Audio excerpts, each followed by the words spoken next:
Bang, bang, bang. From beyond the heavy iron door came a series of thunderous, pounding sounds. Sumu braced himself against the door, his face etched with fury. Just a minute prior, darkness enveloped him, and he found himself transported to this place. Immediately thereafter, a torrent of memories surged into his mind, illuminating his current predicament. Time: 1 month into the apocalypse. Location: a desolate city entirely overrun by zombies. In this sprawling metropolis, covering millions of square kilometers, there existed only Sumu, alongside the undead and mutated creatures. Cursed fate. He was thrust into a hellish difficulty right from the start.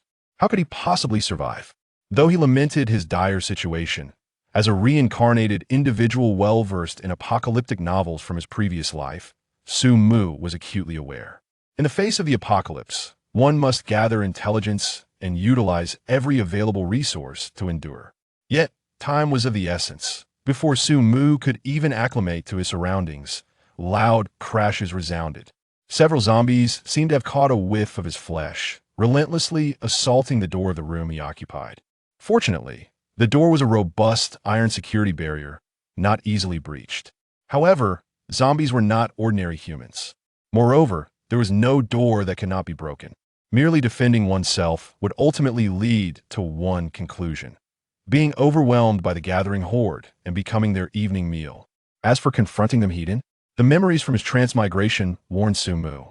The zombies in this world are not the sluggish, easily dispatched creatures he had once encountered in films and television shows. Once infected, their speed rivals that of an ordinary human. Their strength surpasses that of a typical person by nearly double. With a formidable capacity for infection, even the slightest abrasion can lead to the contagion of an unsuspecting individual. The sole silver lining is that they remain vulnerable to destruction through a blow to the head. Yet, the stark disparity in physical prowess renders it perilous to confront a zombie, even when armed with intellect and weaponry.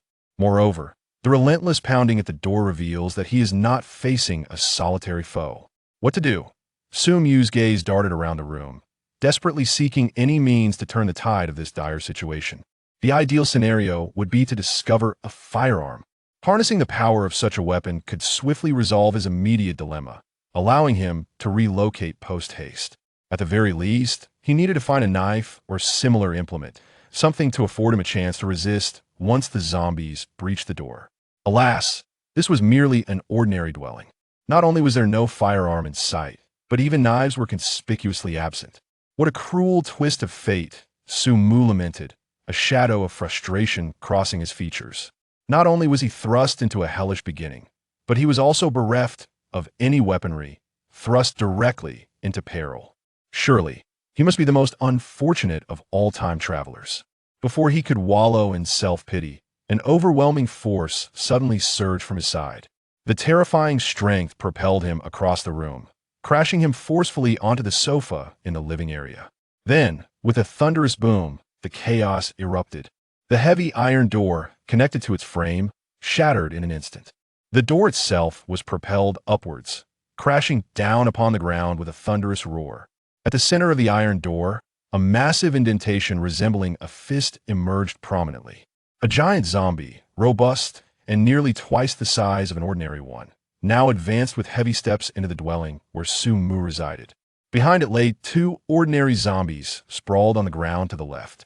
Their limbs were scattered, and the right arm and chest area were in disarray, evidently struck away by the powerful giant zombie's blow. Just moments ago, Sumu had been hurled back by that immense force. Upon witnessing the appearance of the giant zombie, his face paled in an instant. This was a second-tier strength zombie, an evolved entity born from an ordinary zombie after voraciously consuming flesh and blood, amplifying its might.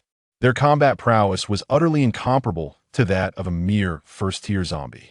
For Sumu, encountering an ordinary zombie might allow for a desperate struggle, perhaps even a chance at victory. Yet, facing this formidable giant, the outcome was certain. A grim fate awaited him. As the giant zombie drew ever closer, its face gleaming with a ravenous hunger for flesh, Sumu found himself devoid of any strength to resist. The impact from earlier had already left him somewhat injured within. It's over. In that fleeting moment of despair, the world before him shifted abruptly. A profound silence enveloped Su Mu's entire existence, engulfing it in a desolate darkness. Silence. Darkness. This is the dominant theme of the world. Where am I? Su Mu gazed in astonishment at his surroundings. Could it be he has traversed realms once again? However, before long, the enveloping darkness receded like a receding tide. Before him stood a colossal zombie, its gluttonous gaze fixated upon him, advancing swiftly. Yet at this moment, his heart was devoid of the previous terror. In this critical moment, his mind remained unnaturally calm, even indifferent. Simultaneously, a deep voice resonated within his mind. Summon me. In an instant, Su Mu's pupils turned pitch black. He extended his right hand slightly forward. Above him, a swirling vortex of darkness abruptly appeared. In the next moment, a beam of black light shot forth like an arrow from the vortex, piercing through the zombie's abdomen and lifting it into the air. This was a slender tail stinger, as dark as ink. Caught off guard, the massive zombie reacted swiftly. It struggled to tear away the stinger. Yet its once formidable strength proved utterly ineffective against this tail. A shrill cry suddenly emanated from the black vortex. Then, the owner of the tail emerged slowly from the darkness. A massive, armor-like crown adorned its head, beneath which lay a mouth filled with sharp, jagged teeth, the secondary jaw clearly visible as the hissing continued. It is enveloped in a shroud of obsidian darkness, revealing merely the upper half of its form. Yet, its crown nears the ceiling of this chamber. The seemingly colossal giant zombie appears almost childlike in comparison. The alien queen, the genesis of the alien race, the pinnacle of the alien species, possessing the dominion to command the entirety of the alien kind. Before it, both the queen of the elite and the formidable guards, as well as the hybrid aliens that possess traits of other beings, must submit. Upon the arrival of its tail stinger master, the giant zombie becomes increasingly frenzied. The aliens are not the sanguine flesh they crave. Their blood is suffused with corrosive fluid, rendering them outside the zombie's hunting instincts. Yet, the zombies are driven by an instinct to attack. This creature before them is an adversary. It seeks to rend this being asunder. The mindless zombies utterly disregard the vast disparity in power. In response, the alien queen exhibits but one reaction. Hiss with a sound akin to a hiss. The tail stinger draws the giant zombie closer. As the giant zombie lunges and thrashes, it opens its gaping maw. In the next instant, the secondary mandibles within its mouth spring forth like bullets, directly penetrating the giant zombie's brain. Chapter 2. The Queen and the Royal Guard. Bang! The colossal giant zombie crashed to the ground, stirring up a cloud of dust. An invisible, dark essence suddenly surged forth from the remains of this zombie, enveloping the alien queen. As the contractee of the alien queen, Su Mu immediately sensed the transformation brought about by this black essence merging with the queen's form. Was it a certain energy? Su Mu murmured, clenching his right fist. He felt a slight increase in his strength. The earlier inexplicable darkness was the source of his bond with the alien queen. Under the influence of this contract, the alien queen completely obeyed his commands. After forming the contract, his own physical prowess would also be enhanced by the alien queen. Now that he understood how to amplify this strength, he couldn't help but breathe a sigh of relief. As for summoning the alien queen, despite her formidable power, it was constrained by Su Mu's own capabilities. With his current strength, summoning even a fraction of her was already at his limit. Moreover, such a summoning could only last for half a minute. However, the true strength of the alien race did not lie solely in individual might. Kill. With a mere thought. The alien queen, who had just dispatched the giant zombie, swung her tail, which resembled a weapon, once more. Pooh, pooh. The sound of piercing resonated twice. The two ordinary zombies, previously swatted aside by the giant zombie, were swiftly impaled, their remains dragged into the room. Su Mu focused his thoughts. Spawn. The most powerful trait of the alien species, reproduction. The queen, through the incubation of alien eggs, produces creatures that parasitize flesh and blood life. Much like a necromancer, the more flesh and blood beings there are, the greater their numbers become. The queen possesses a unique characteristic. She can directly inject alien embryos through the tip of her tail without the need to incubate alien eggs. Furthermore, she can effortlessly control the production of new queens or other types of aliens. This knowledge had already been imparted to Su Mu upon the completion of their contract. With a soft sound, the tail retracted, and 3 zombie corpses had been infused with alien eggs, awaiting the absorption of the remaining nutrients within the corpses before breaking free. They would then undergo the stages of embryo, bursting forth, and finally maturation, ultimately evolving into adult aliens. This is a protracted process, and Su Mu would not idly bide his time. The door of the room had been damaged, leaving no defenses against the encroaching zombies. As for the freshly birthed alien eggs, aliens are not flesh and blood beings, thus they would not attract the attention of the zombies. Moreover, during their embryonic stage, they remain parasitic within the zombies' bodies. Once they burst forth, they would return, guided by his scent. Return, he commanded, as the alien queen, emerging from the dark vortex, slowly retreated. The dark vortex closed completely at that moment. The next summoning would require his internal energy to replenish once more. After silently assessing, he estimated it would take about a day. It was time to depart. In the room, he discovered a long wooden pole, originally the handle of a broom. Su Mu snapped it forcefully in two, wielding the longer segment as a temporary weapon. At present, he found himself in a state of vulnerability. Previously, the tremors inflicted by the formidable zombies had caused significant harm. Although he had regained some strength during the encounter with the alien queen while in a fortified state, his current prowess was merely a slight enhancement from before. He possessed the capability to eliminate a solitary zombie, or even a few, yet when confronted with a mutated, second-tier zombie like the formidable one, his only recourse would be to flee. Thus, the most prudent course of action was to locate a safe haven and patiently await the maturation of the alien eggs. As perfect beings, the aliens exhibited an astonishing growth rate, ensuring that he would not be kept waiting for long. The setting was an ordinary residential building. Due to the desolation of the city, many humans had fled, leaving the interior rife with abandoned apartments. Several doors hung ajar, inadvertently offering Su Mu some convenience. After a thorough search, he ultimately discovered a suitable room. Carefully shutting the stainless steel security door behind him, he exhaled a sigh of relief. As long as he did not encounter another creature of the previous formidable zombie-esque caliber, he could consider this place a temporary sanctuary. Upon rummaging through the room, he stumbled upon a selection of canned food, bottled water, and half a bag of rice. Casting a glance at the wall clock, he noted the date, June 4th, 208. The production date on the canned goods indicated March 2008. From this, he surmised that the apocalypse in this world had only recently transpired. Water, electricity, and gas had long ceased to function. Fortunately, the household gas canister was still operational. He ignited it and used the bottled water to wash the cooking utensils before simmering the rice. Su Mu prepared a simple dinner and then settled quietly in the inner room, with the stainless steel doors serving as a buffer zone. Even if there truly existed a zombie creature capable of breaching the door, he would be able to react swiftly, escaping through the window of the inner room. His choice of this particular room was not without reason. He had meticulously scouted the building beforehand. Both floors had been thoroughly examined and secured, with only the corresponding windows left ajar. Given his current physical prowess, he was more than capable of scaling up or down using the window ledge, a feat unattainable by the dim-witted zombies. This was a retreat he had devised in advance. I hope I won't have to wait too long. With everything in place, Su Mu reclined on the comfortable bed, closing his eyes to rest. As night descended, a series of faint rustling sounds suddenly emanated from the roof, jolting Su Mu from his slumber.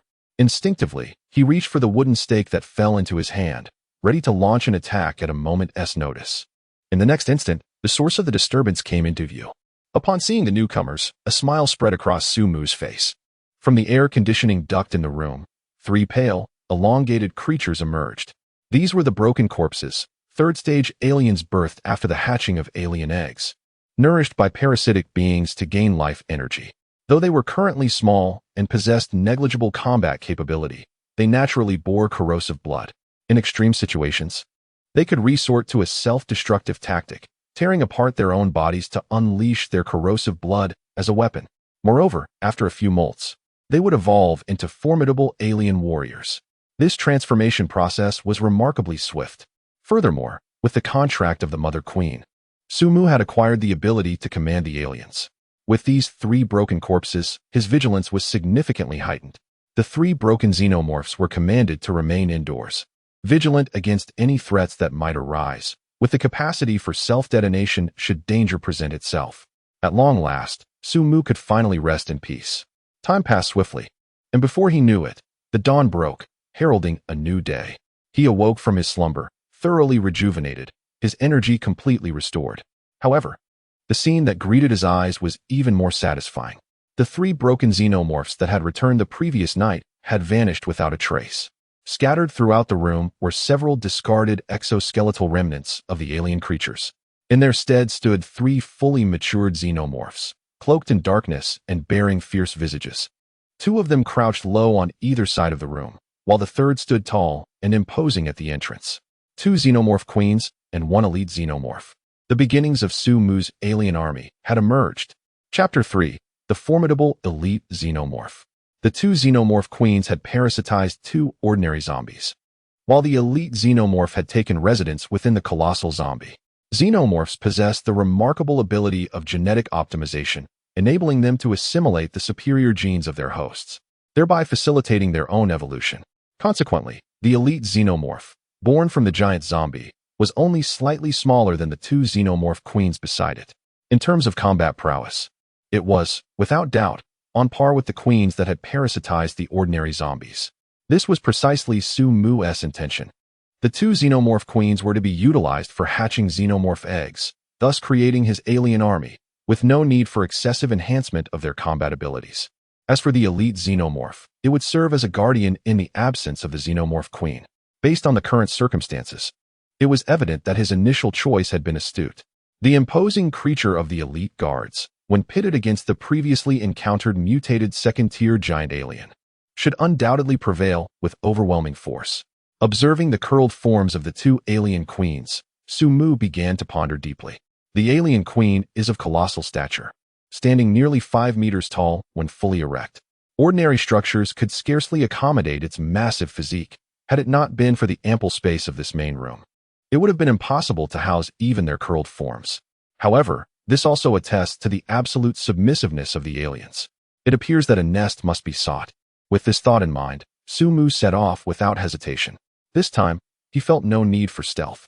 As he opened the door to his room, the corridor lay eerily vacant, perhaps owing to the presence of the giant zombie.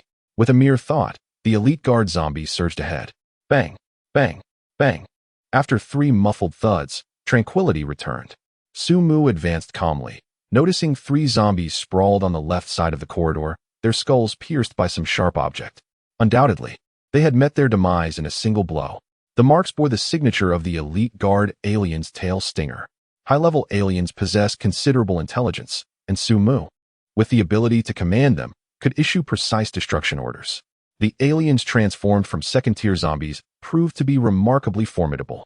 Gazing at the elite guard alien silently standing beside him, a broad smile spread across Su-mu's face. Its unique biological nature, combined with its formidable combat prowess, was sufficient to obliterate any threat. Moreover, aliens serve as the finest scouts, their life characteristics enabling them to navigate seamlessly through the tide of zombies in search of the information he desired. The construction of the nest must be expedited. The mere thought of it heightens Su-mu's anticipation for the emergence of the nest. Unlike the alien queen, the alien empress cannot lay eggs directly within living beings. Instead, it must connect to an incubator to birth the alien eggs. To forge an army of aliens, the nest is indispensable. Thus, let us advance towards that goal. Gazing towards the northwest, Su-mu strides forward confidently. The loyal guards, the undead, dutifully serve in the front. Should any threat arise, they swiftly charge forth to eradicate it. Meanwhile, 2 colossal alien queens follow closely behind Su-mu, advancing steadily towards the northwest. Their objective, the sports center, the Xingqing Sports Center. This was a significant venue Su-mu had noticed when he glimpsed a road sign earlier, and it also revealed the name of the desolate city he found himself in. With the protection of the undead guards, Su-mu soon arrived at the sports center. However, before he could enter, he encountered yet another second-tier zombie. Roar!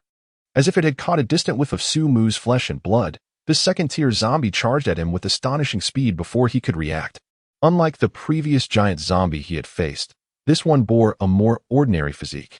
Yet, its velocity was exceptionally rapid. A second-tier speed-type zombie. In this apocalyptic world, speed-type zombies pose a greater threat than their strength-oriented counterparts. After all, a mere injury from them could lead to infection, which is tantamount to death. In just a few blinks, the second-tier speed-type zombie had closed in on Su Mu. It opened its gaping maw, poised to devour Su Mu's flesh and blood in the next moment. However, with a sudden thud, a sharp black spike erupted from the side of its head. The once agile body abruptly ceased its motion. The elite alien's direct tail strike decisively ended its existence. With a swish, the robust tail flung the second-tier speed-type zombie, impaled at its tip, backward. One of the alien queens extended her claw to seize it. This specimen is of excellent quality. The second-tier zombie can foster an even more formidable alien life. Let the cleansing commence. With the threat of the second-tier zombie eliminated, Su Mu willed the elite alien to charge toward the entrance of the sports center. Bang, bang, bang. In an instant, a cacophony of collisions echoed. Su Mu followed closely behind, entering the sports center at a leisurely pace. Upon entering, the site was dominated by zombies slain by the elite zombies. This path of zombie corpses stretched forward, leading into the interior. Clearly, the elite aliens would not cease their assault until every last zombie within the sports center was eradicated. Given the elite aliens' formidable prowess, Su Mu harbored no concerns. Moreover, even if faced with adversaries more challenging than the second-tier strength-type zombies, it possessed the lethal weapon of corrosive blood. Coupled with its intelligence, overcoming even stronger zombies was not beyond the realm of possibility. Crossing through the entrance of the sports center, they reached the internal venue. This expansive arena was vast, even housing an indoor football field. The ample space was perfectly suited for the aliens to establish their nests. Find a suitable spot and begin nesting, came the command. The two distinct queens of the alien species immediately took action. They were positioned on either side of the stadium, one to the south and the other to the north. Once they settled, their tails began to secrete an enormous quantity of viscous fluid, gradually taking the form of an incubator. Once the incubator was fully formed, this layer would enter a phase of rapid development. Before the incubator had solidified, the previously assigned elite alien, tasked with cleanup, had already returned. Moreover, the colossal creature used its tail spike to drag back 3 second-tier zombies, 2 of which were massive second-tier strength-type zombies, and one that bore a metallic sheath, indicative of a specialized defense-type second-tier aberration. The elite alien had not sustained any injuries, despite the fact that less than 10 minutes had passed since the order for cleanup was issued. Su Mu could not help but elevate his assessment of this elite alien's combat prowess to an invincible second tier. As an elite warrior among the aliens, it certainly deserved such a title. Furthermore, this elite warrior could be replicated. Contemplating this, Su Mu cast his gaze towards the 2 alien queens solidifying the incubator. Once the incubator was completed, the corpses of all the zombies within the stadium would become a formidable force under his command. Chapter 4. The Lair. Incubation. The alien army emerges. In Xingqing, on the rooftop of a 4-story building, a young man, after scanning the surroundings with binoculars, spoke with resignation. Captain, there are large hordes of wandering zombies on the street ahead. It seems we must take a detour. Beside him, a 5-member team of varying ages was diligently performing their designated tasks. One was observing while the other 3 stood guard, ensuring the safety of their surroundings. The middle-aged man at the forefront frowned upon hearing the report from the young man. This small team hailed from the search unit in Su City, adjacent to Zheng City. The man, Su Meng, served as the captain of this search unit and was also a secondary awakened being. Their mission was to investigate the grain storage facilities in this abandoned city. Su City boasted the only large survivor base among the surrounding districts, having gathered nearly all the survivors from several areas. Due to the high number of survivors, the demand for resources was significantly greater. The local resources in Su City had nearly been exhausted by the exploration teams, prompting them to shift their focus to nearby cities. The search team led by Su Meng was the advance unit tasked with scouting Zheng City. He retrieved a map and pointed to their current location, deep in thought. After a brief moment, he spoke. There are 3 routes into Zheng City. This area connects to the industrial zone, while the west leads directly to the commercial district, which will likely be teeming with zombies. It seems we will need to approach from the north. As his words fell, the young observer immediately directed his gaze towards the northern region for a long-distance assessment. Meanwhile, the rest of the team swiftly gathered their gear in preparation for departure. In the apocalyptic world, a team that could not act in unison, following orders without fail, would have long since fallen prey to the undead. Those who had survived thus far and navigated through zombie-infested areas were far from ordinary. At the Zheng City Sports Center, as time passed, the incubator of the alien queen finally took shape. A deep growl erupted from the mouth of the alien queen. A peculiar egg was expelled from the incubator. Standing upright on the grass, the sentinels of the alien race had gathered the corpses of zombies here early on, awaiting the emergence of the egg. The aliens required vibrant life forms for their gestation. However, the alien queen, having developed through the essence of the undead, produced eggs that seemed to exhibit a peculiar mutation. They too showed no aversion to the lifeless shells.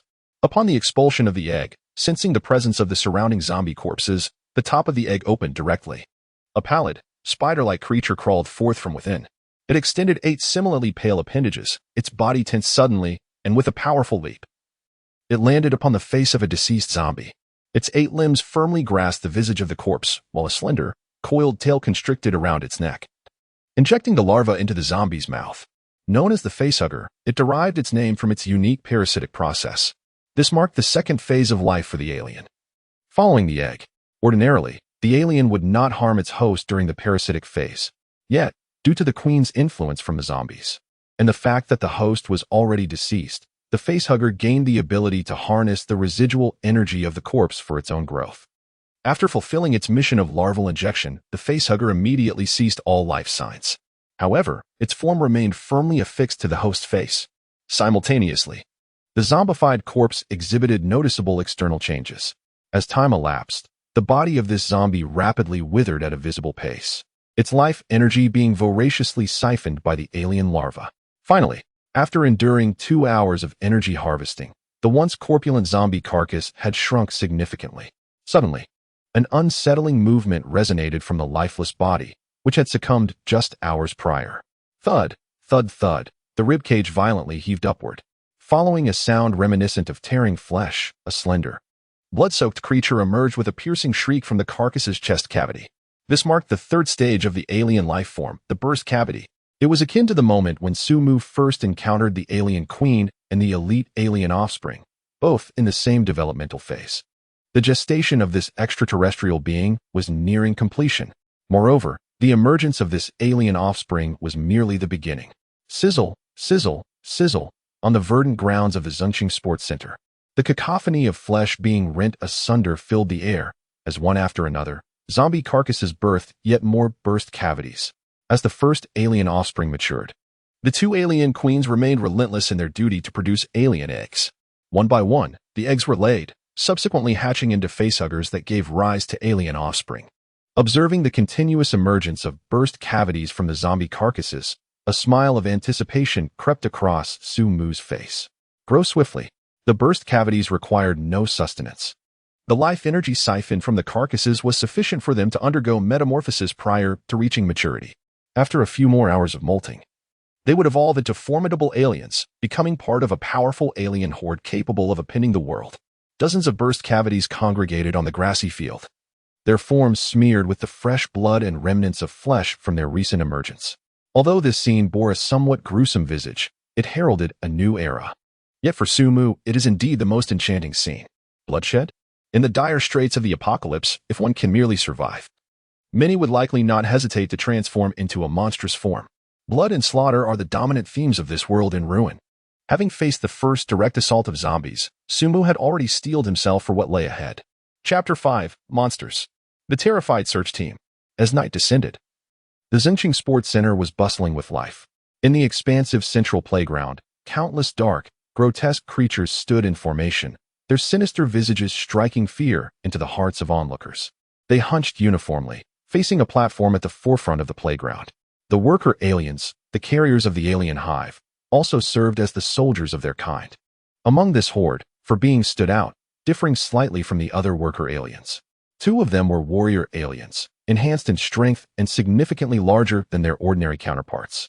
Another was a warrior alien, its limbs elongated, clearly augmented for speed. Moreover, one alien bore a distinct appearance, adorned with a heavy crown and clad in formidable exoskeletal armor. This was the Crow alien, heavy armored alien. It was a mutated entity, its parasitic origin stemming from a second-tier zombie specialized in defense. As a unique individual fortified for protection, it now served as Sumu's guardian, much like the Sentinel alien. Standing amidst this formidable alien army, Sumu felt an involuntary smile tugging at the corners of his mouth.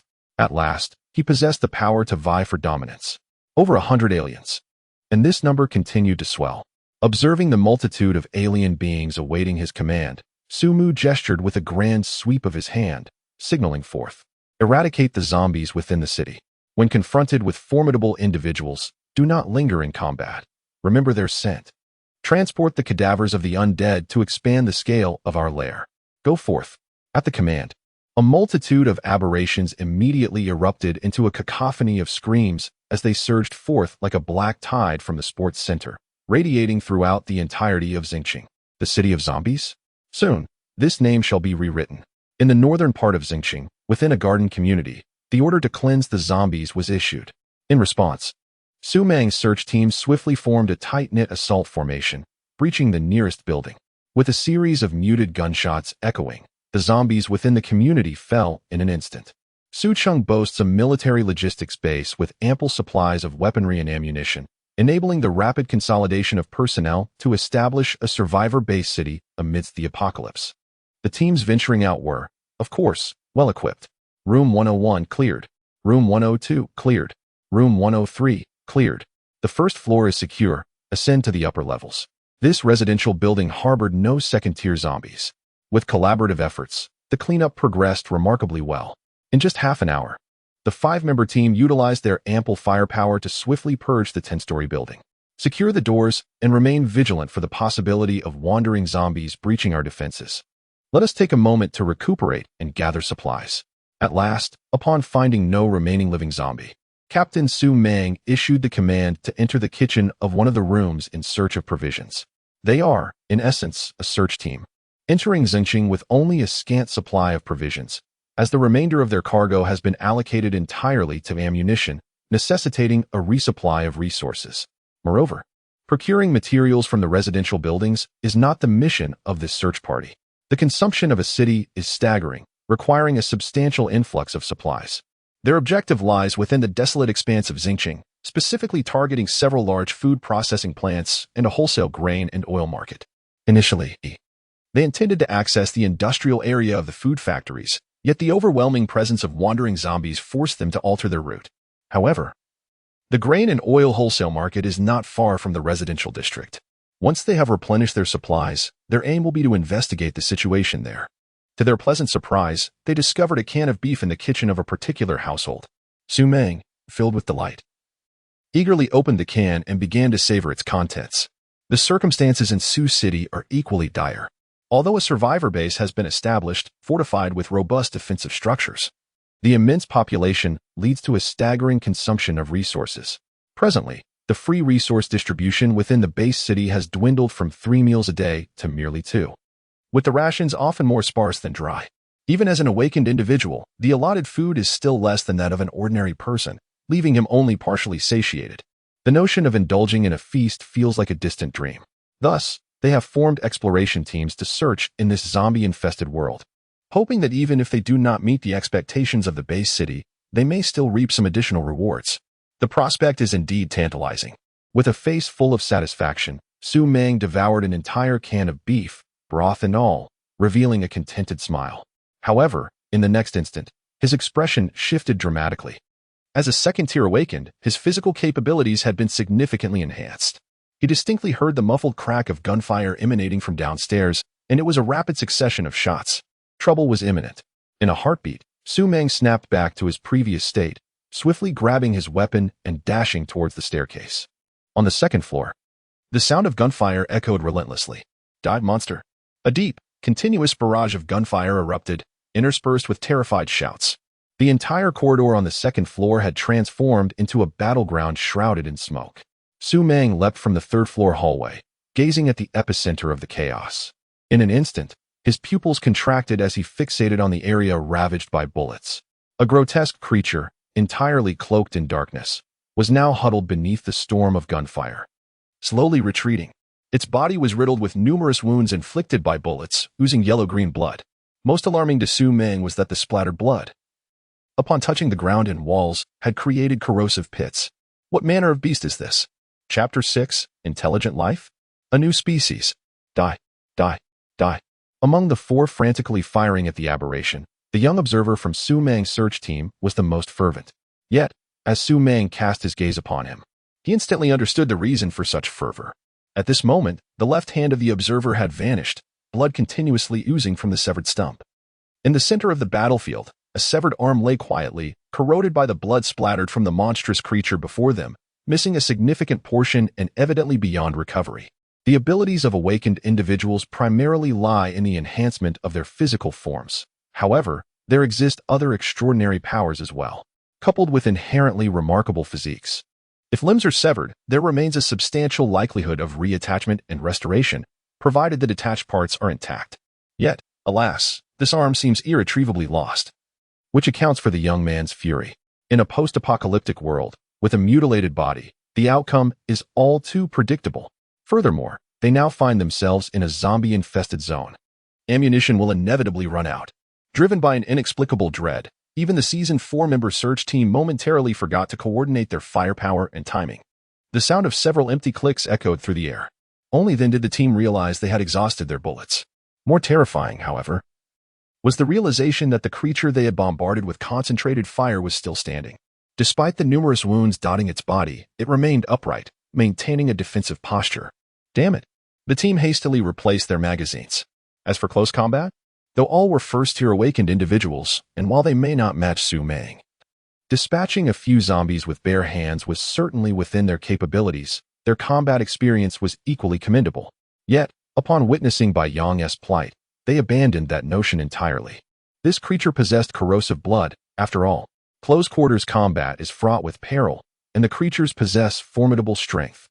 Bai Yang suffered the severance of his arm in an instant during their direct confrontation.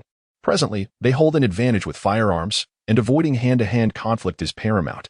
For seasoned fighters, the time taken to reload a magazine is but a fleeting moment. Yet, for a first-tier awakened being, even that brief interval suffices to launch an attack. Despite maintaining vigilance against the monstrous adversary, they were taken aback when this seemingly terrifying creature refrained from assaulting them, instead making a beeline for the second-floor corridor. Shattering the window and soaring away. It is fleeing. Damn it, do not let it escape. Witnessing this scene, Bai Yang, who had lost an arm, was instantly consumed by rage. Without even securing his magazine, he prepared to pursue. However, in the next moment, a large hand clasped his shoulder, rendering him immobile. I'm going after it, he declared, as Su Meng strode purposefully in the direction of the fleeing abomination. The squad members hesitated not, swiftly reloading their weapons and following closely behind. For a first-tier awakened being, leaping from the second floor poses no challenge, and Su Meng, being a second tier, had no difficulty at all. Yet, as Su Meng approached the windowsill, he abruptly halted, surprise flickering in his gaze. Before him, the injured creature was scrambling forward with all its limbs. At that moment, a horde of wandering zombies seemed to have been drawn by the shattering glass, meandering toward the very building they occupied. Strangely, the horde of zombies seemed entirely uninterested in the alien creature that was sprinting away, as if they were completely oblivious to its existence. This was decidedly peculiar. Since the advent of the apocalypse, they had developed a general understanding of the various life forms that inhabited this desolate world: zombie creatures and mutated beings. The former, resembling decayed humans and animals, were solely drawn to flesh and blood, retaliating against any non-corporeal attacks, yet devoid of intelligence. The latter, akin to awakened humans, possessed intellect and were sworn enemies of the zombie kind. However, this particular monster was different. It exhibited intelligence but failed to attract the attention of the zombies. This was a new species.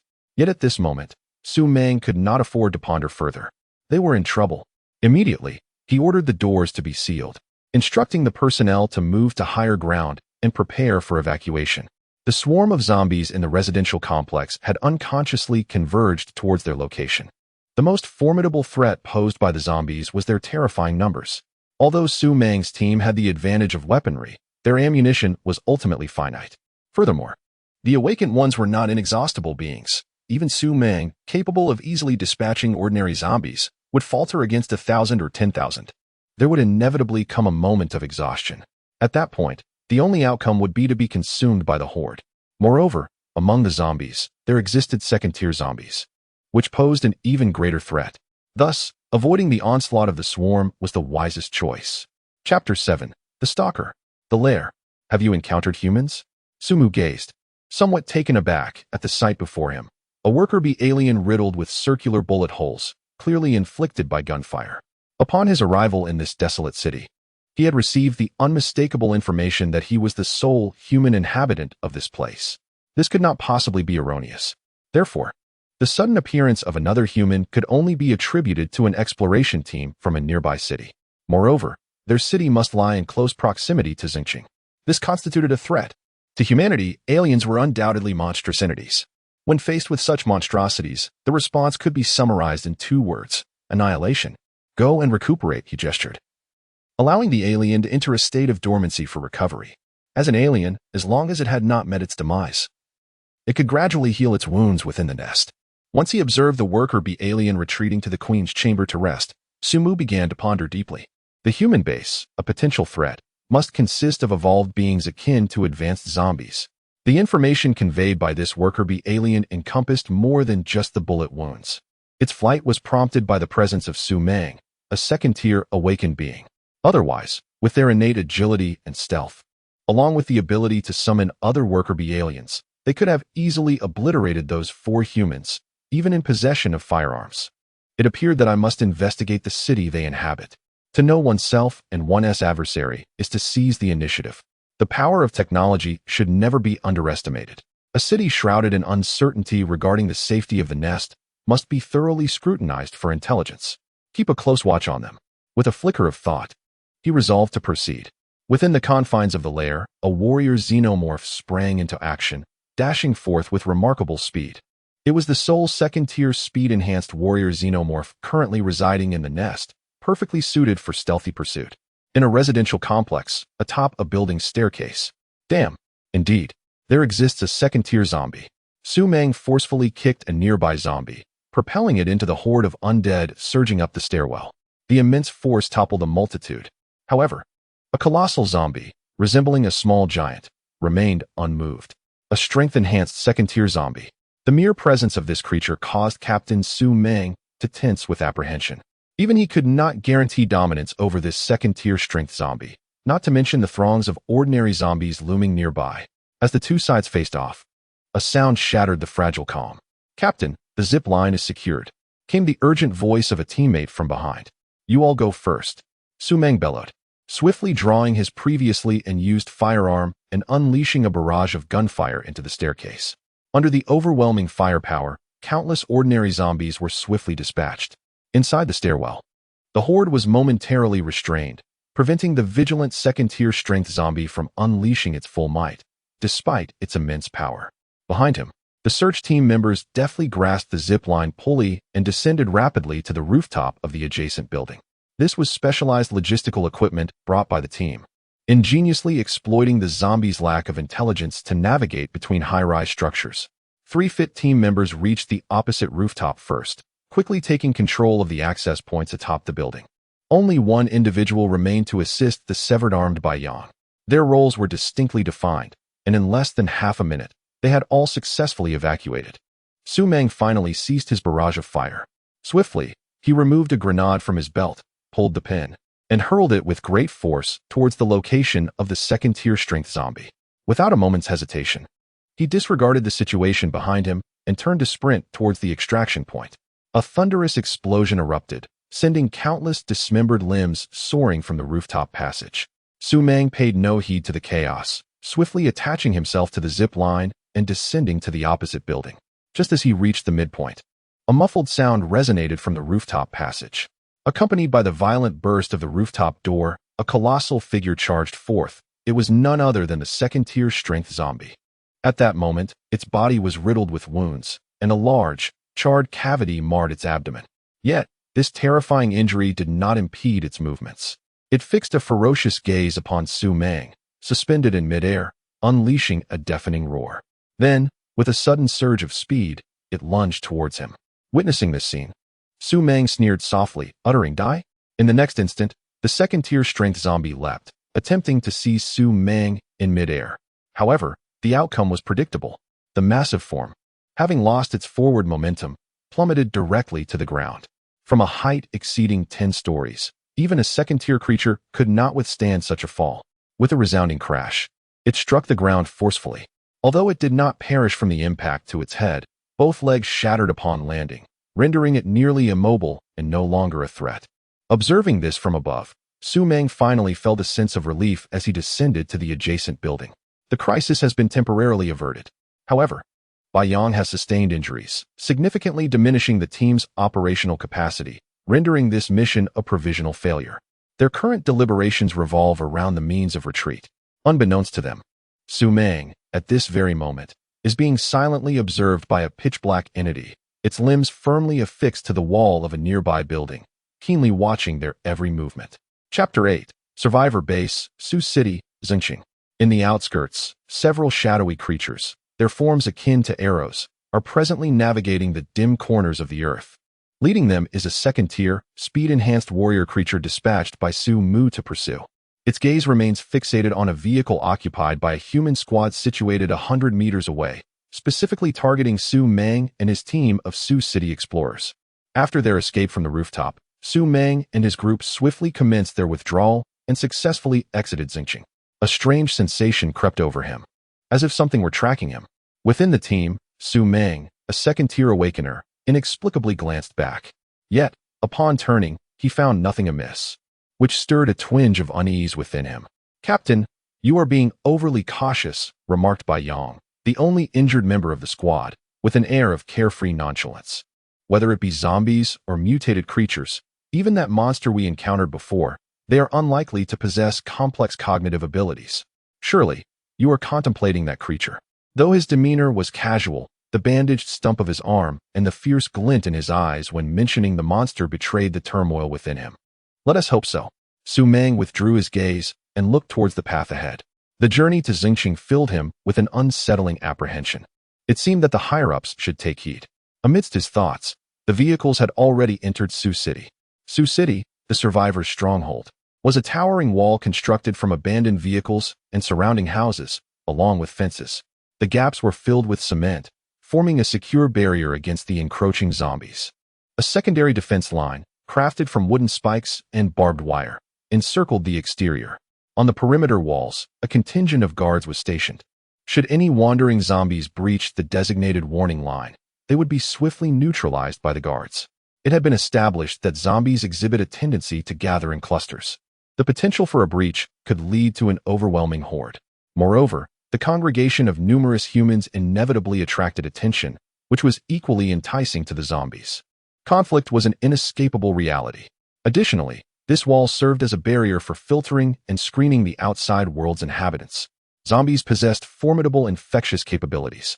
Allowing unrestricted human entry into the city could precipitate significant internal issues. Thus, a rigorous inspection mechanism was essential. From a distance, Su Meng's convoy entered the alert zone, and the guards on the perimeter immediately took notice of their arrival. As they passed through the second line of defense, the gate entrance, the team members promptly disembarked. The appearance of the one-armed Bai Yang instantly drew the attention of the crowd. He Fanghua, the captain of the perimeter guard, meaningfully remarked to Su Meng, "Old Su, it seems your situation this time is quite perilous. Has Bai Yang been bitten by a zombie? Have you encountered a higher-level zombie?" Upon hearing He Fenghua's words, Su Meng responded with irritation. "What? Are you afraid we might be infected?" "Not at all," He Fenghua replied, raising his hands in exasperation. Awakened individuals have nearly confirmed their immunity to the virus, yet the public remains exceedingly fearful. We can only inconvenience you. It has been substantiated that the awakened are immune to the zombie virus. However, given that the apocalypse has only recently descended, approximately a month ago, the populace still harbors immense dread towards the undead. Consequently, even with this confirmation, a 24-hour observation policy for entry into the city persists. "All right, I understand your predicament. Just confine us together. Also, please send a doctor over. Bai Yang's hand injury has only received emergency treatment." Su Meng did not linger on this matter. Yet, in the next moment, his expression turned grave. "There is one thing, however, that I need you to report immediately to the higher-ups." Upon hearing this, He Fenghua too became serious. He was well aware of Su Meng's character. He would only bring up significant matters. Furthermore, their team's mission was merely to investigate the food factories and resources in Zengqing. As one of the top search teams in the base city, it was evidently abnormal for them to suffer casualties while fully armed. Could it be that something has occurred in Zengqing? Su Meng did not keep them in suspense and directly disclosed the encounter with the aberration in the residential building of Xingqing. He emphasized several key phrases: new species, intelligent life. Indeed, upon hearing these words, surprise manifested on He Fenghua's face as well. New species, intelligent life forms. As the apocalypse descends, humanity finds itself wearied by the relentless onslaught of zombies and mutated creatures. Suddenly, a new intelligent life form emerges, presenting a dire predicament for humankind. Realizing the gravity of the situation, He Fenghua promptly decides to report to the higher authorities. With that thought, he hesitates no longer. After instructing his subordinates to prepare the Su Meng squad, he hastens towards the inner city. Meanwhile, 1 kilometer outside the walls of Su City, a second-tier speed-type warrior from the alien race emits low, guttural sounds as it silently observes the base city before it. After lingering for a considerable time, it finally turns and races back in the direction from which it came. Chapter 9. The Path of Advancement, the Migrating Nest. In Xingqing, within the garden community, Sumu watches a second-tier strength zombie succumb to a single blow from a sentinel alien. Clenching his right fist, he murmurs to himself, indeed, just as before, the growth of the nest and the continuous expansion of the alien legion are beyond his participation. However, he can contribute by eliminating the threatening zombies in Xingqing, especially since, when the sentinel alien had cleared the sports center and slain those 4 second-tier zombies, Su Mu sensed something profound. Now, he has received confirmation directly from the same category of second-tier zombies.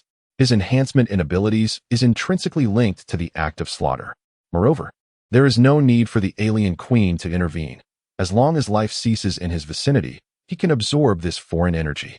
He prepares himself, knowing that bloodshed will augment the alien queen's power. He is bound to the contract with the alien queen, simultaneously enhancing his own abilities. The thought fills Sumu with exhilaration. The strength of his core self is paramount. With a clear direction for his advancement, the future seems promising. As the hidden card, the alien queen will consequently be strengthened. Moreover, the high-level zombies that have perished can provide the necessary conditions for the emergence of advanced aliens, hastening the enhancement of the alien legion. This is undoubtedly a case of achieving multiple advantages with a single action. This surge of energy not only fortifies my physique, but also extends the duration during which I can summon the alien queen in an almost mystical manner. I wonder if this energy will encounter a bottleneck, or perhaps lead to further evolution. Zombies possess the capacity for advancement, so it stands to reason that the alien queen should as well. The newly contracted alien queen can effortlessly vanquish evolved giant zombies. Just imagine the formidable strength of the evolved alien queen. Sumu is filled with anticipation. Furthermore, this surge of energy significantly enhances his physical capabilities. Upon contracting the alien queen, Sumu found that his combat prowess, without the aid of aliens, was merely sufficient to overpower ordinary zombies. In the face of a horde, he would likely have to flee in panic. However, now, ordinary zombies no longer pose a threat. As for second-tier zombies, he possesses the strength to confront them. This is not an unwarranted confidence. Having witnessed the demise of several second-tier zombies, he is acutely aware of his own strength level. Should he attempt practical combat? After some contemplation, Sumu decided against it.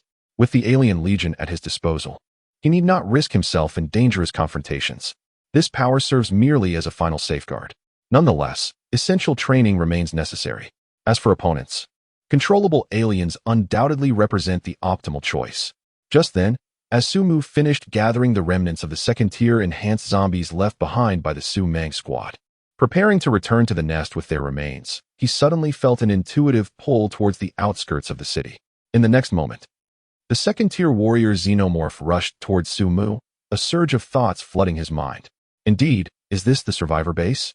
Possessing the ability to dominate the xenomorphs, Sumu could naturally understand their communication. Approaching the city, he observed the towering walls and a multitude of humans. The ominous aura emanating from the base was particularly alarming. Could there be third-tier life forms residing within that city? The mere thought sent alarm bells ringing in Sumu's head. The elevation in life tiers undoubtedly results in an exponential growth in combat prowess.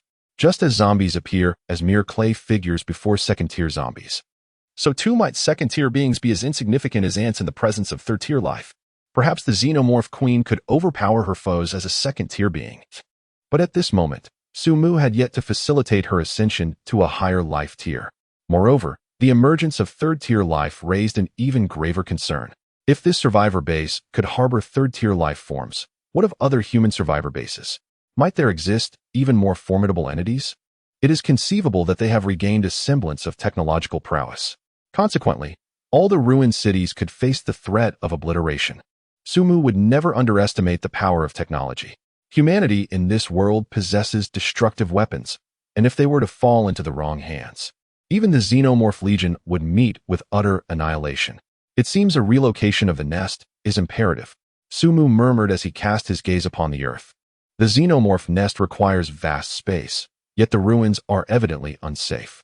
Sumu could not possibly place it within the confines of a human-based city. Although base cities can be perceived as a threat, humanity has always been replete with individuals willing to sacrifice themselves for a noble cause. One cannot wager on the decisions of others.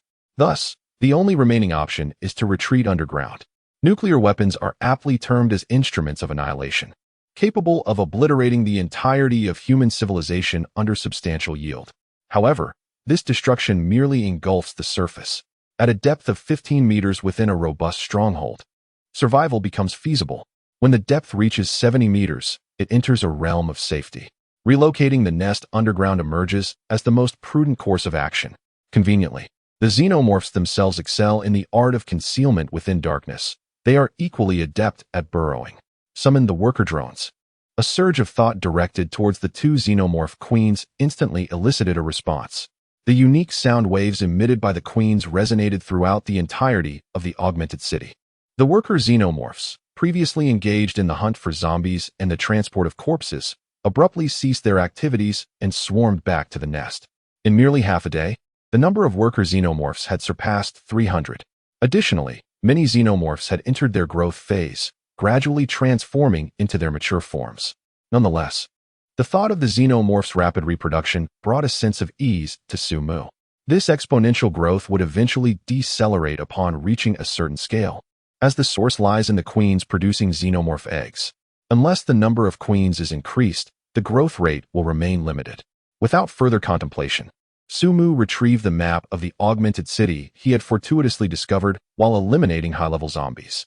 After a thorough search, he finally pinpointed a location: the newly constructed subway line. Remarkably, one of the entrances to this subway is situated right next to the sports center. Clearly, this is part of the urban development plan established prior to the apocalypse. However, it is now the finest underground stronghold. Even if humanity uncovers numerous traces of excavation, they would hardly suspect that a formidable alien army is amassing power beneath the surface. Contemplating this, Sumu made a resolute decision. With unwavering will, he commanded all the worker drones to venture into the newly constructed subway entrance, scattered with a few zombies. Surveying the surroundings, Sumu quickly identified a suitable area for excavation. Digging downward, to a depth of 100 meters, the excavated soil and rocks were piled around the entrance. Upon issuing the command, all worker drones sprang into action. Their sharp claws frantically clawed through the earth, and with hundreds of aliens working in unison, progress was swift. A wide opening several meters across soon materialized before Sumu's eyes. At this rate, the relocation of the nest would require merely a few hours. Once sheltered within this subterranean fortress, there would be no lingering concerns, allowing for safe and stable growth. As he watched the earth and stones flying, Sumu contemplated another matter. It was time for me to engage with humanity. Chapter 10. The Second Stage Queen. New Abilities. In the industrial zone of Xingqing, a robust second-stage power zombie suddenly sprouted a long, slender black-bone spike from the back of its head. Shortly thereafter, its life signs faded, marking its complete demise. The 24th. Sumu gazed at the lifeless second-stage power zombie, murmuring softly, following the command to relocate the nest and delve into the earth. Sumu took a few second-stage aliens from the nest and embarked on a journey to hunt high-level zombies. These were the locations reported by the returning worker drones regarding the second-stage zombies. In the city of the human survivor base, Sumu has resolved to embark on a journey, whether for reconnaissance or from a security standpoint. Concealing oneself among the masses is undoubtedly the wisest choice.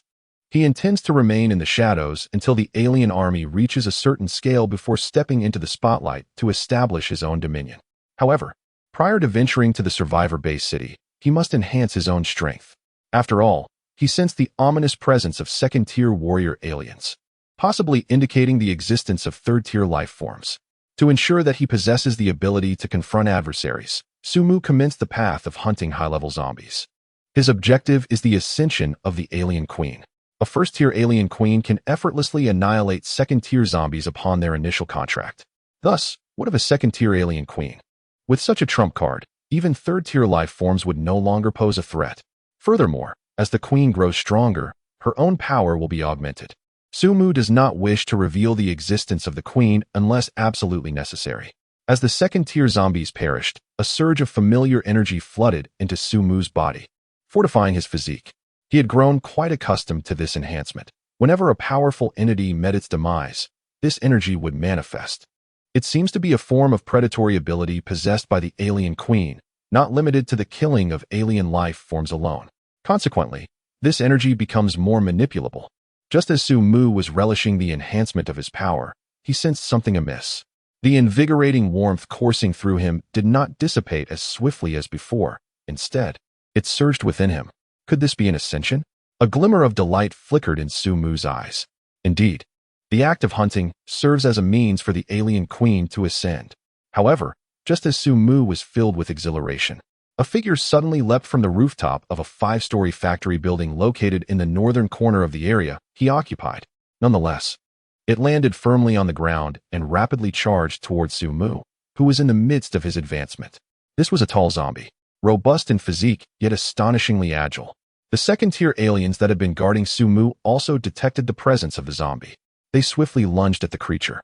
But those aliens, who had previously been capable of overwhelming even zombies of the same tier, found themselves flung aside, splattered with corrosive blood. A third-tier zombie. Sumu vaguely recalled that this was one of the regions previously reported by the worker bees as harboring a dangerous aura. To his surprise, the zombies residing here were not second-tier, but rather third-tier. Furthermore, the third-tier zombie, as he had predicted earlier, was indeed dominating in its confrontation against the second-tier beings. Even though his subordinates were nearly invincible among second-tier creatures, in an instant, the third-tier zombie broke through the blockade formed by 5 of Sumu's warrior aliens, closing in within 10 meters of him. The Guardian, the Raven, with a low growl, the Guardian alien, acting as Sumu's bodyguard, along with the heavy-armored alien serving as a shield, immediately engaged the threat. The two forces collided with a resounding crash. This time, the unstoppable charge of the third-tier zombie was finally halted. The heavy-armored alien absorbed the zombie's claw strike. Although the thick layer of its bone armor was shattered, it remained firmly on its feet. Meanwhile, the Guardian alien, after the attack was blocked by the heavily armored anomaly, the agile bone spikes suddenly lunged towards the head of the third-tier zombie. A grotesque scar instantly appeared atop its skull. Had it not crouched down slightly at that moment, this strike might have penetrated its cranium. Although the blow was successful, Sumu, who witnessed it all, furrowed his brow. This was no mere coincidence. Was it instinctive combat prowess? Or perhaps intelligence? The first and second-tier zombies exhibited no signs of intellect, merely driven by primal hunting instincts.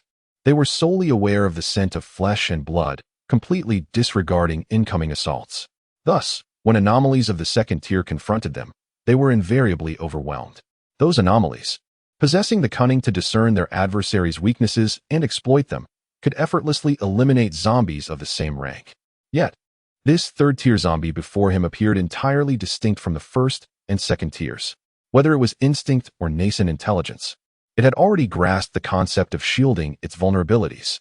Should it evolve further, perhaps it could emerge as a new species. Nevertheless, these were merely Sumu's conjectures. Upon reaching the human-based city, he might find answers, for the inhabitants of this world possessed a deeper understanding of the apocalypse than he did. For now, his focus was to neutralize this perilous third-tier zombie. Stand down. Without issuing commands for the Guardian anomalies and heavily armored anomalies to continue their assault on the third-tier zombie, he instructed them to withdraw from the battlefield. Upon hearing his command, the two anomalies immediately retreated to the side. Witnessing this, the nascent intelligent third-tier zombie evidently sensed something amiss, yet its thirst for high-energy flesh remained unquenched. In the next moment, it relinquished any superfluous thoughts. With a fierce roar, it charged towards Sumu once more. However, this time, Su Mu regarded its movements with indifference. In an instant, a sharp, piercing sound akin to a shriek shattered the air near Su Mu's ear. A dark flash, like lightning, pierced through the body of the advancing third-tier zombie, lifting it high into the air. Unbeknownst to him, a massive, jet-black vortex had materialized behind Su Mu. From this abyss emerged an enormous, 10-meter-tall alien creature, adorned with 6 terrifyingly slender, sharp claws and a crown that symbolized the highest echelon of its kind, radiating an unsettling aura. It was the second-tier Queen Alien. This was Su Mu's first encounter with the complete visage of the Queen Alien. Having absorbed the energy released upon the demise of dozens of second-tier zombies, the Queen Alien finally attained the ability to fully manifest in reality. Yet, this moment was still fleeting. Observing the third-tier alien struggling helplessly against the bone spikes, Su Mu spoke coolly, "Parasite." In the next instant, the elongated tail spike, akin to a nimble serpent, pierced through the zombie's skull. The once fearsome creature was now utterly lifeless. However, Su Mu was somewhat taken aback. This time, the Queen Alien did not discard the corpse that now bore its alien egg. Instead, it remained suspended from the tail spike and projected an unexpected wave of intent towards Su Mu. Are you suggesting that this alien can grow within the alternate space? This is a new capability. Chapter 11. The Fugitives Enter the City. Morning. Su City. At the city walls. Bai Yong. I will find a way to restore your arm, Su Meng assured. For now, you should take a rest. I must report to the higher-ups, and the rest of you should remain at the base to recuperate. The 24-hour observation period has not yet concluded. With that, Su Meng and his group departed the observation room ahead of schedule. Consequently, the team members returned to the city base. The peculiar events in Zheng City had evidently expedited the abolition of Su City's 24-hour observation protocol for awakened individuals. Understood, Captain, the 3 team members replied. However, Bai Yong remained silent. The entire search team was acutely aware that, moving forward, Bai Yong would likely be confined to the base city. The likelihood of restoring his severed arm was exceedingly slim. Even if there were a chance, the cost would be beyond what an ordinary level 1 awakened could bear. At this moment, Su Meng could not spare a thought for the feelings of his team members. He was summoned by the higher-ups to recount in detail the circumstances encountered during their expedition to Zheng City. He needed to persuade them to initiate a thorough investigation into the matter, a creature suspected of possessing intelligence. It was imperative to acquire comprehensive information about it in advance. Shortly after Su Meng left the city walls, a team of fugitives hurriedly approached the second line of defense outside Su City.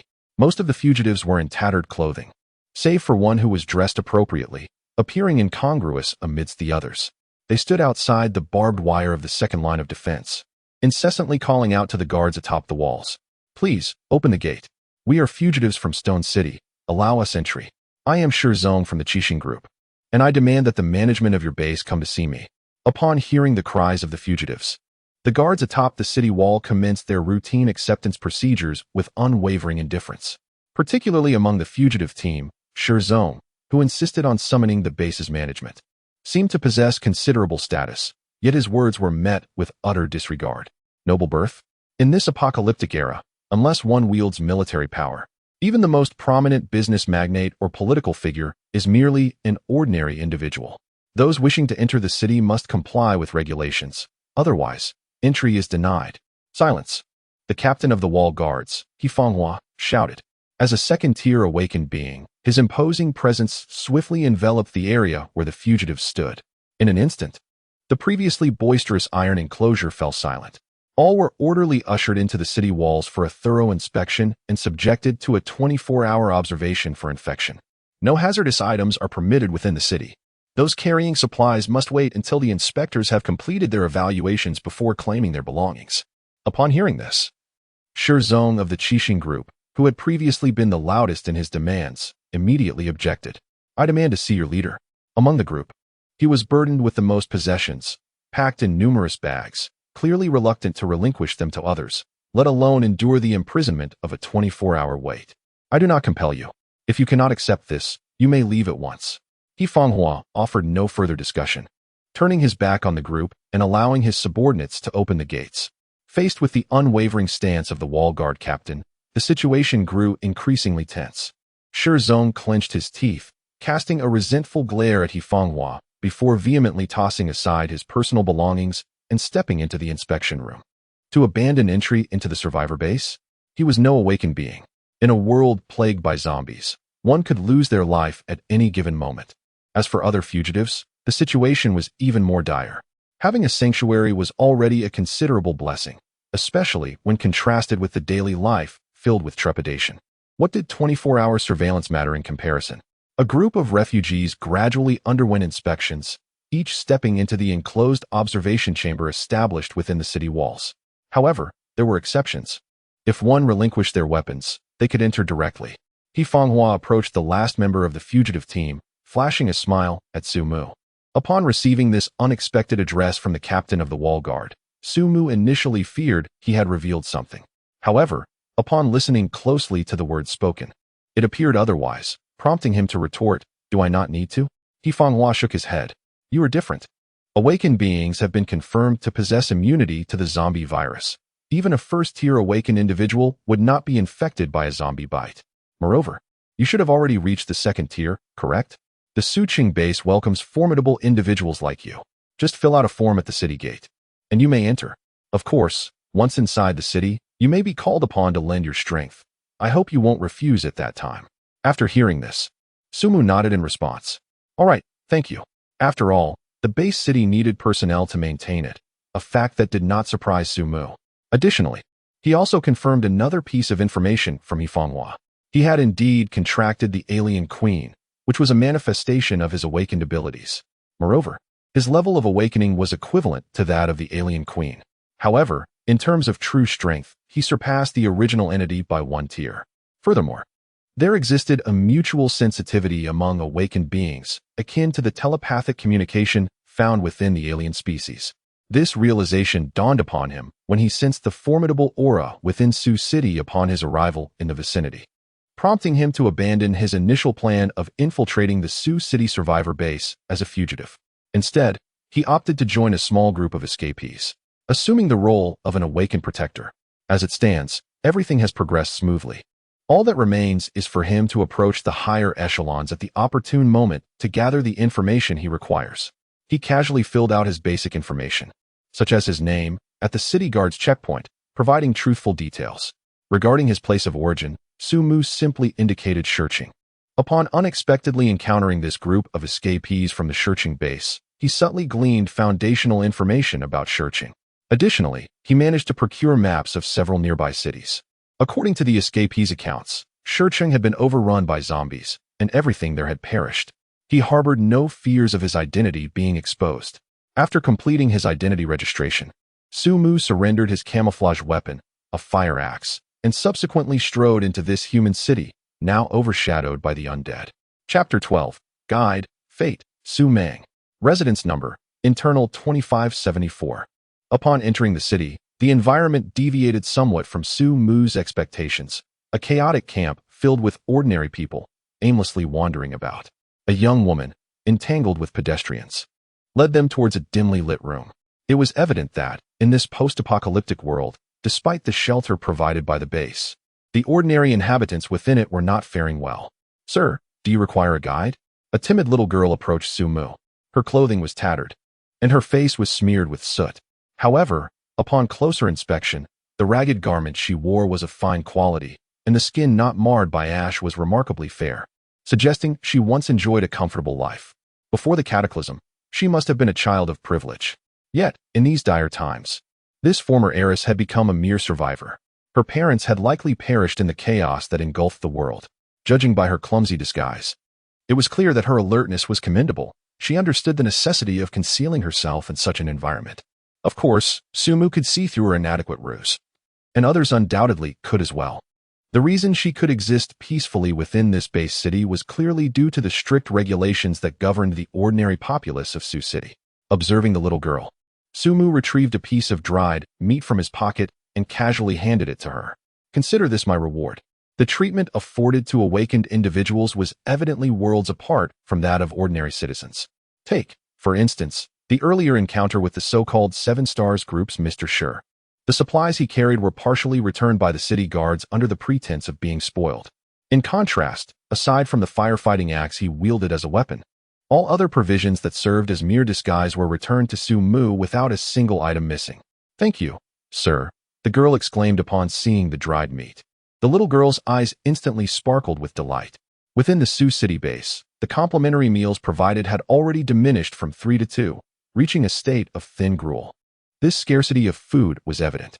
The girl before him appeared to be around 12 or 13 years old, a time of significant development. The prospect of receiving precious meat was enough to stir her excitement. Cautiously concealing the jerky snack within her garments, the girl finally spoke. "Sir, where would you like to explore?" In the inner city of the base, one required proof of residence, while the outer city offered unrestricted access to military barracks, the black market, grocery markets, and various streets and establishments. With her reward in hand, the girl's chatter became noticeably more animated. Amused, Su Mu listened as she described the establishments, clearly referring to the enterprises of young women. Despite the apocalyptic setting, such topics were undoubtedly challenging for a girl of her age to articulate. "Let us first visit the black market," he suggested. The black market epitomized the overall condition of a base, revealing the abundance of weaponry and the hierarchy of restricted technologies. Within the black market, everything was laid bare. Naturally, operating a black market within an apocalyptic base implied the involvement of the upper echelons, likely interspersed with a network of spies. However, this was of little concern to Su Mu. He had long anticipated the prospect of being monitored after entering the base. It would be peculiar for an unknown, formidable figure to enter the city without scrutiny. "By the way, what is your name?" he inquired. Upon hearing Su Mu's question, the girl looked up and smiled, replying, "Sir, my name is Dai Xian. You can just call me Xiao Xian." Accompanied by Dai Xian, Su Mu traversed the entirety of the outer city of the base. As he had anticipated, the technology of this world closely resembles that of a previous era. Indeed, it possesses weapons of mass destruction, notably nuclear arms.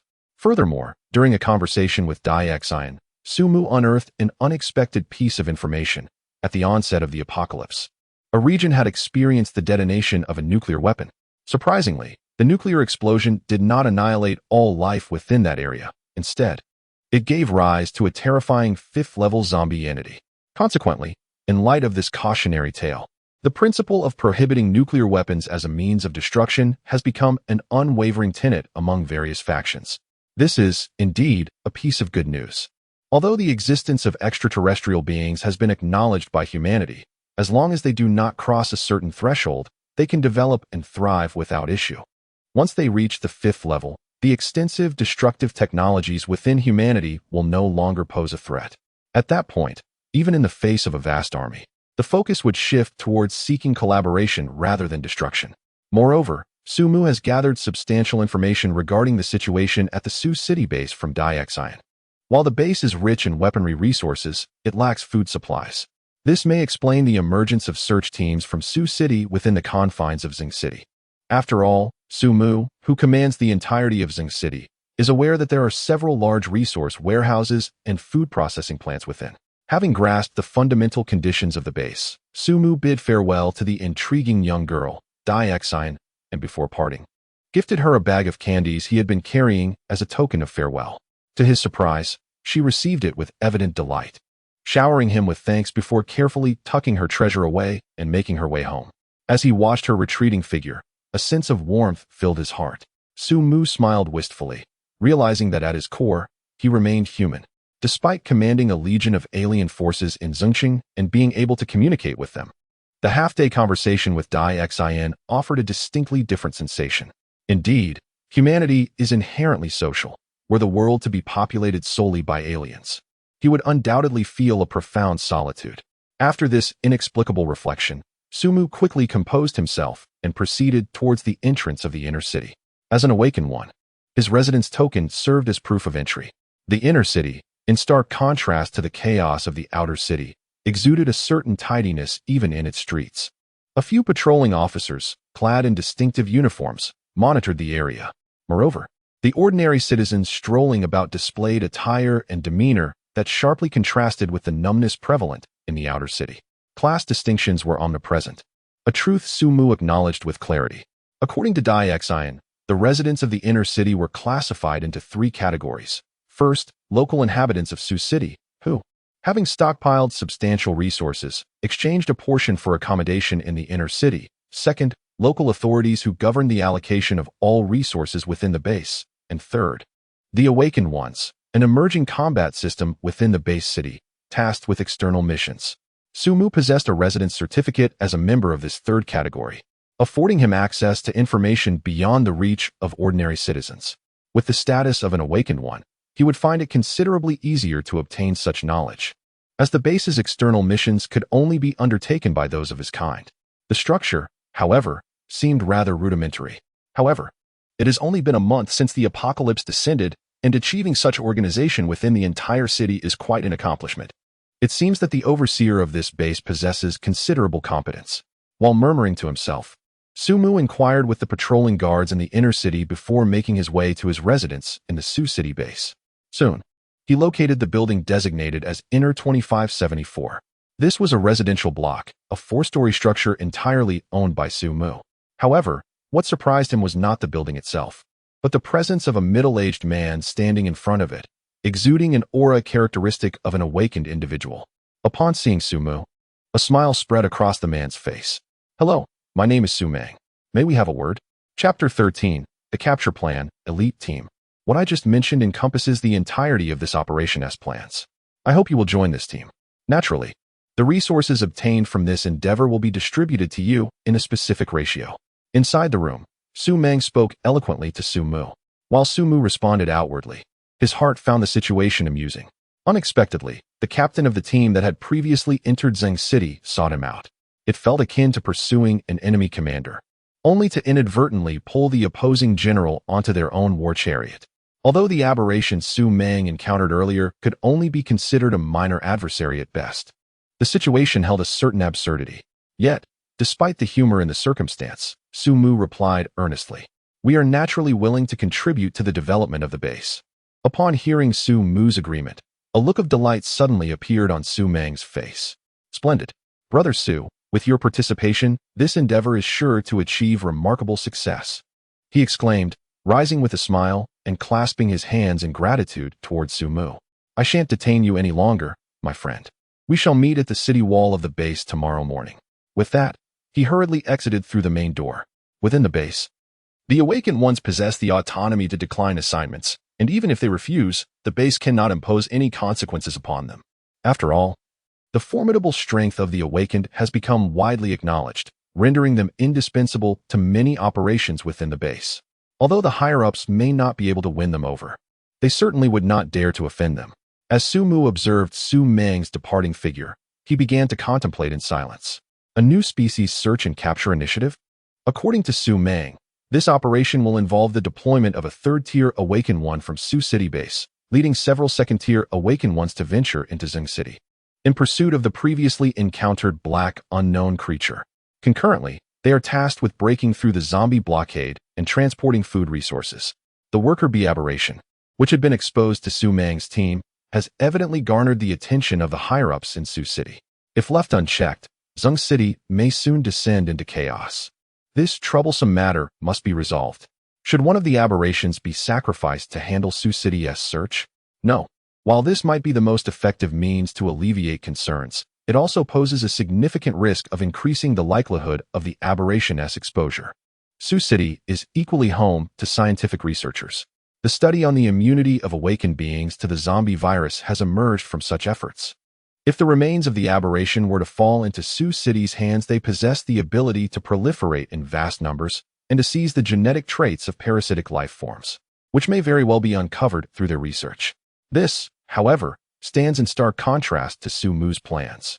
Thus, the alien must perish before Su Meng's team. Yet, it is imperative that Su Cheng's squad is left without any corpses. The individual previously left behind will surely prove useful. With a flicker of determination in his gaze, Su Mu's mind began to concoct a strategy. The following day, he partook in a meager breakfast provided by Su Cheng for all residents of the inner city, a simple bowl of congee and a plain steamed bun. The energy requirements of the awakened are exceedingly high, and this paltry meal barely sufficed to quench his hunger. Even so, residing in the inner city and enjoying the privileges of an awakened individual, the food available remained relatively scant. One could only imagine the extent of the food scarcity within the base. The visage of the young girl Dai Xian surfaced in Su Mu's mind, prompting a weary sigh. This operation, in addition to the planned objective, aimed to ensure that his team would safely transport food back. This would also serve to bolster his current identity and status within Su Cheng, facilitating a swifter engagement with the upper echelons. After all, apart from himself, the alien forces had no need for human sustenance. As for his resource preparations, in this apocalyptic world, countless cities have succumbed to ruin. For one commanding an army of aliens, every fallen city is akin to a personal garden, ripe for the harvesting. All of it could be regarded as a means of repurposing waste. Having concluded his breakfast, Su Mu adhered to Su Meng's instructions from the previous day and made his way to the city wall where he had entered. As fate would have it, a full 24 hours had elapsed since his entrance into the city, and the refugees from Shicheng who had accompanied him had also completed their 24-hour observation period. Under the registration of the receptionist, individuals gradually entered the base. However, they could only reside in the outer city. In light of this situation, the previously vociferous Shi, the leader of the Seven Stars group, was naturally quite displeased. Furthermore, it was evident that his luggage had been subjected to scrutiny. Yet, in the face of circumstances beyond his control, Shi could only begrudgingly accept the situation. Nevertheless, as the guards turned their backs to him, a glimmer of resentment lingered in his eyes, refusing to dissipate. Observing all of this, Su Mu paid it no mind. Although he harbored a certain disdain for Shi upon joining this band of fugitives, he ultimately regarded him as a mere inconsequential figure. Moreover, Shi had not provoked him directly, rendering it unnecessary to involve himself in his affairs. At present, his focus was directed towards the assembly point, eager to witness the so-called third-tier awakeners within Su City. At the city wall, the first line of defense had gathered over a dozen awakeners. A young man, radiating an air of arrogance, stood aloof, exuding a palpable aura that discouraged any approach. In contrast, Su Meng busily coordinated the other awakeners, welcoming them with enthusiasm. Su Mu observed this team, rife with contradictions. With a detached gaze, the young man instinctively recognized him as the third-tier awakener previously mentioned by Su Meng. However, it was abundantly clear that the true leader of the group was Su Meng. Indeed, strength does not necessarily equate to commandability. With an inward sigh of acknowledgement, Su Mu approached the assembly. Su Meng immediately noticed Su Mu's arrival and warmly greeted him, exclaiming that their team was now complete. Allow me to introduce everyone. The individual over there is the special advisor for this operation, the third stage awakened, Li Yuan. In addition to him, there are 12 others participating in this mission, all of whom are second stage awakened. This is my younger brother, Su Mu. This is Qi Lu. This is Fang Wanhua. And this is... Su Meng introduced each person's identity one by one. Aside from the third stage awakened, Li Yuan, the others appeared quite enthusiastic. After all, in their eyes, they belonged to the same circle. As for Li Yuan, there was no need for them to ingratiate themselves. Now that everyone is here, it is time to depart, Su Meng said in a low voice. Once we leave the city, I hope everyone will heed my commands. The significance of this mission is monumental. It may very well pave a new path for humanity. Even if this is not of concern to you, Xingqing holds vast resources that pertain to your interests, and I urge you to take this seriously. Now, let us set off. With that, Su Meng took the lead, stepping beyond the city wall defenses. The principles of righteousness and self-interest had been clearly articulated. Even if this was a hastily assembled team, there should be no mishaps, as personal stakes would prevent anyone from relinquishing their interests without cause.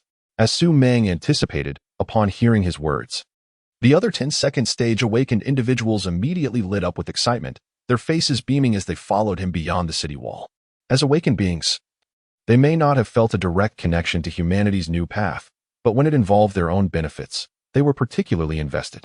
After their journey to Xingqing, it was likely that their status would be elevated, accompanied by a wealth of resources. Why not seize such an opportunity? Even Li Yuan, a third-tier awakener, had secured promises from the higher-ups of the base before making his move. Among the crowd, only Su Mu harbored slightly different thoughts. He lingered at the rear, a trace of derision flickering across his face. Those who pursue profit often overlook the dangers that accompany it. Chapter 14. Entering the city, the show is about to begin. Outside the city of Zong, a convoy came to a halt.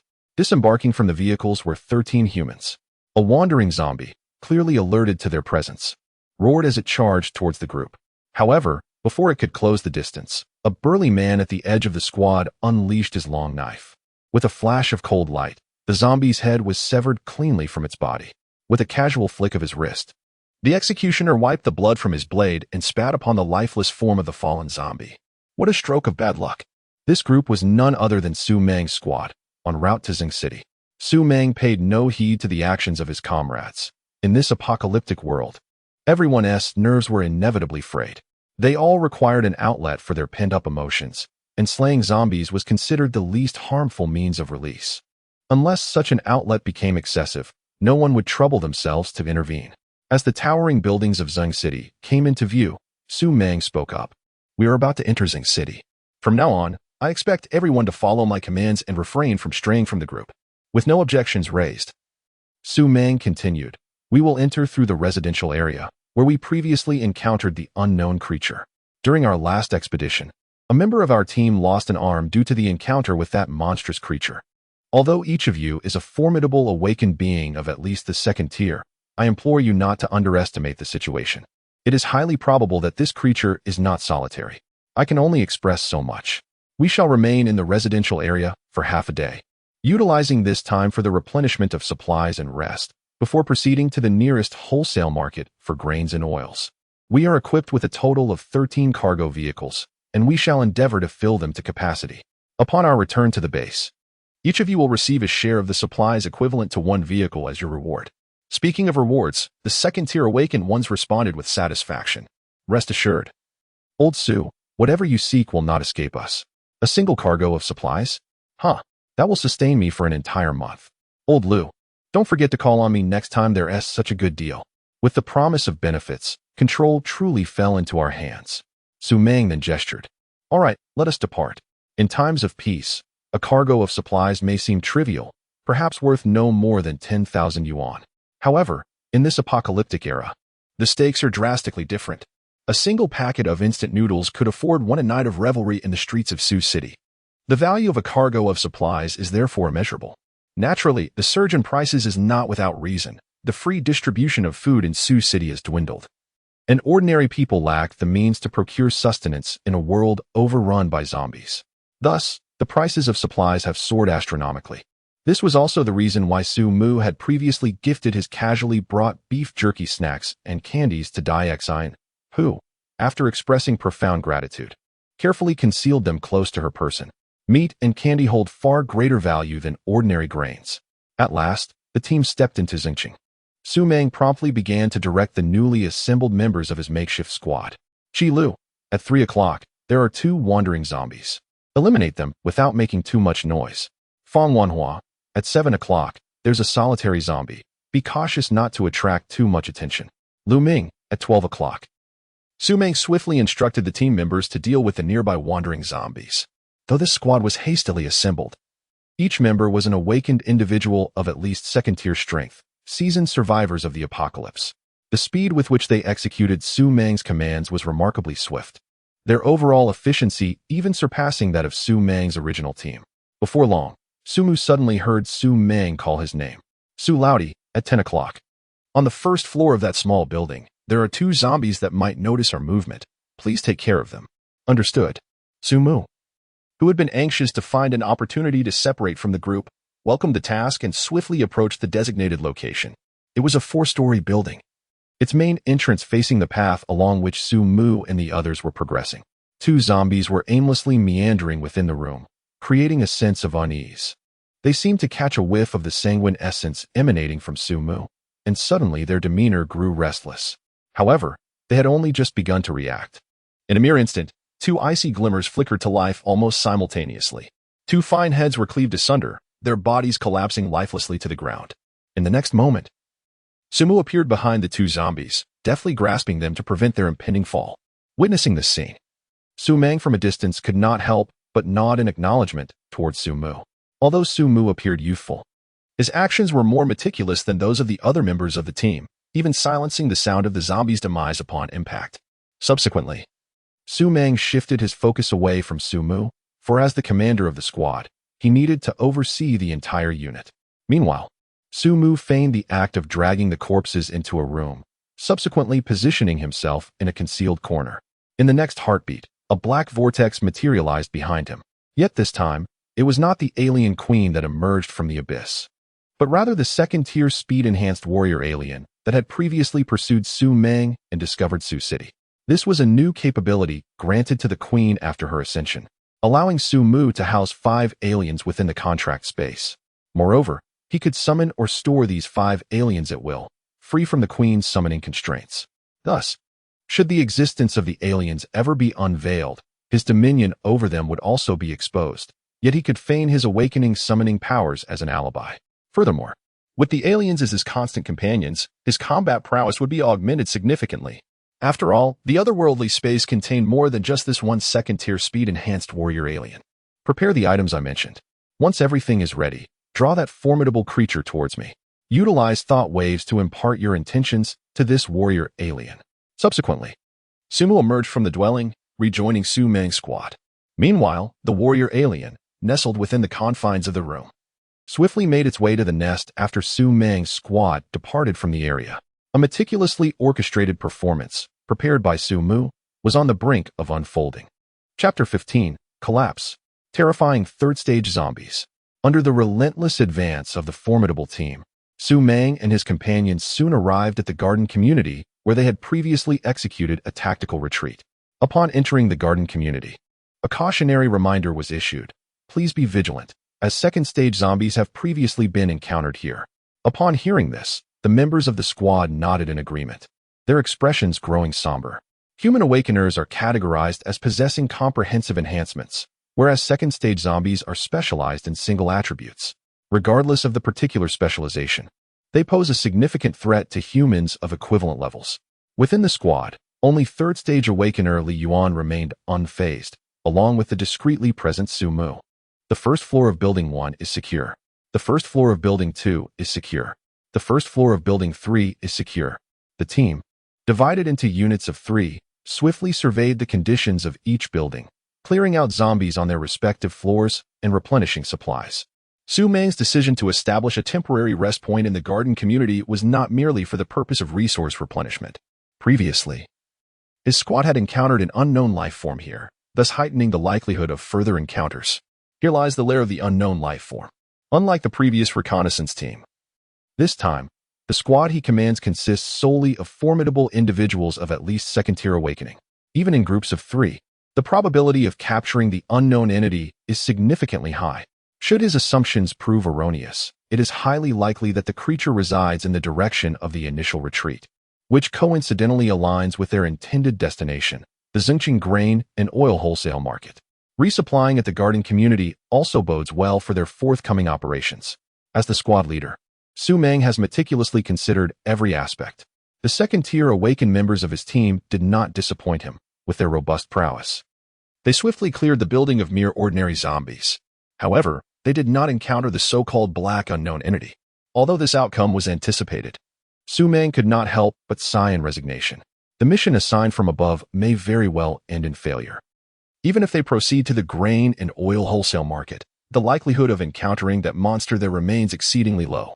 Yet, events have unfolded as they have, and Su Meng can only reassure himself that the target may still be nearby. Everyone, take a moment to recuperate. After the search is completed, we shall regroup at Building 2. At 10 o'clock, we will advance towards the grain and oil wholesale market. As time ticked by, everything remained calm and untroubled. The entire squad gathered at Building 2, easing their taut nerves as they awaited the arrival of the hour. Su Meng, as the squad leader, took the initiative to assume the role of lookout. Standing alone on the balcony of the second floor, he surveyed the surroundings. It was precisely 9:40. Gazing into the distance, Su Meng suddenly perceived an anomaly. A situation had arisen. With a resounding boom, the team members, who were initially recuperating, swiftly converged around him, following his gaze toward the horizon. In an instant, their pupils constricted in unison. Before their eyes, a pitch-black creature was sprinting forward with its elongated limbs. This enigmatic black entity was undoubtedly the monster Su Meng had alluded to. However, this was not the crux of the matter. Behind this dark, unknown being, a colossal zombie was striding forward with enormous steps, relentlessly pursuing it. A third-tier strength-type zombie. The team, comprised of the elite in this apocalyptic world, immediately recognized the identity of the immense zombie before them. A third-tier zombie. Furthermore, it was the most formidable strength type. Conventional firearms had become utterly ineffective against a third-tier strength-type zombie. Striking it would merely leave faint white marks, inciting its wrath without inflicting any real damage. Even tactical grenades would only cause minor abrasions.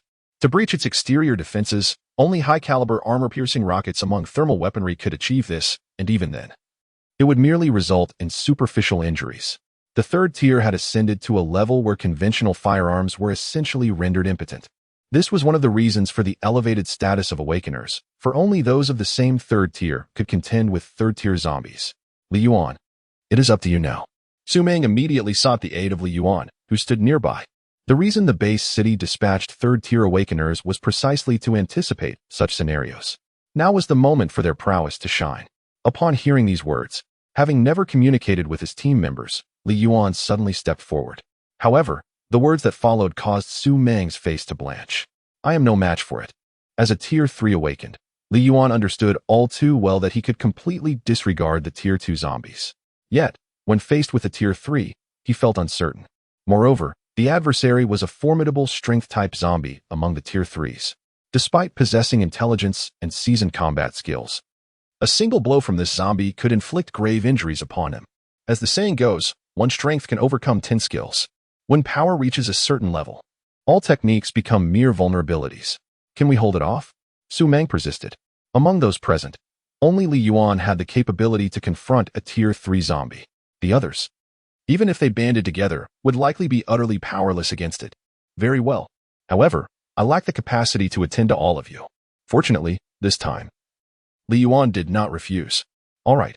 Su Meng gritted his teeth and responded immediately. The black monster might be humanity's future hope. He was prepared to fight with all his might. Who was willing to join me in capturing that black monster? Deep down, he had little hope. It was acceptable for these profit-driven Tier 2 awakened to clear a path and do what they could. However, to risk their lives by approaching a Tier 3 zombie to seize the target from its grasp, he feared no one would be willing. As Su Meng anticipated, the result was just as he expected. In response to Su Meng's words, the 10 Tier 2 awakened remained silent, their gazes wandering, clearly disinterested in involving themselves in this endeavor. Just as Su Meng resigned himself to his fate, a sudden voice emerged. Su Gu, I shall proceed. Su Mu, with a solemn expression, stepped forward in response to Su Meng's anticipation. Excellent. Upon hearing Su Mu's willingness to take the risk alongside him, Su Meng was immediately filled with excitement. Thank you, Brother Su.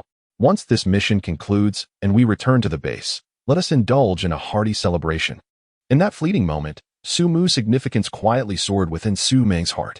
To this, Su Mu merely replied with an affirmative, yet internally, he was deep in contemplation.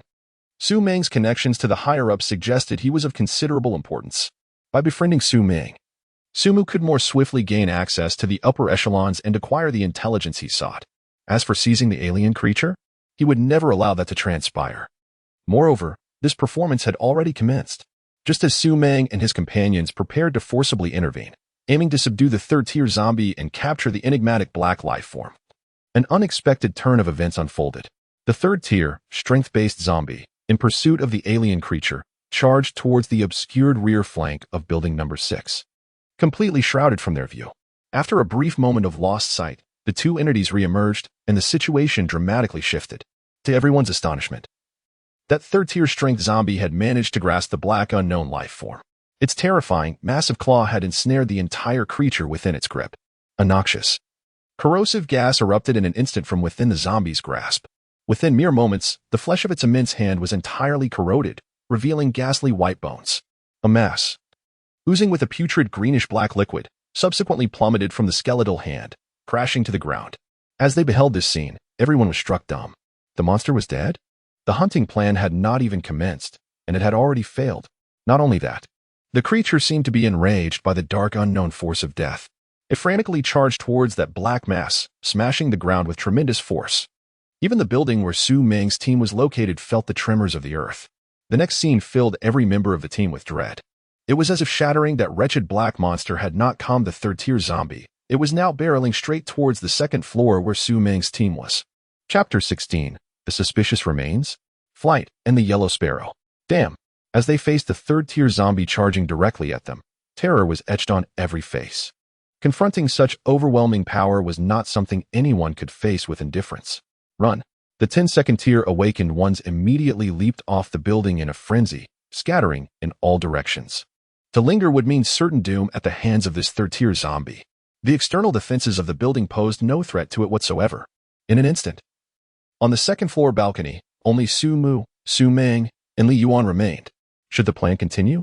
Faced with the approaching third-tier brute, the most astonished Li Yuan still had the presence of mind to inquire. Although he was also a third tier, he knew he was no match for this zombie. Yet if he was determined to escape, this clumsy creature could not possibly detain him. Upon hearing Li Yuan's question, Su Meng made a resolute decision and responded earnestly. Continue. The dark, unknown entity has been crushed by the third-tier zombie, leaving behind only a heap of tattered remnants. Yet, having something is better than having nothing at all. I hope the scientists within the base can glean some insights from these remains. With this thought, Su Meng promptly signaled for the plan to remain unchanged. Action. As his words fell, the trio swiftly divided into two teams. Li Yuan's form erupted with energy, akin to a charging tiger, as he surged towards the third-tier zombie before him. In the next instant, he drew forth a pair of gleaming daggers from his waist, their obsidian sheen glinting ominously. With a flourish of his arms, two swift arcs of darkness appeared, leaving two deep gashes on the knee of the formidable third-tier brute. Regrettably, these were merely superficial cuts, failing to penetrate muscle or bone. How resilient! Li Yuan did not linger, retreating hastily after his strike. His objective was to divert the attention of the third-tier zombie, not to eliminate it. This injury was sufficient for his purpose. As anticipated, the wounded third-tier zombie immediately registered Li Yuan's presence, its massive form lunging towards him. Although it possessed a distinct advantage in strength, it lacked agility, placing it at a considerable disadvantage. In that moment, a tense standoff ensued between man and monster. Meanwhile, Su Mu and Su Meng swiftly arrived at the location of the black unknown entity's remnants. The tremendous commotion caused by the third-tier zombie had attracted countless other zombies to this area. Brother Su, I'll leave these surrounding zombies to you. Upon arriving at the site, Su Meng immediately lunged towards the wreckage, leaving a remark for Su Mu. In response, Su Mu remained silent and instead charged towards the nearby zombies, wildly wielding his fire axe. In an instant, he had cleared an area of foes. Meanwhile, Su Meng did not spare a moment to observe Su Mu's actions. At that moment, he was meticulously searching through the black debris for potentially useful components. Oddly enough, within this mass of wreckage, there seemed to be nothing but shell-like fragments. As he hurriedly rummaged through, a hint of confusion lingered in his mind. The highly corrosive blood indicated that this indeed belonged to the black creature. However, apart from the vile green corrosive fluid, the remnants consisted solely of shattered black shells, broken apart by immense force. Furthermore, instinctively, he sensed that something was amiss within this wreckage. Yet, the current situation did not allow him the luxury of contemplation. He needed to act swiftly. A formidable foe was approaching. Just as Su Meng felt a twinge of unease, Su Mu's voice suddenly resonated. He quickly glanced towards Su Mu's position, his movements accelerating significantly. The reason was clear. A mere 100 meters ahead, several second-tier zombies, distinctly different from the ordinary first-tier ones, were charging towards them.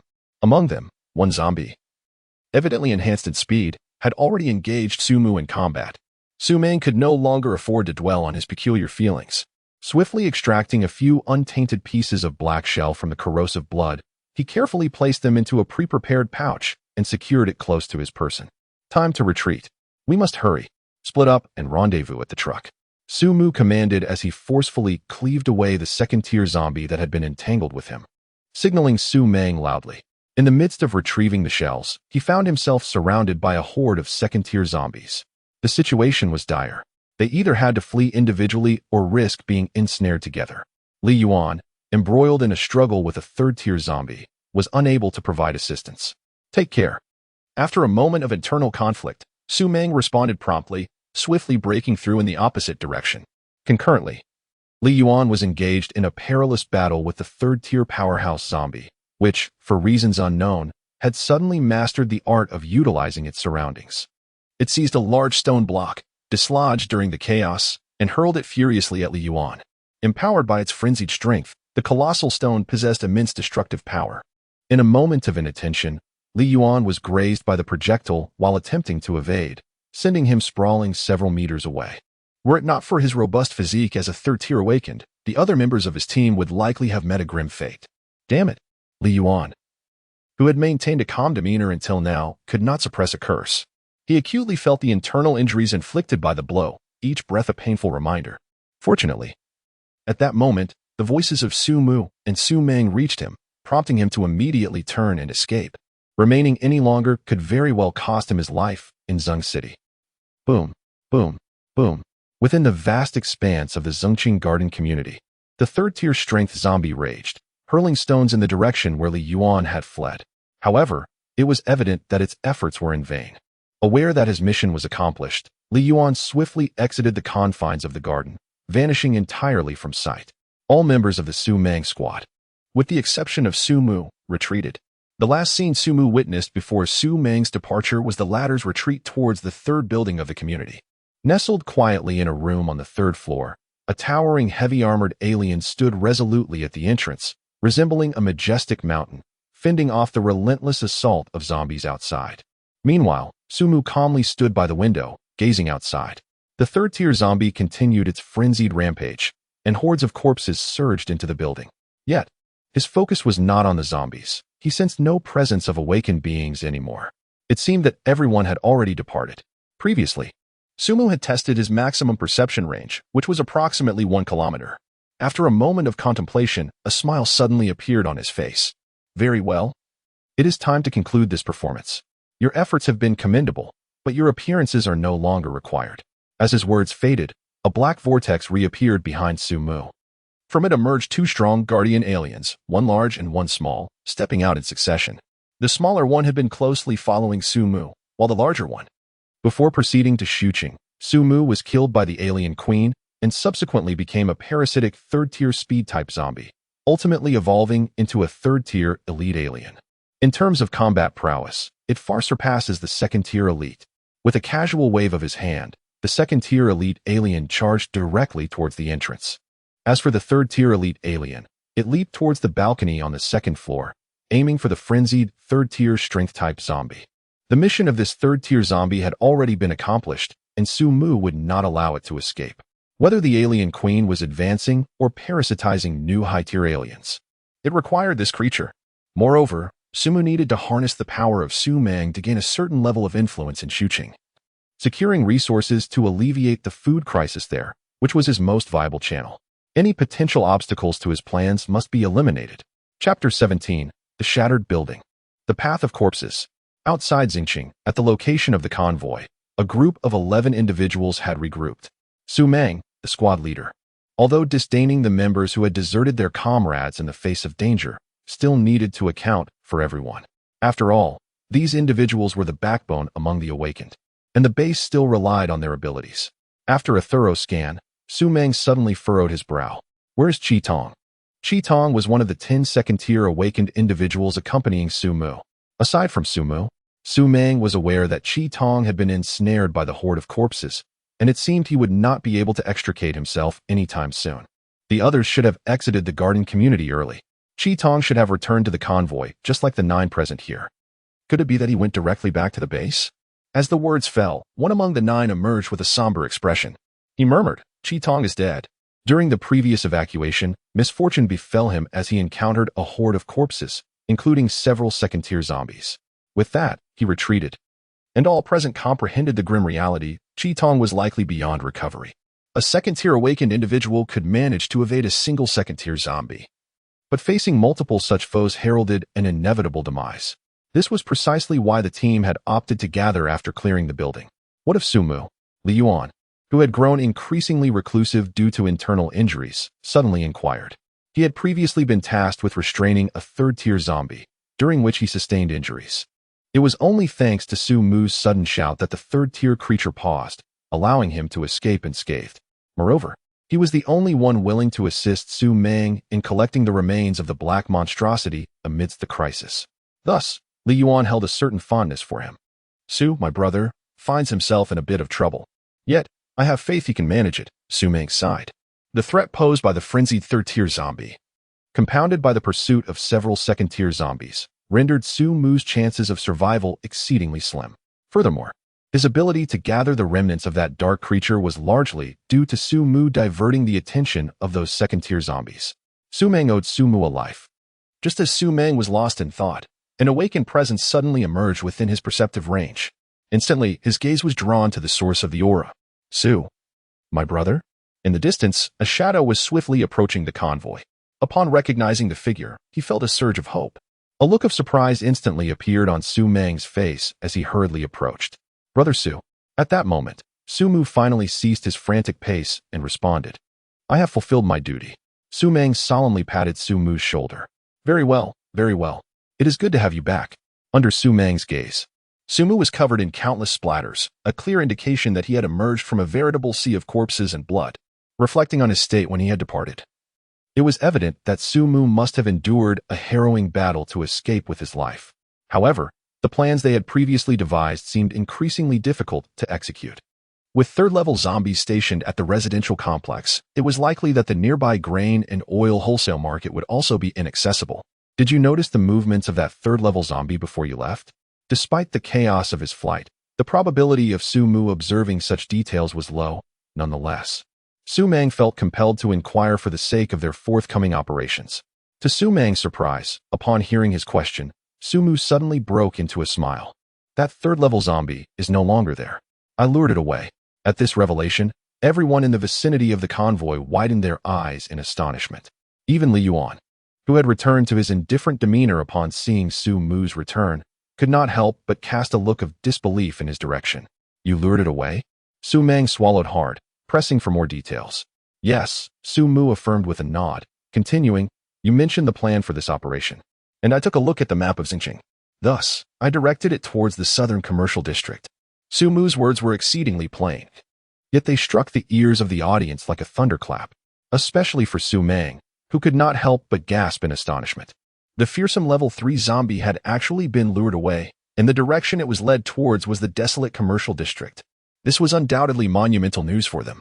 The significance of Xingqing lay in its proximity to the grain and oil wholesale market near the northern garden community, as well as the food processing factories located in the western industrial area. As long as there were no threats from these two fronts, they could mobilize personnel to transport Xingqing's supplies in abundance, alleviating Su City's resource scarcity. Now, all of this had been inadvertently resolved by Su Mu. Su Meng could not suppress his elation. This is fantastic. Upon my return, I shall undoubtedly convey your merits to the higher-ups. Upon hearing this, Su Mu merely smiled, offering no response. Yet this was the affirmation he had desired. At this point, he had genuinely penetrated into the inner workings of Su City, which would greatly benefit his future endeavors. Su Meng, being prudent, took immediate action after Su Mu elucidated the circumstances. However, he did not recklessly lead the convoy directly into the area. Instead, after leaving a few individuals within the convoy, he took Li Yuan, Su Mu, and the remaining 4 level 2 awakened ones to once again proceed towards the garden community. Upon arrival, the scene before them caused Su Meng and the 4 awakened ones to widen their eyes in disbelief. The once vibrant garden community had now transformed into a desolate wasteland, with building number 3, designated as Su Mu's evacuation point, standing amidst the ruins. The outer wall bore several gaping breaches, unmistakably the result of a tremendous forces assault. The ground was littered with the remnants of nearly 100 zombies, most of their bodies in a state of utter decay. Clearly, they had fallen victim to the devastating attack of some formidable entity. This path of corpses extended southward, evidently the direction in which Su Mu retreated. Observing this trail of death, Su Meng and the 4 accompanying second-tier awakeners cast respectful glances towards Su Mu. Even Li Yuan regarded him with admiration. In the face of the third-tier zombie threat, he had successfully diverted the horde while remaining unharmed. His strength was undoubtedly impressive. Yet what was even more fearsome was his extraordinary courage, keen insight, and strategic acumen. Despite the scrutiny of his companions, Su Mu maintained a composed demeanor, though internally he wore a smile tinged with malevolence. He understood all too well the shock that Su Meng and Li Yuan must be experiencing upon witnessing this scene. Yet, the very emotions that stirred within them were precisely what he sought to evoke. The dilapidated buildings, the harrowing path of corpses, all of it was a spectacle he had intentionally orchestrated for their benefit.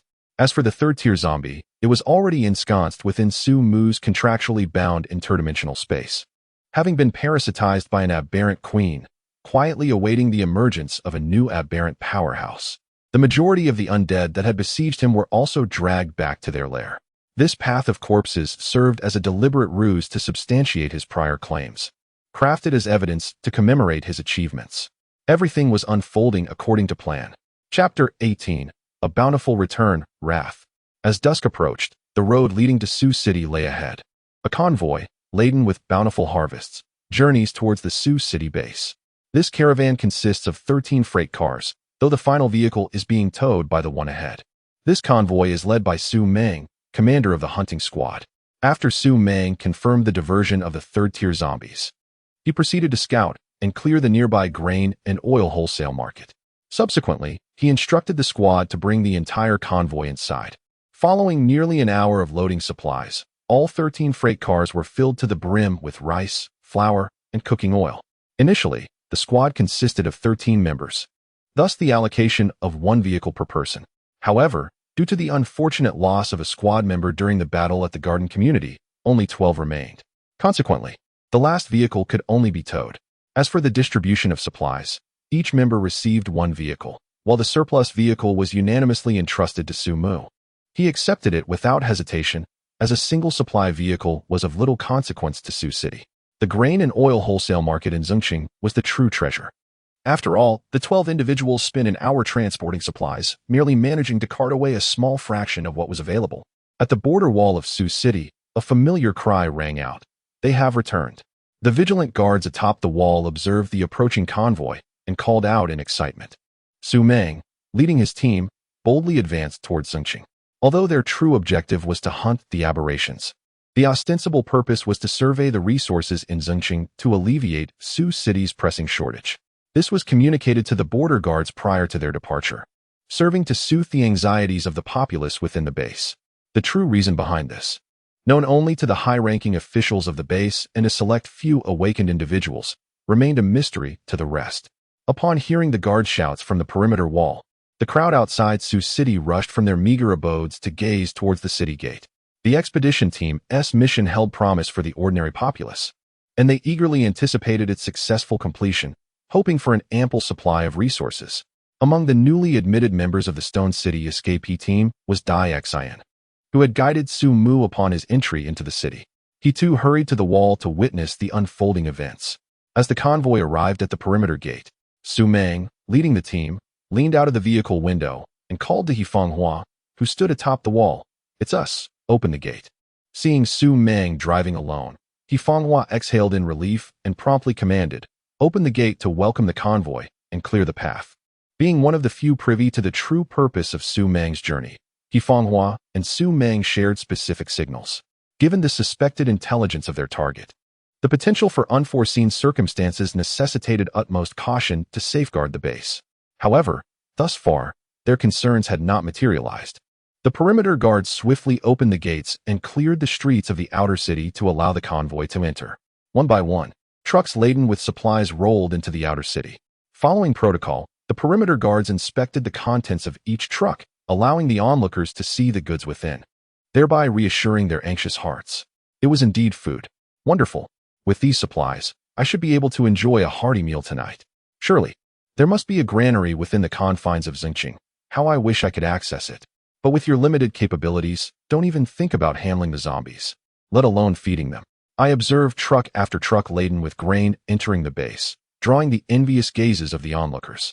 Yet, despite their covetous glances, none dared to rush forward. The base upholds strict regulations. Aside from the daily provision of complimentary food, any act of snatching will incur severe penalties. This is, after all, a form of protection for the residents of the base. Many individuals bring supplies into the city. For instance, at this very moment, Shizong stands on either side of the main road, casting malevolent glances at the convoy of grain trucks. Damn it, they can procure food, yet they have to take mine. Shizong is filled with rage. Upon entering the city, he had half of his supplies confiscated by the guards at the perimeter, including a significant portion of his food. After discerning the value of items within the base, his displeasure only heightened. Although this system is not entirely unreasonable, Given that Sioux City is indeed in a period of resource scarcity and necessitates the distribution of free food supplies, accepting survivors naturally increases the burden. Collecting a certain percentage of resources from the survivors is a reluctant necessity. However, as someone who once held a modicum of prestige in Sioux City and has grown accustomed to a position of authority, Shirzong cannot tolerate being exploited by others. He believes only he should exploit others. Just wait. Once I ascend to a higher echelon, those guards will have something to regret. Seething with indignation, Shirzong could only glare fiercely at the guards behind him. Just then, a melodious voice of a little girl pierced through the air. "Excuse me, please." Shirzong recognized that the voice came from beside him. Clearly, someone wished to squeeze into the vacant space beside him to witness the spectacle. In his agitation, Shirzong shoved his corpulent body toward the direction of the voice. He could not afford to provoke the guards, nor could he contend with the awakened ones. A mere commoner from the outer city dared to command him? With significant force, he collided, as anticipated, resulting in a startled cry as a little girl was knocked to the ground. Along with her fall, a small cloth bag tumbled from her possession, revealing its contents. Upon seeing the bag, Shirzong's fury ignited. "How dare you steal from me?" Within the bag were unmistakably a pack of jerky and a packet of candies. In Shirzong's eyes, these outer city denizens could only subsist on the meager rations dispensed by the base, barely able to fill their stomachs. How could they possibly possess such luxuries as jerky and candies? He alone, a fugitive from Stone City yet to enter the inner city, could have such provisions. The little girl must have pilfered his belongings. With that thought, he seized the small bag, rummaged through its contents, and carelessly discarded the tattered bag to the side. Witnessing this scene, Dai Xin was immediately alarmed. "Return it to me. This is my possession," she exclaimed, hastily attempting to reclaim what rightfully belonged to her. Yet, her petite frame was no match for the imposing Shirzong. As Dai Xin rushed towards him, Shirzong thrust out his empty hand forcefully. The frail Dai Xin was promptly shoved to the ground once more. The thief brazenly justified his actions, grunting in defiance. Internally, Shirzong had regained his composure. When he left his dwelling, he carried no belongings. The guards had allocated him a makeshift residence, and earlier that morning, he had exchanged food for a heavy lock, securing it with the expectation that theft would be impossible. Nonetheless, even with this realization, he felt no remorse for his current conduct. This world was inherently one of the survival of the fittest. He was merely a commoner from the outer city, destined for the inner city. Furthermore, even if he were to encounter the base patrol, he held no fear.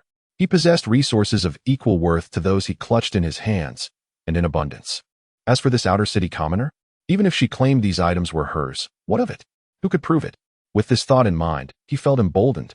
However, at that moment, Shirzong suddenly sensed an overwhelming force at his waist.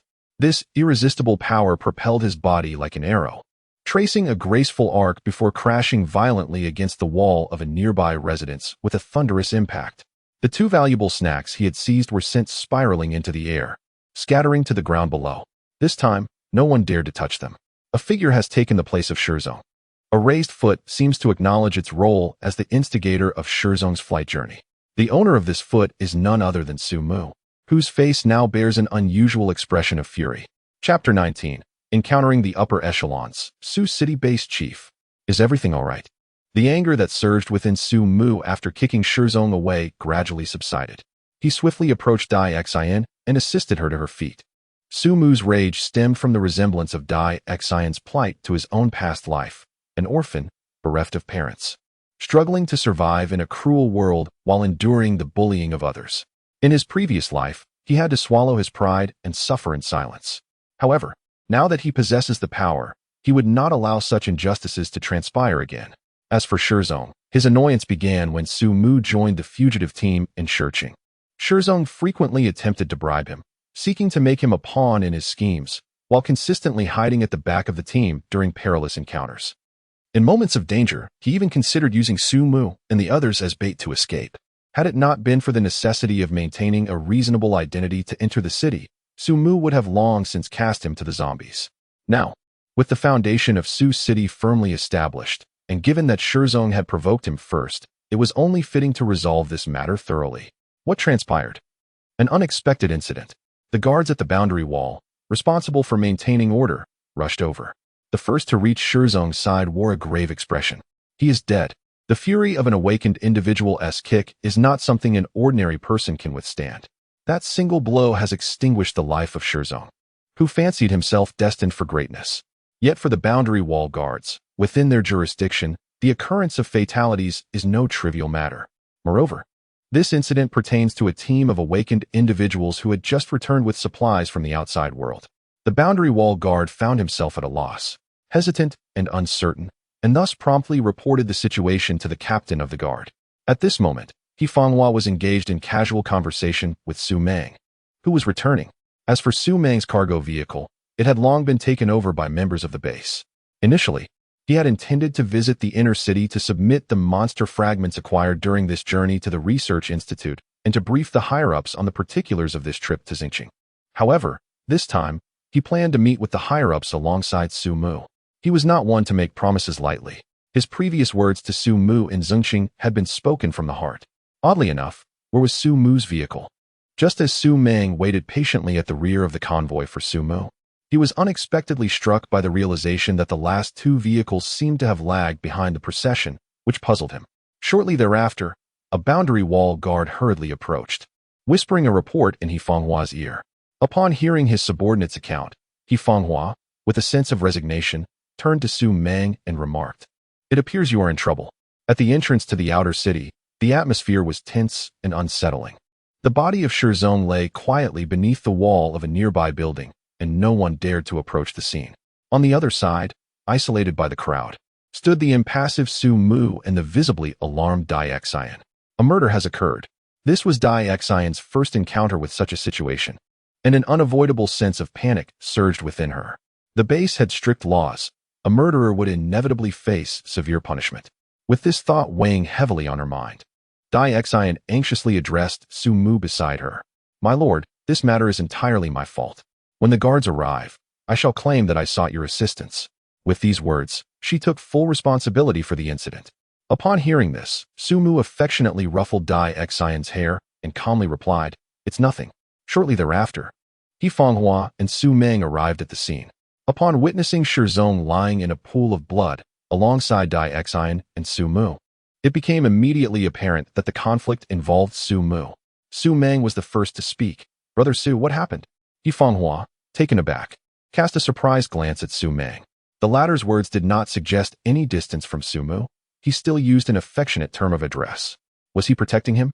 Furthermore, regardless of right or wrong, Su Meng had yet to mention the specific matters within Xingqing, and he was unaware that he owed Su Mu a life. Thus, He Fanghua found it peculiar. It was quite rare for Su Meng, who typically prioritized maintaining stability within the base, to show such favoritism. "It's nothing. Someone was merely bullying my sister," Su Mu replied coolly, casting a glance at the deceased Shirzong with an impassive expression. "Surely, the base does not permit the forcible seizure of others' belongings. The items on the ground were intended for my sister." For Su Mu, killing Shirzong was hardly significant. Yet, with Su Meng inquiring, and being in Su City, it was essential to adhere to the established rules.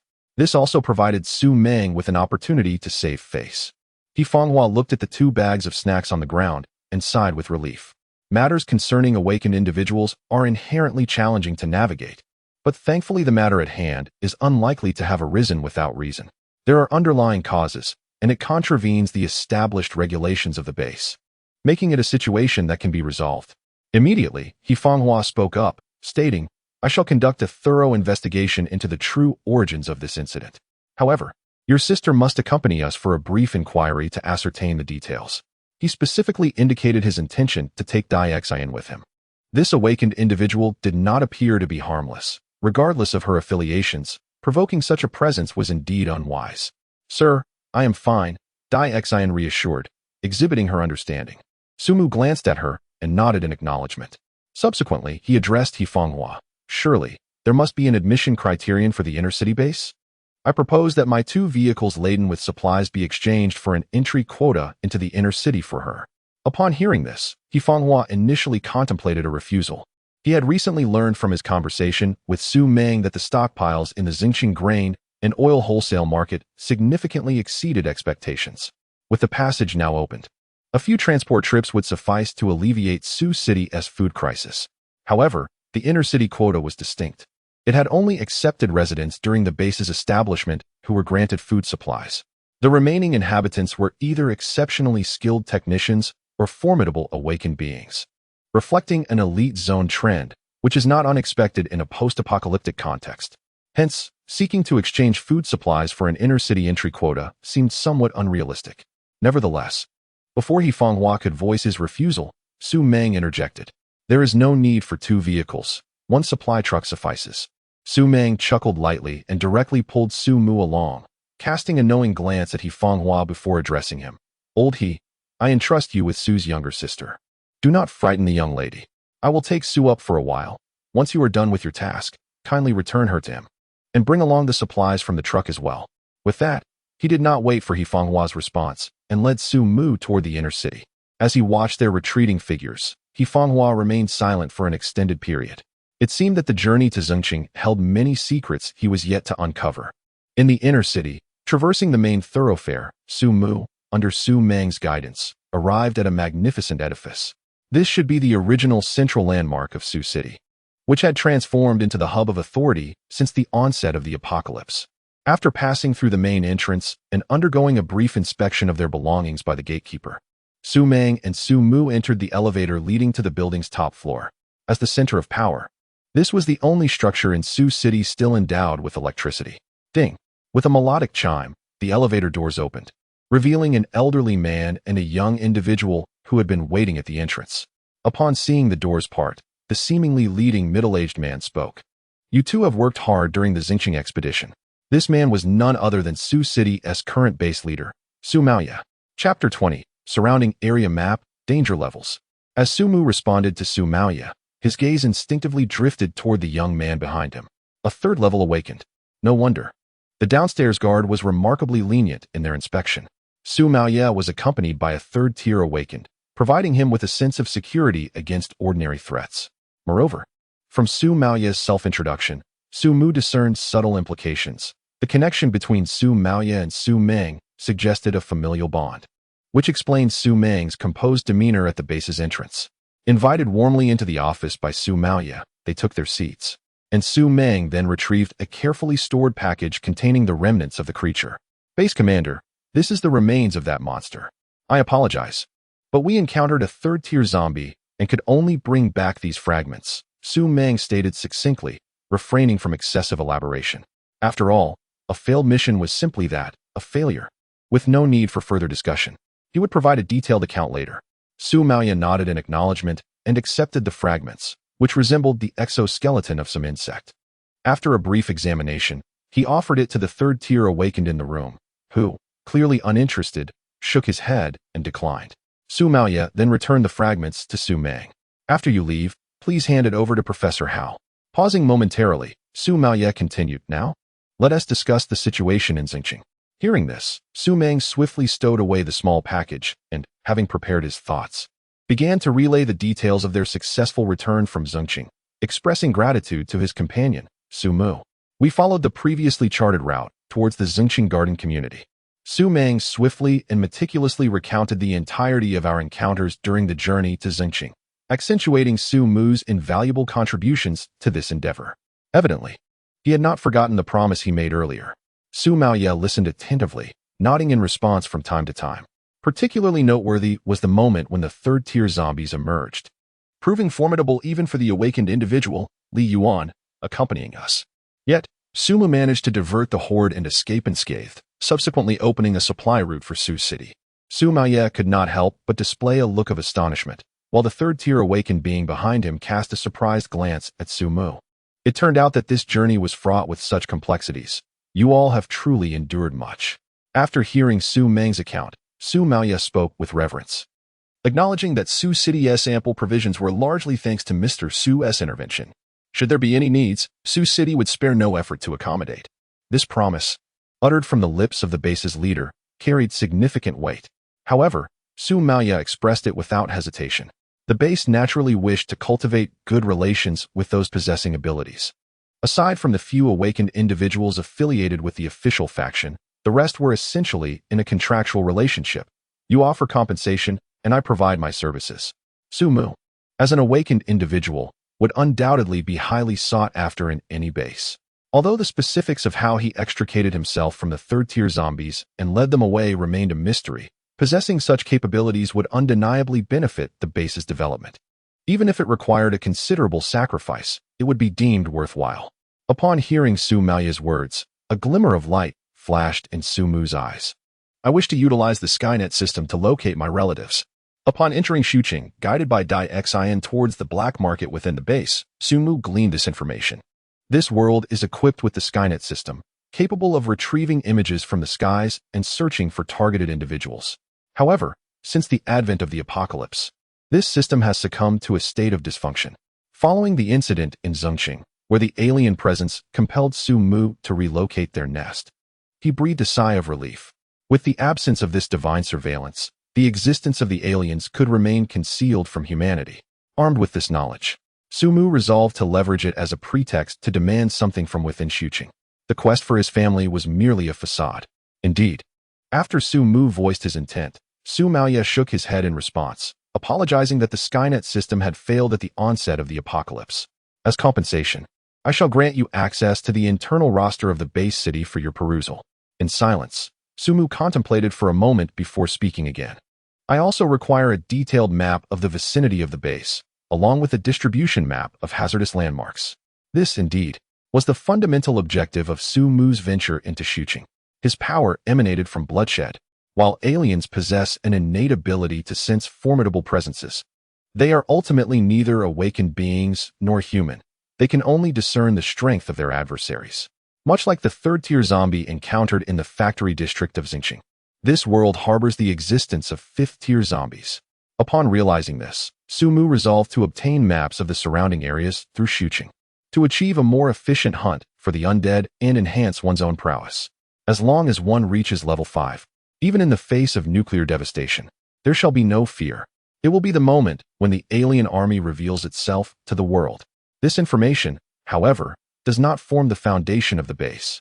With the pretext of searching for relatives, there is a considerable likelihood of obtaining it. Upon hearing Su Mu's additional demands, Su Maoya rhythmically tapped his fingers on the table before responding with conviction. Certainly. However, in exchange, I hope you can also contribute to the base within your capabilities. With that, Su Maoya extended his right hand towards Su Mu, who reciprocated the gesture with a firm handshake. Of course, as night fell, Su Mu and Su Meng parted ways, strolling towards their respective abodes within Su City. In his possession was a meticulously crafted map of the surrounding areas, which clearly indicated the levels of danger associated with each region. According to the cartographer's insights, the danger level was determined by the highest tier of zombies present and the scale of the horde. This greatly facilitated Su Mu's strategic planning. Aside from the western region of Zhengqing, the remaining 3 directions had undergone extensive exploration, revealing numerous high-risk areas marked on the map. Each marked point signified the presence of Tier 3 zombies. This was precisely what Su Mu required. Since the Alien Queen's ascension, hunting Tier 2 zombies had ceased to yield significant enhancements. Only Tier 3 zombies could elicit a potent strengthening response. Gazing up at the clear sky, adorned with a multitude of stars, he felt a surge of determination. The myriad of stars in the sky seemed to be the prey meticulously targeted by Su Mu. Lowering his head, he perceived that the entirety of Su City was shrouded in darkness beneath the night. Su Mu murmured to himself, "It is coming." Chapter 21. The Grand Plan, Fame. The following day, Su Mu awakened early. Within the residence, others had already commenced their bustling activities. "Sir, breakfast is ready." Dai Xian had risen at dawn. The first task upon waking was to prepare a meal for Su Mu. The previous day, in the outer city, Yifanghua had evidently not caused her much trouble. After swiftly clarifying the matters at hand and discovering the root of the issue lay with the deceased Shizong, he personally accompanied Dai Xian and the cart laden with resources that Su Mu had brought back, placing them within Su Mu's residence in the inner city. Upon learning of her possession of the certificate for residing in the inner city, Dai Xian was naturally overjoyed. However, she was acutely aware that it was all thanks to Su Mu. Realizing that she could not assist Su Mu in other matters, she took it upon herself to clean the entire abode. Of course, she did not rearrange anything within the house, including Su Mu's bedroom, which she refrained from entering presumptively. When Su Mu returned from Su Maoya, Dai Xian even utilized the supplies he had brought back to prepare a simple dinner. A month of living in the apocalyptic world had taught the formerly sheltered young girl the nuances of survival and social interaction.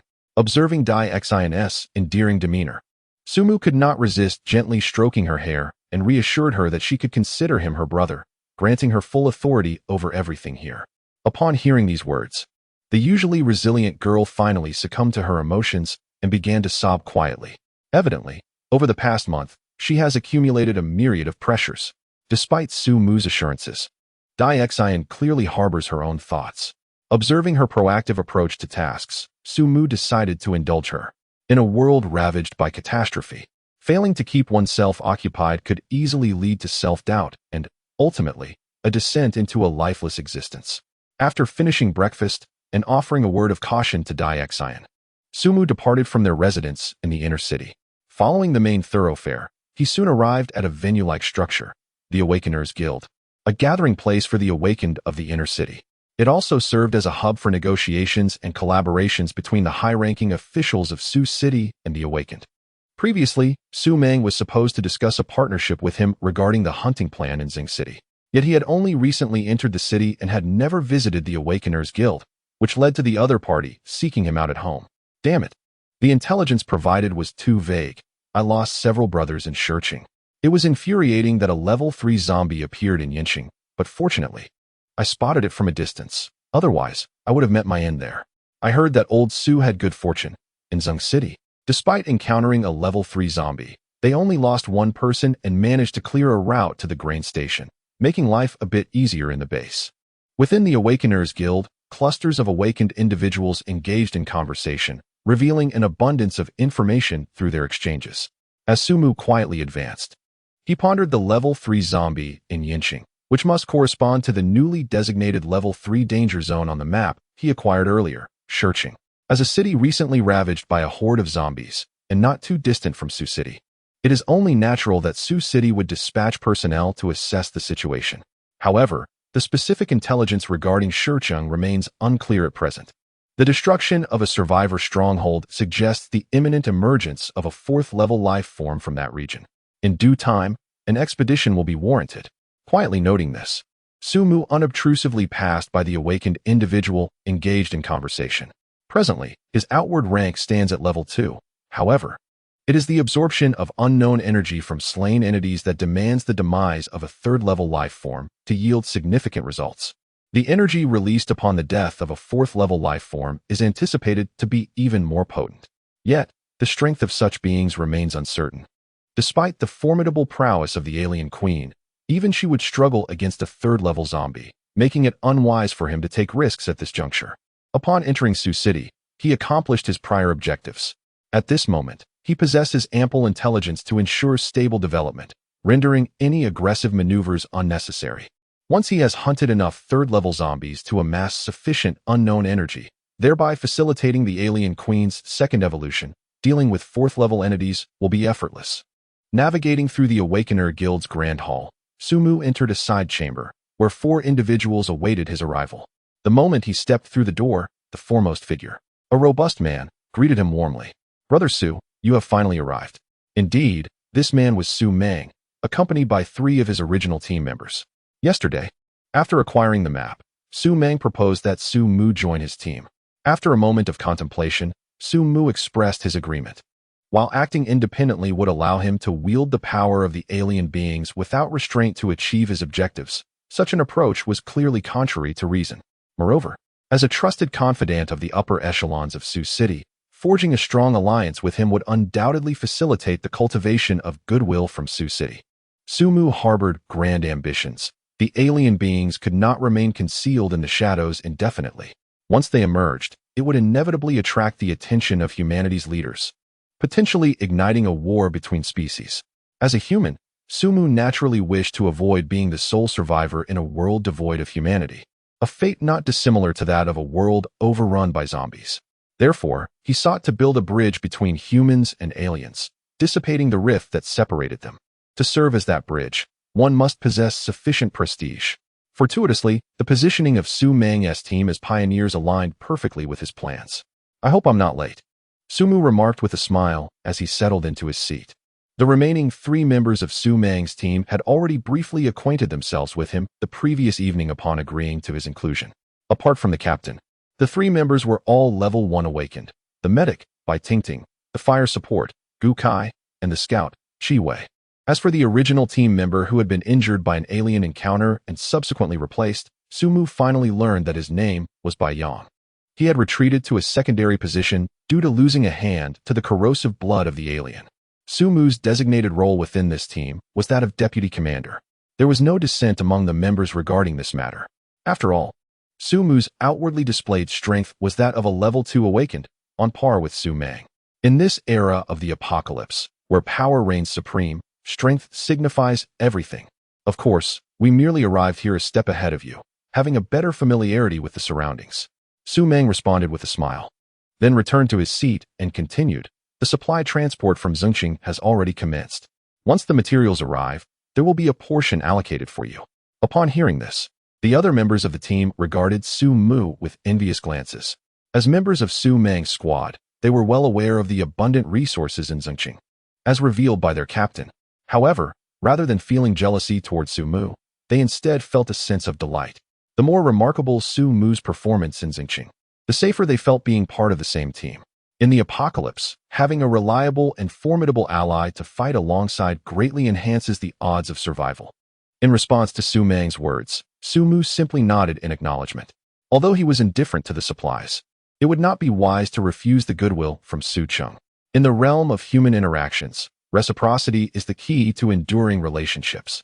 As for the alien nest within Zhengqing, Su Mu harbored no concerns about exposure. In the coming days, the aliens would be preoccupied with expanding their underground lair. Furthermore, he had already taken precautions to disguise their presence. Unless Zhengqing initiated a thorough search, which was evidently implausible, discovering the existence of the aliens would remain a challenge. On the other side, silence had succumbed to death, as the third-tier zombies, now parasitically integrated into the ranks of the Su Mu army, posed a formidable threat. The transportation team in Zhengqing, aside from following his directives for route exploration, would likely refrain from complicating matters further. Thus, Su Mu paid little attention to the subsequent developments in Zhengqing. Meanwhile, after briefing on the follow-up affairs in Zhengqing, Su Meng finally began to elucidate the reason for their gathering at this juncture. He produced a map and indicated a specific region, addressing the 4 individuals present. Our objective this time is the Central Hospital of Yanshi. We need to procure a substantial quantity of medication from the hospital's pharmacy. Bai Tingting. The collection of these supplies will rest upon your shoulders. Upon hearing her name mentioned by Su Meng, Bai Tingting, the team's medic, nodded in understanding. All right, now that we are aware, let us prepare accordingly. We shall convene at the outer city base in 10 minutes. With a command given, the team members dispersed. However, as Su Meng unfolded the map, a spark ignited in Su Mu's heart. The central hospital was perilously close to the newly designated danger zone in Yanqing from the previous day. It seemed that this operation could serve a dual purpose. Chapter 22, The Zombie Behemoth. Beneath the morning sun, a specially modified vehicle traversed the main road. Gu Kai was at the wheel, while Su Meng occupied the passenger seat. Directing their course, Bai Tingting, Qi Wei, and Su Mu were seated in the cargo area, where the seats had been removed. The distance to Yanqing was considerable, and the journey thus far had been rather uneventful in the desolate expanse. Perceiving the atmosphere within the vehicle to be somewhat oppressive, the team's medic, Bai Tingting, took the initiative to engage Su Mu, who was resting with his eyes closed. Vice Captain, once we enter the hospital, my safety will be entrusted to you, she remarked. At her words, Su Mu opened his eyes and regarded her. Bai Tingting possessed a commendable appearance, enhanced by her status as an awakened individual and her role as a medic in the esteemed Su Meng team, linked to the higher echelons of their base. Thus, there was no necessity for her to resort to self-deprecation, as others might, in order to protect herself. This was her asset. In the apocalypse, aligning oneself with the powerful is a matter of survival, and Su Mu was the formidable figure Bai Tingting aspired to ally with. Her intent had crystallized after learning of his achievements in Zhengqing. However, when faced with Bai Tingting's implicit overture, Su Mu chose not to respond. Once we enter the hospital, you should focus solely on gathering medical supplies. The rest will be handled by us, he stated. Upon hearing this, Bai Tingting nodded in acknowledgement, yet internally, she felt a twinge of discontent. Female awakened individuals were already a rarity in this world, and her overture had been met with indifference, leaving her pride somewhat bruised. Nonetheless, her dissatisfaction was fleeting. She understood the gravity of their circumstances. In the apocalypse, a foolish decision could spell disaster. Having survived within the Su Meng team, Bai Tingting maintained a clear understanding of her position. Outside the base, prospects were bleak, but within its walls, opportunities still existed. I refuse to believe I cannot win you over.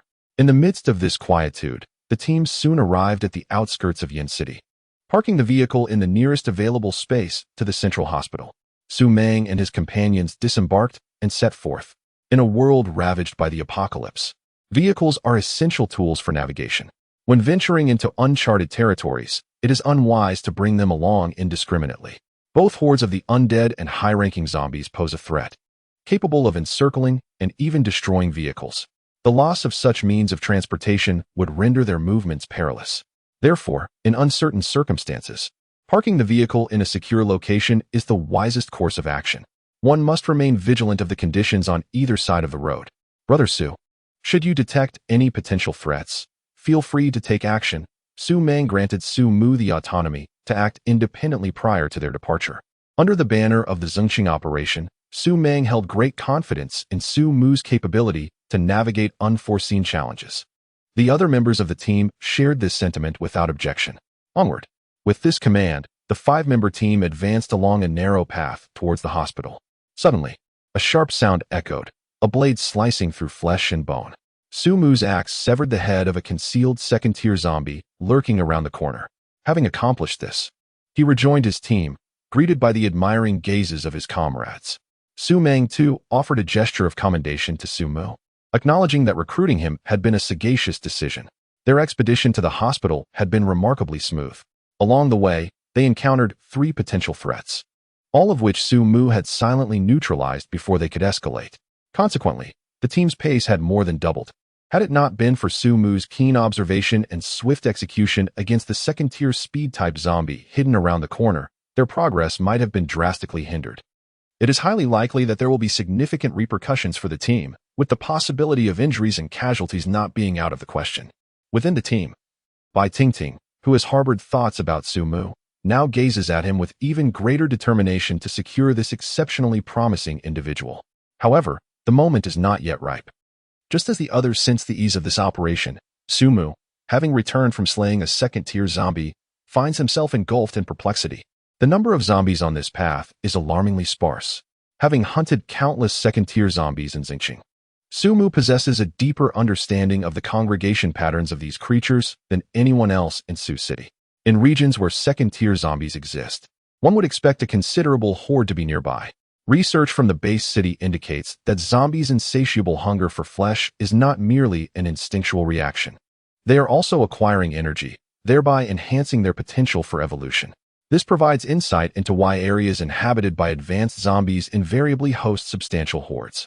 Yet, despite the team's deliberate choice of a discrete path to evade the large hordes on the city's main thoroughfares, the emergence of a second-tier zombie should logically imply the presence of numerous wandering zombies in the vicinity. Contrary to this expectation, the reality is starkly different. The previous crises he resolved, along with the zombies dealt with during the team's progression, amounted to merely dozens, and their distribution was exceedingly sparse. At this level, it hardly qualifies as a horde. Thus, the only plausible explanation is that some entity has drawn the second-tier zombies' attention. Just as Su Mu contemplates this, Qi Wei, acting as the team's scout, suddenly recoils with a changed expression upon glancing around the street corner. Subsequently, he gestured for the team to retreat and whispered in a tone filled with terror, "Zombie creature." In the next instant, Su Mu's nerves jolted as an overwhelming sense of crisis descended upon him. Without a moment's hesitation, he kicked Su Meng and Gu Kai, who were in front of him, away. Seizing the momentum, he swiftly pulled Bai Tingting from behind and lunged backward. This sudden turn of events caught everyone present off guard. Bai Tingting, too, looked at Su Mu, who had unexpectedly embraced her, with surprise. Could it be that he had finally understood? However, just as this thought crossed her mind, a thunderous cracking sound erupted from the very spot where they had just stood. The wall of the nearby building suddenly shattered, revealing 2 crimson, pointed horns.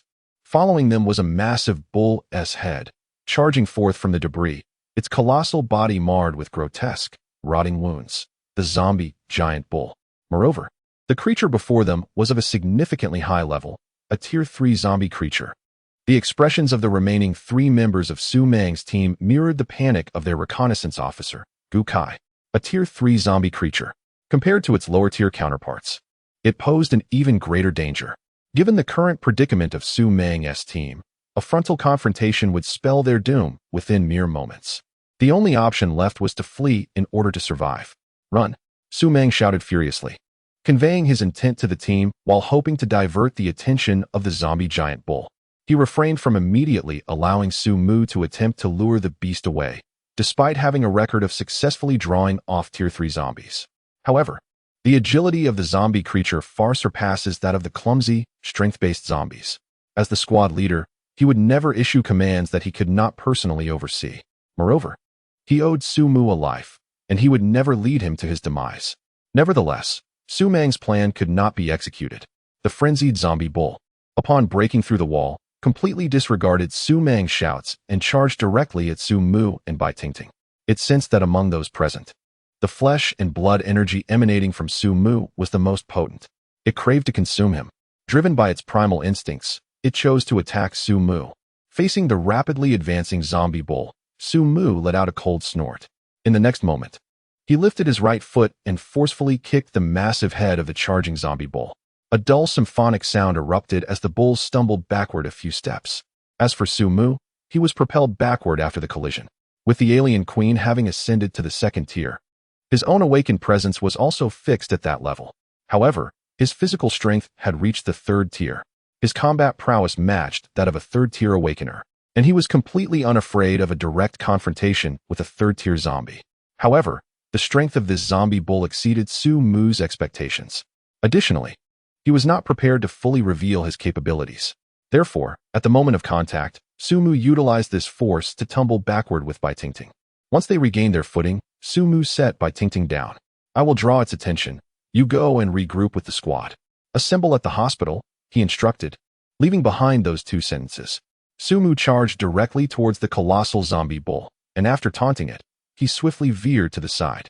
This scene stirred something within Bai Tingting's heart. Previously, her sole focus had been to subdue Su Mu and leverage his strength. Yet now, unbeknownst to her, a different sentiment seemed to have taken root, occupying a significant portion of her heart. Chapter 23. Overwhelming Power, Double Kill in Yen City. Su Mu found himself in an unexpectedly fortuitous position. As he hastily approached the location etched in his memory, he glanced back with keen interest at the frenzied pursuit of the zombie bull. His speed was remarkable. The zombie bull was utterly incapable of keeping up with him. Su Mu had initially intended to replicate the method employed in Zeng City, using the alien creature as bait to lure the level 3 zombie towards his team, and subsequently executing a similar strategy to eliminate the zombie and harvest its energy. However, the emergence of the zombie bull disrupted his plans. Yet, at the same time, it granted him an unforeseen boon, 2 level 3 life forms. This mission was proving to be worthwhile. In a world ravaged by the apocalypse, while zombies were plentiful, the emergence of higher-tier zombies was a rare occurrence, particularly those of level 3 and above. Not only were they scarce, but it was also challenging to both detect them and relay the information back. According to the map provided by Su City, which outlined hazardous areas, there were scarcely a dozen locations marked for level 3 zombies. Considering the number of 2nd-tier zombies that the alien queen had to eliminate to advance to the 2nd tier, it was clear that this quantity fell short for her next evolution. Thus, to acquire 2 rewards in a single mission was already a significant achievement. He hoped that this streak of good fortune would persist. In a moment of contemplation, Su Mu led the rampaging zombie bull to an area of residential buildings. This location marked the site of the recent discovery of a level 3 zombie in Yen City. As he arrived at the residential district, Su Mu caught sight of a peculiar zombie, its body emanating a dark, lustrous sheen, standing defiantly in the open space at the center of the buildings. This type of zombie was not unfamiliar to him. He had encountered a similar creature in Zeng City. It was a level 3 defense specialized zombie. Though it lacked the terrifying strength and massive size of power-type zombies, and was not as agile as speed-type zombies, its presence was nonetheless a source of significant distress. Its formidable defense, far surpassing the capabilities typical of level 3 entities, constituted its most formidable attribute. For humans, Even those of the same level struggled to inflict harm upon it. High-energy weapons effective against level 3 zombies were utterly ineffective in its presence. Only the extreme heat generated at the epicenter of a nuclear explosion could possibly melt it away, a being among the most difficult to annihilate, even below level 5. It was feared that by level 4, even nuclear weapons could not guarantee its complete destruction. With a loud roar, the level 3 defense-type zombie took notice of Su Mu and the zombie bull's ostentatious arrival. It charged ferociously towards Su Mu, demonstrating a keen sensitivity to the high-energy flesh before it. Encircled by the newly joined level 3 zombie and the level 3 zombie bull behind him, Su Mu found himself in a precarious situation. Yet, he remained unperturbed. As the approaching level 3 zombie closed in, his feet continued to move without faltering, even exhibiting a sense of acceleration as they met head-on. The distance between the two narrowed in an instant. Su Mu could sense the pungent odor of blood emanating from the third-level zombie. Let me see whether the spear is truly sharp or the shield remarkably sturdy. Uttering a seemingly inconsequential remark, Su Mu suddenly leaped just as he was about to collide with the third-level zombie. Although this third-level zombie had gradually developed the most rudimentary form of intelligence, it lacked the complex calculations inherent to humanity. In that fleeting moment, it had no time to react and continued its relentless advance. Meanwhile, behind Su Mu, the frenzied zombie bull, adorned with colossal crimson horns, charged forward. Bang! A jarring collision echoed as the unrestrained zombie bull's horns crashed into the body of the third-level defensive zombie, sending it flying. Clearly, in terms of strength, the zombie bull was superior. However, to Su Mu's surprise, although the third-level defensive zombie was hurled away, the very horns that struck it bore visible cracks. Evidently, in terms of resilience, those formidable horns were not as robust as the flesh of the third-level defensive zombie. Indeed, every level of enhancement signifies a qualitative transformation. From being the ensnared prey to becoming an amused spectator, Su Mu commented with keen interest. Subsequently, a smile graced his lips. Very well. Then let it serve as my shield. As his words faded, a dark vortex materialized, and an alien queen, even larger than the third-level power-enhanced zombie, boldly emerged from the swirling void. 2 third-tier elite aliens descended, one on each side of the alien queen. Su Mu prepared for a swift resolution. Although the third-tier defensive zombies and the gigantic zombie bull were formidable, they remained inferior to the elite aliens. Presently, Su Mu possessed 2 third-tier aliens at his disposal. In a one-on-one confrontation, defeating the adversary was merely a matter of time. However, breaching the terrifying defenses of the third-tier defensive zombies seemed a daunting task, even for the elite aliens. It appeared that only with the assistance of the alien queen could this challenge be more readily overcome. Surrounded by a residential area, with towering buildings providing ample blind spots, Su Mu aimed to eliminate these 2 foes before returning to the hospital to rendezvous with Su Meng's team. The 2 elite aliens charged directly at the colossal zombie bull, their immense bodies colliding with it head-on. In terms of strength, they surpassed the zombie bull. Meanwhile, the alien queen swiftly lashed out with her elongated tail spike, targeting the airborne third-tier defensive zombie. The unfortunate creature, barely recovering from being struck, was ensnared by the alien queen's tail spike. The overwhelming force bound it tightly and brought it before the alien queen. With a hiss, she showed no hesitation, opening her razor-sharp jaws. Accompanied by a hiss, the hardened mandibles sprang forth like a tightly coiled spring, shattering the third-tier defensive zombie's tough exterior and obliterating its skull. Even the formidable third-tier defensive zombies could not withstand the might of the alien queen's assault. Meanwhile, the battle with the elite alien guardians also came to an end. Under the relentless assault of 2 third-tier elite guardians, the colossal zombie bull exhibited no resistance whatsoever. Its massive head was severed by their sharp claws, thumping onto the ground. The 2 third-tier zombie entities fell lifelessly. The familiar surge of enhancement coursed through Su Mu's body once more. Unsurprisingly, his physical power experienced yet another remarkable augmentation. Parasite, commanded the alien queen. As Su Mu issued the order, he summoned the remaining 3 warrior aliens from his contract space. He left behind the second-tier speed-enhanced warrior alien as a messenger. Su Mu then instructed the other warrior alien, along with the second-tier elite guardian, to circumvent Su's city and return to the nest from the flanks, avoiding human encounters. He added, after a moment of contemplation, if discovered, leave no survivors. Go.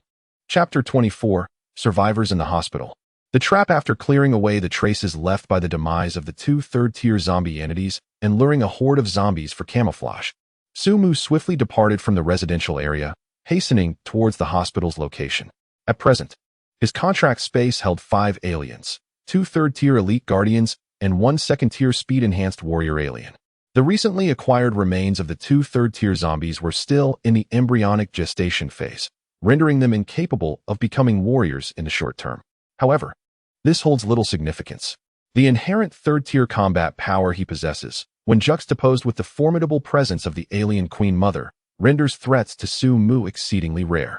Furthermore, as he has not revealed his true capabilities, it is nearly impossible for him to encounter any peril. Zombies? Unless a 4th-tier entity emerges. They would hardly compel Su-mu to exert his full strength. Yincheng, Central Hospital. Observing the scattered remnants of zombies before the hospital entrance, Su-mu mused aloud. It appears they have successfully infiltrated the hospital. However, casting his gaze around, Su-mu's attention was suddenly drawn to a corpse lying a short distance from the hospital's entrance. This body was evidently not freshly slain. Moreover, its fatal injury was a circular puncture in the head. This was not the result of a bullet. It resembled an arrow. Are there other survivors within this hospital? In this apocalyptic world, zombies pose a threat, but the greater menace lies within the chaos of humanity. In comparison to the mindless zombies that hunt instinctively, the erratic behavior of humans in this desolate era defies logic. Their intelligence leads to a potential for destruction that may far surpass that of the undead. Yet, even as this thought flickered through his mind, Su-mu resolutely advanced towards the hospital. Let us not forget that Su-meng's team should currently be within these very walls. Even if such deranged humans do indeed exist within this hospital in this post-apocalyptic landscape, what of it? Under absolute strength, all schemes and plots shall lose their efficacy. A shadow flitted past Su-mu, and then, as if nothing had transpired, he stepped through the hospital's entrance. The interior of the hospital exceeded his expectations significantly. Aside from the disordered environment, there were surprisingly few traces of blood, indicating that someone had attended to the place. This further solidified the conjecture that survivors might indeed be present within the hospital. In the corridors, a series of markers guided Su-mu forward. These were the reserved guiding signs of the Su-meng team, designed for swift assembly in the event of unexpected separation.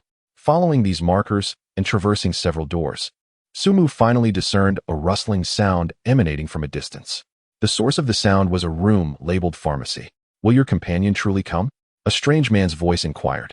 To Su-mu's astonishment, the response came from Bai Tingting, imbued with an unwavering conviction. This revelation took him by surprise. Although he had previously lured the zombie bull as a ruse, there was no real danger involved. Among the Su-meng team, he knew Su-meng to be a person of deep loyalty, while the others' true natures remained unknown to him. In this apocalyptic world, self-serving individuals predominated, often willing to betray others for their own gain. Consequently, he did not entirely trust his teammates Gu Kai, Chi Wei, and Bai Tingting. Furthermore, Bai Tingting's earlier exchanges had suggested that she was a woman who sought to align herself with the upper echelons. However, unexpected as it was, in the matter of the zombie bull, she exhibited a resolve and urgency that surpassed even Su-meng's, challenging others with remarkable determination. This shift in her demeanor left Su-mu with a new impression of Bai Tingting. Though she was indeed a profit-seeker, she also possessed a rare sense of loyalty in this bleak world, revealing herself to be someone worthy of deeper camaraderie. No longer concealed in the shadows, Su-mu gracefully approached the source of the sound. "I am back," he announced, instantly drawing the attention of everyone in the room. Su-meng and Bai Tingting exchanged glances, their eyes unmistakably brimming with surprise. Gu Kai and Chi Wei, his companions, also appeared to exhale a sigh of relief, albeit less overtly. The integrity of these two was commendable. They were not the duplicitous types who feigned one demeanor while harboring another in secrecy. However, Su-mu's focus did not linger on them. Instead, it shifted to the 3 figures within the room. Something felt amiss. Su-mu immediately sensed an anomaly. Among the trio, only one radiated the aura of an awakened individual, yet this person was merely a level 1 awakened.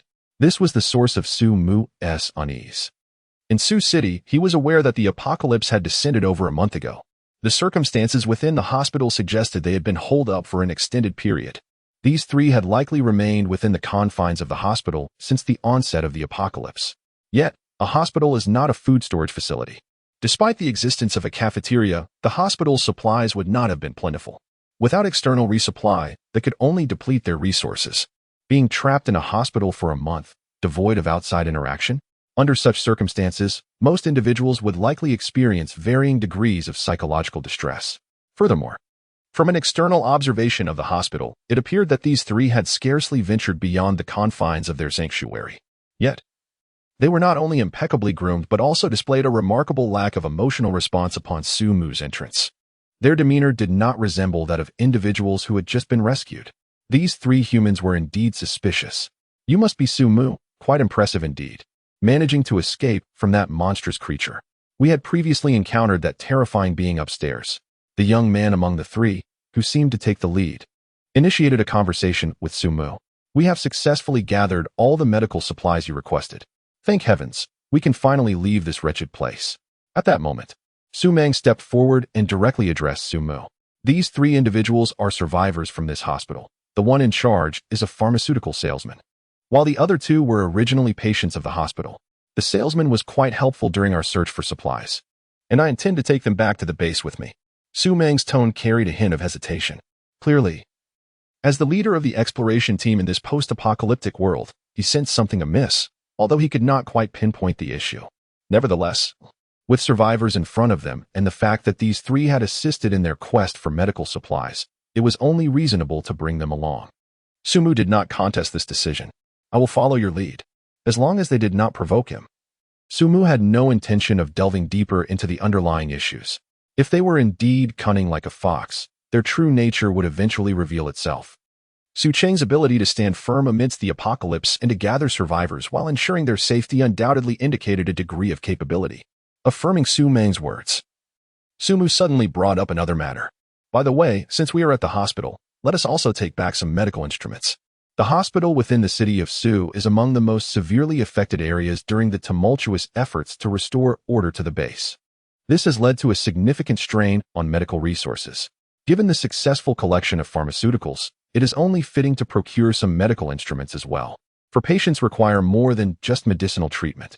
However, as these words left his lips, a subtle unease manifested on the faces of the three hospital survivors whom Su-Mu had been observing from the corner of his eye. Yet, this fleeting discomfort was swiftly suppressed, unnoticed by the members of Su-Meng's team who had not maintained their vigilance. You are correct.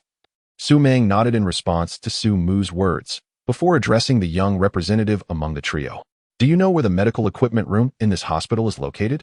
The young man, seemingly unfazed by the inquiry, replied without a hint of abnormality. Yes, follow me. With that, he led the two individuals beside him toward the opposite side of the hospital's first floor. The members of Su-Meng's team felt no sense of foreboding and followed suit.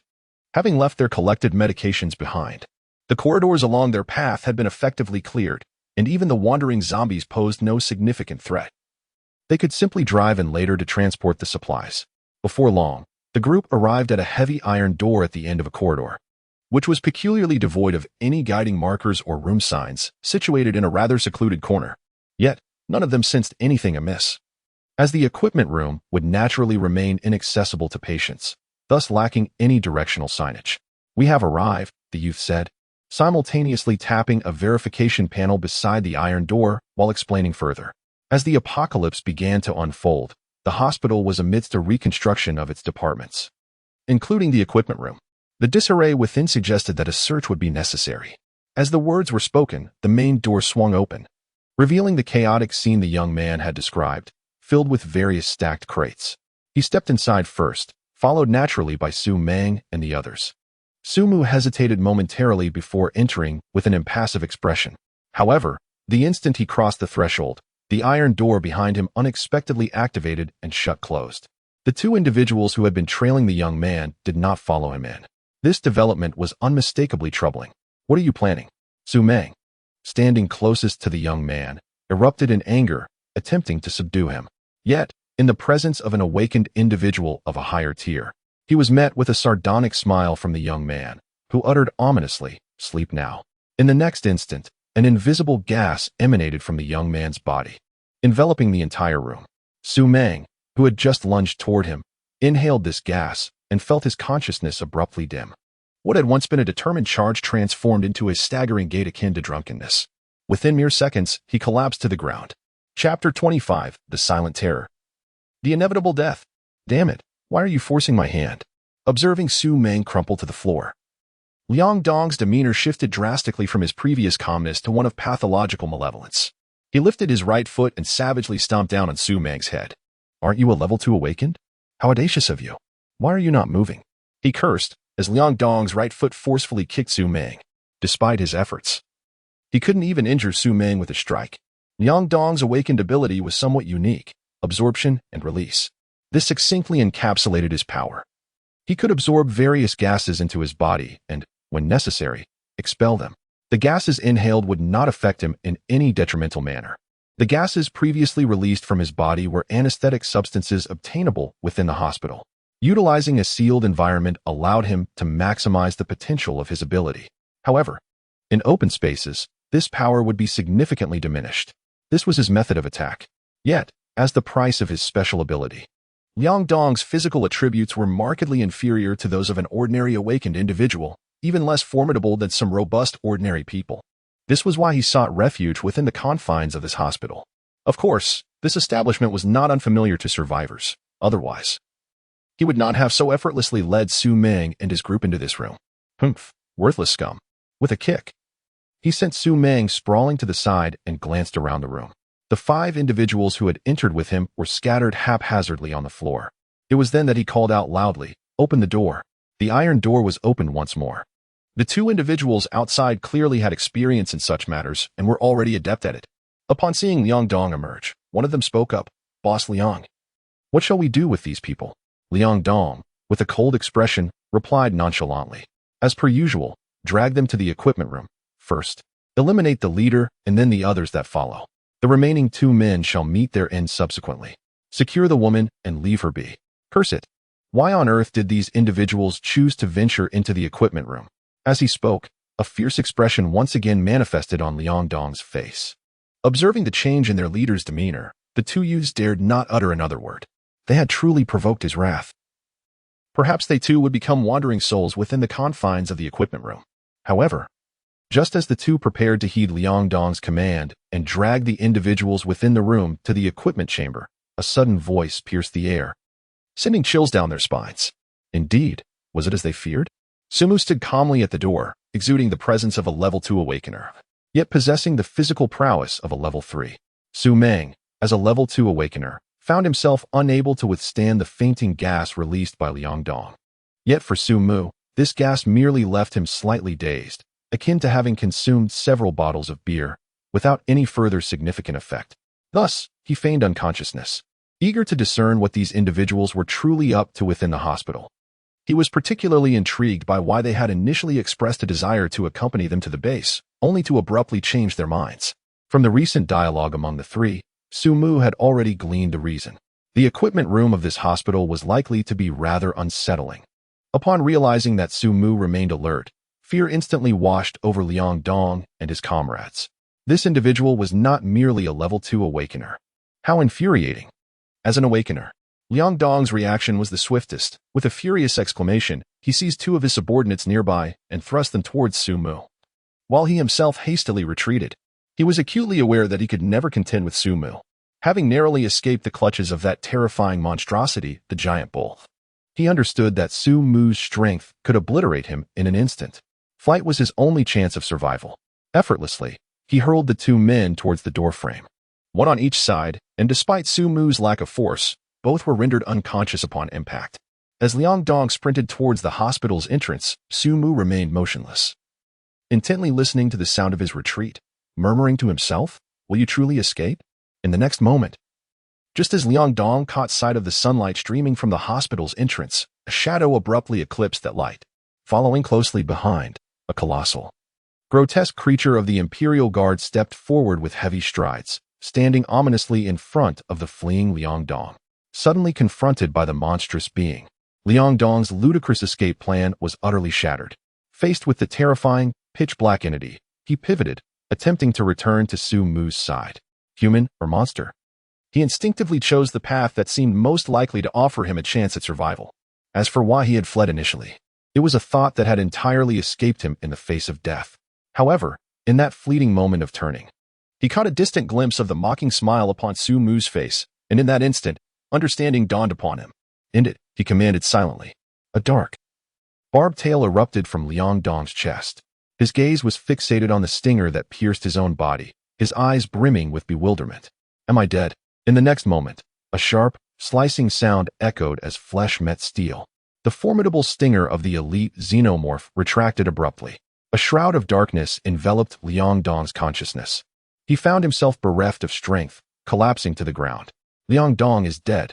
Sumu cast a dispassionate glance at Liang Dong's lifeless form. Behind him, a vortex of darkness reemerged. The secondary speed-type warrior xenomorph he carried with him materialized beside him. Nonchalantly, it entered the small room where Su Meng's team lay in unconsciousness. Retrieving 2 white sheets from the scattered cargo and tossing them to the nearby warrior xenomorph. Wrap this fellow's body securely and take it back to the nest. Perhaps something intriguing may be cultivated from it. And ensure no blood seeps out. Sumu opted to slay Liang Dong rather than bring him back alive to the xenomorph nest, a decision rooted in considerations regarding the perception of awakened beings. It was equally a means to test a hypothesis he held. He wished to ascertain whether the unique essence of an awakened individual persisted even after death. Clearly, it did not. Once Liang Dong succumbed entirely, the aura that emanated from the awakened one dissipated instantaneously. Meanwhile, Zhengqing was currently organizing its populace and transporting food supplies within the city. The presence of awakened beings was indispensable. Had Liang Dong been brought back alive to the nest, it would inevitably attract the attention of other awakened individuals. The warrior xenomorph, receiving its orders, diligently executed Su Mu's command. It swiftly enveloped Liang Dong's corpse in the white sheets. Although the wrapping was somewhat unsightly, it effectively contained the blood that flowed from him. Go. Avoid humanity. At the command, the warrior alien swiftly seized Liang Dong's body and departed from the hospital. The guard alien, having resolved the matter, was subsequently reclaimed by Su Mu into the contract space. What should be done next? Observing the splattered blood left behind by Liang Dong in the hospital corridor before his demise, Su Mu turned to glance at the 2 remaining survivors, who had collapsed before the iron door of a small room. He had no choice but to select one unfortunate soul. Chapter 26. The Secrets of the Hospital. The harsh apocalypse. Yen City. Hospital. Sunset. 6 p.m. A throbbing headache. In the stillness of the hospital, a low moan resonated. Su Meng pressed his forehead and rose from the ground. Suddenly, realization dawned upon him, and he immediately perked up, scanning his surroundings. That damn scoundrel. He recalled Liang Dong's actions before losing consciousness and was determined to settle the score with him. Just then, a voice echoed softly, "No need to search. He has fled." Sumu sat not far from Su Meng, holding a thick rope. The other end of the rope was currently binding a young man with a bruised forehead, who lay unconscious. One of them I accidentally killed, while one remains. If you were curious to inquire why they acted as they did, you may awaken him. Upon hearing this, Su Meng nodded silently, understanding the previous circumstances. In this apocalyptic world, the human heart is inscrutable. Had he endured the situation earlier, he too might have succumbed to the urge to kill. Thus, he found nothing peculiar in Su Mu's actions. Supported by the ground, Su Meng rose. Remnants of the previously inhaled substance still lingering within him, leaving his mind somewhat dazed. He did not glance at the young man captured by Su Mu, but first ensured the safety of the other team members. Upon observing that the rest were merely in a state of unconsciousness without any additional injuries, Su Meng's expression relaxed considerably. He then stepped out of the trap-like room, venturing into the corridor. There, another survivor from the hospital lay sprawled in a pool of blood, a conspicuous axe wound marking his head. Gazing down the corridor, the once pristine walls now bore a deep gash, smeared with traces of blood. This was likely the result of the throwing axe launched by Su Mu, striking the survivor in the passage. Regarding the escape of the leader, it seemed he had used this individual as a scapegoat to flee amidst the chaos of the Axis assault. Su Meng mentally reconstructed the scene, estimating the circumstances that had transpired. How long was I unconscious? He turned to Su Mu and inquired. 8 hours, Su Mu replied. The others will likely remain unconscious for a while. We may have to spend the night here. Upon hearing this, Su Meng nodded in agreement. The effects of the drug still lingered within him, preventing him from reaching his full potential. As for Baitingting and the others, they were still in a state of unconsciousness, rendering any attempt to retreat impossible.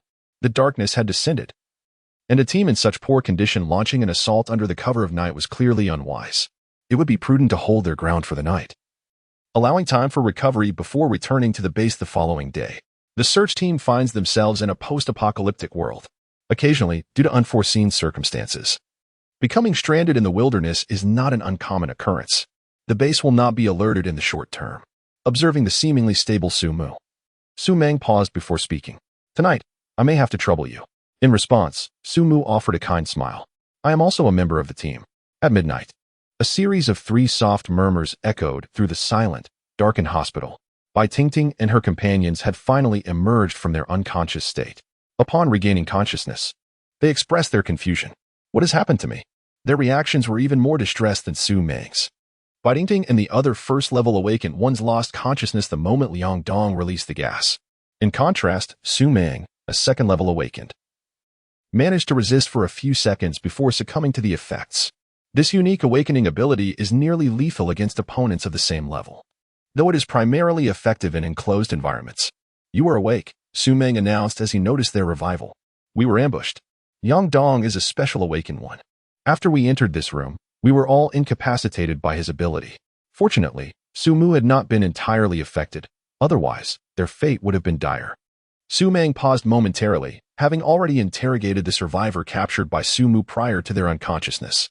He understood the grim reality behind their actions. The 3 were oblivious to Su Meng's inner thoughts. However, upon realizing that they had once again been saved due to Su Mu, a flicker of relief surfaced on their faces.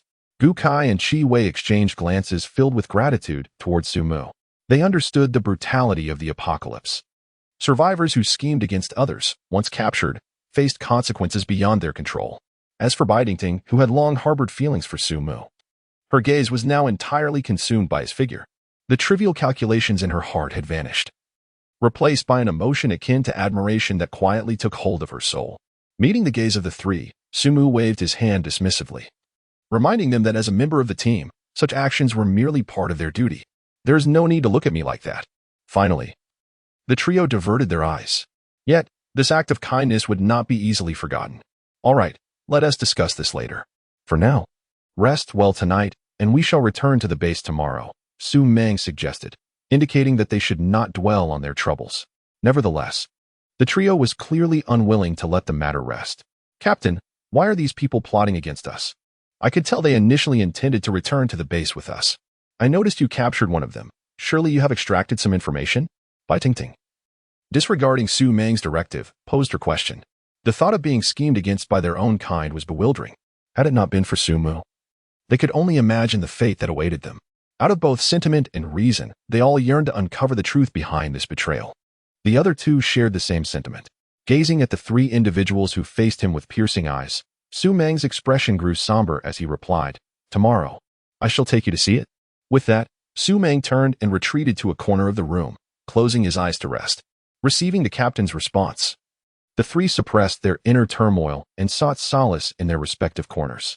Bai Tingting deliberately positioned herself near Su Mu, finding comfort in his presence. The night passed in silence. The following day, after a night of recovery, the effects of the residual drugs on Su Meng's team had finally dissipated. True to his word, Su Meng led the 3 members of his team to the site of the hospital incident. They arrived at an authentic medical equipment room. However, the scene that unfolded before them was enough to induce nausea even in those who had endured the trials of the apocalypse for over a month. Medical instruments lay haphazardly strewn about, stained with mottled blood and remnants of corpses. Chains were shackled to pipes, with blackened blood congealed above them. This was a chamber reminiscent of a slaughterhouse, a veritable hell.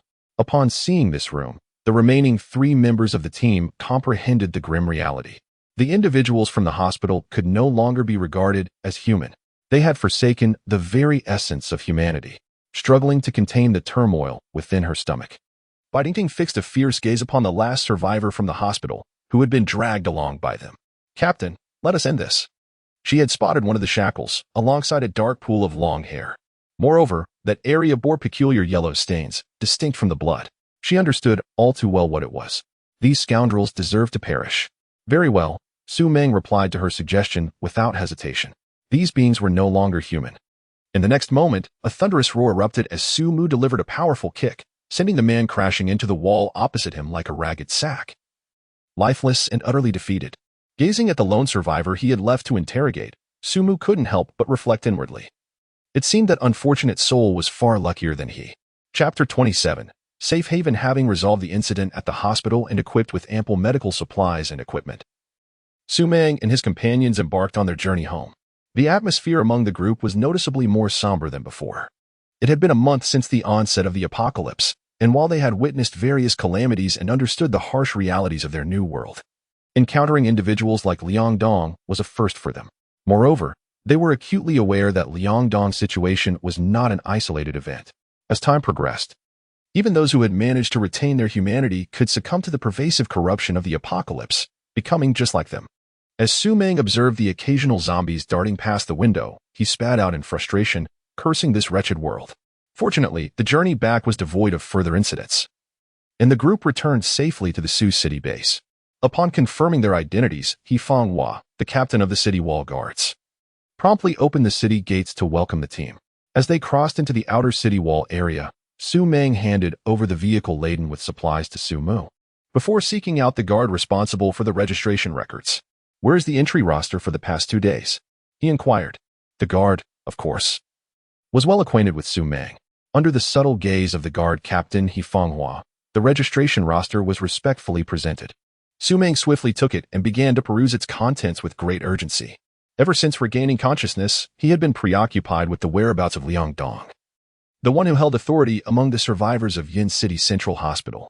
Previously, he had confided in Liang Dong about the situation at Sioux City base, expressing a desire to bring him into the city. Now, having discerned his true nature, Su Meng was resolute in preventing any predatory beasts from infiltrating Sioux City. Although the likelihood of Liang Dong seeking refuge in Sioux City after his plan's failure was minimal, Su Meng felt compelled to conduct a thorough investigation. The potential threat loomed over him, leaving him uneasy.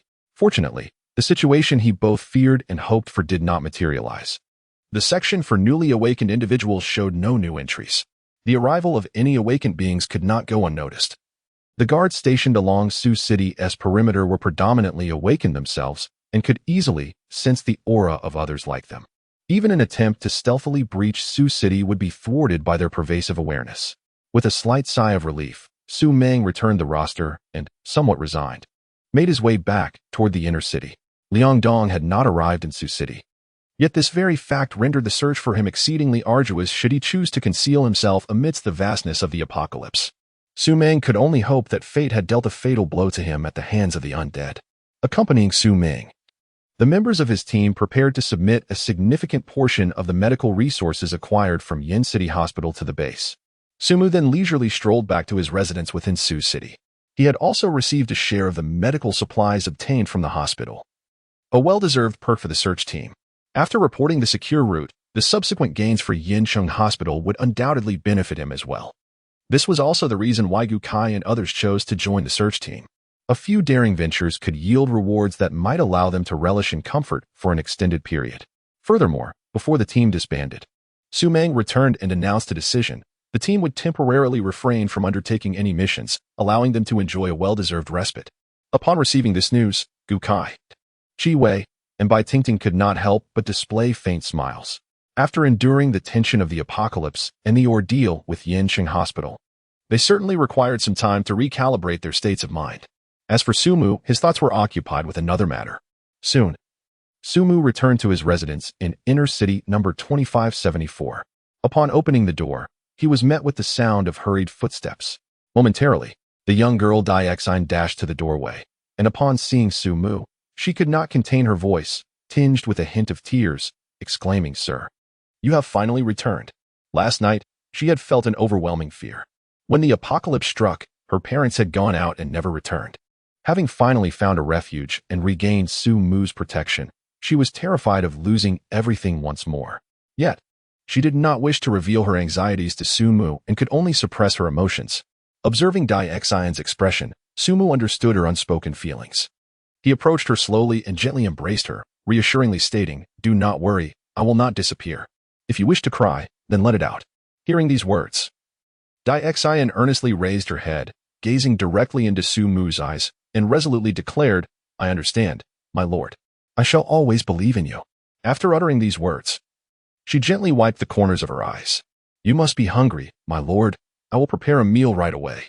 With this, Dai Xine set off towards the kitchen, her steps light and cheerful. Upon receiving Su Mu's response, her mood evidently brightened.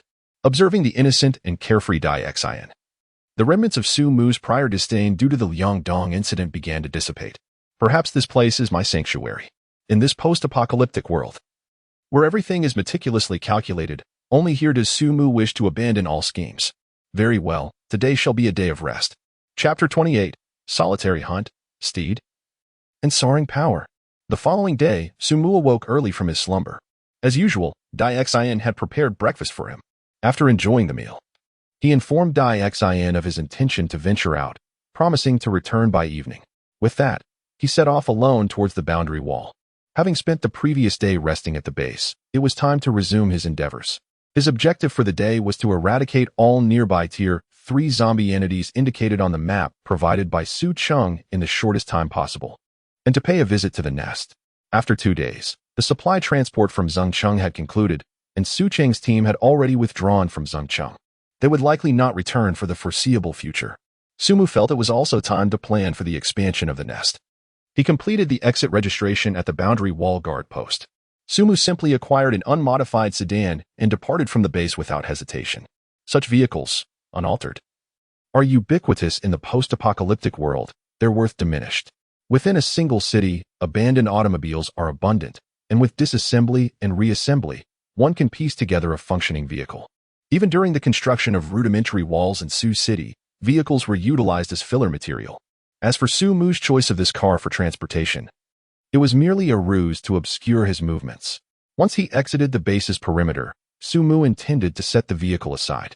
Navigating through urban landscapes in such dire times, a vehicle can sometimes become a burden, particularly for someone of his caliber.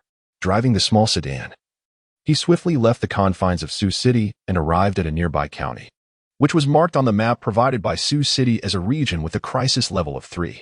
It was time to act. Sensing his surroundings, he detected no trace of awakened beings. Suddenly, a dark vortex manifested behind him, summoning forth 4 terrifying aberrations. 2 of these were the Royal Guards, derived from level 3 zombies of the Zheng City area, while the other 2 emerged from the Yin City region, comprising a level 3 defensive zombie and a colossal zombie bull. The formidable armored aberrations, along with the newly emerged aberration, the level 3 messenger aberration, were now at his command. The messenger aberration, a peculiar creature birthed from parasitizing animals such as cattle and dogs, possessed agility surpassing that of ordinary aberrations. It could traverse ceilings and walls with ease, and it had the capacity to unleash corrosive blood from its maw to assault its targets. This messenger aberration stood in stark contrast to the other 3 aberrations, which resembled humans in posture. It crawled on all 4s, resembling a creeping creature. Perhaps influenced by the genes of that colossal zombie bull, its form was considerably larger than the messenger alien in Su Mu's memory. This was to be expected, as the advanced life forms among the zombies possessed entirely different physiques. Such genetic traits had also impacted the parasitic aliens.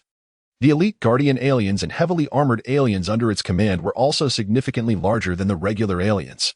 Thus, it was not surprising that the messenger alien had acquired similar growth characteristics. Nevertheless, this provided Su Mu with an additional option. With a swift motion, he leaped onto the back of this messenger alien. Among the ordinary alien categories, only the messenger alien lacked the backstab feature of the aliens, which was likely related to their mobility capabilities. Now that its size had increased, it had fortuitously met the basic conditions to become a mount. Go. With a mere thought, the messenger alien beneath him immediately galloped forward. Despite carrying Su Mu, its agility remained on par with the elite guardian and heavily armored aliens nearby. Feeling the refreshing breeze and witnessing the scenery rushing past him, Su Mu couldn't help but marvel at this unexpected delight. In Min County, at the county government building, a resounding explosion echoed. A figure plummeted from the top of the building, crashing to the ground with such force that it left spiderweb-like cracks on the surface.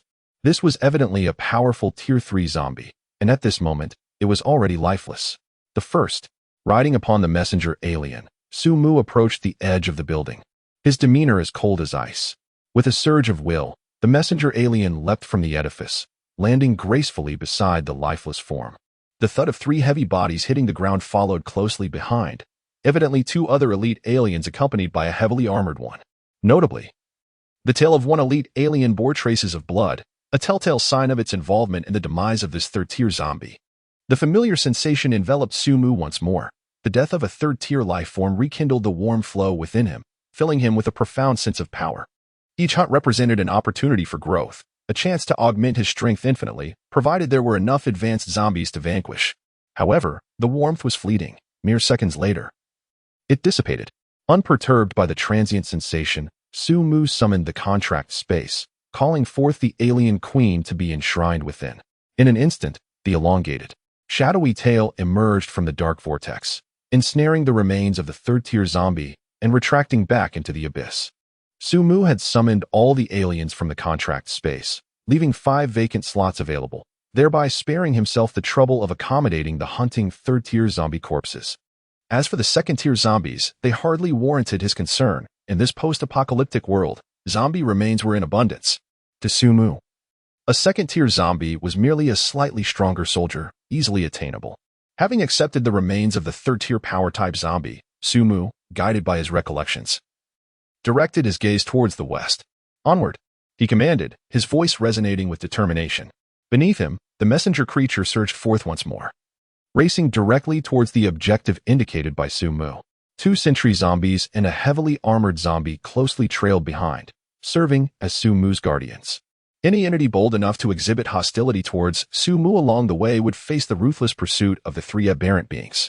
6 hours later, south of Xingqing, in a quaint town named Lu Town, Su Mu beheld his 9th target, grasping the Tang Dao he had previously retrieved from the last city. He swiftly severed the head of a Tier 3 speed zombie before him. This time, Su Mu did not even summon the 4 aberrant beings at his side to assist.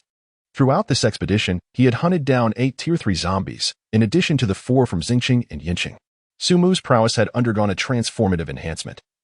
He could now decisively overpower a Tier 3 zombie in one-on-one combat. He sensed that he was nearing yet another evolution in his bond with the alien queen. With a flourish, he swung the blade to rid it of blood, letting out a sigh. Regrettably, all Tier 3 zombies provided by Xuqing had been eradicated in the span of 6 hours. Su Mu traversed 4 municipal cities, meticulously marking all Tier 3 danger zones on the map surrounding Xuqing, ultimately culminating in the elimination of 9 Tier 3 zombies. He had encountered 2 locations where he found nothing. Such was the nature of the undead, being anything but lifeless. They would abandon their positions if lured by a more enticing target. Nevertheless, acquiring 9 Tier 3 zombies was quite an achievement, and furthermore, each of these 9 would yield an additional Tier 3 aberrant life form. It can be regarded as a dual enhancement of combat power. Observing the armored alien beside him, along with a Royal Guard alien, collectively grasping the remnants of 3 third-tier zombies, Su Mu could not help but reveal a smile. The contract space permits only 5 alien life forms. Even the newly parasitized larvae are subject to this restriction, while other life forms cannot enter. At present, the contract space is already filled with 4 third-tier power zombie carcasses, alongside 1 defensive third-tier zombie carcass. This is why the aliens beside him are carrying the zombie remains. Su Mu deliberately selected a smaller, speed-enhanced third-tier zombie to ensure their mobility, as third-tier zombies are indeed rare. Although the alien larvae possess combat capabilities, they remain exceedingly fragile. The unwarranted loss of even one would constitute a significant waste. Bring this fellow along. Let us proceed, he commanded, instructing them to take the third-tier zombie carcass with them. Su Mu mounted the back of the messenger alien once more, changing direction to head southward. One of the objectives for today had already been accomplished. Next, it was time to return to the alien nest in Xingqing and take a look. Chapter 29, Spitter, Advance Westward Xingqing. Sports Center. Upon returning to his controlled territory, Su Mu relaxed his nerves. Despite being within the confines of Xingqing, his surroundings revealed no presence of awakened individuals. Su Qing's team should have fully retreated by now. It was time to inspect my underground fortress. Guiding the messenger alien beneath him, Su Mu led the remaining 3 alien guards toward the entrance of the subway station, where their current nest lay. The construction site remained as familiar as ever. However, Su Mu's formidable memory discerned some subtle differences. The soil layer here was markedly elevated, suggesting the transportation of excavated earth and stone from the subterranean expanse. Approaching the cave's entrance, Su Mu disregarded the abyss-like darkness and gestured, "Descend." The messenger alien promptly leapt into the depths. As creatures adept at lurking in the nocturnal shadows, darkness only served to enhance their prowess. Likewise, as an awakened being who had forged a pact with the alien queen, Su Mu inherited this distinctive ability. The 100-meter deep pit posed no peril for the aliens. Their agile and robust bodies enabled them to scale the walls with ease, a testament to their racial advantage in defending against external threats. With a thud, Sumu finally arrived at the newly established subterranean alien nest. Two colossal alien queens had reconstructed the incubators and commenced a new cycle of egg production. Within the vast alien hive, hundreds of worker aliens diligently expanded the excavation of the underground chambers. Possessing considerable intelligence, they did not hollow out the entire nest. Rather, they left behind massive support columns to uphold the overlying layers of subterranean rock. Their excavation progressed with remarkable speed and clear division of labor, allowing them to carve out a 100-square-meter chamber within the hard stone in just half an hour. It was precisely due to these industrious worker aliens that the expansion of this underground nest proceeded so smoothly. For the time being, it should suffice. Gazing at the subterranean lair, now more expansive than the original sports center, Sumu issued a command to the queen alien to cease further enlargement of the nest. The queen emitted a unique biological wavelength, summoning all the aliens to her presence. With a piercing screech, all the creatures in the depths halted their movements, converging before the two queen aliens. Among them, an individual markedly distinct from the others captured Sumu's attention. This entity was larger than the typical worker alien, its crown resembling that of an elongated royal guard, yet adorned with four slender luminescent points radiating a ghastly green glow. This was the Spitter, the true ranged combatant within the alien nest. It possessed a unique ability akin to the messenger alien, expelling its corrosive blood to inflict harm on its targets. Unlike the messenger, however, the Spitter frequently employed its spitting capability as its primary mode of attack, resorting to claw and tail stinger only when the enemy drew near. Its spitting range far exceeded that of the messenger alien, and in cases of severe injury, it could trigger a self-detonation mechanism, boiling its blood to unleash widespread splash damage. Remarkably, even after such an explosion, it would not perish. With ample rest within the nest, it could restore itself to its original form. This must be the alien transformed from Liang Dong's corpse, a surprising discovery indeed. Yet, it was somewhat regrettable that this Spitter was only at level 1. While it possessed corrosive blood as its means of attack, its physical form was exceedingly fragile. After contemplating this, Sumu harbored no intention of carrying it with him. Its unique ability, utilized for the protection of the nest, could indeed yield favorable results. Bypassing the Spitter, Sumu's attention was drawn to several particularly prominent secondary individuals within the alien army. These creatures were the secondary aliens that had accompanied him previously. Due to the constraints of the contract space, their return to the nest was also an opportunity to explore the neighboring cities of Sucheng to ascertain whether they harbored any third-level entities that might pose a threat. However, through the communication of thought waves, Sumu received the anticipated response. On the route of the two aliens returning to the nest, no threatening individuals were detected. This was to be expected. A large city like Sucheng had taken a month of exploration to delineate just over 10 third-level danger zones on the map. Given the limited time and the presence of only two aliens, it was nearly impossible to uncover additional third-level zombies. Nevertheless, this was merely a supplementary outcome. The lack of information did not seem amiss to Sumu. Now, the primary objective of his return to the alien nest lay ahead. Gazing at the alien army before him, Sumu utilized thought waves to issue commands. Commence the advance westward from the nest. Focus on hunting secondary zombie life forms while avoiding human entities. Should you encounter third-level life forms, record their essence and location. Expand the nest's combat strength with utmost speed. Go forth. Upon the issuance of the command, the alien army surged forth in unison. The instinct for slaughter, parasitism, and reproduction was their very nature. The supreme entity requires an expansion of its lair. It is inherently exhilarated. Hundreds of alien beings surge forth from subterranean passages, resembling a black torrent as they emerge through the tunnels. They spread out in a fan-like formation, advancing westward. Their presence is akin to a swarm of locusts, swiftly and efficiently scanning for nearby prey. Upon the discovery of a second-tier zombie entity, they immediately communicate through piercing shrieks, summoning nearby advanced aliens to partake in the hunt. In an instant, several skirmishes erupt within the commercial district to the west of Xingqing, with two third-tier zombie entities neutralized within Xingqing. Sumu's alien army faces no opposition in this city. The battles conclude almost as swiftly as they begin, empowered by the intelligence and formidable strength of their kind. The equivalent zombies stand no chance against the aliens, who dispatch them with ease. The remains of the slain zombies are dragged back to the lair by a first-tier alien, while the remaining first-tier beings persist in their search efforts. Meanwhile, the second-tier aliens traverse the various battlefields, serving as the hunters, under their clearly defined and efficient hunting strategies. The remains of the second-tier zombies accumulate rapidly, and the exploration zones advance at a swift pace. Xingqing? In less than an hour, this area expands beyond its borders. With the aliens allowed to expand unchecked, it will not be long before this alien army multiplies its strength tenfold, if not by several dozens. Within the confines of the lair, observing the swarm of aliens emerging from the cave, soon returning with zombies in tow, a smile graces his face. He aims to master peak combat power, ensuring that the strength of the lair is equally augmented. When the time is right, he shall descend upon the world with an invincible force. Chapter 30. Threat. Fourth tier existence. Within the lair of the aberrants, the remaining corpses of several recently hunted third-tier zombies were placed therein. These third-tier zombie remains would become the strongest combat power of the lair, fulfilling the crucial duty of guarding it. Glancing at the watch he acquired in Sioux City, he noted that the hour was still early. The hunt in the perilous regions surrounding Sioux City had only consumed 6 hours, with the majority of that time spent in transit. At present, it was merely approaching 2 p.m. Sumu felt no urgency to return to the Sioux City base, for numerous aberrants were scouring the surrounding areas.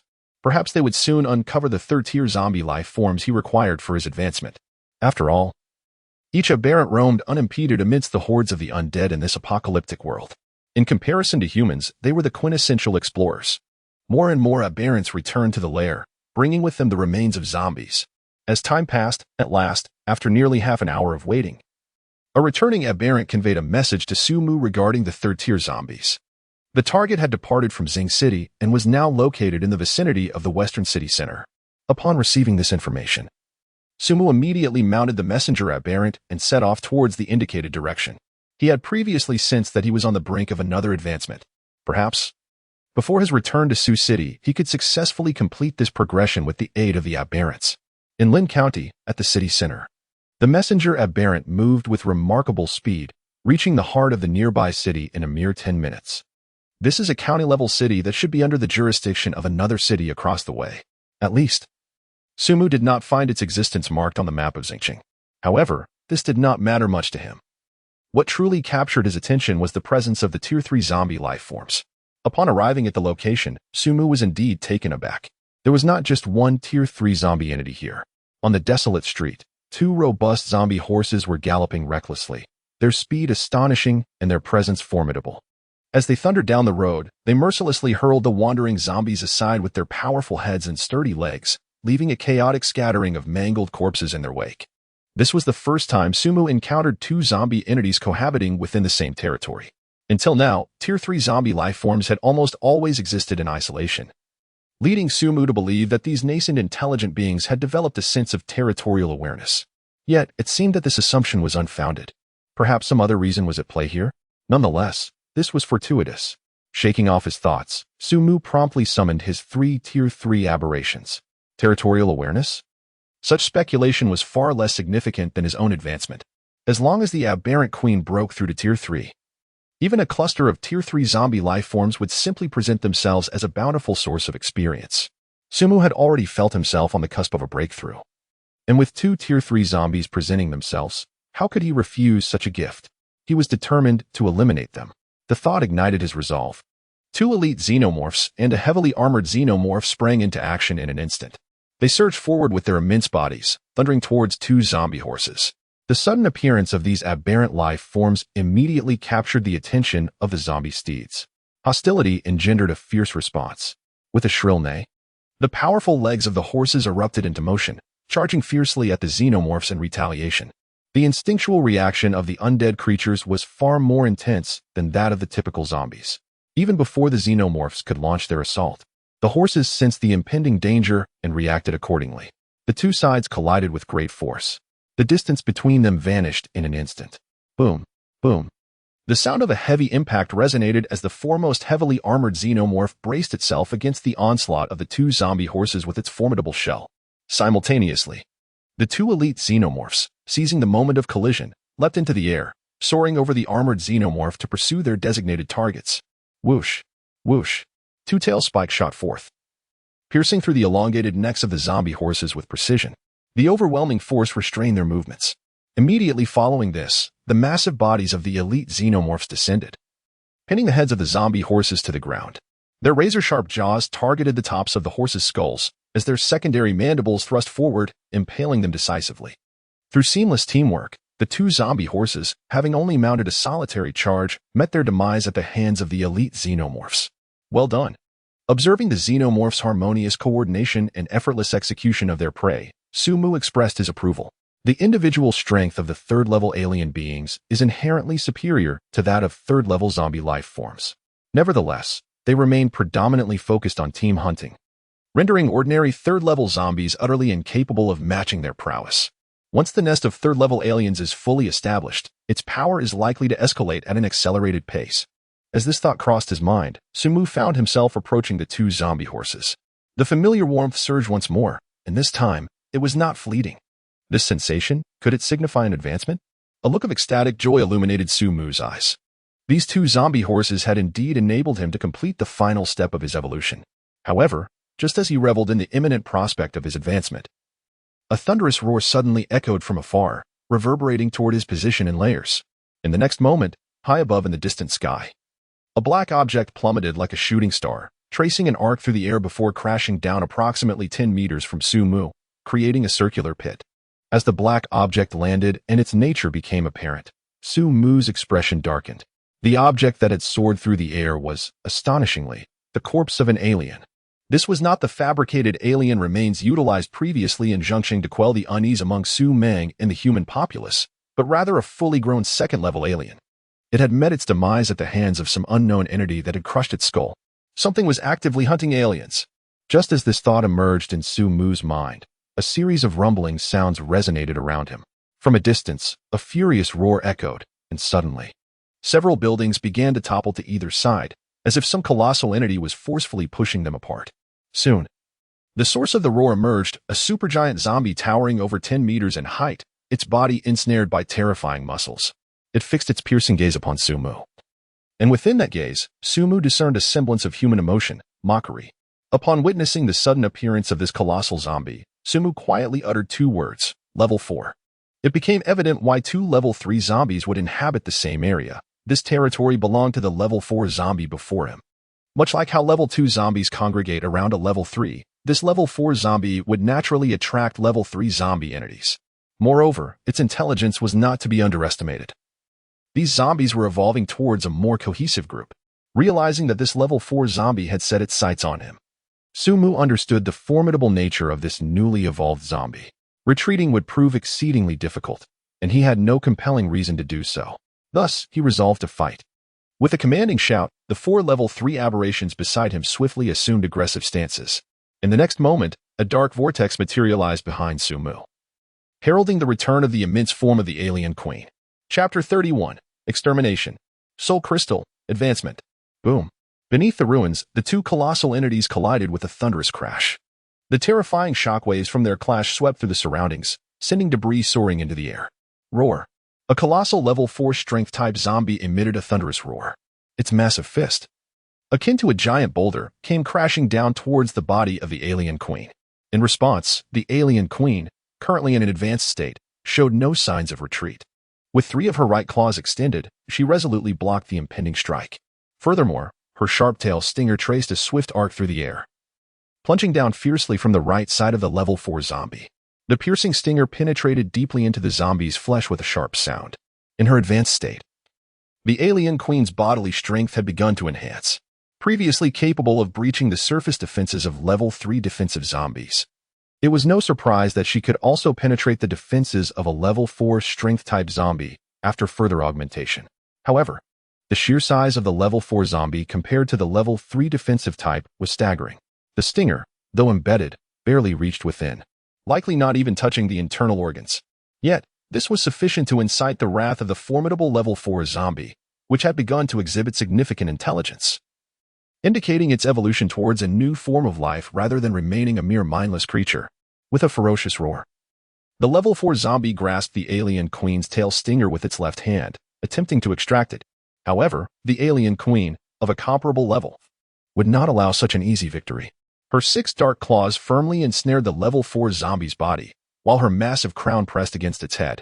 In an instant, her secondary jaw shot forth, piercing through the top of the Level 4 zombie's enormous skull, causing blood to erupt violently. A thunderous roar resonated once more. However, this time, Sumu discerned an undercurrent of terror within the sound. It was panicking. Shortly thereafter, while observing the fierce clash from the sidelines, Sumu suddenly noticed waves of corpses surging forth from the periphery of the battlefield center. The ability to dominate? Sumu was not taken aback. Instead, he commanded his 4 Tier 3 zombies to confront the encroaching horde. Wherever the Tier 3 zombies roamed, they would inevitably attract the attention of Tier 1 and Tier 2 zombie groups. It was hardly surprising that the Tier 4 zombies, endowed with intricate intelligence, could command and summon their brethren, especially when sensing the imminent threat of death. Kill it. Observing the ongoing struggle between the Tier 4 zombie and the alien queen, Sumu spoke coldly, uncertain of the range of the Tier 4 zombie's summoning ability. He recognized that the longer the battle dragged on, the greater the chance of attracting human attention and exposing the alien. It was best to resolve the conflict swiftly. In the next moment, receiving the command, the alien queen launched a more frenzied assault. Her secondary jaws unleashed a barrage, piercing through the brain's essence. Despite the Tier 4 zombie's final desperate struggle, it could not extricate itself from the alien queen's grasp. Ultimately, it awaited the arrival of death in silence. Boom. With a resounding crash, the massive form of the Tier 4 zombie collapsed, its life force extinguished. HM? As Sumu observed the fallen Tier 4 zombie, he suddenly noticed an unusual, ethereal purple hue within the shattered remnants of its brain, a color that should not have manifested within a zombie's mind. Dig it open. With a command, the alien queen sprang into action. Its razor-sharp claws tore through the cadaver of the level 4 zombie. In the next moment, an oval, violet crystal emerged from the creature's brain, landing before Sumu. A brain crystal, perhaps? Sumu murmured to himself as he picked it up. This purple gem appeared exceptionally smooth and natural, as if it were a product of nature itself. As a traveler from another world, Sumu was no stranger to the apocalyptic narratives of his previous life, familiar with the trope of energy-concentrating crystals found within the brains of zombies. However, such entities were not typically present in ordinary zombies. Only this complexly intelligent level 4 zombie had produced it for the first time. Referring to it as a brain crystal seemed somewhat inaccurate. It was more fitting to call it a soul crystal, as only beings with consciousness and intellect could give rise to such a soul. Could it be consumed? Gazing at the soul crystal in his hand, Sumu felt a twinge of indecision. The item produced within the brain of a level 4 zombie held considerable value, yet he was entirely uncertain of its application. Even in Sioux City, he had never encountered anything like a soul crystal, indicating that the region had not yet hunted level 4 zombies. Just as Sumu wrestled with his thoughts, the alien queen suddenly transmitted a wave of thought.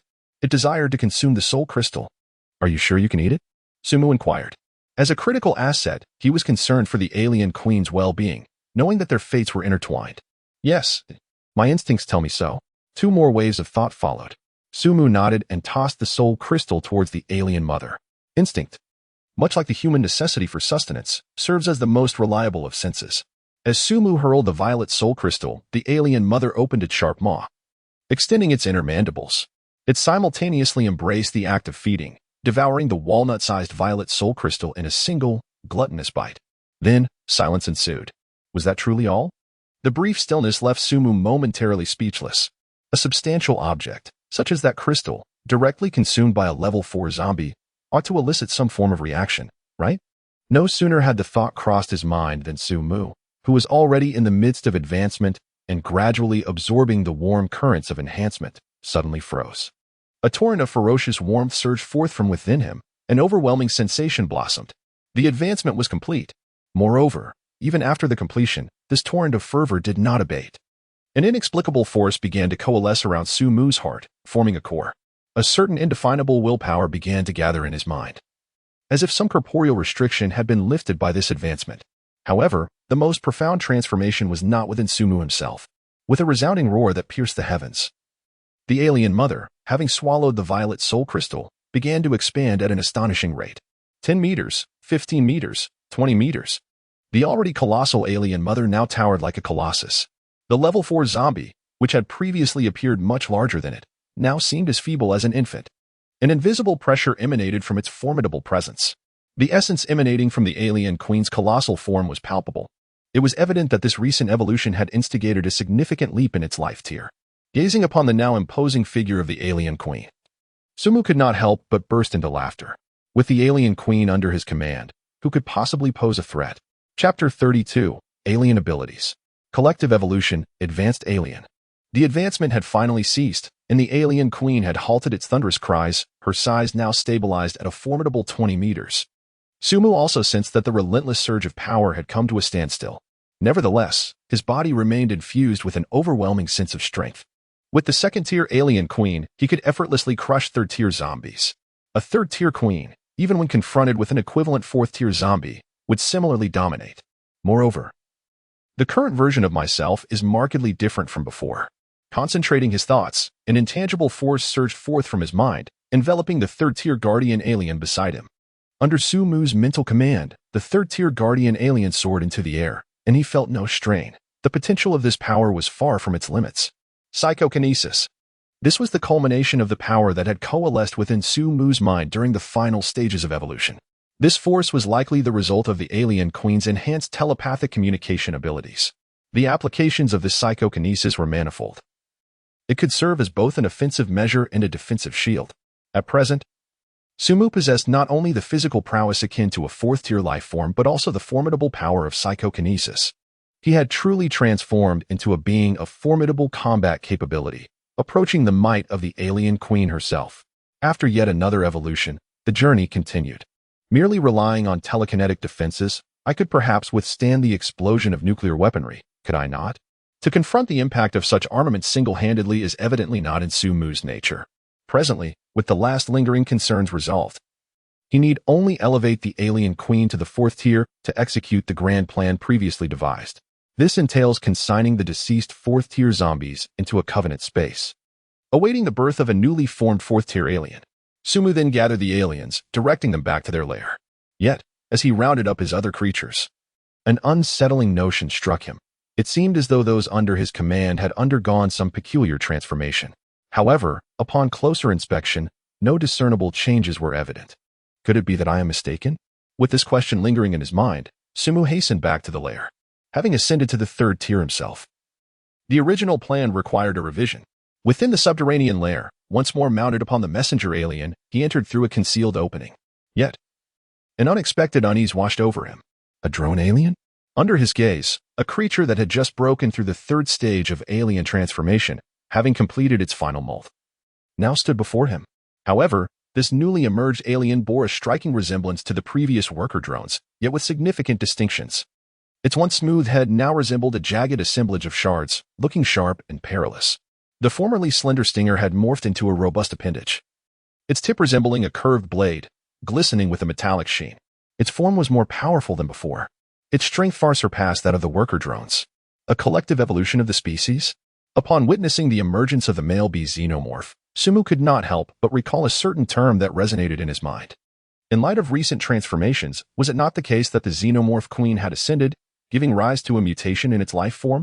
This particular species possesses the remarkable ability of pheromone communication.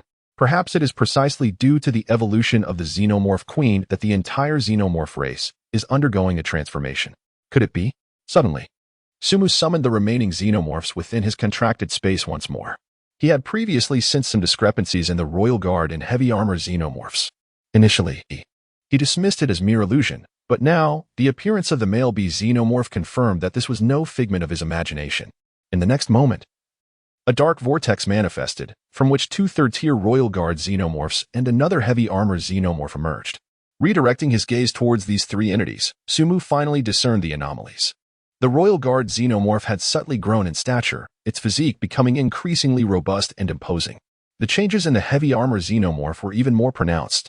Its already formidable exoskeleton had thickened considerably. Moreover, the previously vulnerable areas of its body were now fortified by an intricate layer of armor plates extending from above those weak points. To refer to it merely as a heavy armor xenomorph seemed inadequate. Perhaps it would be more fitting to call it an armored xenomorph. It was, without a doubt, a veritable armored beast. Surveying the surroundings, it appeared that the xenomorphs entering and exiting the entire hive were also quietly undergoing transformations, subtly yet profoundly. Observing this scene, Sumu found himself deep in contemplation. The newly emerged individuals were directly evolving into advanced forms of xenomorphs. The transformation of the adult xenomorph may require a considerable duration to reach its complete metamorphosis. As for the individuals directly parasitized by the queen, they are likely to be adults, and their transformation time will be significantly reduced. This change undoubtedly heralds great fortune for the Hive. The combat prowess of the xenomorphs is already formidable. With the prospect of a collective evolution, their overall combat strength will surge. Previously, second-tier xenomorphs could barely withstand attacks from third-tier zombie entities. However, now, with enhanced individual capabilities and the synergy of teamwork, it is conceivable that a group of second-tier xenomorphs could engage in battle with third-tier zombies. This represents a monumental leap in hierarchy. The plan to hunt third-tier zombies can now commence. With the Xenomorph Queen reaching the third tier, her power has once again escalated. Just as before, the energy released upon the death of a third-tier zombie can no longer provide a perceptible enhancement to physicality as it once did. Moreover, the Xenomorph Collective has achieved a group-level advancement, resulting in a dramatic increase in individual strength. The previously established plan to hunt second-tier zombies has thus become obsolete. It is time to begin the hunt for third-tier zombies, experimenting with second-tier xenomorphs forming hunting groups. The will is conveyed to the Queen within the Hive, who will utilize her unique pheromones to swiftly inform the entire xenomorph army. After issuing this command, Sumu turned to the two third-tier elite xenomorphs accompanying him and proclaimed, "From this moment forth, you shall also pledge allegiance to the Hive. Assist in the hunt for third-tier zombie entities.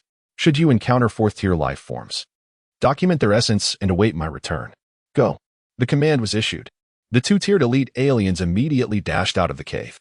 Possessing psychokinetic abilities and nearing the threshold of Tier 4 strength, the Tier 3 elite aliens had already become ancillary assets.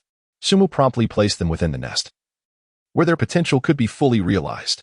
He retained only the Tier 3 armored alien and the Tier 3 messenger alien as his steed.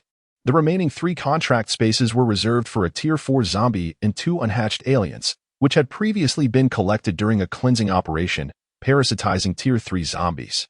Upon leaving the nest, Sumu intended to return to Sioux City, having little opportunity to utilize the alien life forms. Moreover, the rapid maturation of the aliens would allow them to complete their growth process during the hiatus in Sioux City. All plans had been meticulously arranged. Observing the nest, which was steadily progressing along its developmental trajectory, Sumu murmured to himself, "It is time to return." On the road to Zing City, Sumu sped along in the small car he had acquired from Sioux City. It was now 5 p.m. After departing from the Zing City nest, he rode back to the nearby county town on the messenger alien. Once he recalled the alien into the contract space, he resumed his journey homeward. However, this return trip presented an unusual sight. There were an alarming number of wandering zombies. As he drove, Sumu kept a vigilant eye on his surroundings. The road was utterly transformed from his earlier passage, now teeming with staggering zombies shuffling forward, though they were merely ordinary level 1 zombies. Even as they lunged at him with guttural howls, Sumu chose to disregard them entirely, effortlessly sending them flying. In truth, he seemed to have intentionally allowed the car to become stained with the blood of the undead. Yet, the inexplicably frequent emergence of zombies was decidedly unsettling. Nonetheless, these commonplace zombies posed little significant hindrance. Indeed, even if Sumu were an ordinary individual, the sporadic wandering zombies would be unable to obstruct the progress of those equipped with means of transportation. As he navigated through the area, Sumu soon found himself within the perimeter of Xingqian's security zone. However, from his vantage point, he increasingly sensed an atmosphere of unease. The guards stationed along the perimeter wall were evidently more numerous than when he had departed. It appeared that something significant was about to transpire. Chapter 33, The Onslaught of the Undead. Having passed through the security area and arrived at the entrance of the base's perimeter wall, the guards recognized Sumu, who had left the city earlier that morning. After confirming that he was alone in the vehicle, they promptly opened the gates. To his surprise, the one who greeted him was Yifeng Hua, the head of the perimeter guards. Sumu, seizing the opportunity, inquired directly about the situation at the base. Yifeng Hua, without hesitation, addressed the question forthrightly. "You must have noticed an increase in the number of zombies on your way back. A zombie tide has erupted in Shicheng." Shicheng? Sumu was taken aback by Yifeng Hua's revelation. Earlier that morning, during his hunt, he had traversed the vicinity of Shicheng and had eliminated the level 3 zombies marked within the 2 level 3 danger zones. However, those 2 danger zones were situated on the outskirts of Shicheng. Due to the varying distances marked on the map and the clarity of the objective, Sumu refrained from delving deeper into Shicheng, choosing instead to continue exploring other potential locations for third-tier zombies within the city. Shicheng, having recently fallen as a survivor base, undoubtedly housed a significant number of high-tier zombies. It was entirely plausible to encounter not only third-tier but even fourth-tier zombies. Initially, upon returning to Xingqing, Su Mu had intended to utilize the power of the nest's aberration to achieve a breakthrough the following day, as he had not succeeded in advancing before. To his surprise, he successfully harnessed the power and completed his advancement. Meanwhile, a zombie tide had erupted in Shiqing. From the trajectory of the wandering undead he observed upon his return, it appeared that the tide was heading toward Shiqing. Had the scale of the tide already been determined? Su Mu could not help but voice his inquiry. The zombie tide, a massive surge of undead arising from their inherent tendency to congregate, varies in its destructive potential depending on the density of the horde. For Shiqing, a tide composed primarily of ordinary first and second-tier zombies would pose minimal threat. The city boasted a military logistics base with ample ammunition supplies, and with the aid of fortified walls and the advantages of firearms, eliminating first and second-tier zombies would not prove difficult. However, should the tide coalesce into third-tier or even fourth-tier zombies, the outcome would be entirely different. The former could evade the damage inflicted by conventional firearms, and even heavy weaponry would struggle to obliterate them completely. As for the latter, heavy weaponry would be rendered ineffective against them. According to the information Su Mu had received, there were no fourth-tier awakened beings within Shiqing. Once the fourth-tier zombies launched their assault, this inevitably foretells the tragic fate of the Su City base, mirroring the downfall of Stone City. In response to Su Mu's inquiry, Hifanghua's expression darkened as he spoke gravely, levels 3 and above. Just an hour before your return, the exploration team dispatched towards Stone City relayed a message.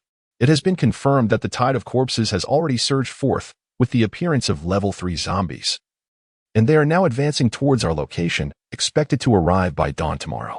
As for level 4 zombies, the team did not conduct a thorough reconnaissance and was discovered by one of the level 3 zombies, forcing them to retreat in disarray.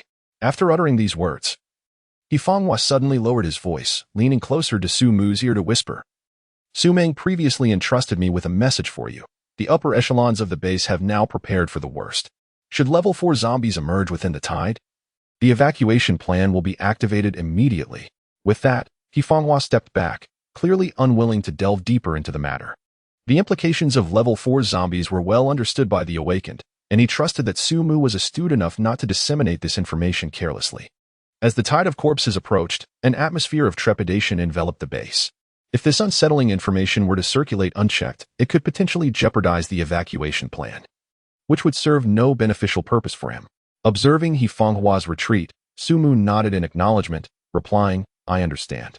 He then returned the vehicle to the guards and proceeded towards the inner city. Dawn, it seemed, would provide ample time. Along the path back to the inner city, Su Mu observed the populace within the Su City base. They evidently harbor some conjectures regarding the current predicament faced by the base.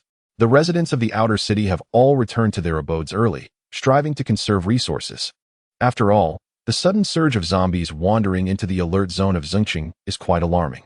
This abnormal situation, even in the absence of an official announcement, has not escaped the notice of survivors who have endured over a month in this apocalyptic world.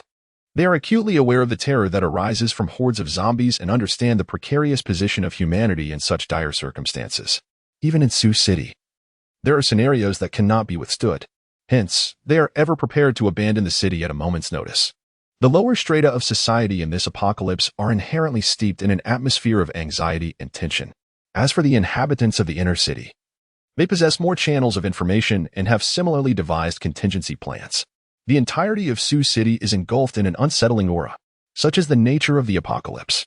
With an involuntary sigh of contemplation, Su Mu approached his residence and opened the door.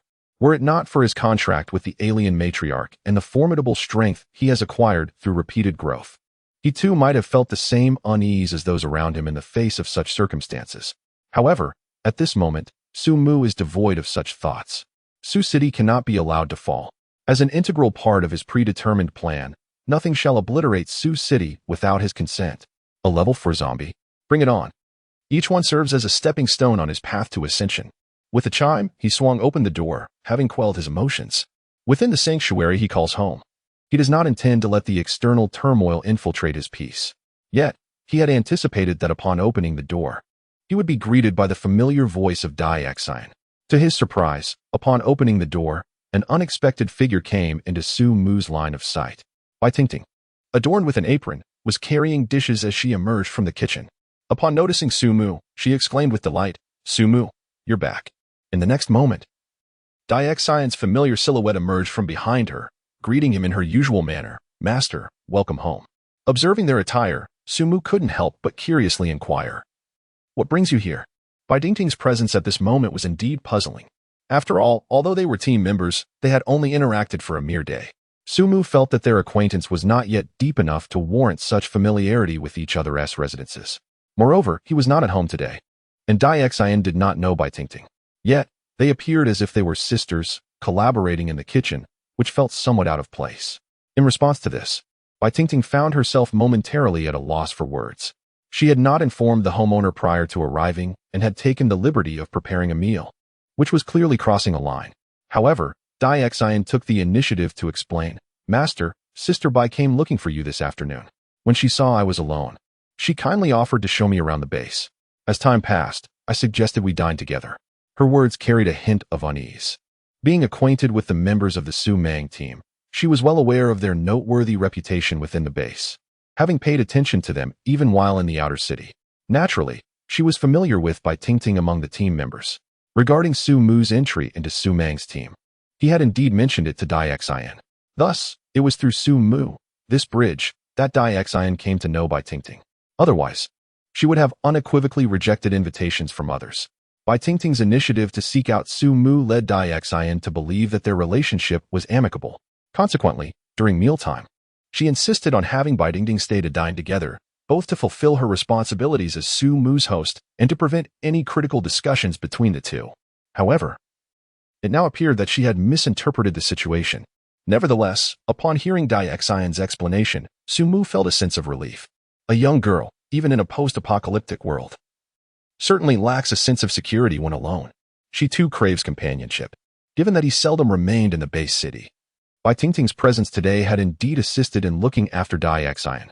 Logically and emotionally, there was nothing amiss in inviting her to dinner. Observing Daexian's slight unease, Sumu nodded in understanding, saying, "I see. It's nothing. I was merely curious." He then gently ruffled the girl's hair and continued softly, "As I have stated, consider me your brother. This place is also your home, and you have every right to make decisions here. Now let us eat." Upon hearing these words, Bai Tingting displayed a look of envy. Despite being an awakened one, she too yearned for a towering presence to shield her from the storms of life. Standing before Daexian was indeed Su Mu, a formidable pillar. As for Daexian, after absorbing Su Mu's words, she finally laid aside her anxieties and revealed her smile once more. "Surely, you must be hungry. Today, I learned many new dishes from Sister Bai. Come and taste them." With a smile, she took Su Mu and Bai Tingting by the hand and led them to the dining room. Chapter 34, The Battle for the City. After finishing dinner at home, Bai Tingting suddenly called out to Su Mu, signaling for a conversation in the adjacent living room. Daexian thoughtfully began to clear the dining table and headed to the kitchen. Once Daexian had left, Bai Tingting set aside her earlier cheerful demeanor and, with a hint of unease, revealed, "Are you aware of the current situation at the base?" As a member of the Su Mang team, Bai Tingting had naturally received information from Su Mang, knowing that the base was on the brink of a zombie-tide assault. Upon hearing Bai Tingting's inquiry, Su Mu nodded in acknowledgement. After receiving his response, Bai Tingting continued, "My position is that of a medic. According to the evacuation plan prepared by the base, I am among the first group of members. If the base truly must evacuate, I can assist in taking Daexian with me, if you do not mind." Su Mu looked at Bai Tingting with some surprise upon hearing this. As someone who was well aware of the situation in Su City and was privy to the most comprehensive information within the base, he understood the gravity of the impending crisis. Although Su Mu himself was not particularly concerned about the approaching zombie tide due to his own strength, the others, like Bai Tingting, held a different perspective.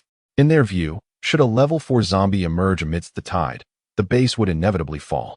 Nonetheless, Bai Tingting still expressed her willingness to include Daexian among the first group to evacuate, which genuinely astonished Su Mu. After all, such a place in the evacuation was undoubtedly valuable. "Why?" he asked candidly, unable to comprehend her reasoning. In the face of Su Mu's probing questions, Bai Tingting revealed a nostalgic expression as she recounted, "I have a sister, but we became separated during our flight from the apocalypse. Although she is considerably younger than Daexian, her temperament resembles hers greatly. If my sister is still alive, I hope there is someone like me who can help her survive. Pausing for a moment, she then fixed her gaze upon Su Mu's eyes and continued, however. The most important thing is that you saved me before. You possess great potential, and I desire to contribute while joining your team amidst our escape. Upon hearing this, Su Mu chuckled. Bai Tingting remained, as ever, a woman driven by self-interest. Yet, in this moment, he found her demeanor rather agreeable. A person willing to bare their soul is indeed worthy of trust. However, he had no intention of fleeing. Su Mu rose abruptly, his gaze piercing as he focused on Bai Tingting. I appreciate your kindness, but such an arrangement will not come to pass. Although his tone was calm, Bai Tingting inexplicably felt that no matter how formidable the challenges ahead, they would pale in comparison to Su Mu's presence. That night, the city of Sucheng shone brightly. An uncommon sight. The electricity, which had previously only illuminated the central building, now extended to the outer walls, providing light for the guards stationed there. In the darkness of the apocalypse, controlling illumination is a strategy to mitigate risks. Yet now, a horde of zombies was certain to assault Sucheng. With the light shining, the defenders held on to a glimmer of hope. Abandoning the city was not a choice anyone desired unless absolutely necessary. After all, in the apocalypse, leaving the sanctuary of a base city dramatically escalates the difficulty of survival.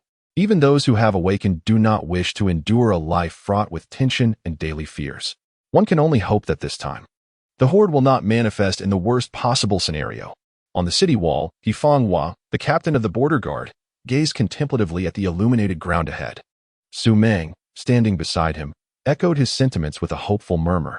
Indeed, such a hope is cherished. Upon the makeshift city wall, nearly all awakened individuals had gathered. The members of Su Mu's team, excluding the medic Bai Tingting, had also assembled at the border. The logistics personnel bore other responsibilities and were part of the first group to evacuate. This was why Bai Tingting had previously suggested to Su Mu the importance of their roles. In this moment of life and death, these defenders not only aimed to mitigate the potential for disaster, but also served as the crucial contingent ensuring the execution of the evacuation plan. Of course, if the city were truly breached, one must ponder how many among these awakened would still stand resolutely against the tide of the undead, even at the risk of their own lives.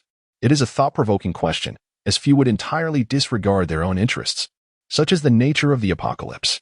The entire border wall lay in silence, with everyone awaiting the impending arrival of the horde. Suddenly, Su Mu, who had been quietly meditating, abruptly opened his eyes. It's here. With those simple words, a wave of tension swept over everyone on the wall.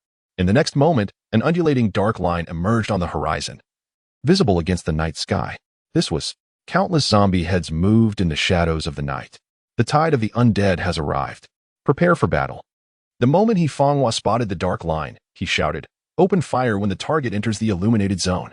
In an instant, all the guards along the perimeter raised their weapons, bullets chambered, aiming at the forefront of the horde.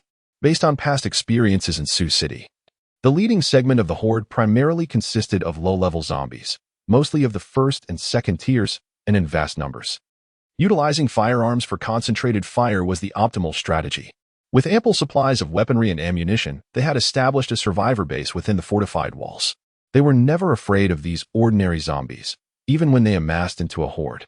What truly instilled fear in them were the high-level zombies of Tier 3 and above that surged forth alongside the tide. This was the fundamental reason for the fall of survivor bases in the city. The throng of undead drew ever closer, their forms merging into a vast, boundless sea of darkness, recklessly advancing towards Su City. Observing the overwhelming numbers of the horde, the guards gripping their weapons broke into a cold sweat, their fingers trembling slightly on the triggers. Before the tide of zombies, no one could escape the tension. However, as the zombies at the forefront finally emerged from the darkness, stepping into the illuminated area of Su City, a furious roar resonated throughout the entire perimeter defense. Open fire! Accompanied by He Fenghua's commanding shout, the guards, who had been waiting in anticipation, instantly pulled the triggers of their firearms. In that moment, the sound of gunfire erupted. The dense barrage of gunfire poured forth towards the horde. In an instant, the foremost zombies of the relentless horde were instantaneously transformed into a sieve, collapsing in droves. However, the truly terrifying aspect of this undead tide lay in the sheer volume of its numbers. As the initial wave of zombies fell, those behind them disregarded their fallen kin, trampling over their lifeless bodies as they pressed onward towards Su City. Yet, due to the dense network of concentrated firepower enveloping Su City, Even as the zombies surged forward, their path remained obstructed within the illuminated front lines. The advance of the horde was stymied. Nevertheless, no one allowed themselves to become complacent, for the true trial of the zombie tide had yet to commence. Suddenly, Hifeng Hua, acting as the commanding guardian of the perimeter, spoke with a grave expression. As his voice resonated, a zombie broke away from the horde, charging directly towards the city's walls. The bullets that struck it merely caused a slight shudder in its body, failing to impede its advance. A level 3 zombie. The real test had arrived. Chapter 35, The Emergence of Level 3 Zombies. Sumu takes action by heavens, exclaimed Li Yuan, stationed atop the perimeter. Upon witnessing the level 3 zombie barreling towards the walls, without hesitation, he leaped down to confront the approaching threat. During the battle at Xingqing, Li Yuan had previously encountered a level 3 brute. Faced with such formidable strength, he had been compelled to evade and buy time rather than engage directly. It was not due to a lack of capability. Rather, it was unnecessary to expend effort in vanquishing the foe. Now, the level 3 zombie rushing towards him had evidently been augmented in speed, presenting a formidable challenge once more. However, in comparison to the strength-based third-tier zombies, this particular third-tier zombie is considerably easier to handle. Li Yuan, naturally, would not retreat. There are not many third-tier awakeners within the base. If it were not for the utter helplessness of the situation, the base would undoubtedly refrain from employing a strategy of overwhelming numbers to subdue the third-tier zombies. Bang! The two sides soon collided. Claws clashed with blades, sparking a dazzling display of lights. In an instant, they found themselves locked in a fierce stalemate. In terms of overall strength, the disparity in combat capabilities among third-tier beings is not particularly significant. Everyone, take care not to inflict friendly fire and advance the firepower net forward. Standing atop the boundary wall, Hifeng was shouted with fervor. The unique physical enhancements of the third-tier zombies, coupled with their insensitivity to pain, rendered them immune to bullet attacks. However, humans are different. Even a third-tier awakener, when struck directly by a bullet, would sustain injury. Unlike zombies, humans feel pain when injured, which inevitably affects their performance. Therefore, segmenting the battlefield is of utmost importance. Just as Hifeng Hua was shouting commands, his gaze swept across the battlefield, catching sight of an unusual occurrence amidst the horde. His expression shifted to one of alarm. Damn it! 2 more have arrived. The entities that posed a challenge to Hifeng Hua were undoubtedly of the third-tier zombie classification. Yet, this time, the 2 third-tier zombies had not strayed from the horde and were readily identifiable. Without exception, they were both third-tier strength-based zombies. Their towering figures stood out conspicuously among the mass of corpses. Fire the rockets. Clear the surrounding horde. Without hesitation, Hifeng Hua immediately mobilized the heavy weaponry stationed on the boundary wall. The colossal forms of the 2 strength-based third-tier zombies were far too prominent. As a result, the zombies behind it were completely obstructed. If they were allowed to enter the high-level combat zone, it would undoubtedly pose an unstable factor for humanity. Immediately above the parapet, 2 rocket launchers were deployed. Accompanied by the emergence of 2 fiery trails and the roar of explosions, the detonations reverberated loudly. As the smoke dissipated, the 2-tier, 3-strength zombies exhibited only slight burn marks and superficial wounds, while the surrounding zombies were all forcefully hurled away. Even if they survived, they were rendered somewhat incapacitated. Although the tier 3 zombies were not severely injured, the original plan had achieved its intended effect. Suddenly, infuriated by the unexpected assault, the 2-tier 3 zombies erupted into a frenzy. They roared and charged forward, swatting away the other zombies beside them with casual gestures. They then sprinted towards the direction from which the rockets had been launched, their massive forms causing the ground to tremble slightly beneath them. The nascent intelligence of the tier 3 zombies was evident as they sought to track down the source of the harm inflicted upon them. Faced with the imposing presence of the 2-tier 3 strength zombies, many of the guards on the city walls began to feel a flicker of fear. For most awakened individuals, witnessing the approach of these giant-like creatures was a new experience, and fear is an instinct inherent to humanity. At that moment, 2 figures leapt down from the side of the wall to confront the advancing tier 3 strength zombies. Sumu recognized one of them. He was Lin Qi, the personal bodyguard of base leader Su Maoye, a tier 3 awakened individual. The other was the last remaining tier 3 awakened individual in Su City base. Aside from Li Yuan and Lin Qi, in the face of the relentless onslaught of 2 formidable level 3 strength zombies, the remaining 2 level 3 awakened ones in Su City had no choice but to join forces to fend off the attack. The level 3 strength zombies proved to be significantly more challenging to confront than the level 3 speed zombie that Li Yuan had previously dealt with. It was evident that this battle would not conclude easily. Gazing at the battlefield, which once again erupted into chaos among the high-level combatants, Commander He Fenghua murmured to himself, fervently wishing that these were the only high-level zombies amidst the tide of undead. Otherwise, the situation would become dire. All level 3 awakened individuals from Su City had already entered the fray, embroiled in a fierce struggle. Should more high-level zombies emerge from the horde, they would be compelled to rely on cunning tactics to overcome their foes, a strategy that could lead to devastating consequences. However, fate had other plans. Just as He Fenghua was silently praying, an unusual change unfolded in the horde he was intently observing. A zombie, its body emanating a sinister black sheen and possessing a grotesque form, emerged from the ranks of ordinary zombies. Bullets ricocheted off its exceptionally tough skin, rendering them ineffective. Witnessing this scene filled He Fenghua with despair. A level 3 defensive zombie, one of the most formidable entities among its kind. Yet this was merely the beginning. As the level 3 defensive zombie stepped away from the horde and into the illuminated arena of high-level combat, another peculiar and corpulent zombie squeezed its way through the throng. The sight of this creature further drained the color from He Fenghua's face. A level 3 toxic zombie. Just as there exist awakened individuals with unique abilities among humans, so too do such extraordinary beings exist within the ranks of zombies.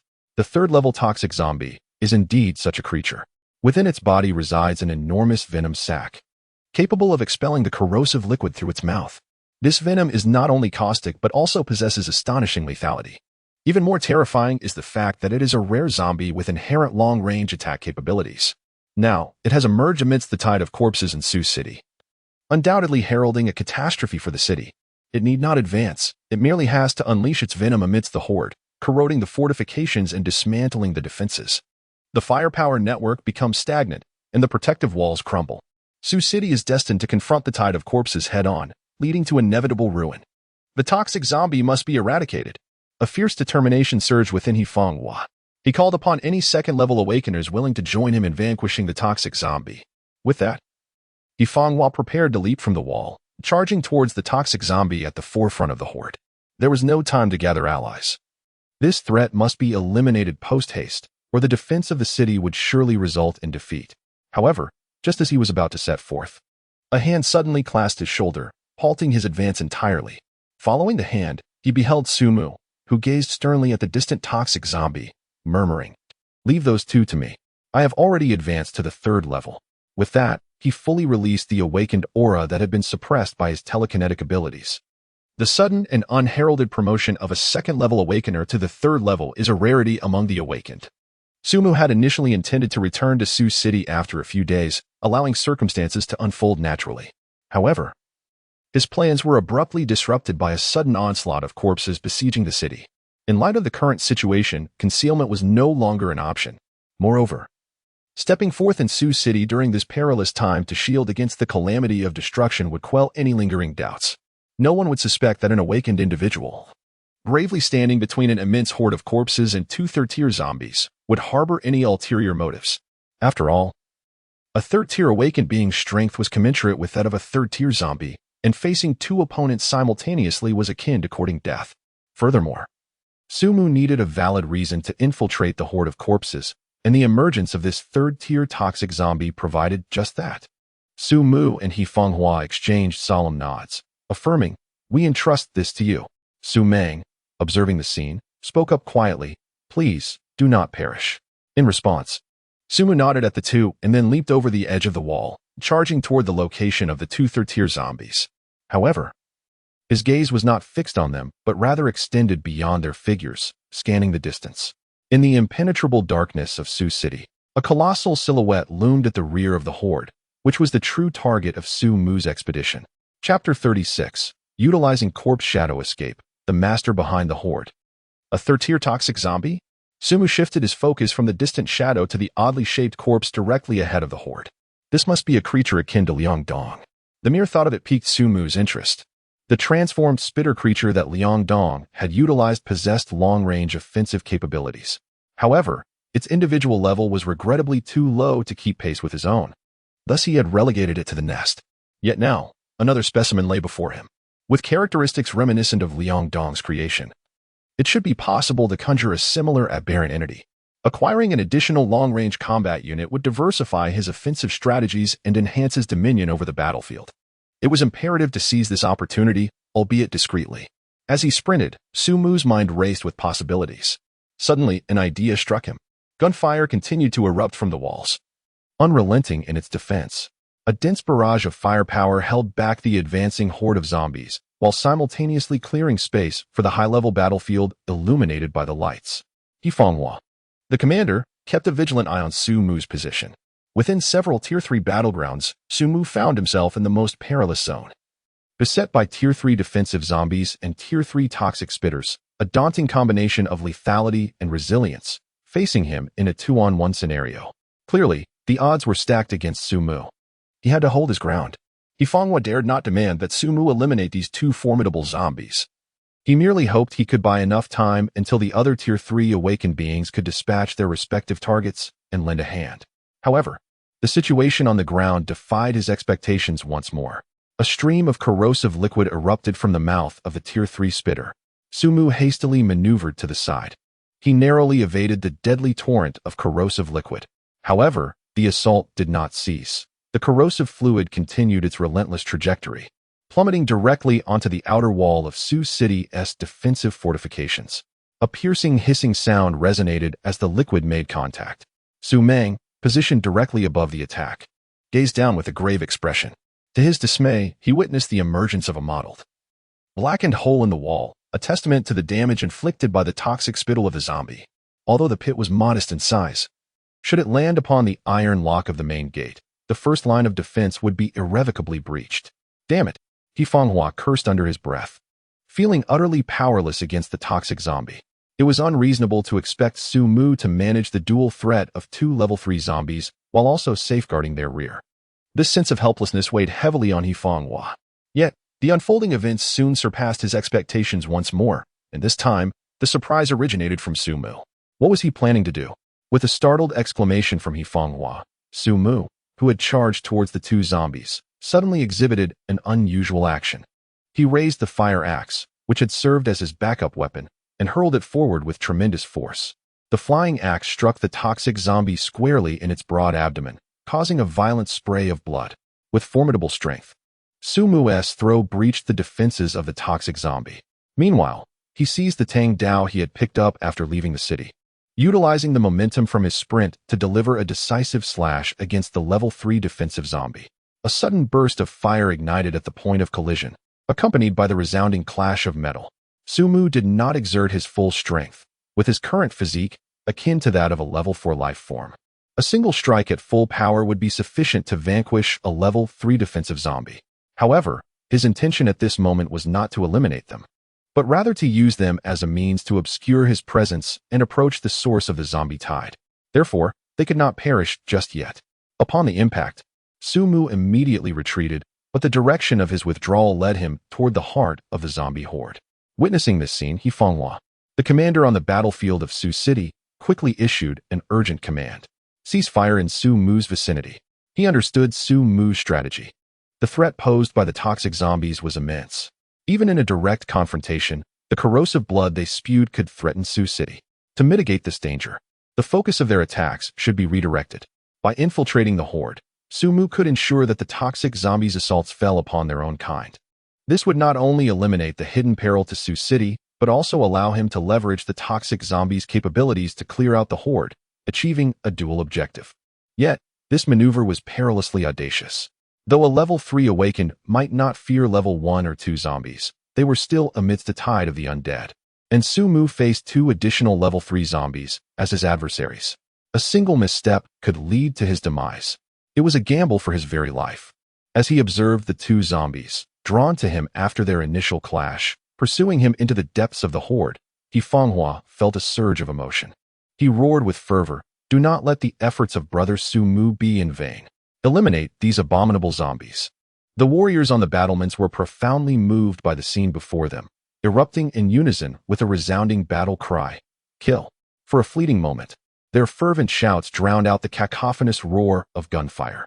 Meanwhile, a kilometer outside Xingqing, amidst the scattered houses, Su Mu, wielding a Tang Dao, resembled a relentless machine of slaughter.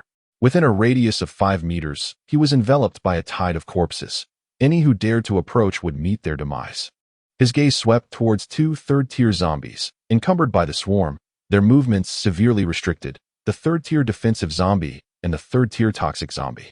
Although they were both classified as third-tier, their strength paled in comparison to that of third-tier power zombies.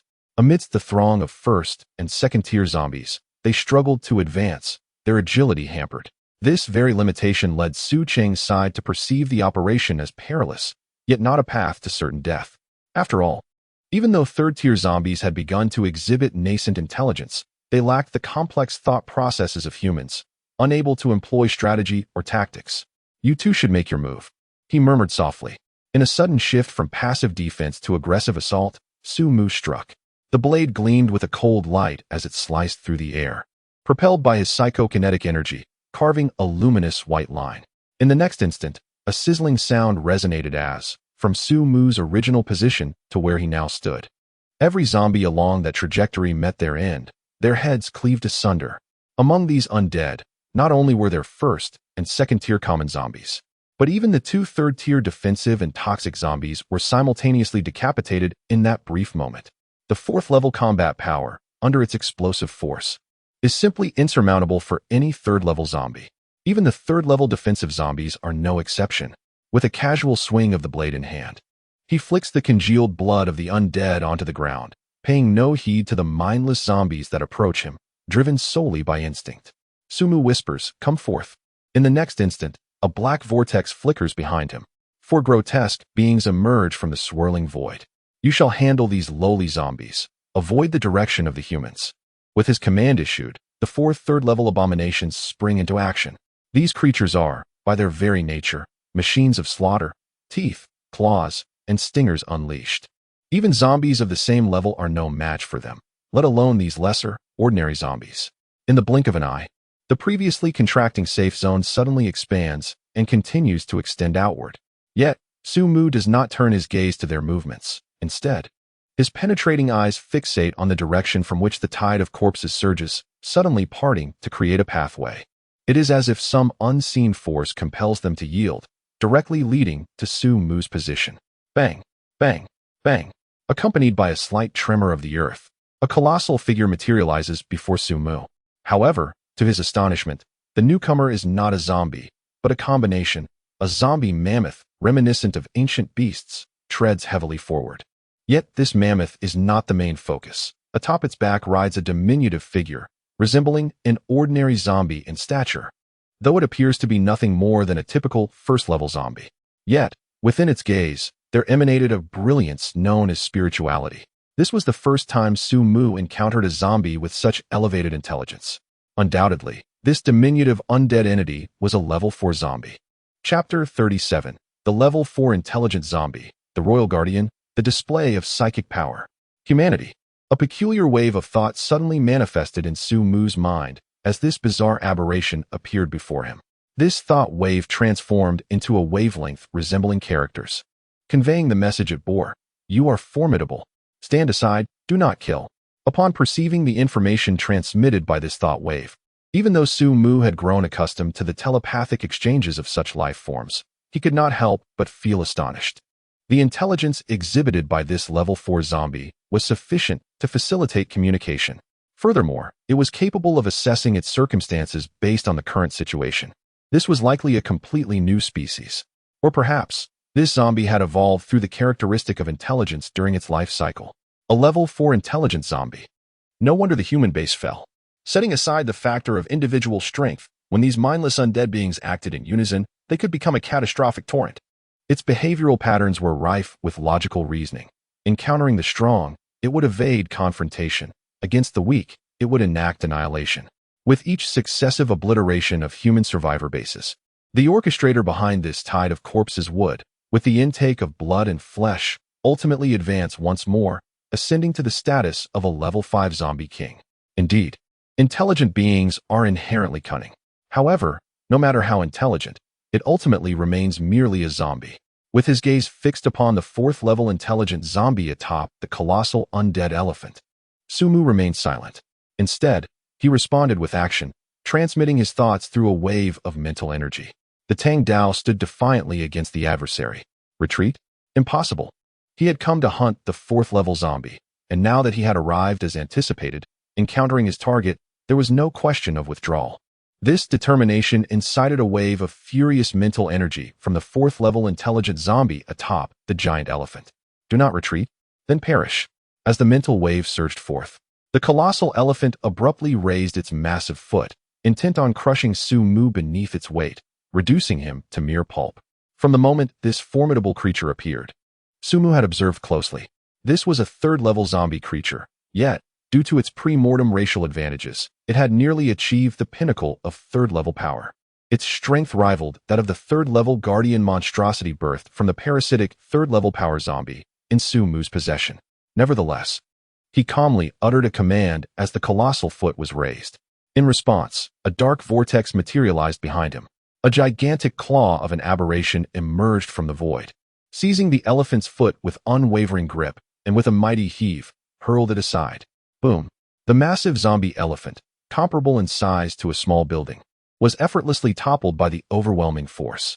Even the fourth-level intelligent zombie perched upon its back was taken by surprise, crashing to the ground alongside the colossal creature. Yet, as a fourth-level zombie, it still possessed resilience. It swiftly recovered, casting a wary glance at the ominous vortex that had suddenly materialized behind Su Mu.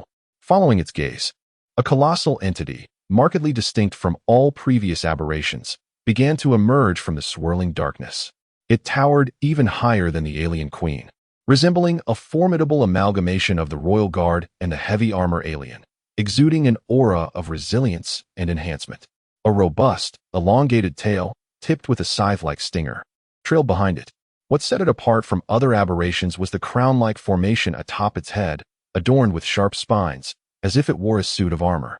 This was the newly birthed Level 4 aberration, the Royal Guardian, spawned from a Level 4 power-type zombie. This unique aberration, originally a queen embryo capable of evolving into a queen, underwent a transformation under the influence of the alien Mother Queen's pheromones, shifting its genetic makeup towards combat. While it lost the ability to incubate aberration eggs, it gained an extraordinary enhancement in combat prowess, rendering it far more formidable than the Royal Guard. They are the most powerful protectors of the Nest Queen. It was only after the alien Mother Queen advanced to the third tier that she gained the capacity to parasitically transform them. Go, eliminate them. Su Mu commanded the Level 4 Royal Guardian with a calm demeanor. As the command resonated within its being, the newly emerged aberration unleashed its terrifying power. Surprisingly agile for its massive form, it swiftly closed the distance to the Level 4 intelligent zombie and the zombie behemoth. Its fearsome claws descended like lightning, piercing through the behemoth's skull without the slightest hesitation. One strike, and it was fatal. Standing atop the hierarchy of third-level zombies, the colossal zombie elephant possessed not even a moment's reaction time before succumbing to the lethal grasp of the Royal Guard alien. This sudden turn of events ignited the primal ferocity of the nearby fourth-level intelligent zombie. A roar erupted from its throat, as a zombie, emitting such a guttural cry when provoked, is instinctual. Accompanying this roar, an invisible force instantaneously surged forth from its being, impacting reality itself and radiating outward. This sensation was all too familiar: telekinesis. The powers of intelligent zombies are fundamentally rooted in their mental faculties, with telekinesis emerging from the manifestation of a certain active substance within the brain. This notion was most comprehensible to Su Mu, who had undergone his own transformation. Moreover, the formidable strength derived from life itself that can influence reality poses an exceptionally terrifying threat. With the release of the telekinetic force by the fourth-level intelligent zombie, the colossal zombie elephant beside it was immediately marked by countless fractured wounds, and its massive form was launched away by an invisible might, colliding into a throng of nearby zombies. Lower-tier zombies in closer proximity were utterly obliterated under this potent telekinetic wave, their bodies reduced to mere fragments, scattering in all directions. The entire area transformed into a veritable vacuum zone. However, amidst this vacuum, two other life forms remained steadfast, untouched by the intangible force. It was indeed an unexpected revelation to discover such a utility of telekinesis. Observing the fourth-level intelligent zombie, with its invisible, filamentous telekinetic energy slicing through the surroundings as it roared. Sumu murmured to himself, surrounded by a palpable aura of psychic energy that ensured his protection from harm. Although he had recently acquired this psychic ability, his experience in its application was limited, having only conducted a few rudimentary experiments without delving deeply into its potential. After all, it merely served as a supplementary means of attack for him, while his primary strength lay in commanding the aberrations. However, the current encounter with a level 4 intelligent zombie had imparted a unique method of utilizing psychic energy.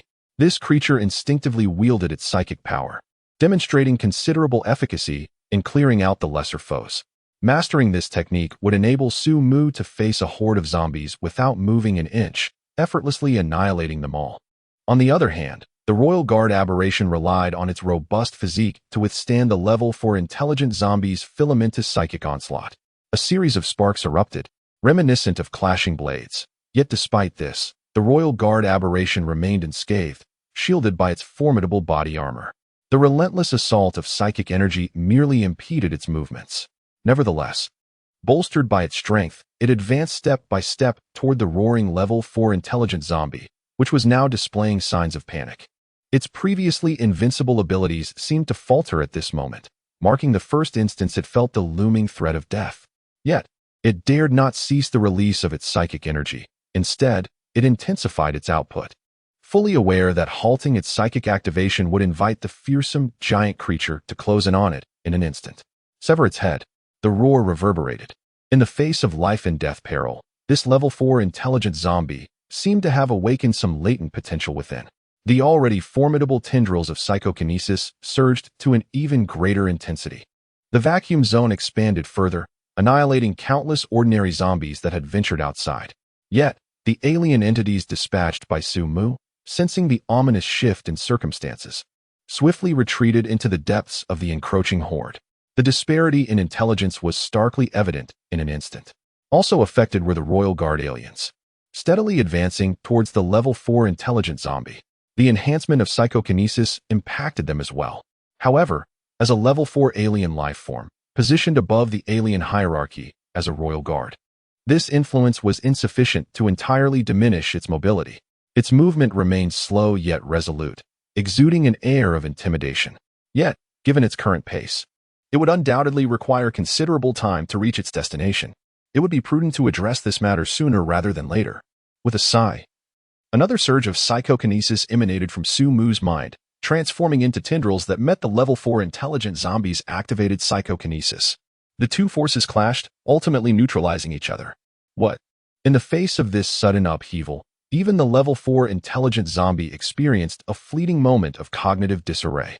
This human, radiating an aura of danger, not only commanded terrifying dark entities, but could also unleash capabilities akin to its own. Such an incomprehensible scenario momentarily stilled its thoughts. However, in this moment of stillness, it was sufficient to extinguish any remaining flicker of resistance. With a swift motion, a robust tail spike sliced through the air like a blade, resembling a bolt of black lightning as it cleaved the head of the 4th-level intelligent zombie. In the next instant, blood erupted, and the corpse was severed in two. The master behind the horde of zombies in Sioux City, the 4th-level intelligent zombie, was no more. Chapter 38. The Return of Glory, the Enthusiastic Masses. It had finally perished. Observing the dismembered body of the 4th-level intelligent zombie, Sumu calmly withdrew the dissipating telekinetic energy. It must be said that the application of this filamentous telekinesis was indeed commendable. However, concurrently, the mental toll was significantly taxing. After all, its range of lethality was exceedingly vast. As a zombie utilizing this instinctually, it could withstand such expenditure. Yet for a human, it proved rather impractical. Clearly, this technique required refinement. Quietly noting this, Sumu shifted his gaze back to the severed head of the deceased 4th-level intelligent zombie, intent on discovering if there were any remnants within its mind. With a resolute will, the Royal Guard's aberration immediately sprang into action. The sharp tail spike pierced the head as if it were a watermelon, followed by claws that tore it apart. From within, a blood-red crystal fell forth. Indeed, there was something. Sumu picked up the soul crystal that had dropped to the ground and examined it closely. The hue of this soul crystal was entirely different from the purple soul crystal that had emerged from the brain of the previously slain fourth-level brood zombie. The blood-red crystal seemed to possess an eerie allure, captivating Su Mu's attention from the moment it appeared, igniting within him a desire to devour. This sensation was undeniably peculiar. Initially, the purple soul crystal lacked the capacity to awaken his self-awareness. Alternatively, it might be that he had met certain conditions for absorbing the soul crystal, which provoked this specific reaction, an enigma that eluded Su Mu. Nevertheless, it is an undeniable truth that this item possesses great value. He decided to store it away for the time being, intending to decipher its purpose before making use of it.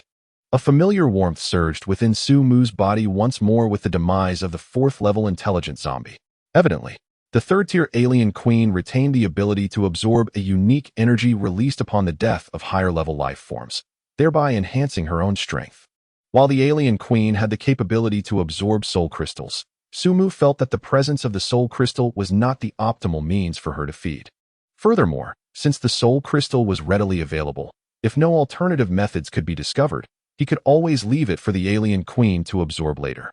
Summoning the black vortex of the contract space, Su Mu placed the blood-red soul crystal inside. After reaching the third tier, the contract space had acquired an additional ability akin to a spatial artifact, enabling it to store lifeless entities while remaining distinct from the space designated for the aliens. He also decided to include the corpses within.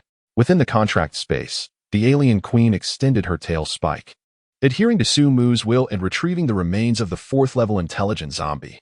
After a brief pause, Su Mu issued another command, instructing the alien queen to also collect the bodies of the third-tier poison-spewing zombie and the third-tier zombie giant. As for the remains of the third-tier defensive zombie and the head of the poison-spewing zombie, they were left in their original location. The toxic zombies, classified as special entities, are exceedingly rare occurrences. Despite their mere third-level classification, their significance is profound. There exists a considerable likelihood that they could give rise to long-range alien combatants. The high-level aberrations under Su Mu's command are notably lacking in this remote assault capability. Furthermore, the disappearance of a single zombie corpse is a trivial matter in the context of combat involving high-level life forms, especially amidst the terrifying scene of his battle against a fourth-level intelligent zombie within the tide of the undead. Although Su Mu intends to keep the existence of the fourth-level zombie concealed, he has already prepared an excuse in case the local authorities pursue the matter. Moreover, as one of the principal contributors to the conflict in Sioux City, the likelihood of being questioned is minimal. To combat two third-level zombies single-handedly amidst the sea of the undead is an achievement worthy of being recognized as the foremost third-level awakened individual. The higher-ups in Sioux City would undoubtedly refrain from antagonizing a formidable ally like Su Mu over trivial uncertainties, particularly given his consistent actions have always benefited Sioux City. It is time to return, but this time, with a greater display of prominence. The surrounding aberrations diligently continue to eliminate the mindless creatures attempting to approach Su Mu.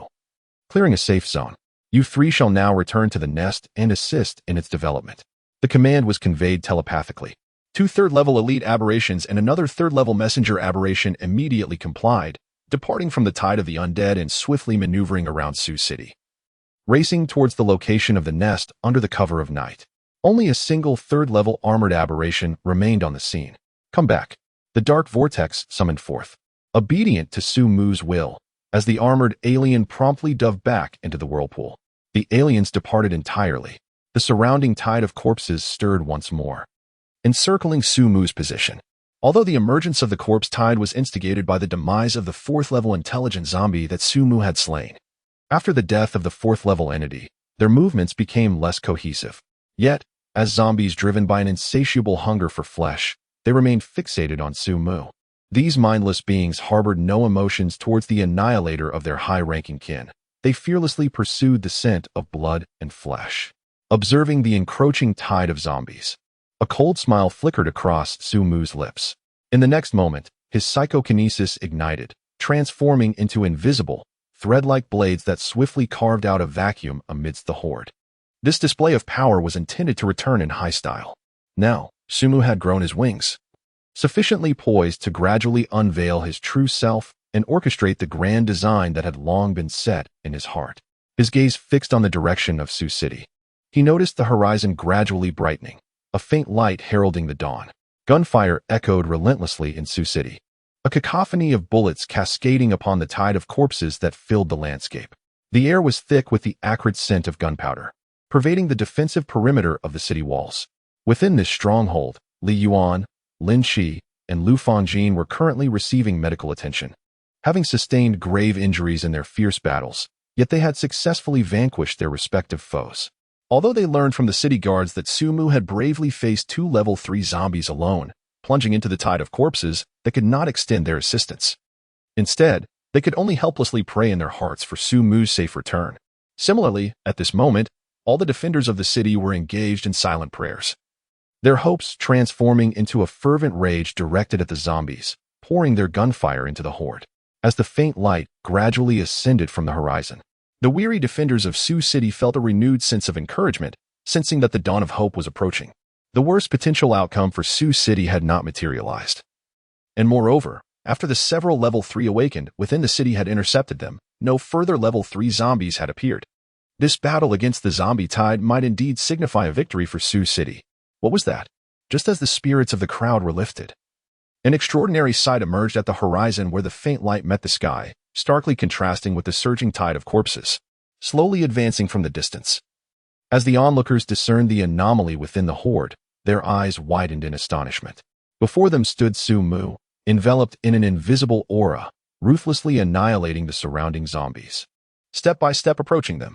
Ahead of him, the tide of corpses had reached its end, as if he had driven them to this point in a relentless chase. Zombie blood filled the air, and dismembered bodies flew about chaotically. This scene resembled the descent of a celestial being. In that instant, a voice erupted among the defenders of Sioux City, gaining resonance and gradually swelling, ultimately reverberating across the sky. We're God. We're God. We're God. We're God. We're God. With each emotionally charged roar, the fighting spirit of Sioux City's defenders, after a night of battle, was rekindled once more. Hifenghua, in accordance with the will of the people, rose boldly to voice his command. Brothers, follow me, and let us slay. In an instant, countless awakened souls responded with fervor, shouting kill. The air was thick with a murderous intent that reverberated through the land. From the heights of the battlements, a torrent of humanity surged forth, charging towards the remaining tide of corpses. This battle marked a triumphant moment for humankind. Chapter 39. Renown, the god of war of Sioux City. Su Mu opened his eyes and surveyed his surroundings. This was not the chamber he resided in within the inner city, but rather a hospital ward of the base city. Glancing at the sunlight streaming outside, he deduced that not much time had passed since the conclusion of the city defense battle. Assessing his current state, he noted that, although he had regained some strength from his slumber, his spirit still felt somewhat hollow. This was the consequence of his previous indiscriminate exertion of telekinetic powers against the horde of zombies. However, it was not a grave issue. Su Mu had refrained from overexerting himself and had established a threshold for his mental energy, ensuring that even when his reserves were depleted and he entered a self-preservation mode, he would still be capable of awakening swiftly upon sensing malice. In the post-apocalyptic world, exercising caution was paramount. Thus, after engaging with the awakened forces charging towards Sioux City, he had succumbed to exhaustion and fallen asleep. Yet, he retained a vague recollection of sinking into his soft embrace before drifting off. And the aura of that presence felt strangely familiar. You are awake. Just as Su Mu pondered over who had taken him into their care, a familiar voice broke the silence. Bai Dingting, with her well-known figure, entered the room carrying a basin of warm water. Upon seeing her, memories flooded back to Su Mu. Previously, it was Bai Dingting who intercepted him at the battlefield of Shuqing. Indeed, I am grateful for that. A matter is a matter. Now that I am aware that it was Bai Dingting who caught him, he naturally would not withhold his gratitude, though this demeanor is one he deliberately projects. At the very least, the other party has acted. Upon hearing Su Mu's words, a faint blush crept onto Bai Dingting's face. Just before Su Mu's unconsciousness, he had fortuitously fallen into her sensitive zone. This was an experience she had not encountered before. However, she quickly suppressed this emotion and shifted the topic. By the way, the tide of corpses has ended. We have emerged victorious. As she uttered these words, genuine joy illuminated her face. The tide of corpses is a heavy topic for anyone surviving in this apocalyptic world. When the base city is destroyed, everyone is thrust back into a life of struggle and uncertainty. Now that the tide has been successfully vanquished, the crisis has been safely navigated. There is no one who does not feel elated, is there? That is wonderful. Sumu smiled in response, although he was already aware of this outcome. As a human being, there is a certain joy in preserving a city. This sentiment is unrelated to any plans. By the way, you have acquired a new title. Bitingting suddenly recalled something and exclaimed with excitement. The people of Xuqing now refer to you as the god of war of Xuqing. Amidst the endless slaughter of the tide of corpses, you single-handedly defeated 2 level 3 zombies. Now, within Xuqing, you are recognized as the foremost awakened one. As she spoke, Bai Tingting displayed a look of yearning. The title of war god. Sumu couldn't help but cover his face in private. Such a self-designation was indeed somewhat embarrassing. However, he had truly achieved the objectives he set for himself in this battle against the tide of corpses. Although the appellation sounded somewhat shameful, it was nonetheless a manifestation of prestige. At present, he should possess considerable public esteem within Su City. Only the final opportunity remained before the realization of Su Mu's grand plan. What was the situation regarding casualties in the base? Setting aside the title of war god, Sumu continued to inquire about conditions in Su City, as the city he intended to focus on for future development. Any damage to Su City's original combat strength would be somewhat detrimental. After all, the awakened individuals in Su City still held other potential uses for him, particularly the 3 third-tier awakened beings. Nevertheless, he had lured away 2 third-tier zombies and defeated the 4th-tier intelligent zombie behind the tide, alongside its mount. With the support from Su City, significant issues should be unlikely. Bai Tingting's response confirmed his conjecture. The base had not sustained considerable losses. Ordinary zombies had mostly been eliminated by firearms. Although this resulted in substantial depletion of the base's ammunition reserves, it ensured the safety of personnel. Aside from the final eradication of the remaining zombies from the tide, a few awakened individuals had sustained minor injuries. The other 3 third-tier awakened beings, though severely wounded, had stabilized their conditions and were currently recuperating. Thus, the current situation of the base was succinctly outlined. Bai Tingting suddenly continued, by the way. The base commander is looking for you. He would like you to visit his office once you awaken and have the time. Upon hearing this, Sumu rose from his bed. Understood, he replied, preparing to meet with Commander Su Maoye, curious about the nature of the discussion. Sumu was well aware of his current condition. The consumption of mental energy due to psychokinesis was within his control, and with the enhancement from the alien contract, his recovery ability was remarkably robust. His mental strength had begun to gradually recuperate. Although his combat power did not match his peak, his mental energy would soon be replenished. Even in this weakened state, he posed little threat from any level 4 life forms. Moreover, within the confines of the contract space, he was accompanied by a level 4 Royal Guard alien and the even more formidable alien queen. In the city of Su, he could be regarded as invincible. As the saying goes, sheer force can subdue myriad schemes. Any conspiracy would dissolve into nothingness in the face of strength. Furthermore, there was no apparent reason for Su Maoye to target him. It was likely that there was some other pressing matter at hand. Be careful on your way, he was advised. Departing from the base's medical station, Sumu made his way towards the central building of the base where Su Maoye resided. Along the journey, he was unexpectedly met with the respectful gazes and friendly inquiries of passers-by. This was the influence of reputation. He had finally established his presence in Su City. While responding calmly, Sumu pondered the reasons behind Commander Su's summons. Following the recent wave of corpses, it seemed that Su City should face no further crises. The level 4 intelligent zombie, which had led to the destruction of the Stone City base, had been eliminated by him. On the other side, the level 4 power-type zombie from the direction of Zhengqing was similarly dispatched by him. As for the other 2 sides, the exploration team and the alien entities discovered no presence of level 4 zombies. The only level 3 zombies that remained had already transformed into energy for Su Mu's advancement. For Su City, there were no longer any zombie threats to the development of the base.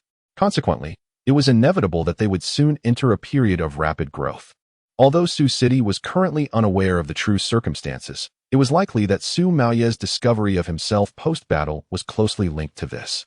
Despite successfully repelling and exterminating the zombie tide, Su City had suffered immense resource depletion, particularly in military supplies.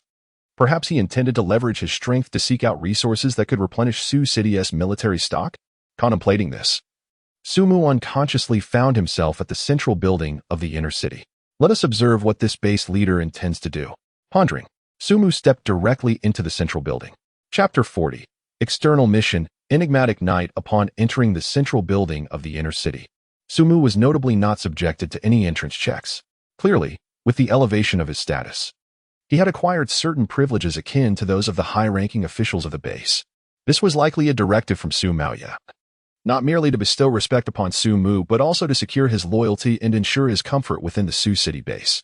Advanced Awakeners are, after all, invaluable resources in this post-apocalyptic world. Ascending the elevator, he smoothly reached the floor where Su Maoya awaited him. A different bodyguard stood by his side this time. During the battle against the zombie tide, Lin Qi sustained severe injuries, and both Lu Fangjing and Li Yuan, who were also third-level awakened ones, found themselves in a similar predicament. The three of them were recuperating at the medical station.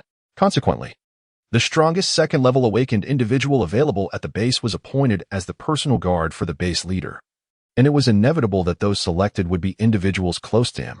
Thus, Su Mu encountered a familiar face, Su Meng. He, suspected to be related to base leader Su Maoya, was clearly the most suitable candidate. Upon Su Mu's arrival, Su Meng nodded in acknowledgement. Curious about the reason for the base leader's summons, Su Mu, unaccustomed to such ambiguous exchanges, directly inquired. In response, Su Maoya wasted no time in revealing the purpose of the meeting. The base's combat strength had significantly waned.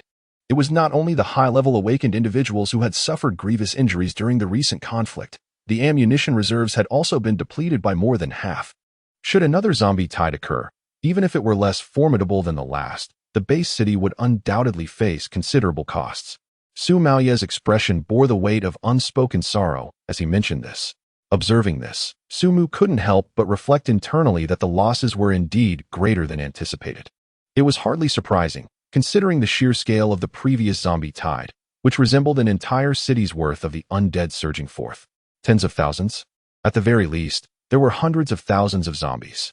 In order to contain them within the focal area, Su City had deployed a dense network of firepower, managing to hold them at bay, albeit barely. Yet, it was impossible for every bullet to find its mark and eliminate a zombie. The expenditure of ammunition from the onset of night until dawn was staggering. The ammunition reserves at the logistics base in Su City are nearly depleted. Moreover, the three third-tier awakened individuals at the Su City base are still in the recovery phase, rendering their combat capabilities at a nadir. At this juncture, Su Maoya cast his gaze towards Su Mu, his eyes reflecting an urgent appeal. Currently, you are the sole third-tier awakened individual in the base, and indeed, the strongest among them. I implore you to journey to Xing City. Xing City? Su Mu responded with a hint of bewilderment. In that moment, Su Maoya retrieved a pre-prepared map from the cabinet and unfurled it before Su Mu. He then pointed out the locations of Su City and Xing City. Observing the direction of Xing City, Su Mu felt a surge of astonishment. It was indeed the direction where the anomalous beings were expanding their kin and the search for advanced zombies was taking place. Such timing seemed rather fortuitous. Unbeknownst to Su Maoya, who remained unaware of Su Mu's inner thoughts, he continued, Su City is in dire need of military resources to ensure the safety of the base. The nearest logistics base is located in the mountainous region outside Xing City. According to information prior to the complete severance of communications between various base cities, there are no established base cities in the vicinity of Xing City, which should imply an abundance of supplies. I hope you can undertake this journey to investigate the specifics. At this point, Su Maoya stood up and earnestly bowed to Su Mu. I entrust this task to you. As the leader of the base, Su Maoya was undoubtedly competent. However, seeking assistance for the safety of the base did not diminish his dignity. Simultaneously, Su Meng also bowed, fully aware of the arduous and uncertain journey that lay ahead. Danger looms significantly. In the entirety of the Su City base, it seems that only Su Mu possesses the potential to swiftly bring hope to the establishment. Upon receiving the request from the two individuals, Su Mu pondered briefly before acquiescing. Very well, I shall undertake this task. At present, only one prerequisite remains unfulfilled for Su Mu's grand plan to be realized. He also intends to leave the base for a period, aimed at enhancing his own strength to achieve the 4th tier, level 5. Previously, he had instructed the aberrations within the nest to expand outward, seeking level 4 zombies as a preparatory measure. Now, Su Maoya fortuitously provided him with this opportunity, eliminating the need for him to seek further justification. Upon receiving Su Mu's affirmation, Su Maoya's expression transformed, revealing a sense of relief. Then, I shall trouble you with this. If there are any needs within the base, do not hesitate to express them. We shall certainly accommodate. He was acutely aware of the challenges that lay ahead and had contemplated the possibility of Su Mu declining. However, with Su Mu's agreement, he felt compelled to alleviate any lingering concerns for him.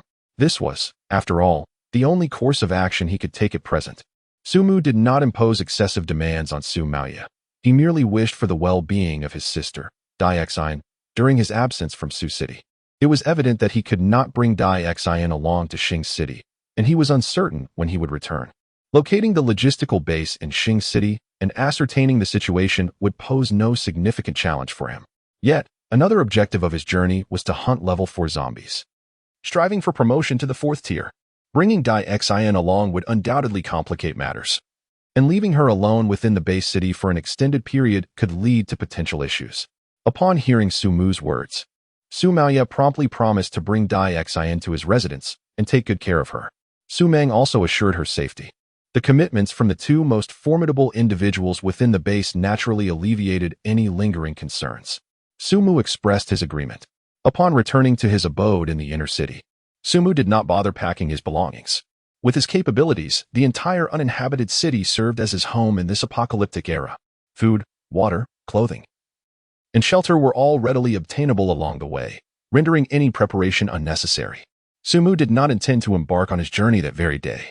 Firstly, having just emerged from a fierce battle, although unscathed, Su Maoya insisted he take a day to rest and recover before setting out. Despite his own well-being, as a 3rd tier awakened, he felt it imperative to embody the demeanor befitting one of his rank. Secondly, he anticipated being away for a considerable period, so he resolved to take the time to recuperate. Upon his return from this expedition, it would be the moment to set plans in motion. It would likely take a long period for the entire base to regain its tranquility thereafter. Back at his home in the inner city, he found Dai Xian still waiting, her face lighting up with genuine joy upon seeing him return. Su Mu felt a sense of relief. This sanctuary always allowed him to forget many other concerns and to clear his mind. He simply informed Dai Xian of his impending departure from the base for a while. However, this time, Dai Xian did not appear surprised.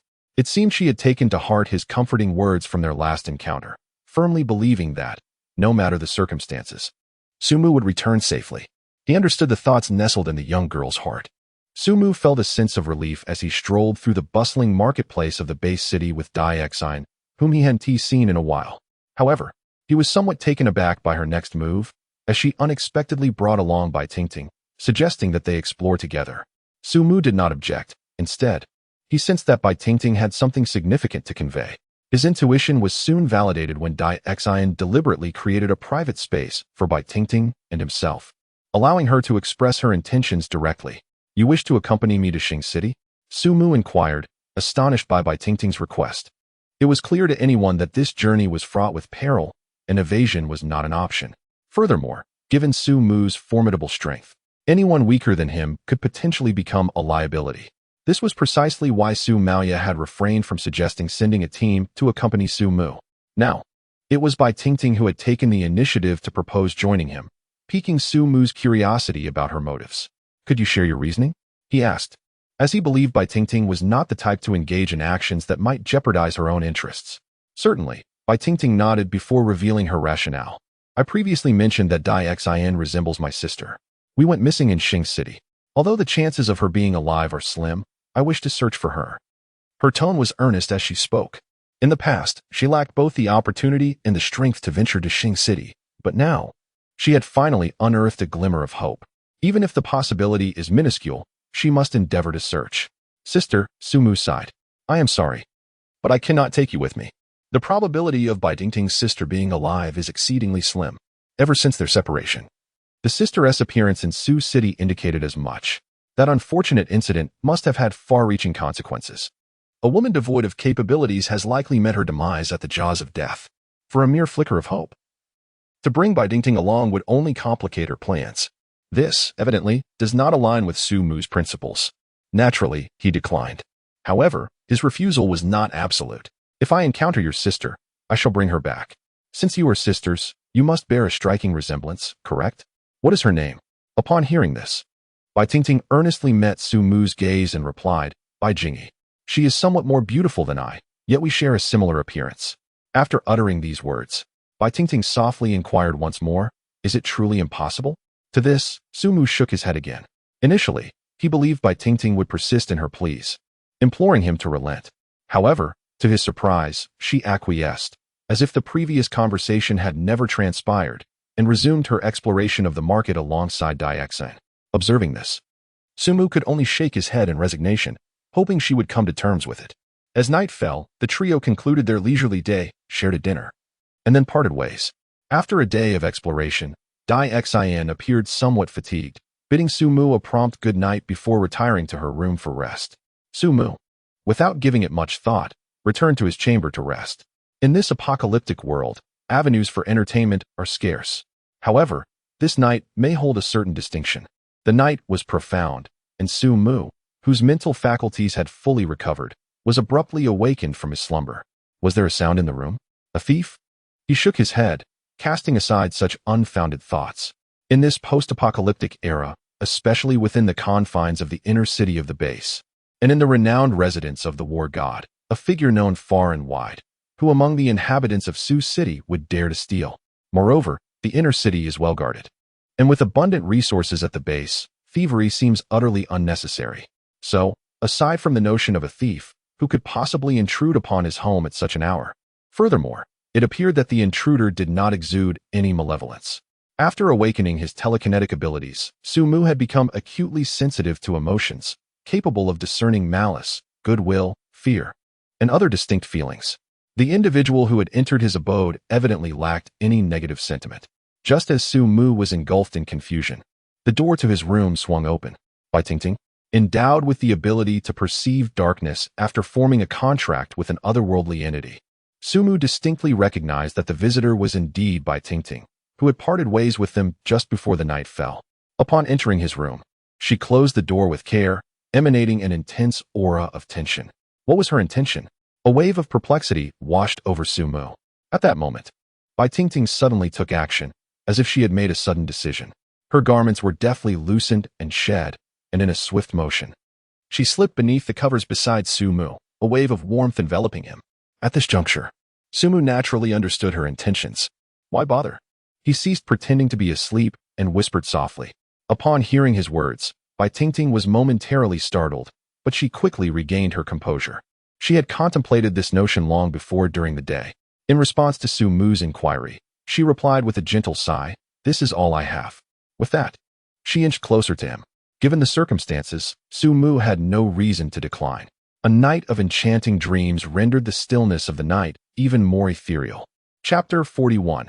A journey together, survivors of Xing City. The following day dawned bright and clear. Sumu and Bai Tingting stepped out of their room together. Daixin showed no surprise at Bai Tingting's presence and invited both of them to breakfast. It was evident that the events of the previous night had involved her to some extent. In acknowledgement, Sumu playfully tapped Daixin on the head. After finishing their meal, Sumu took Bai Tingting and set off on their journey. At the wall, they obtained a newly modified armored off-road vehicle from Captain Hifenghua of the Guard. This vehicle was evidently a suggestion from Sumaya. Sumu's mission was to assist the Sioux City base, and he had made no other requests. Sumaya, naturally, provided maximum assistance in every detail. The vehicle and supplies were all conveniently arranged. Originally, Sumu viewed the vehicle as a hindrance, believing he could accomplish his task more swiftly on foot. However, with the prerequisite of bringing Bai Tingting along, it proved to be quite beneficial. Settling into the driver's seat, he pressed the accelerator and sped towards the direction of Zeng City. In the journey through Zengqing, as the sovereign of the shadowy realm within, Sumu was acutely aware of the regions where zombies would not congregate. The aberrations deliberately controlled the number of zombies within Zengqing. The path ahead was remarkably smooth, as if traversing an uninhabited expanse. Meanwhile, Bai Tingting, traveling alongside, remained blissfully unaware of any anomalies in their surroundings. Her spirits were notably high, perhaps due to the prospect of resolving her inner regrets or the possibility of reuniting with her living sister. As her beautiful eyes danced, they fell upon Sumu's face, bringing forth a hint of bashful mirth. Last night marked her first experience. Although a month had elapsed since the apocalypse, and she was a woman, her initial flight and awakening had led her to ascend within the ranks upon entering the human base. Furthermore, being a member of Su Mang's high-ranking kin, she had encountered no insurmountable challenges. Now, having tasted the forbidden fruit, with Su Mu as a secure anchor by her side. She naturally exuded a semblance of the delicate femininity reminiscent of the pre-apocalyptic era. Perhaps this was the life she yearned for. If only she could locate her sister and share a life with Su Mu. Even amidst the apocalypse, it could still be a beautiful existence. At this moment, Bai Tingting harbored nothing but this singular hope. Other desires had already faded from her aspirations. Let us find a place to rest for a while, Su Mu suddenly suggested as they reached the midpoint of Xingqing. The time was 9:30 a.m., and less than an hour and a half had passed since their departure from Su City. Logically, it would be best to venture a bit further into neighboring towns for a rest stop. Their destination lay far beyond the distant Xing City. They should not tarry here. After all, in this apocalyptic world, lingering even a moment longer could invite unforeseen dangers. However, for Bai Tingting, who had entrusted her entire being to Su Mu at this moment, she would unconditionally support any decision he made. Thus, as soon as Su Mu's voice faded, she immediately responded, "I will follow your lead." Upon hearing this, Su Mu felt a wave of relief wash over him. His halt in Xing City was primarily to access information collected during the recent expansion of the creatures within their lair, crucial for the execution of his plan. With Bai Tingting so cooperative, the potential troubles he had envisioned had significantly diminished. "Very well, let us rest in this building," he said casually, pointing to a nearby tall structure. Su Mu parked the car and exited, ready to clear the zombies from the building. For someone of his caliber, this task was exceedingly simple. He had deliberately revealed his telekinetic abilities, which he now employed to swiftly eliminate the undead throughout the entire edifice. The number of zombies on this road was already sparse, and with the formidable strength of his telekinesis, it took mere minutes to cleanse the entire building. Observing Su Mu's formidable silhouette, reminiscent of a war god, Bai Tingting felt an immense sense of safety compared to the cautious, scavenging efforts of the past. After opening the door to a beautifully decorated suite, she took out the food supplies and a portable stove she had brought from the car. Su Mu then assigned her the task of cooking while he fabricated an excuse to patrol the surroundings and left the room. Bai Tingting, trusting and unsuspecting, remained focused on her task. Upon exiting the building, Su Mu unleashed his utmost speed, racing directly towards the location of the lair. His deliberate choice of this particular spot stemmed from its proximity to the lair. Merely receiving information, he would be able to return to the area of Xingqing in just a few minutes. Once again, he entered the lair through the cavernous entrance excavated by the aliens. Descending into its depths, the interior scene had transformed drastically since Su Mu's last visit.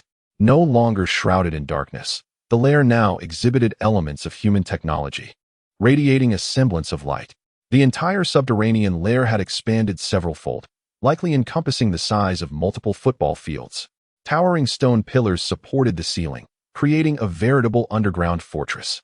At this moment, the two alien queen mothers had undergone the evolutionary transformations resulting from their ascension, completing their metamorphosis.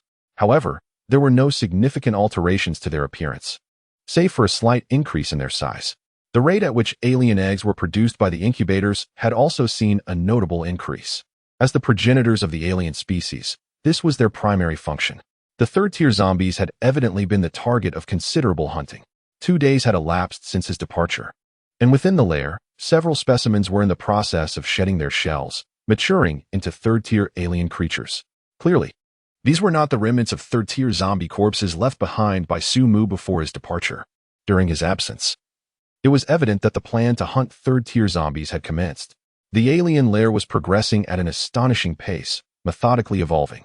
He murmured to himself, hoping for a bountiful outcome. As Su Mu made his way towards the location of the alien queen, he understood that, as the leader of his kind, all the information gathered by the entire alien race was stored within her. Naturally, Su Mu needed to extract this knowledge from her mind. Upon noticing Su Mu's approach, the alien queen promptly transmitted her psychic waves, relaying the information accumulated by her species over the past 2 days. A complex stream of data flowed into Su Mu's mind, which he swiftly processed and digested until he had fully comprehended all the information. After organizing the details, a hint of astonishment emerged on Su Mu's face. Indeed, there were records of 5 level 4 zombies. Su Mu was well aware of the rarity of level 4 zombies. To his surprise, in just 2 days, due to the aliens' rapid expansion, they had discovered the presence of 5 level 4 zombie entities. Of course, as level 4 zombies, Even though the aliens did not possess ordinary flesh and blood forms to provoke their instinctive predatory responses, their emerging intelligence meant that they would not permit the aliens to go unchallenged. In acquiring this information, the alien life forms had suffered some losses, yet compared to the discovery of their targets, such losses were negligible. Moreover, aside from the level 4 zombies, there were unexpected findings. Within the information relayed by the aliens regarding their expansion, Sumu received an additional piece of intelligence that bore a surprising connection to his journey. The destination he intended to reach, Xingtown, which Su Maoye had identified as lacking a human survivor base, now revealed the existence of several human factions. They are not an official organization, but rather a collective of survivors who have spontaneously gathered in this apocalyptic world. According to the information obtained from the extraterrestrial beings, these factions of humanity are situated within the military logistics base in Xingqing, which Su Mu intends to reach. Chapter 42, by Jingyi and Sun Miaoying. Predicaments and grassroots forces. As night fell over Xingqing, within a corner of the logistics base, two young women of similar age sat across from each other, extracting their meager remaining food to contend with dinner. Miaoying, when do you think we will be able to savor a hearty meal? Bai Jingyi, disheveled in appearance, hesitantly and cautiously broke a piece of compressed biscuit, accompanied by a scant amount of purified water, as she brought it to her lips. Her expression resembled that of someone swallowing an unpalatable medicine, yet she felt compelled to ingest it. This sense of reluctance mingled with a certain appreciation. For nearly a month, they had been subsisting on the same monotonous fare. Even in the face of apocalypse, one cannot help but develop a distaste for the food in their hands. Yet, in order to survive, they must consume it. Moreover, the very food that revolted her has now dwindled to a mere remnant, proving insufficient for much longer. In response to Bai Jingyi's inquiry, Sun Miaoying remained silent, quietly gnawing on her portion of food. They had arrived at this logistics base a month prior, and it was not just the two of them at the time. A month ago, a wave of corpses surged in Xingqing, leading to widespread panic and flight. Bai Jingyi became separated from her family and unexpectedly encountered the solitary Sun Miaoying. The two individuals set out together, following a band of fugitives from Xing City, and arrived at the military logistics base. Perhaps due to the cataclysm erupting at the stroke of midnight, coupled with the military's customary collective living arrangements, the losses were devastating. Upon their arrival, they found that all the soldiers stationed at the base had succumbed to zombification. Fortunately, the number of soldier zombies was relatively low and no advanced. High-level zombies had emerged in the early days of the apocalypse. Scattered weapons lay throughout the base, and the group of fugitives banded together to retrieve them. After incurring some casualties, they successfully seized control of the logistics base. Given its nature, the base was not lacking in resources, allowing the survivor group to establish a stronghold there and form a civilian power faction based on the vast supplies available. However, the darker nature of humanity inevitably revealed itself, especially in the context of a post-apocalyptic world. Once stability was achieved and power consolidated, the leader chosen by the survivor group soon developed an insatiable thirst for control. He gathered like-minded individuals, commandeered the armory, and began to impose a brutal hierarchy upon the populace within the base. Everything within the base belonged to the leader and the so-called elite. Resources, wealth, and even women were at their disposal. The powerless had no right to resist. The strikingly beautiful Bai Jingyi and Sun Miaoying were not spared from their predatory gaze. Fortunately, Sun Miaoying was no ordinary individual, hailing from a law enforcement background. She maintained a vigilant awareness of her surroundings, informed by a keen understanding of human nature in the apocalypse. Sun Miaoying had early on begun to gather a selection of weapons and resources as a contingency while clearing out the zombies within the base, concealing her supplies in a building on the premises. As the new power faction within the base initiated their offensive, she skillfully utilized her marksmanship to injure several pursuers, retreating with Bai Jingyi into the prepared refuge. Perhaps out of fear of Sun Miaoying's shooting prowess, the new faction opted against a full frontal assault, instead surrounding them and biding their time in a silent siege. This standoff extended for nearly a month. Despite Sun Miaoying's foresight and preparation, the limited resources she had secretly stockpiled could not sustain them indefinitely. She had steadfastly believed that rescue would come, and that even the most formidable new faction would be unable to withstand the might of the state. Alas, a month had elapsed. Not only had there been no rescue, but she had also failed to see any new arrivals among the humans in the building with a favorable vantage point. With a heavy heart, Sun Miaoying sighed, contemplating their predicament. If things continued this way, they would inevitably be forced to concede. Perhaps they could make a desperate bid for freedom before their supplies were entirely depleted? Yet, the likelihood of such an escape was exceedingly slim. She was no marksman, only marginally more skilled than those untrained individuals. In the present, the new faction had commandeered all resources of the logistics base, possessing ample supplies, time, and energy to enhance their overall capabilities. Alone, she stood little chance of escape, especially with Bai Jingyi in tow. She was acutely aware of the dire consequences of surrendering resistance. Perhaps, in the end, self-destruction seems more fitting for them than compromise. When the moment arrives, they shall express their stance to Jingyi. Upon contemplating this, Sun Miaoying could not help but sigh once more. However, upon hearing her sigh, the seated Bai Jingyi became intrigued to converse. Sister Miaoying, wouldn't it be wonderful if someone could come to our rescue at this moment? I truly wish he could eliminate that group of scoundrels led by Gao Weihua and then liberate us, treating us to a meal afterward. He must be a good person. If such an individual existed, I would willingly surrender myself to him. If not, I would rather perish. After a month's time, even the most composed individual would falter. Bai Jingyi, who had once been predominantly rational, found herself indulging in fantasies. Moreover, she was acutely aware of their predicament.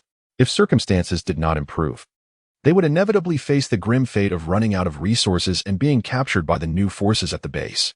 The outcome for them was all too clear. In such a scenario, death would be a far more serene option.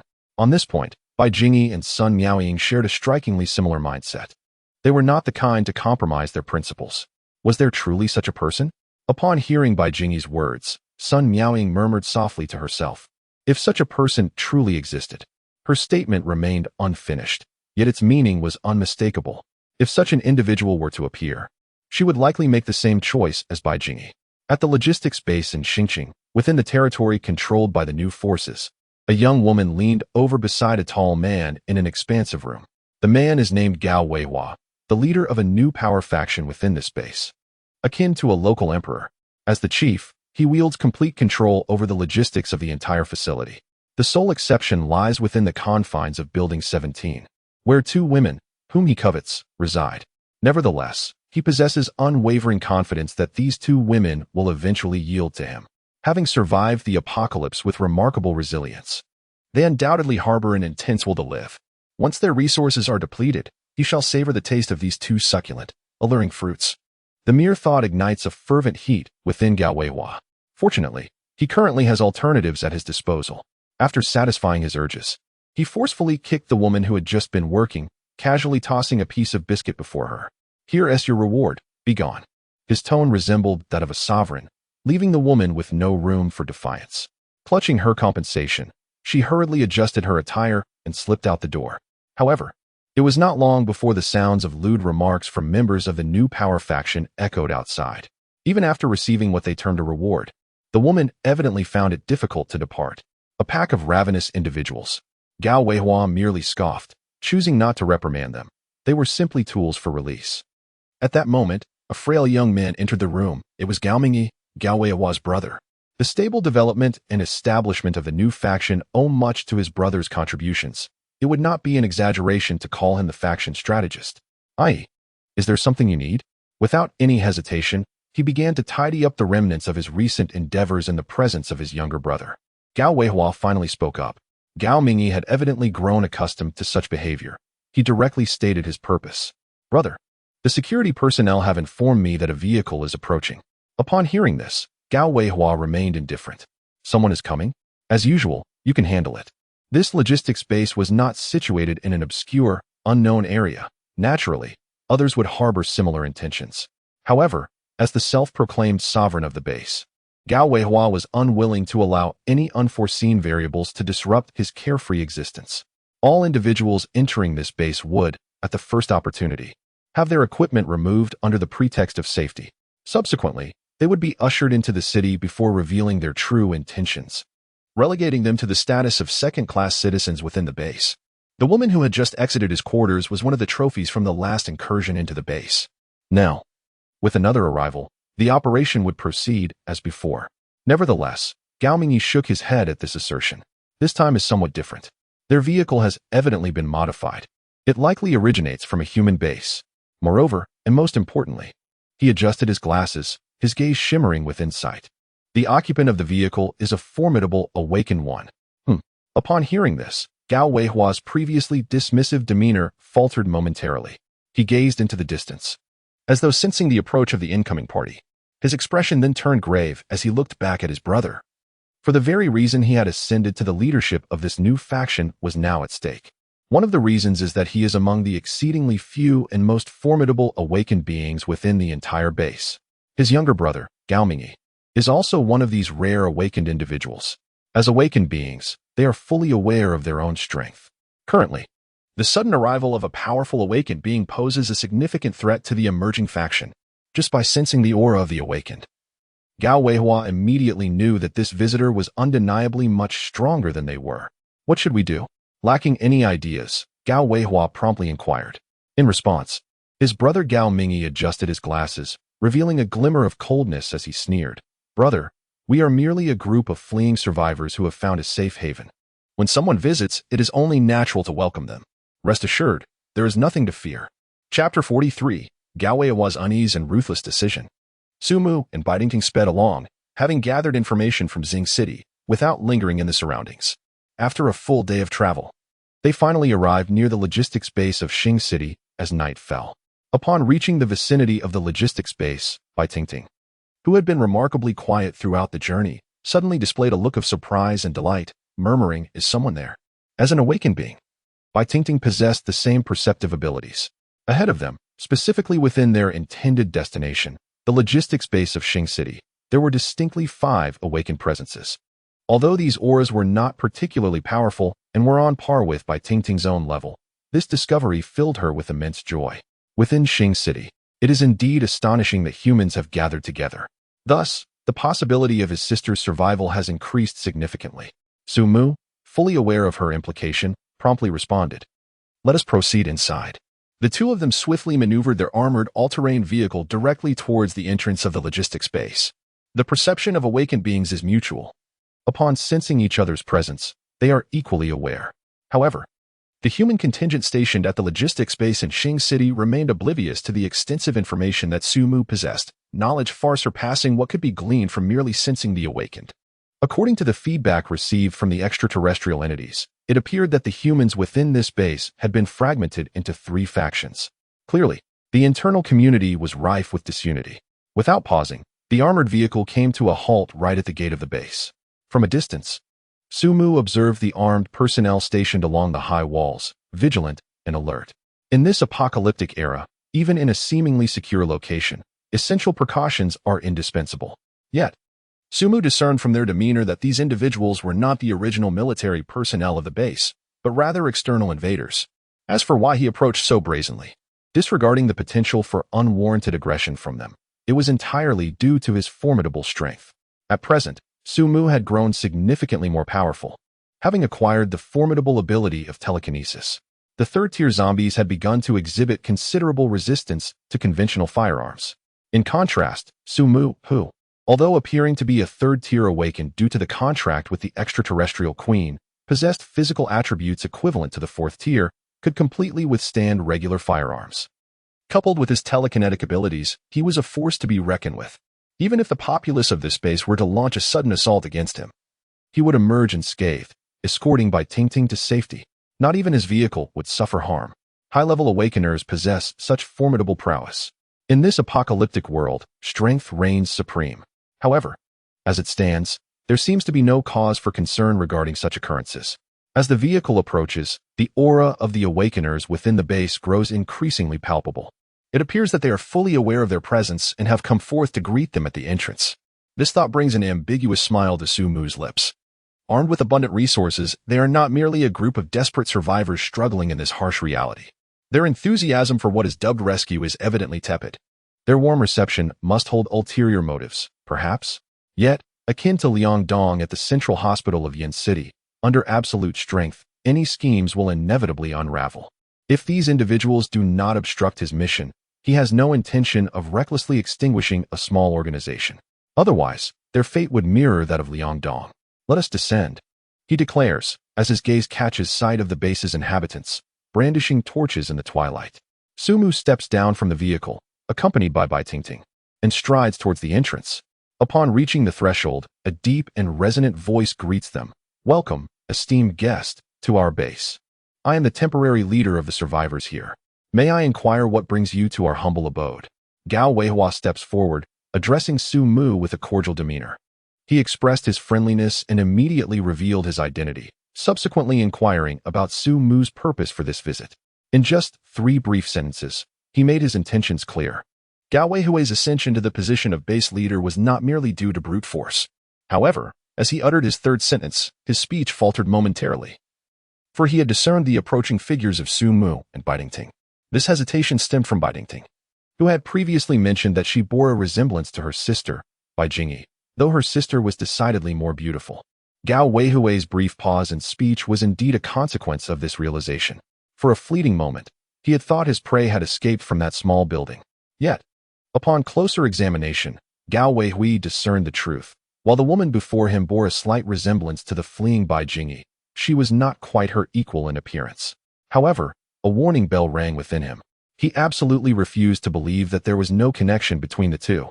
Su Mu observed Gao Weihui's demeanor, which prompted him to narrow his eyes slightly. This so-called leader harbored secrets. As a contract-bound mutant queen, Su Mu had awakened his psychokinetic abilities, granting him a formidable talent for emotional perception. The vibrations emanating from Gao Weihui were unmistakable: tension, astonishment, and hostility. These 3 emotions rapidly shifted upon his recognition of Bai Tingting, leaving Su Mu somewhat taken aback. Perhaps Bai Jingyi truly was still alive, and right here in the base? Moreover, the emergence of Gao Weihui's hostility indicated that he had clearly entertained nefarious thoughts. It seemed that the anticipated events had indeed come to fruition. Upon contemplating this, Su Mu lost interest in the conversation. Engaging in superficial pleasantries was reserved for situations where both parties held equal strength, or when the other party had the upper hand. Given his current capabilities, the inhabitants of this base had no need for him to adopt the same approach he had with Su Qing. "I am here seeking temporary shelter. Might I impose upon you for a single night?" As Bai Tingting prepared to inquire about her sister's whereabouts, Su Mu gently embraced her waist, thwarting her intention. Although she was uncertain of Su Mu's motive for this action, Bai Tingting obediently abandoned her thoughts. She trusted Su Mu. Was that the case? Gao Weihua, upon hearing this, exhibited a flicker of uncertainty in his gaze, yet ultimately resolved to observe the situation for the time being. "Very well, please, come in," he said. The base was not lacking in resources. "Would you, esteemed guest, care to join us for a meal?" Since he had invited someone into the city, Gao Weihua naturally hoped to extract further information from Su Mu. Knowing oneself and the enemy would yield better strategies for response. However, Su Mu simply shook his head, offering a casual excuse to decline. "Thank you for your kindness, but we only require shelter for 1 night. We shall depart at dawn." Upon hearing this, Gao Weihua reluctantly opened the gates of the base, allowing Su Mu to enter. Guided by Gao Weihua, Su Mu proceeded to building number 4 within the base. This structure was notably vacant, showing no signs of habitation. After escorting Su Mu to his destination, Gao Weihua departed, his mind laden with concerns. However, before entering the building, Su Mu had already detected the presence of several observers concealed around the premises. These individuals are clearly not awakened beings, and it is evident that Gao Weihua harbors reservations regarding Su Mu's presence. However, he dares not approach too closely, thus resorting to this cautious stance. Yet, to monitor a being with a physical prowess reaching level 4 is hardly sufficient. Bringing Bai Tingting to the top floor of the building, he casually selected a room to deposit their belongings. Su Mu spoke directly, stating that the inhabitants of this base appeared rather peculiar. "Do not make a sound. I shall lead you to your sister." Upon hearing this, Bai Tingting's face lit up with delight, and she promptly covered her mouth, nodding vigorously in joy. Although she was unaware of the basis for Su Mu's conclusion, she chose to unconditionally trust his words. Observing Bai Tingting's expression, Su Mu offered a faint smile before bending down to embrace her entirely, his figure flickering away. Beneath the cloak of night, he resembled a shadowy rock, silently leaping from the building and weaving through the rooftops, targeting the faction within the base identified by the alien probe, which boasted the fewest members. Based on Gao Weihua's previous reaction, it was likely that Bai Tingting's sister, Bai Jingyi, was at odds with him. Therefore, the possibility of her being among one of the other 2 factions was significantly heightened. Meanwhile, Gao Weihua and Gao Mingyi were exasperated. What on earth is this damned fellow up to? Having escaped Su Mu's gaze, Gao Weihua once again revealed his violent nature. He lowered his demeanor, even going so far as to ingratiate himself with the other party, yet he gleaned no useful information. Moreover, standing beside them was a striking beauty who bore a remarkable resemblance to Bai Jingyi, whom he had long coveted. Evidently, a connection exists between the two. Once they encounter each other, it poses a significant threat to Gao Weihua. This notion leaves him in a state of restlessness. I.e., if we are to eliminate that individual, is there any way to do so? With a gaze filled with ferocity, Gao Weihua glared at his silent brother, hoping to receive a satisfactory response from him. Under the weight of his scrutiny, Gao Mingyi adjusted his glasses and quietly replied, yes. Upon hearing this, Gao Weihua's spirits soared with excitement. What is the plan? He had unwavering faith in his brother's intellect, and his brother had never let him down. Despite being an awakened one with formidable strength, he certainly possessed weaknesses. Unlike the mindless zombies, Gao Mingyi's expression turned grave as he spoke softly. To avoid prolonged uncertainty, we must immediately gather all the explosives in this base and bury those ordinary individuals within that building. I refuse to believe that he can emerge unscathed from such a powerful detonation. Gao Mingyi always approached matters with resoluteness. Just as he established the hierarchical structure within the base, he maintained complete control over all threats, providing no opportunity for rebellion. Now, in dealing with an unknown awakened one, he was equally determined. All right, we shall proceed as you propose. Gao Weihua decisively concurred. Until the threat of Su Mu was eliminated, he could find no peace. Chapter 44. The sisters finally meet. Midnight Massacre. At the stroke of midnight, Building 17. Jingyi, prepare yourself. Tonight, we shall break through. Sun Miaoying gently roused the slumbering Bai Jingyi, whispering into her ear. She had been attentively observing the situation at the base's entrance. Due to the flickering flames, she could faintly discern the events unfolding at the entrance. Gao Weihua and Gao Mingyi, surprisingly, did not confront the newly arrived vehicles. Instead, they respectfully welcomed them inside. Although their identities remained unknown, this presented an opportunity. In an instant, Bai Jingyi grasped Sun Miaoying's intentions and promptly awakened. The duo immediately began to prepare their gear. This endeavor would determine whether they would escape the confines of their prison or perish on the spot. Suddenly, as Sun Miaoying readied her belongings and consumed the last morsel of food on her person, she became acutely alert. It seemed she had heard sounds emanating from within the building. Could it be that these individuals anticipated their assault tonight and had launched a preemptive strike? With this thought, Sun Miaoying raised her hand to signal Bai Jingyi to remain silent. She then disengaged the safety on her firearm, stealthily moving along the wall towards the door. Whoever it was, she was prepared to strike first and eliminate the threat. In this base, they were already besieged on all sides, and hesitation was not an option. The silent corridor echoed with the distinct sound of footsteps, growing ever closer. They were coming. Suddenly, Sun Miaoying sprang into action, raising her weapon, ready to fire. However, the opposing force was evidently swifter. A hand clamped down on the trigger, thwarting Sun Miaoying's attempt to unleash her shot. At the same time, with one hand, he swiftly locked Sun Miaoying's other hand, forcing it behind her back. Sun Miaoying despaired as she realized the sheer terror of her opponent's strength. With just a single strike, she found herself utterly powerless to resist. In her moment of hopelessness, she suddenly heard a voice tinged with surprise. So much aggression? Su Mu regarded the subdued Sun Miaoying with an air of astonishment. Even under the cover of night, it was unnecessary for him to approach without caution. Yet she seemed poised to unleash her fury at first encounter. He was acutely aware that this woman had indeed intended to shoot him. It appeared her grievances with the other two factions at the base ran deep. Before Su Mu could take further action, a sharp voice pierced the air. Let go of Sister Miaoying. Bai Jingyi raised her gun, aiming directly at Su Mu, who had just captured Sun Miaoying. Upon seeing Bai Jingyi brandishing her weapon, Su Mu's lips curled into a smile.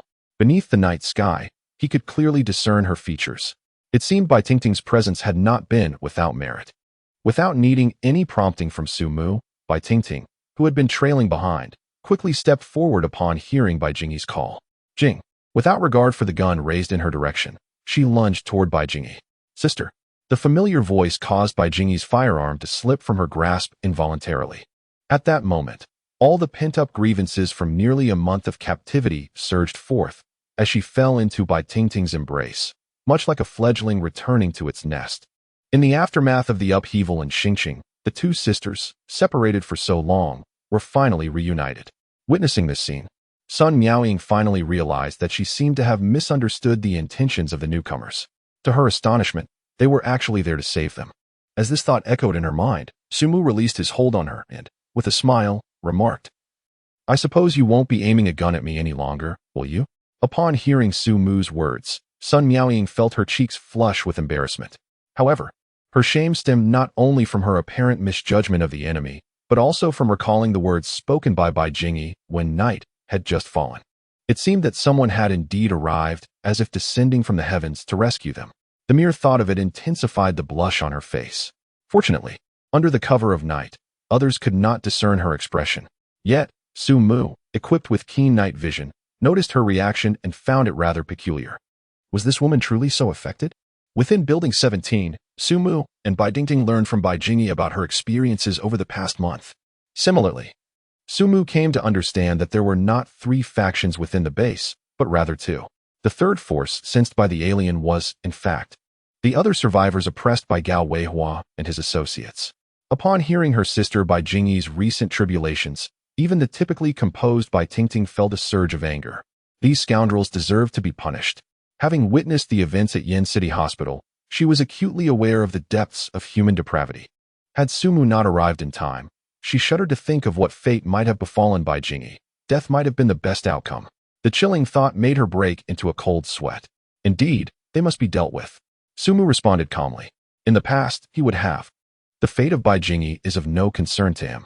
Only those who have utterly lost their humanity would provoke his wrath. However, at present, Bai Tingting is his woman, and naturally, Bai Jingyi is under his protection. Anyone daring to covet those around him deserves death.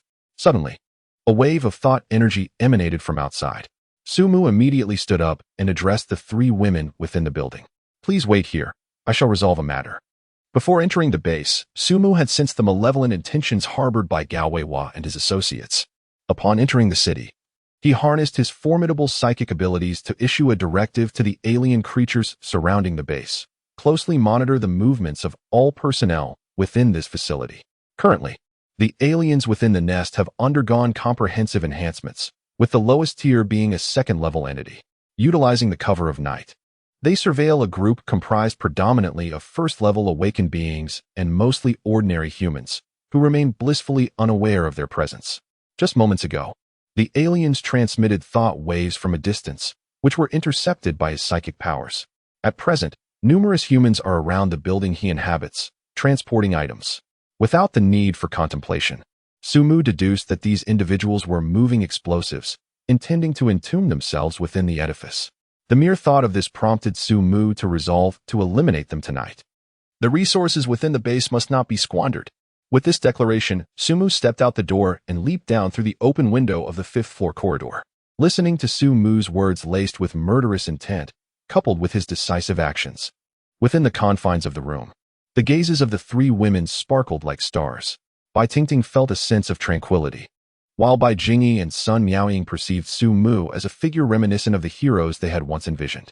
However, Bai Jingyi could not restrain her curiosity and turned to her elder sister, inquiring, "Sister, is it safe for him to go alone?" Having never encountered an awakened one. And after a month of isolation that severed their ties with the outside world, they were oblivious to humanity's extraordinary evolution. Naturally, they were apprehensive about the newly ignited hope, fearing its extinguishment. In response to her sister's concern, Bai Tingting assured her, "Do not worry. He is capable." In Building 17, on the ground floor, a cacophony erupted. Bang! Bang! Bang! Beneath the cloak of night, amidst the splatter of crimson, several armed personnel clad in the base's new unified camouflage suddenly collapsed heavily onto the ground. Their skulls were shattered by an unfathomable force, leaving them lifeless. As they perished, several alien entities concealed within the shadows gradually receded into the darkness, as if no event had transpired at all. With the demise of the armed personnel surrounding the building, and illuminated by the faint moonlight, Sumu emerged from the structure, embodying the essence of a sovereign of the night. With an air of composure, he navigated past the recently deceased bodies, making his way toward the direction of the new faction members. This marked his inaugural encounter with a collective of humanity, where he unleashed the might of the alien army. For he harbored no intention of leaving a single member of the new faction alive. Slay the humans in this base who share their appearance. Moreover, spare the awakened ones. Except for Gao Weihu, and bring them back to the nest alive. As for Gao Weihu, capture him and eliminate him outside the city, then return with his remains. Go. With a single command, the hidden aliens sprang into action. In an instant, a silent massacre unfolded within the confines of the base. To confront opponents of this caliber, as the king of the alien race, there was no need for Su Mu to intervene personally. Chapter 45. Capture, Nest Experiment. Cursed be it. Where did these monsters come from? Gao Weihu fled in despair, unable to suppress his curses. Behind him, several male peak aliens mercilessly hunted down the members of their new faction. The terrifying mandibles crushed their skulls without hesitation. Their astonishing strength tossed the corpses aside as if they were mere rag dolls. This represented a fundamental disparity in power. Aside from a brief moment of resistance when they were first ambushed, they had not even been granted the opportunity to reload before their weapons and torches were violently snatched away, plunging them into darkness. Furthermore, the defensive capabilities of these creatures were astounding. Their once proud marksmanship inflicted minimal damage, and they were swiftly driven to a disordered flight. The only solace they could find was that these monsters seemed slower than the few awakened ones among them. I.e., we must flee from here at once. Gao Weihu uttered in fear, his heart racing. The 4 remaining awakened individuals from the new faction had converged around him. Remarkably, the usually composed Gao Mingyi now exhibited a hint of panic in his tone. The unfolding situation had evidently exceeded his expectations. The 5 of them had not even seized any means of transportation, but were hastily relying on their own agility to dash towards the base's exit. The notion of a luxurious lifestyle held no allure in the face of imminent death. As for the minions of the new faction, their presence merely served to delay the onslaught of the monstrous entities for a brief moment. For them, this was the utmost utility they could provide. However, they remained oblivious. As the 5 rushed away from the logistics base in Xing City, a formidable alien life form, far stronger than those wreaking havoc within the base, had stealthily followed in their wake. In the wilderness, amidst the thickets, Gao Mingyi let out a terrified scream, his pupils constricting as he gazed upon the colossal creature before him, standing several meters tall, with a massive crown and a robust tail spike. It was none other than the third-tier elite alien that Su Mu had previously dispatched to the alien nest. At this moment, it was using its sharp right claw to effortlessly lift 3 first-tier awakened individuals who had already lost consciousness. Moreover, it continued to advance step by step towards the positions of Gao Mingyi and Gao Weihu. Each stride felt as though it were crushing his very heart, instilling a sense of dread that threatened to shatter him. Monster. Beside him, Gao Weihu was equally paralyzed by fear, hastily grabbing a handful of fallen leaves and dirt to hurl at the elite alien. At this moment, he had completely lost his composure. The terrifying guardian alien exhibited an unimaginable strength. Just moments ago, the 5 of them prepared to fight to the death, yet in a single strike from their adversary, they were all sent flying. Moreover, 3 of them were rendered unconscious by the blow, akin to a few strings of cured meat, lifted effortlessly by the creature before them. The fate that awaited them was beyond his comprehension. With a hiss, the guardian alien seemed to scrutinize the flustered Gao Weihu, as its barbed tail arched up like a long blade poised in midair. In an instant, it swept across Gao Weihua's neck, and blood erupted forth. With a visage of utter bewilderment, Gao Weihua's body split in 2. He could not fathom why this monstrous entity had suddenly chosen to strike him down. After all, the other 3 had merely been knocked unconscious. However, now that he was deceased, he was undeniably incapable of discerning the reasons. Gao Mingyi, standing nearby, was equally unprepared for the nightmare that had suddenly unfolded. Gao Weihu had perished so effortlessly. Simultaneously, fear began to creep into Gao Mingyi's mind. What would become of them? As if to answer his unspoken thoughts, the guardian alien's formidable tail swiftly lashed out toward him. In a single blow, it sent him hurtling into unconsciousness. Yet, just before his consciousness faded, Gao Mingyi experienced an inexplicable sense of relief. He had not been killed by the beast. As long as he remained alive, there would surely be an opportunity for revenge. At 4 a.m., in Zhengqing, within their lair, the guardian alien had returned to its sanctuary, accompanied by Gao Mingyi and 3 other newly awakened individuals from the logistics base in Xingqing, using a concealed passage. They were firmly bound within the grotesque hatching chamber. Perhaps due to the absorption of zombie genes, the alien eggs did not grant them a moment's respite before awakening.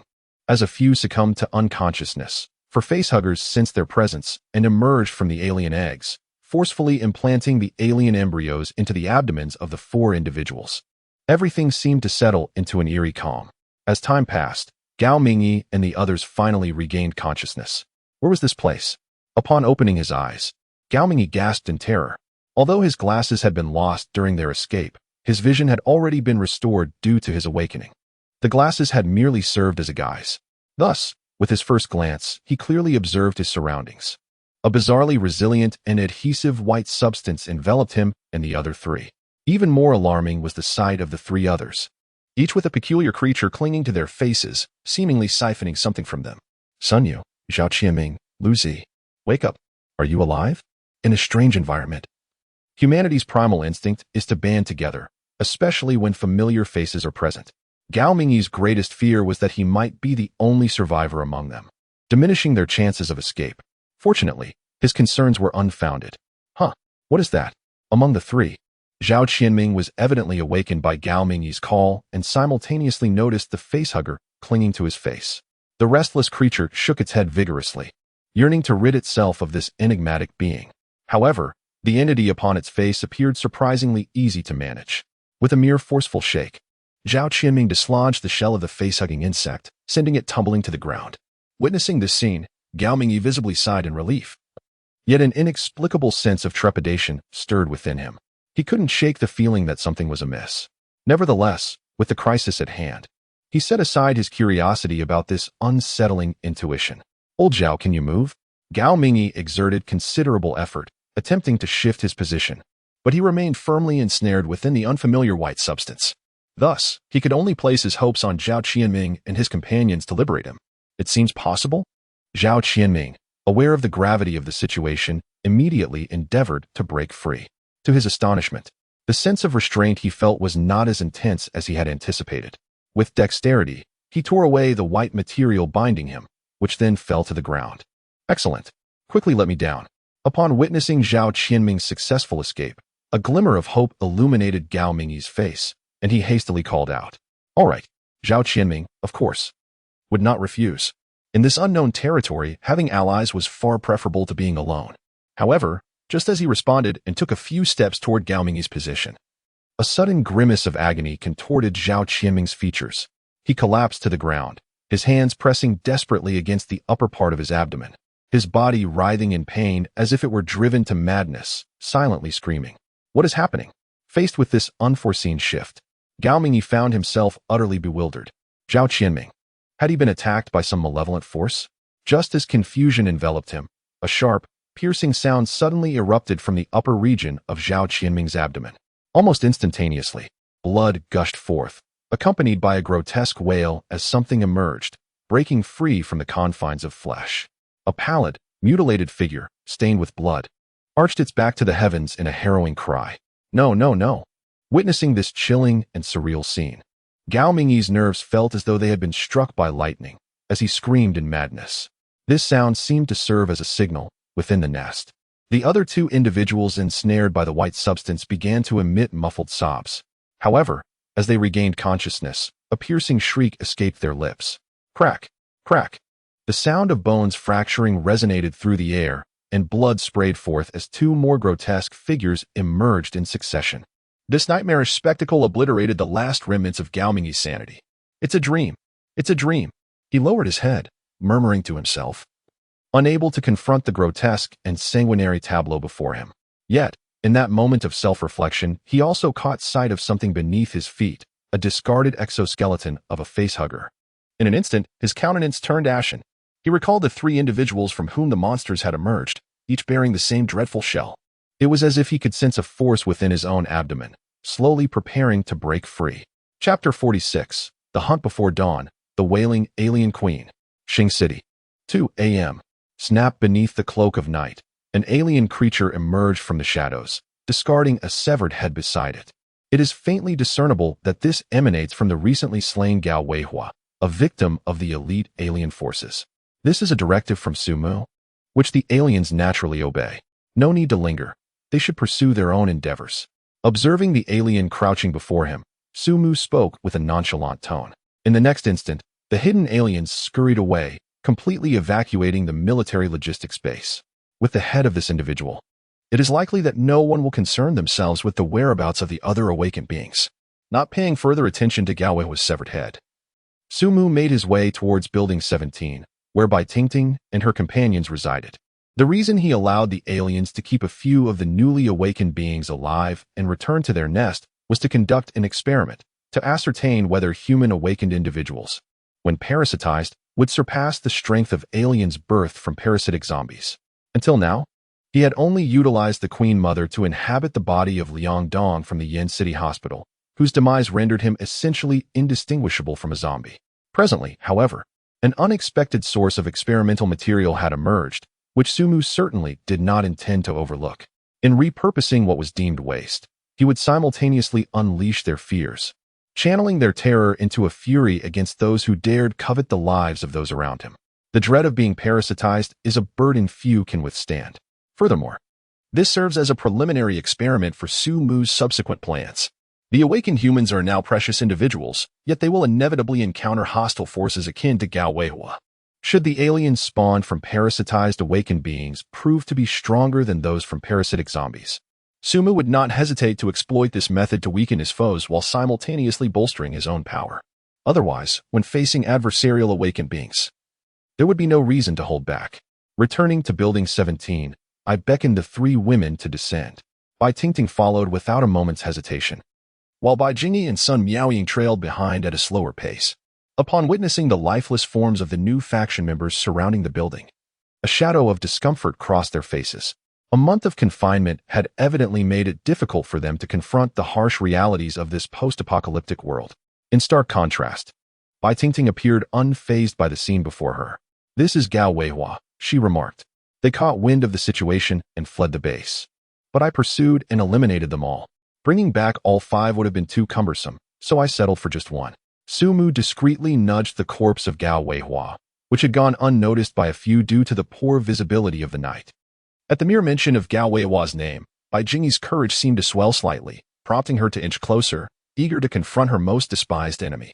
However, a sudden shriek escaped her lips, and she instinctively recoiled behind her sister like a frightened lamb. She had anticipated a complete corpse, only to find the top half, which understandably startled her. In contrast, Sun Miaoying examined the remains with keen interest, revealing her superior psychological resilience compared to Bai Jingyi.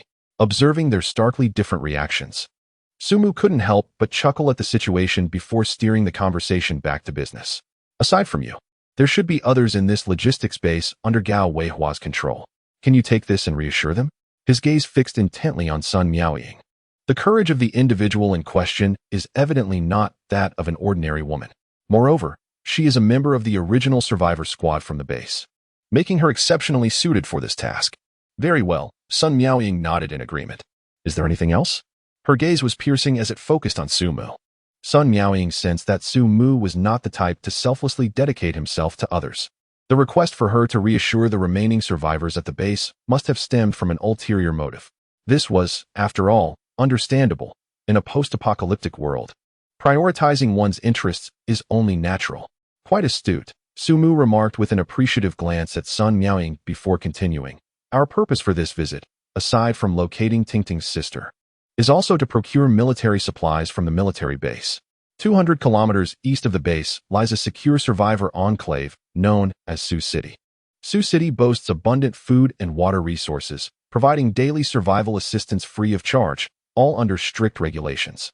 If you are willing, I can guide you to join Su City." Upon hearing this, Sun Miaoying's eyes sparkled with understanding. "I comprehend now. I shall endeavor to fulfill this task." Having been a law enforcement officer before the apocalypse, Sun Miaoying's heart was brimming with integrity. She had previously grappled with the notion that, after the departure of the new forces, the remaining survivors at the base, though granted freedom, faced an uncertain future. In a world ravaged by disaster, a frail team of merely dozens would struggle to survive. Yet now, Su Mu had presented an optimal solution, and she was determined to see it through. With a nod towards Sun Miaoying, Su Mu turned to Bai Tingting beside him. "Tingting, you and your sister should assist as well." In response to Su Mu's words, Bai Tingting naturally refrained from arguing. Yet, a hint of curiosity escaped her lips. "What about you? With the new faction entirely eradicated, there should no longer be any threat. Moreover, in Bitingting's mind, Sumu was not the type to delegate tasks to others while indulging in leisure himself. She found it peculiar that he was not undertaking these responsibilities, especially since it was the primary objective of their expedition. As for me, Sumu replied with a smile, gazing into the desolate night outside the base. Previously, during the pursuit of Gao Weihui and his group, the external zombie presence appeared somewhat unusual. I will take care of it. Upon hearing this, Bitingting's doubts dissipated. All along, Sumu had been addressing the most significant troubles, which was one of the reasons she felt reassured. Watching Sumu's silhouette, she quietly uttered a word of caution. Be careful. MHM.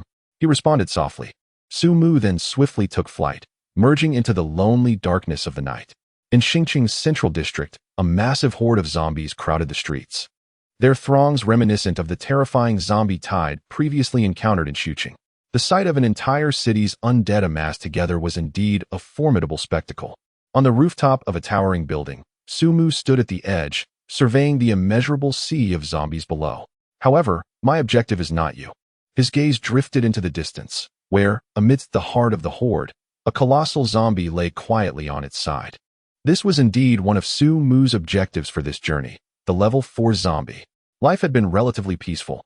Observing the appearance of the level 4 zombie, Sumu couldn't help but smile broadly. However, it was time to awaken from this tranquility. In the next moment, a massive black vortex materialized behind him. A similarly large aberration stepped forth from it, descending vertically from the rooftop like a meteor, crashing down onto the ground. The enormous body, propelled by gravity, instantly generated a shockwave that sent countless zombies sprawling, creating a vacuum zone. Despite plummeting from over 200 meters, this creature remarkably sustained no injuries. Its colossal form quickly regained its footing, emitting a piercing shriek. In an instant, a terrifying psychic wave radiated outward from its epicenter. The horde of zombies that had just been struck by the shockwave erupted in a circular boundary, shattering like ripples. This was the psychic wave impact. The entity responsible for this psychic wave assault was the aberration Sumu had just summoned. No, at this moment, it should be referred to as the Alien Queen, the level 4 aberration, the Wailing Alien Queen. Its host was none other than the level 4 intelligent zombie that Sumu had previously vanquished. Having absorbed the gene of the level 4 intelligent zombie, the aberration underwent a mutation. It transformed into a variant of the Alien Queen, enhancing its psychic abilities and giving rise to powers akin to psychokinesis. Furthermore, as a level 4 aberrant life form, its combat prowess undoubtedly reached level 4. With augmented psychic capabilities and formidable physical attributes, it could truly be deemed a paragon of biological perfection. With a low, guttural hiss, the once zombie-infested street was almost entirely cleared with a single strike. A direct pathway leading to the level 4 zombie lay before it.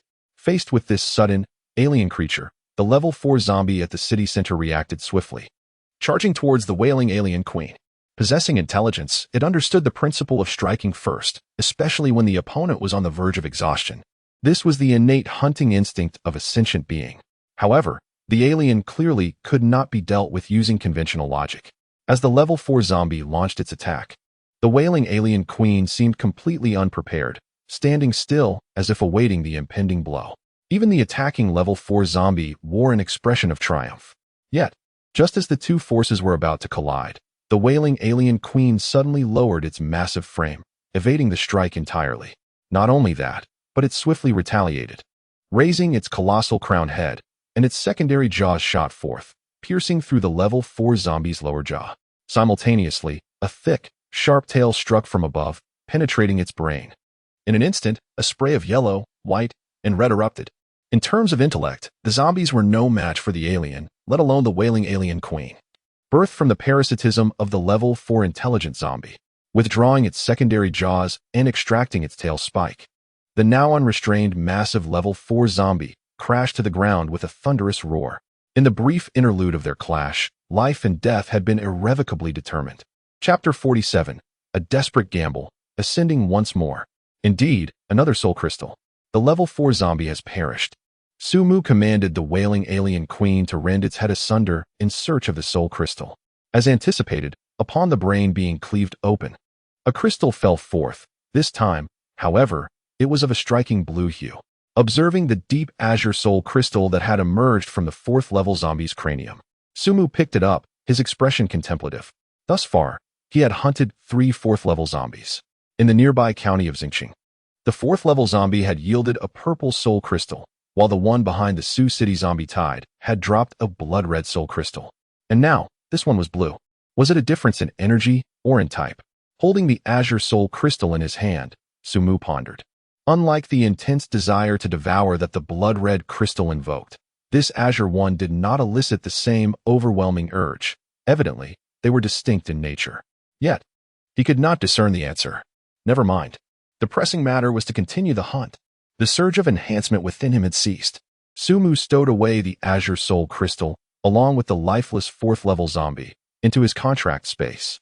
He leapt onto the back of the wailing alien queen, and with a piercing shriek, she propelled herself forward, her massive legs swiftly traversing the night. Su Mu's thoughts were straightforward. He aimed to slay all the 4th-level zombies he had gathered from the alien nest before the dawn broke, transforming them into nourishment for his advancement. The first ray of sunlight, heralding the dawn, ascended from the horizon, casting its light upon the earth. In a medium-sized county town located 300 miles from Xingqing, the wailing alien queen collaborated with the Royal Guard aliens to confront a robust level 4 zombie. With a resounding roar, the formidable creature, despite its strength, could not escape the fate of being hunted by the aliens. As per the customary procedure, its skull was shattered, and the soul crystal within the level 4 zombie's brain was extracted and held in hand. Indeed, this time it was a purple soul crystal. This marked the last of the 5 level 4 zombies hunted during Su Mu's expedition. The demise of these 5 formidable creatures yielded new intelligence. The production of soul crystals from level 4 zombies appeared to be correlated with their quality. Of the 5 zombies, only 2 types of soul crystals were produced, azure and purple. According to the hierarchy of quality, crimson was evidently the most precious and rare, with purple occupying the second tier, while azure was deemed the least valuable. Throughout this endeavor, Su Mu acquired 3 azure soul crystals and 2 purple ones. Coupled with the soul crimson soul crystal obtained from a level 4 intelligent zombie he had slain in Xuqing, Su Mu now possessed a total of 6 soul crystals. Regrettably, the energy provided by these 5 zombies was still somewhat lacking. With each hunt, aside from the bounty of soul crystals, the mysterious energy emanating from the death of high-level life forms was consistently absorbed by the alien queen. Subsequently, through a contract, this energy was used to enhance Su Mu's physical form. However, level 4 zombies were exceedingly rare. After advancing, he had hunted a total of 6 level 4 zombies, absorbing the mysterious energy they released. Su Mu remained oblivious to the sensations of ascension that he had previously experienced before his advancement. Clearly, the energy had yet to reach a critical threshold. Moreover, locating a new presence of the 4th-level zombies within a short span seemed exceedingly difficult. It appeared that he would have to take a gamble. The dark vortex re-emerged, and from within it, the colossal figure of the alien queen slowly emerged. Upon her arrival, the recently vanquished 4th-level zombies, along with the anguished alien queen and her royal guardians, appeared as mere infants in comparison. In terms of rank and power, the alien queen utterly surpassed these 2 4th-level beings. As the alien queen stepped forth, Su Mu did not hesitate. He extended his right hand into the dark vortex and retrieved a collection of soul crystals stored within. He lifted one azure soul crystal high, directly inquiring through thought waves. Does this hold any significance for you at present? Previously, the alien queen's ascension had relied on the final surge of energy from a purple soul crystal. However, at that time, she was merely at the 2nd level. With each ascension, her energy requirements had escalated 10-fold or even 20-fold. Su Mu was uncertain whether the soul crystal would still benefit the current alien queen. Fortunately, his concerns were unfounded. Yes, the thought wave of the alien queen reverberated in his mind, infused with a sense of urgency. This soul crystal evidently retained immense potency for her at this moment. Upon receiving the affirmation, a smile finally graced Su Mu's face. Then here you go. With a flourish of his right hand, he offered the crystal. The azure soul crystal was hurled directly at the head of the alien queen. Unwavering, the alien queen accepted the incoming soul crystal, swallowing it whole through her secondary mandibles. In the next instant, Su Mu, who had just thrown the soul crystal, suddenly felt a surge of warm energy flooding through his body once again. This unexpected warmth brought a look of elation to Su Mu's face. It was a strengthening current, remarkably vigorous and enduring. reminiscent of the warmth that had surged within him during the alien queen's ascension to the third tier. Initially, Su-Mu believed that this energy synchronization was a result of the alien queen's evolution and the profound transformation of her life form. However, it became evident that during the previous ascension of the alien queen, the significant enhancement of his own constitution was attributed not only to the shared strengthening that accompanied her evolution, but also to a considerable portion stemming from the absorption of the soul crystal. The soul crystal was undoubtedly a precious asset. Did the enhancement cease? The overwhelming warm currents surged in swiftly, only to dissipate just as quickly. A single azure soul crystal had been completely absorbed, elevating his overall quality by nearly 10%. Given this, he wondered how many more it would take for another ascension. Another azure soul crystal was cast forth, and without pause, the alien queen devoured it once more. Under their covenant, the synchronized strengthening currents surged again, rapidly augmenting Su-Mu's constitution. 1, 2. All the azure soul crystals were consumed. Su-Mu did not hesitate. He extracted a violet soul crystal and continued to feed it. The strengthening current from the violet soul crystal was evidently even more potent and vigorous. While the azure soul crystal enhanced his overall strength by 10%, the violet soul crystal boosted it by a staggering 30%. At last, the two purple soul crystals were entirely fed to the alien Mother Queen. Just as Su-Mu believed that the soul crimson soul crystal should also be offered to the alien Mother Queen, the strengthening current within him abruptly ceased its operation. This unforeseen change caused Su-Mu to feel a wave of astonishment. Previously, the alien Mother Queen's enhancement and advancement had never exhibited such a phenomenon. At that moment, a certain ethereal and unique flow of energy seemed to surge into his mind, as if unlocking some form of restriction. Based on his mental power, a sudden surge of telekinetic energy began to escalate dramatically. The fourth tier advancement had commenced. Chapter 48, Fourth Tier Alien Mother Queen, Mental Communication. In an unknown county's central region, the colossal alien Mother Queen stood at the center, coiling her form as if undergoing some metamorphosis. Before her, Su-Mu had his eyes tightly shut, similarly experiencing something profound. Centered around Su-Mu, 5 alien beings formed a protective circle, guarding the perimeter. From all directions, aliens emerged, hunting every life form that dared to approach Su-Mu's position. The alien creatures of the nest had long since enveloped the controlled territory. Amidst the silence, Su-Mu suddenly opened his eyes. At last, has it come to an end? A whisper echoed. Su-Mu silently activated the telekinetic energy in his mind, which had transformed into something markedly different. In the next moment, his body levitated without a breath of wind, suspended in midair. With the propulsion of his telekinetic power, he soared into the heavens. After a period of flight, Su-Mu finally calmed his emotions and returned to the ground. He opened his right hand, and the telekinetic energy nearly solidified, manifesting in the palm of his hand. The transformation at the 5th level is astonishingly immense, isn't it? Su-Mu initially believed that the 4th stage of the alien queen, equivalent to the 5th level of a zombie, merely indicated another enhancement in strength. However, upon genuinely breaking through to the 4th stage, he found himself in a realm entirely distinct from the 3rd, traversing the void and manifesting creations out of thin air. This state transcends mere physical existence and has ascended to an energetic dimension. It is no wonder that 5th-level zombies can face the threat of human nuclear weapons without fear. At this moment, with the power of telekinesis, I could likely survive unscathed, couldn't I? The primary objective upon entering this world has finally been achieved. Now, it is time to embark on the 2nd phase. Looking ahead, he beheld the alien queen, a pillar reaching towards the heavens, standing silently in place. With each advancement, the alien queen unlocked a new capability. At the 2nd stage, she forged a contract with an alternate space, allowing her to carry alien life forms. At the 3rd stage, the alternate space underwent transformations, expanding her storage capacity. The 4th stage should similarly herald additional changes. What new abilities do you possess now? As is customary, Su-Mu conveyed his thoughts to the alien queen in the form of telepathic waves. Although this mode of communication could only relay the essence of his words, it sufficed for the alien queen and her kin to grasp the meaning. To his surprise, the alien queen's response left Su-Mu slightly taken aback. The contracted space had expanded, now capable of accommodating 100 alien entities. This revelation emerged directly within Su-Mu's mind, and it was not mere telepathic speech.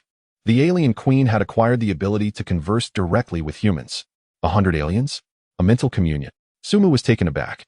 The articulation of the alien queen's speech bore an astonishing resemblance to that of humans. This ability seemed to align closely with his own awakened telekinetic powers, yet it lacked the lethal force characteristic of such abilities. Nevertheless, for the alien queen, it was perhaps the most suitable power. As the astonishment brought on by this mental communion subsided, a faint smile emerged on Sumu's face. In the realm of contracts, 100 heads of aliens. Previously, he could only be considered a one-man squad, as the contract space could accommodate merely 5 alien entities. Each time a new parasitic alien larva was introduced, he had to replace one of the existing aliens. However, that was no longer the case. Now he could truly be deemed a one-man army, 100 high-level alien life forms, sufficient to conquer any city in a short span of time.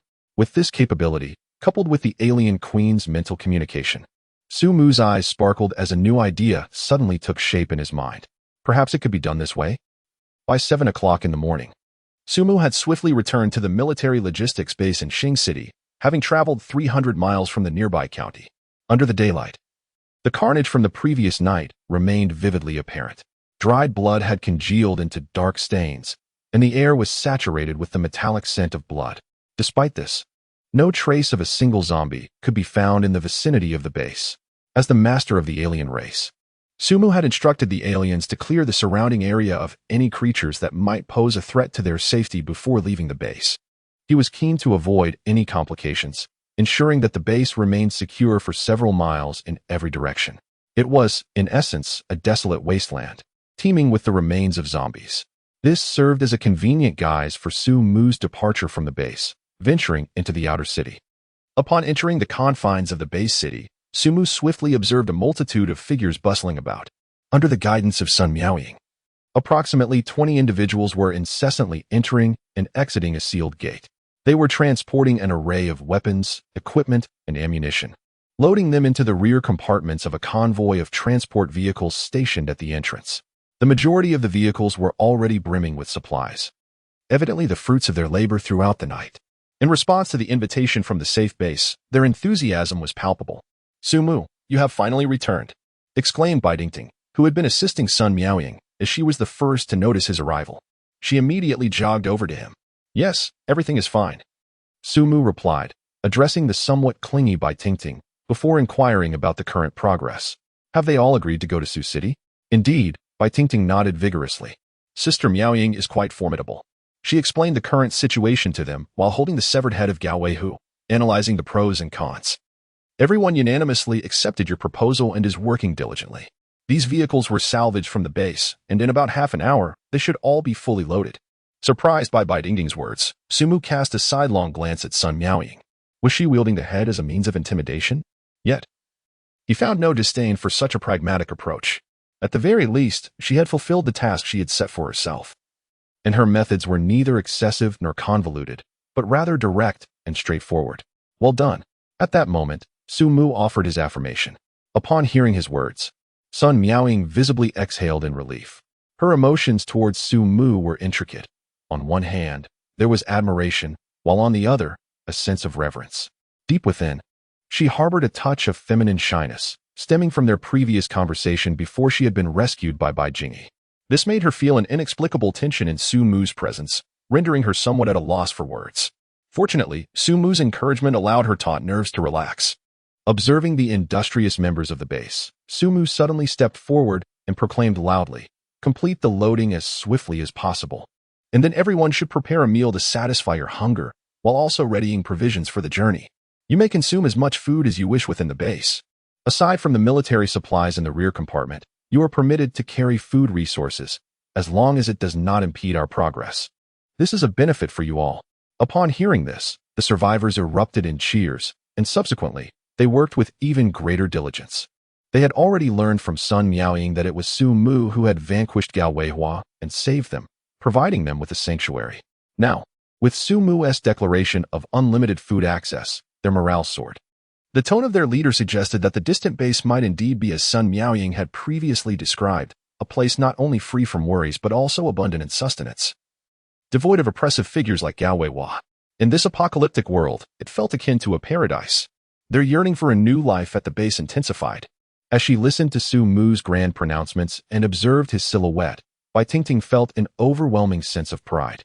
In contrast, Bai Jingyi and Sun Miaoying exchanged glances, their hearts awash with a myriad of complex emotions. At 9 a.m., all supplies were loaded onto the vehicles, and the accompanying personnel had satisfied their hunger with a hearty meal. They were well equipped with ample provisions in their respective vehicles, brimming with vitality, awaiting Su Mu's command to set forth towards the Su City base. Su Mu, without further ado, simply uttered the word advance and was the first to board the modified off-road vehicle that had come from the Su City base. This time, however, the driver was Sun Miaoying, while Bai Tingting took the role of navigator in the passenger seat. Su Mu and Bai Jingyi occupied the back seat. A suggestion made by Sun Miaoying, recognizing that Su Mu, having fought through the night, deserved a moment of respite. Su Mu accepted this without objection. The convoy, composed of nearly 20 transport vehicles, finally embarked on its journey homeward. Amidst the hopeful return, Su Mu, seated in the rear of the lead vehicle, closed his eyes and directed a mental wave towards the newly manifested alien Mother Queen, transmitting a message. Commence the advance. Prepare for the siege. Chapter 49. The Manifestation of the Alien Army. Occupying Su City. At noon, under the brilliant sun, Su City, having just endured a fierce battle, was engaged in clearing the battlefield and repairing its defenses, presenting a scene of tranquility. The citizens of Su City and the awakened individuals busied themselves with their tasks. Perhaps due to the recent resolution of a wave of corpses, the expanded security perimeter now lay in serene stillness. The residents of Su City were finally fortunate enough to leave the sanctuary of the city walls and step outside. Despite the sight before them being a gruesome display of zombie remains and the monotonous task of transporting them outside, the residents found solace in the fact that their base remained a sanctuary, providing them with safety. They were uncertain when the esteemed war god would return, but they hoped for his safe journey and successful procurement of supplies. They firmly believed in his capabilities. As several residents gathered to clear away the zombie carcasses, they engaged in light conversation. News of Su Mu's expedition to Xing City in search of weapons and ammunition had already spread throughout the base, a measure taken to maintain morale. After all, in the current vulnerable state of Su City, Su Mu, the war god, commanded significant public support. His reputation had the power to stabilize the emotions of the base's inhabitants during these trying times. Their murmurs, though faint, resonated clearly with the awakened individuals working nearby, whose abilities had all been enhanced. Indeed, Su Mu's renown was unexpectedly high. He Fanghua, the captain of the perimeter guard, had joined the ranks of ordinary awakened individuals in the effort to clear the surrounding area of corpses. Beside him, Su Meng had just tossed a zombie's remains onto a nearby transport vehicle and chimed in, acknowledging the situation. After all, he had previously dispatched 2 third-tier zombies and had fought his way through the horde. Such a claim was hardly surprising. After nearly 3 days of recuperation, Lin Qi, the personal guard of Su Maoye, had significantly healed and was now ready to resume his duty of protecting the base leader. Su Meng found himself with little to occupy his time, so he joined the ranks of those engaged in cleanup efforts. Allowing the corpses of the zombies to decay outside the city was not a favorable situation. In a post-apocalyptic world, in addition to the tide of the undead, there existed the terrifying threat of plagues. With medical resources and means severely restricted, an outbreak would undoubtedly spell disaster for the common populace. Although Su Cheng had previously acquired some medical supplies from the Central Hospital of Yen City, this did not provide sufficient assurance against the onset of disease. The best course of action was to prevent the situation from escalating as much as possible. Indeed, the outcome now rested in his hands. Let us focus on what we can do at present. He Fanghua nodded in agreement. He then resumed his task, lifting the lifeless bodies of the zombies and tossing them into the transport vehicle. The efficiency of an awakened individual far surpassed that of several ordinary people. Before long, the cargo beds of 2 nearby transport vehicles were filled to capacity with the remains of the undead. All right, that's another load completed. Rising to his feet, He Fanghua patted Su Meng on the shoulder with a smile. Once this vehicle is done, how about joining me for a drink? I have a bottle of fine wine stashed away. I thought I might never get to enjoy it after the zombie tide hit, but now it seems wise to indulge sooner rather than later. Upon hearing this, Su Meng feigned displeasure, turning to punch He Fanghua lightly in the shoulder while chiding him. I knew you were hoarding liquor. Last time you pretended you didn't have any. Well then, a little drink wouldn't hurt. It might give us more energy for the work this afternoon. The two exchanged glances and then burst into hearty laughter. After the calamity, the ability to laugh and express anger is indeed the most favorable outcome. For the sake of this drink, the two appeared invigorated, swiftly taking their seats in their respective transport vehicles. However, as Su Meng climbed into the driver's cabin, an unsettling sensation suddenly washed over him. The vehicle belonging to He Fenghua, positioned ahead, had inexplicably fallen silent after he boarded. A sense of foreboding crept in, prompting him to hastily exit his vehicle and stride swiftly to the side of the front car, where he pulled open the cabin door. To Su Meng's astonishment, He Fenghua showed no signs of distress. He merely stared blankly ahead, as if his soul had departed. Witnessing this, Su Meng immediately called out, "Old He. What is the matter?" The sound of his voice seemed to rouse He Fenghua from his stupor. He swallowed hard, his gaze still fixed forward, and with a voice laden with complexity, he replied, "Old Su, I believe I have seen the black creature you mentioned that appeared in Xingqing." At He Fenghua's revelation, Su Meng's pupils dilated in shock. Where? He had reported the peril of the alien life form to the higher-ups during his first encounter with it. Even after witnessing its demise at the hands of a level 3 power-type zombie, he remained convinced that this creature was likely not an isolated instance. The authorities needed to enhance their vigilance. Yet, constrained by circumstances, Su Meng had not taken any further definitive action, and the matter had faded into obscurity. To his disbelief, Oldie had now brought up the alien once more, claiming to have seen it. Su Meng was immediately engulfed by a wave of astonishment. The alien had reemerged. What delighted him was the validation of his deductions. Perhaps this time, he could seize the target and subsequently sway the higher-ups' opinions. Naturally, he was eager to inquire about it. In response, He Fenghua merely gestured nonchalantly towards the window. Su Meng, upon hearing this, shifted his gaze.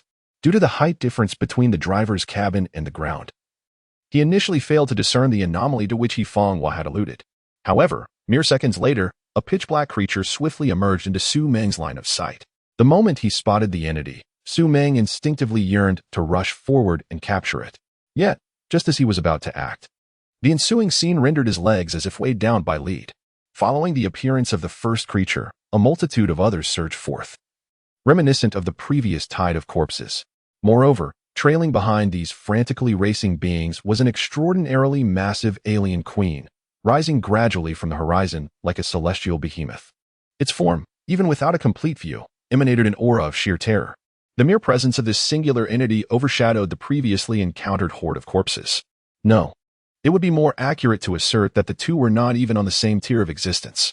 The relentless wave of corpses that had besieged Su City for an entire night, depleting all available combat power, paled in comparison to even a fraction of this colossal beast. Was this a dream? Su Meng found himself ensnared in a predicament akin to that of He Fenghua earlier. His eyes losing focus in the face of the terrifying alien army, mirroring their shared dread. In the outskirts of Su City, all the citizens engaged in cleansing the zombies appeared pale, instinctively dropping their belongings, standing in silence. The horrifying scene extinguished any thought of resistance within them. The overwhelming pressure they faced was such that even in the prime of Su City, prior to the onslaught of the undead, it would likely be completely overwhelmed by this terrifying army in an instant. What could they do but wait for death? Yet, the instinct for survival inevitably surged forth. Awakened by Su Meng's voice, He Fenghua let out a thunderous roar. "Everyone, retreat to the city. Do not resist, hide in your homes. I hope you can survive." With that, he seized Su Meng, who was frozen in place, and dashed towards the city's gate. He understood all too well that against such a scale of assault, Su City stood no chance of resistance. Now, all they could do was to do their utmost and leave the rest to fate. Perhaps the desire for life was reignited. Under He Fenghua's bellow, the citizens of Su City finally roused, scrambling back towards the city in disarray. A palpable fear enveloped Su City. For the overwhelming alien army, Su City had no opportunity for resistance whatsoever and was swiftly subdued. Thanks to the formidable senses of the aliens, every citizen concealed within the city was discovered without exception, gathered in the vast park area outside Su City. The only solace for the citizens was that these monsters, upon entering the city, did not resort to killing. Those remaining at the base, such as Dai Xian and Su Maoya, were evidently not spared from the alien search either. However, Su Maoya and his companions appeared to be in much better condition.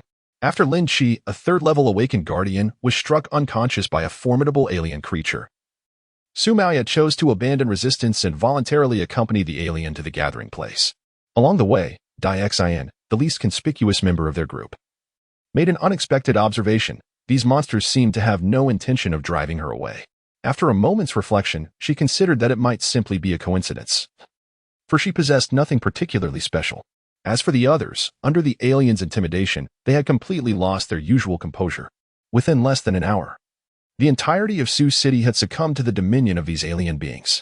The humans congregated in Sioux City Park were engulfed by a palpable dread. The creatures merely gathered them together without further action, leaving them in uncertainty about their impending fate. Amidst this silence, a sudden roar erupted from outside the base. A familiar modified off-road vehicle crashed through the base's outer wall, speeding toward the gathering crowd. In an instant, all eyes were drawn to it. The strongest of Sioux City had returned. Chapter 50. The Coexistence Agreement, the City of Aliens. Su Mu, accompanied by the sisters Bai Tingting and Sun Miaoying, charged into the gates of Sioux City's base. As for the survivors from Xing City who had come along, they were instructed to wait outside, biding their time for the trio's return. This was a test set forth by Su Mu. He had not engaged with these individuals, and thus was unaware of their true natures. Allowing them into the base could potentially introduce instability.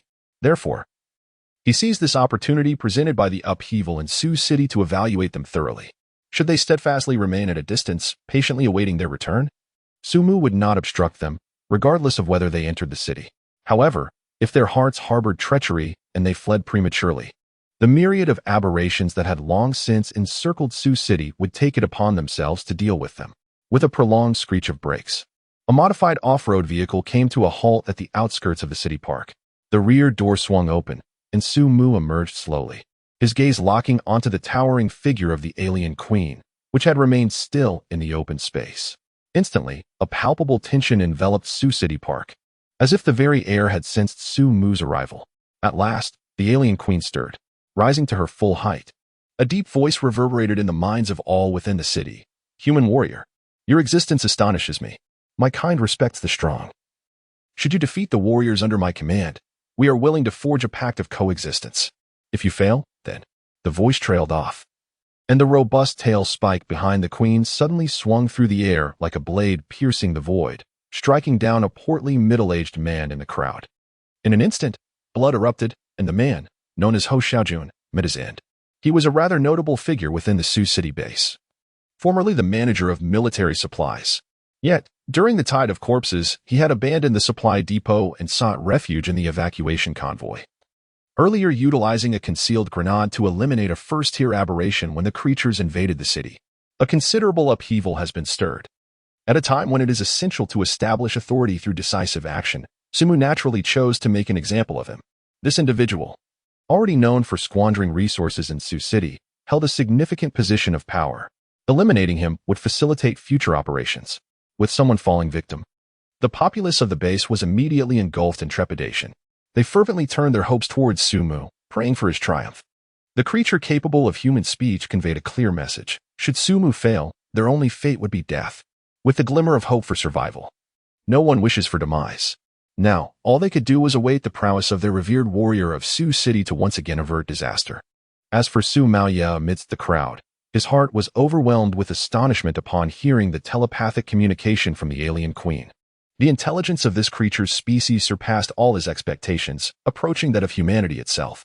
It was capable of employing strategies and negotiating terms. Furthermore, in terms of martial prowess, it equally held an absolute advantage. The most favorable outcome at present might well be the so-called coexistence agreement proposed by the leader of this creature. In response, Su Mu simply affirmed, "Very well." As his words echoed, from a concealed corner of Sioux City emerged an armored alien, its body encased in a black exoskeleton adorned with spiky plates. This was one of the 5 level 4 zombies he had hunted down during that fateful night in Xing City. The sole level 4 defensive zombie that had metamorphosed into an armored alien, birthed from the purple soul crystal. This scene had long been part of Su Mu's meticulous plan. If the alien seeks to make a grand entrance in a world reliant on humanity, it must possess an appropriate identity. To openly acknowledge that this is a contract life summoned by itself would undoubtedly invite peril. The higher echelons may attempt to court this alien force, Yet humanity will never act as a monolith. That which cannot be obtained shall be obliterated. The simplest method to eradicate a contract life is to eliminate the summoner. Once this unpredictable variable is removed, the alien threat will naturally dissipate. Conversely, introducing a new race under the guise of coexistence within the human realm would eliminate such concerns. The existence of an independent race stands outside the established rules. If the alien community proves sufficiently formidable, it could compel humanity to refrain from confrontation, thereby ensuring its prolonged survival and averting further complications. This would be advantageous for the execution of its plans and the expansion of its power. Thus, let the endeavor commence. As the formidable level 4 armored alien approached, Su Mu mused calmly to himself. Suddenly, he erupted into action, delivering a powerful strike to the alien's front. With only a fraction of his strength equivalent to the terrifying might of a level 5 zombie, he sent the heavily armored creature hurtling dozens of meters away, collapsing 2 residential buildings in the process. The immense level 4 armored alien was buried beneath the rubble, as if it had been struck down in a single blow. This abrupt turn of events left all the citizens of Sioux City wide-eyed in astonishment, while the awakened individuals gasped in disbelief. Such a level of offensive capability was undoubtedly beyond the reach of a level 3 awakened being. Among the 3 third-level awakened individuals in Sioux City, the only one still conscious, Li Yuan, murmured softly to himself, "4th level. It has grown stronger." His tone bore no trace of jealousy. Rather, it was laced with a hint of joy. The greater Su Mu's strength, the higher their chances of survival. Naturally, Su Mu also heard the gasps of astonishment from the citizens of Sioux City. 4th level? That recent strike should have surpassed the 4th level, reaching the 5th level. Indeed, the reason Su Mu chose the 4th level armored aberration as his opponent was due to its remarkable resilience, allowing him to exert himself without excessive restraint. Presently, the outcome seemed quite satisfactory. However, in light of the fervent excitement resonating in the gasps of the Sioux City populace, Su Mu could not help but feel a twinge of unease.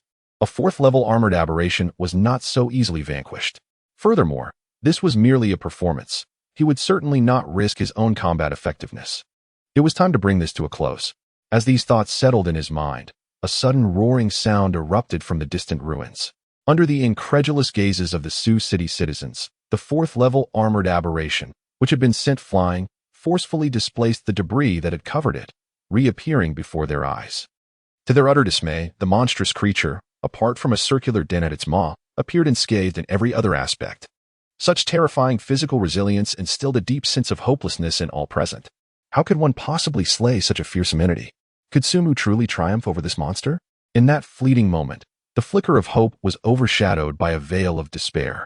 Nonetheless, a sudden sound shattered the collective thoughts of the crowd. As a terrifying creature emerged from the ruins, it advanced towards Su Mu step by step.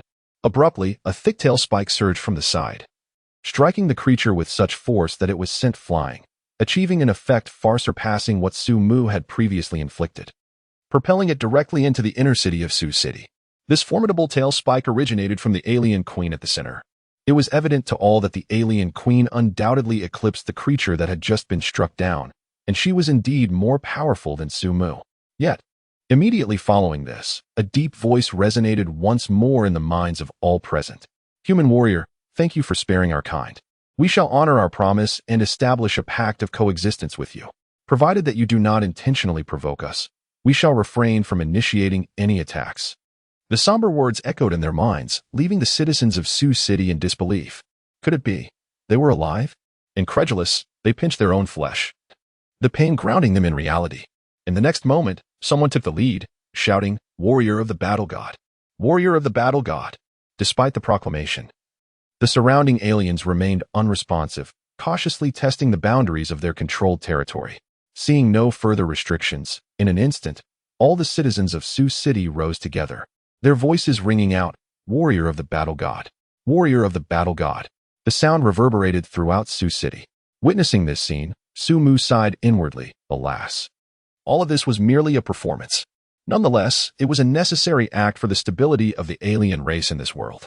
Furthermore, without his presence from the outset, it is feared that Sioux City may also succumb to the tide of corpses that has descended from Stone City. In this light, the accolades he received seem rather inconsequential. With this thought, Su Mu raised his right hand and responded with a clenched fist. From this moment forth, Su City shall be the inaugural city of aberrations. As the denizens of this anomalous city, Sumu will ensure their survival and prosperity. Chapter 51. The construction of the new city, the arrival of the Black-Robed. The transformation of Su City, under the guidance of the aberrant matriarch, has finally reached its conclusion. Accompanied by its piercing cry, the aberrations that had pervaded the city gradually dispersed. To the delight of the base's inhabitants, despite the aberrations now residing within the city. They did not occupy the buildings but instead claimed the original subway system of Su City as their lair. This arrangement minimally disrupted the daily lives of the citizens. Furthermore, the aberrations contributed to enhancing the base's defenses and cleanup operations by dispatching numerous entities to eliminate the remnants of the previous tide of corpses. This significantly alleviated the burdens on the people of Su City, who, for a time, found it almost absurd to feel that the presence of these creatures, from a certain perspective, was not entirely unfavorable. Moreover, the citizens from Xing City Base, having passed Su Mu's trials, continued to await at their designated location. Faced with a Su City that had evolved somewhat from its previous state, they unexpectedly chose to enter. In their view, with their strength, even amidst the apocalypse. Armed as they were, they must confront the unending specter of fear. Though Su City now harbors these creatures, they placed their trust in Su Mu. Believing that since he was able to forge a coexistence agreement with the aberrations, mutual interference and threats would be avoided. Their safety should indeed be assured. For them, the zombies in the apocalyptic world pose a far greater threat than the monsters within Su City. This is evidently a prudent course of action. Since they have chosen to remain, Su Mu naturally guided this decision to the Su City side, facilitating the acceptance of all into the city. The governance of the human faction continues to be led by Su Maoya, yet now there is the addition of Su Mu, who serves as the negotiator with the alien species. The presence of Su Mu undoubtedly brings them a sense of security. Without hesitation, Su Mu embraced this role.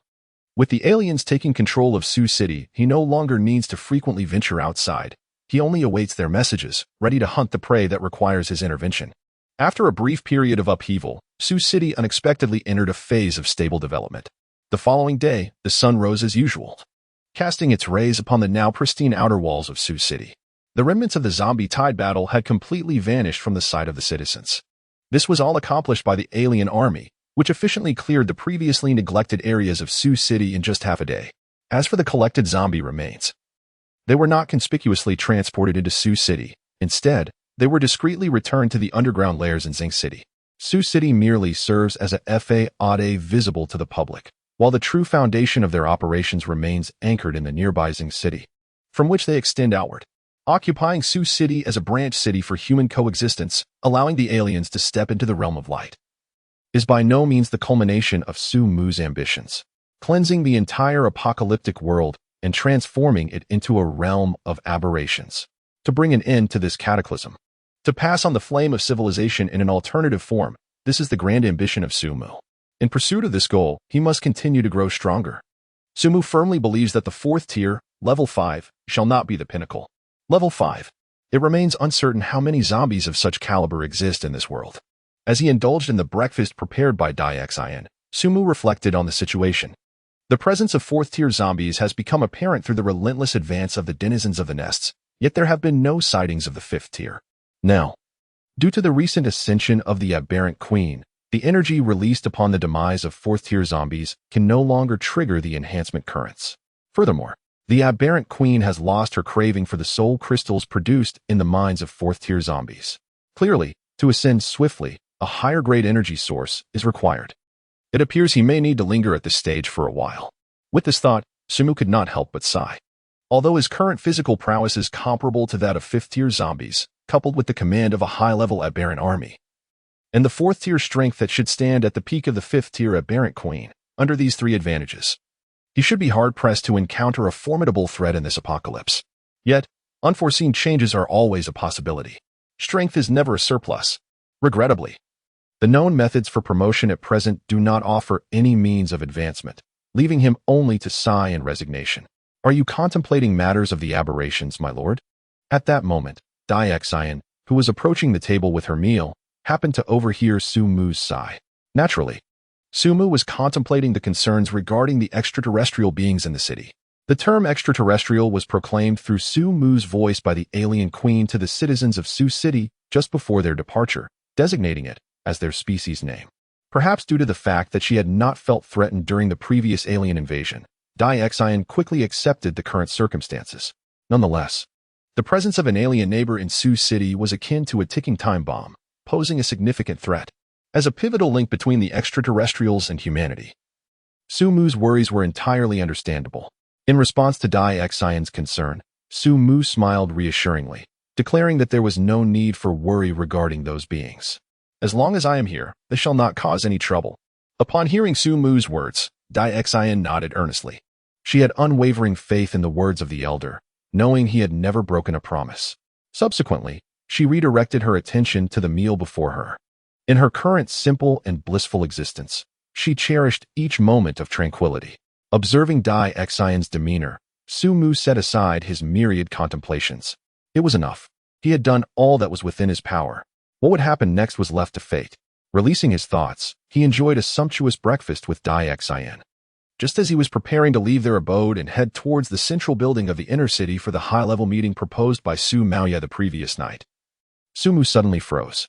Hidden throughout the base, the aliens conveyed an unexpected message to him via their telepathic waves. At the sidewall, 2 humans have intruded, and these 2 individuals possess remarkable strength. Upon receiving this information, Su Mu immediately flung open the door and dashed towards the boundary wall. 5 minutes earlier, at the boundary wall, Yifeng Hua, the captain of the boundary wall guard, had his gaze fixed upon the alien entity less than 20 meters from his position. Shaking his head, he couldn't help but voice his astonishment. Indeed, this was an extraordinary experience. The events of the past 2 days had been nothing short of surreal. A highly intelligent species, once deemed a threat by Su Mang, had suddenly emerged, occupying Sioux City and capturing all the inhabitants of the base. Yet, in a turn of fate, due to Su Mu's intervention, a so-called coexistence agreement was established with this alien race. Remarkably, this alien group adhered to the terms of the accord, coexisting peacefully with the Sioux City base. Astonishingly, Yifeng Hua, a survivor well-versed in the harsh realities of the apocalypse, found himself now sharing the duty of guarding the boundary wall alongside the aliens. This was indeed surreal, bordering on the absurd. Nearby, Su Mang, who had come to the boundary wall out of sheer boredom, nodded in profound agreement. Who could have anticipated such an outcome? While he had considered the possibility of the aliens possessing high intelligence and the potential threat they might pose, leading to a possible racial conflict, he had never envisioned that humanity could coexist with the aliens. It was akin to humans living peacefully alongside zombies. However, based on the current circumstances, it appeared his earlier assumptions were misguided. Perhaps the aliens did not require anything from humanity, and thus, in the absence of hostility, cooperation was feasible. Only such a response may elucidate the current state of Xuqing. Yet, Su Mang remained unsettled, steadfastly fulfilling his duty of monitoring the aberrations. This potential explosive, a consequence of his oversight, demanded that he shoulder the responsibility of vigilance, even though his own strength seemed minuscule in the face of the alien army. However, it was undeniable that the presence of these entities had fortified Xuqing's defensive capabilities beyond their previous state. Despite their intermittent exchanges, no errant zombies had ventured into their perimeter, rendering their original task of base guarding significantly less burdensome. Nevertheless, an unsettling tranquility hung in the air, as if it were poised to be shattered. Just as the 2 engaged in their idle chatter, the aberration they had been periodically observing atop the boundary wall suddenly stirred. Its form darted like lightning, leaping forth to pounce upon the ruins of a building at the edge of the wall. In the next instant, 2 figures evaded the impending strike with remarkable swiftness. One of them, facing the oncoming aberration, retaliated with a powerful punch. The collision of fist and claw unleashed an overwhelming force, creating a shockwave that billowed out, revealing the faces beneath their peculiar black robes, 2 humans, a man and a woman. At that moment, incredulity etched their features. For the clash of fists and claws revealed an unexpected parity. In fact, the enigmatic man in the black robe appeared to be slightly outmatched. This outcome was the source of their astonishment, as the man engaging with the aberration was a level 4 awakened. Chapter 52, The Imperial Capital Base. The Transmitter and the Level 5 Corpse King. At this moment, Emo Shaoran was filled with astonishment. He was a transmitter affiliated with the Imperial Capital Base, which had finally succeeded in eradicating the anomalous waves that emerged after the apocalypse, thus restoring long-distance communication methods. Consequently, through their efforts, They reconnected the scattered survivor bases and resolved various troubles faced by other bases when necessary. As a level 4 awakened, he felt a sense of pride. For a level 4 awakened individual could easily become a formidable force in any corner of the post-apocalyptic world. In the survivor bases he had previously visited, the highest level of awakened present had only reached level 3. His mere existence was akin to a dimensional strike. However, today, upon arriving in the remote city named Sioux City, he unexpectedly encountered a peculiar atmosphere. Within this space, not only was there the aura of level 4 awakened beings, but also an unusual variant creature lurking along the walls. To his shock, this creature could see through the shadowy cloaks provided by the Imperial Capital Base, which were meant to facilitate their movements in the apocalypse, and it launched an attack against them. Even more astonishingly, he, a dignified level 4 awakened, found himself outmatched in strength by this creature that had suddenly attacked. This creature was also level 4. In this clash of equals, the opponent had seized the initiative. Naturally, Emo Sharan dared not underestimate it any further and responded with all his might. Nevertheless, he was horrified to discover that even with his utmost efforts, the gray-shelled variant creature before him was still able to suppress his attacks. Even the proud and arrogant Emo Sharan, faced with successive defeats, could not help but cry out in panic, seeking assistance. Chen Ning, as he called out, the cold woman clad in black robes beside him immediately joined the fray. She, too, hailed from the Imperial Capital Base, and as a fellow transmitter, she was equally a level 4 awakener. Together, they formed a duo to confront their foe. Yet, despite their combined efforts, they could merely manage to suppress the gray mutated creature before them. At the city wall of Sioux City, the sudden turn of events left the Guardians stationed there exchanging bewildered glances. The appearance of Emo Shaoran and Chen Ning, their black robes billowing from the force of their aura, only heightened their astonishment. The fact that the aura of an awakener could be concealed was entirely foreign to them. Subsequently, the grotesque creature standing atop the wall engaged in a fierce battle with the two newly appeared humans. The terrifying speed of both parties, along with the powerful energy released with each clash, instilled a sense of dread within the onlookers. Both the creature and these humans were entities beyond their reach. What should they do? In that moment, the Guardians on the wall found themselves at a loss on how to handle the situation. The nature of these two unexpected humans, whether they were allies or foes, remained uncertain. Although the creature did not belong to humanity, it could now be considered an ally of Sioux City. However, it was not something they could command. Most critically, the disparity in power was too vast. They lacked the ability to halt the conflict. We must summon Sumu. Yifanghua sighed, his voice barely audible. At this moment, only Sumu could engage in negotiations.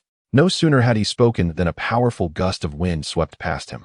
I understand. Sumu's voice reached his ears, and simultaneously, his figure flickered once more, piercing through the battlefield like a swift arrow. The two strange beings were still entangled in combat. Instead of using his mental waves to halt their actions, Sumu directly plunged into the heart of the fray. With a resounding thud, Sumu instantly deflected Emo Sharan's right fist, while simultaneously parrying Chen Ning's assault with his right palm and blocking another strange being's claw attack with his left fist. In the blink of an eye, all three attacks were neutralized. Possessing a physique comparable to a 5th-level zombie, Sumu was not an entity that could be subdued by the numerical advantage of 4th-level awakeners. Cease your attacks. With a push of his right palm, Chen Ning was thrust back from her offensive stance, her face a mask of astonishment as she gazed at the suddenly appearing Sumu. As for Emo Sharan, the moment he was shaken back, he realized that this sudden 4th-level awakener was far more powerful than he. Naturally, he no longer sought to make a fool of himself. With one adversary subdued, Sumu turned to the other warrior-like being and stated, "Tell your king that I will handle this matter." Upon hearing this, the warrior-like being promptly retreated. As an intermediary with the strange beings, Sumu was acutely aware of his current role. Some necessary theatrics were still required. He understood his positioning well.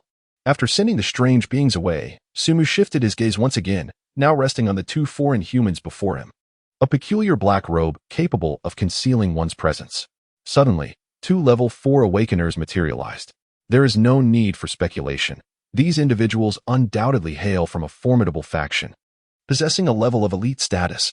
In comparison to Sioux City, the forces backing them are likely far more knowledgeable about this apocalyptic world. Furthermore, they may hold the very intelligence regarding level 5 zombies that he currently lacks, a most unexpected boon. With this thought in mind, Sumu took the initiative to speak, inquiring about the purpose of their visit to Sioux City. As the guardian of Sioux City, it is imperative for me to ascertain your identities and intentions. He did not approach them closely. Rather, his tone was laced with a degree of scrutiny. In this world of despair, strength reigns supreme, and following the recent unforeseen skirmish, he felt a sense of authority. Even if they hailed from a major base, there was no need to adopt a subservient posture. In response to Su Mu's inquiry, Mo Xiaoran and Qin Ning felt no offense taken. The strong dictate the rules of survival in this apocalypse. As for identity, in a world constrained by information, there exist countless methods to discreetly eliminate a foe. No matter how powerful one's background, in the face of the apocalypse, it merely offers an additional chance at survival. Moreover, their mission was not shrouded in secrecy. The leader of their small team, Mo Xiaoran, promptly replied, "We are emissaries from the Imperial Capital Base, tasked with establishing the communication network between various bases. If possible, I would like to meet with the leadership of this base." Indeed, as soon as the words left her lips, a flicker of relief washed over Su Mu. Thankfully, before the communication network of the apocalypse was fully established, he had managed to lay the groundwork for the extraordinary. Otherwise, in the face of such informational disparity, despite having devised countless contingency plans, he still finds himself veering towards an entirely different situation. After all, it appears that the base in the Imperial capital is by no means weak. As for the present moment, the alien beings have already integrated into Sioux City and are now unafraid of long-range assaults. This allows for potential contact with the Imperial capital base to gather intelligence. Thus, Su Mu promptly responded, of course. Inside the city, a high-level meeting, which had long been in preparation, commenced in the central building. Contrary to prior expectations, Mo Xiaoran and Qin Ning, both level 4 awakeners from the Imperial capital base, also participated in this assembly. They elaborated on the tasks they are currently undertaking and the circumstances the Imperial capital base is presently facing. As one of the participants, Su Mu could not help but smile upon hearing their recent remarks, particularly when the two level 4 awakeners from the Imperial capital base mentioned a term that piqued his interest: level 5, the Corpse King. In the high-level meeting of Sioux City, Mo Xiaoran, the envoy from the Imperial capital base, spoke eloquently. When we departed from the previous base, a total of 23 survivor base cities had successfully established connections to the new network. The Imperial capital base has completed partial repairs to the Skynet system, and once each base city is interconnected, they will acquire certain privileges to survey the surrounding areas. This will enable us to avoid the territory of the level 5 Corpse King and prevent unnecessary losses. Despite this, the Imperial capital base continues to stand as the central hub of the survivor cities. Yet, in the present apocalyptic era, such a centralized authority has significantly weakened. If the various bases do not cooperate, ultimately, they find themselves with limited options. The Imperial capital base possesses methods to cultivate a portion of high-level awakeners in advance. However, this number is exceedingly limited. It is impossible to release all high-level awakeners to oversee the other bases. Thus, they can only resort to a cooperative approach based on mutual interests, establishing communication networks and integrating the Skynet system. The authority of the Imperial capital base will thus be maximally consolidated. Naturally, the higher-ups in Sioux City have discerned this intention. In response, Su Maoya, the head of Sioux City base, readily acquiesced. He harbored no ambitions of self-proclamation as a sovereign. Connecting with other bases is not a detrimental endeavor. Rather, it fosters the exchange of intelligence and is conducive to survival in this desolate world. However, at this moment, Su Maoya found himself far more intrigued by another piece of information and promptly inquired, "Wait a moment, may I ask what you mean by the level 5 Corpse King?" He was well aware of the classification of awakeners and zombies. After all, Su Maoya was not an uninspired fool devoid of foresight. Once stability was achieved at the base, he had already established research institutions to analyze the zombies and awakeners of the apocalypse. From the researchers, he learned that both zombies and awakeners are products of an unpredictable evolution triggered by the mysterious virus that spread across the world at the onset of the apocalypse. Essentially, they are all in the process of evolving into higher forms of life. However, due to the limitations of Sioux City's own capabilities, they could only offer research on level 3 zombies and awakeners, leaving them in the dark regarding scenarios beyond that. However, based on the dissection analysis of zombies from levels 1 to 3, it appears that the life forms have not undergone any significant changes, merely an enhancement in strength. It was initially assumed that the subsequent levels would follow suit. Yet, according to Mo Xiaoran, the 5th-level zombies seem to diverge entirely from their conventional understanding of zombies. Upon hearing Su Maoya's inquiry, Emo Shaoran nodded and proceeded to elucidate. It is likely that everyone present has encountered research pertaining to zombies and has acquired some fundamental information. Level 3 zombies already possess rudimentary intelligence, and it is generally known that Level 4 zombies exhibit a level of intelligence that is not to be underestimated. As his words settled, Su Maoye, the questioner, nodded in acknowledgement. This understanding also explains why Sioux City was prepared to abandon the city during the previous zombie tide, not solely due to the disparity in strength but also because of the fundamentally different objectives. If the horde lacked sentient beings and consisted solely of mindless, rampaging corpses, even with superior strength, one could rely on tactics of diversion, sacrificing a portion of the populace to endure the calamity. This would not necessitate the direst of actions, fleeing the city and leaving survival to fate. Intelligent zombies represent the gravest threat to humanity, particularly for urban strongholds. Observing Su Maoye's nod, Emo Shaoran continued, stating that 5th-level zombies similarly possess intelligence and exhibit cognitive abilities comparable to those of humans. As he spoke, Emo Shaoran became visibly agitated, leaning on the conference table with a somber expression as he whispered, in theory, they can no longer be classified as zombies. It should be a brand new life form that governs the undead. The moment these words were uttered, the entire conference room erupted in lively discussion. Su Mu, intrigued, rested his chin upon his hand and listened intently. As a being who had attained the 5th level of existence, Su Mu resonated deeply with Emo Shaoran's statement. When the alien queen completed its advancement and simultaneously evolved under the Covenant, he distinctly sensed unusual phenomena manifesting within his own body. The materialization of psychic energy and the ability to levitate were no mere enhancements of power, they represented a profound evolution at the level of life itself. Moreover, recalling that each time he vanquished a level 4 zombie, a soul crystal would emerge from within its cranium. He pondered whether the emergence of level 5 zombies was somehow related to this phenomenon.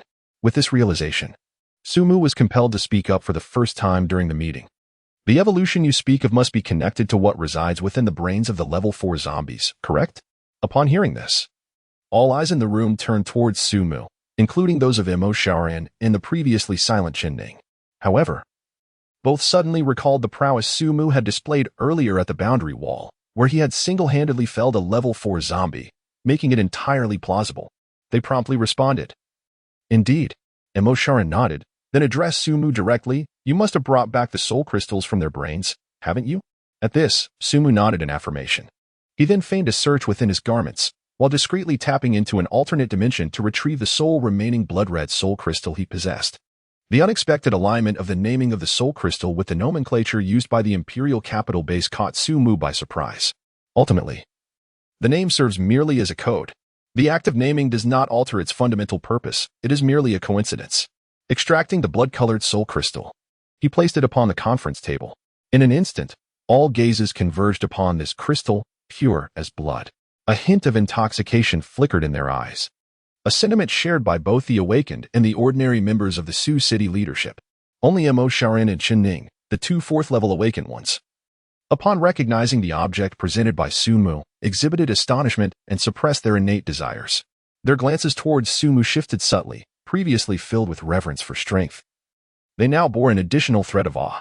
This blood-colored soul crystal signified that Su Mu had vanquished a 4th-level high-tier zombie entity, one of the most formidable undead beings, teetering on the brink of 5th-level prowess. Within the realm of 4th-level awakened beings, the disparities in strength are immense. Should Su Mu perish in battle, even if the two of them united against him, they would likely be easily dispatched by his might.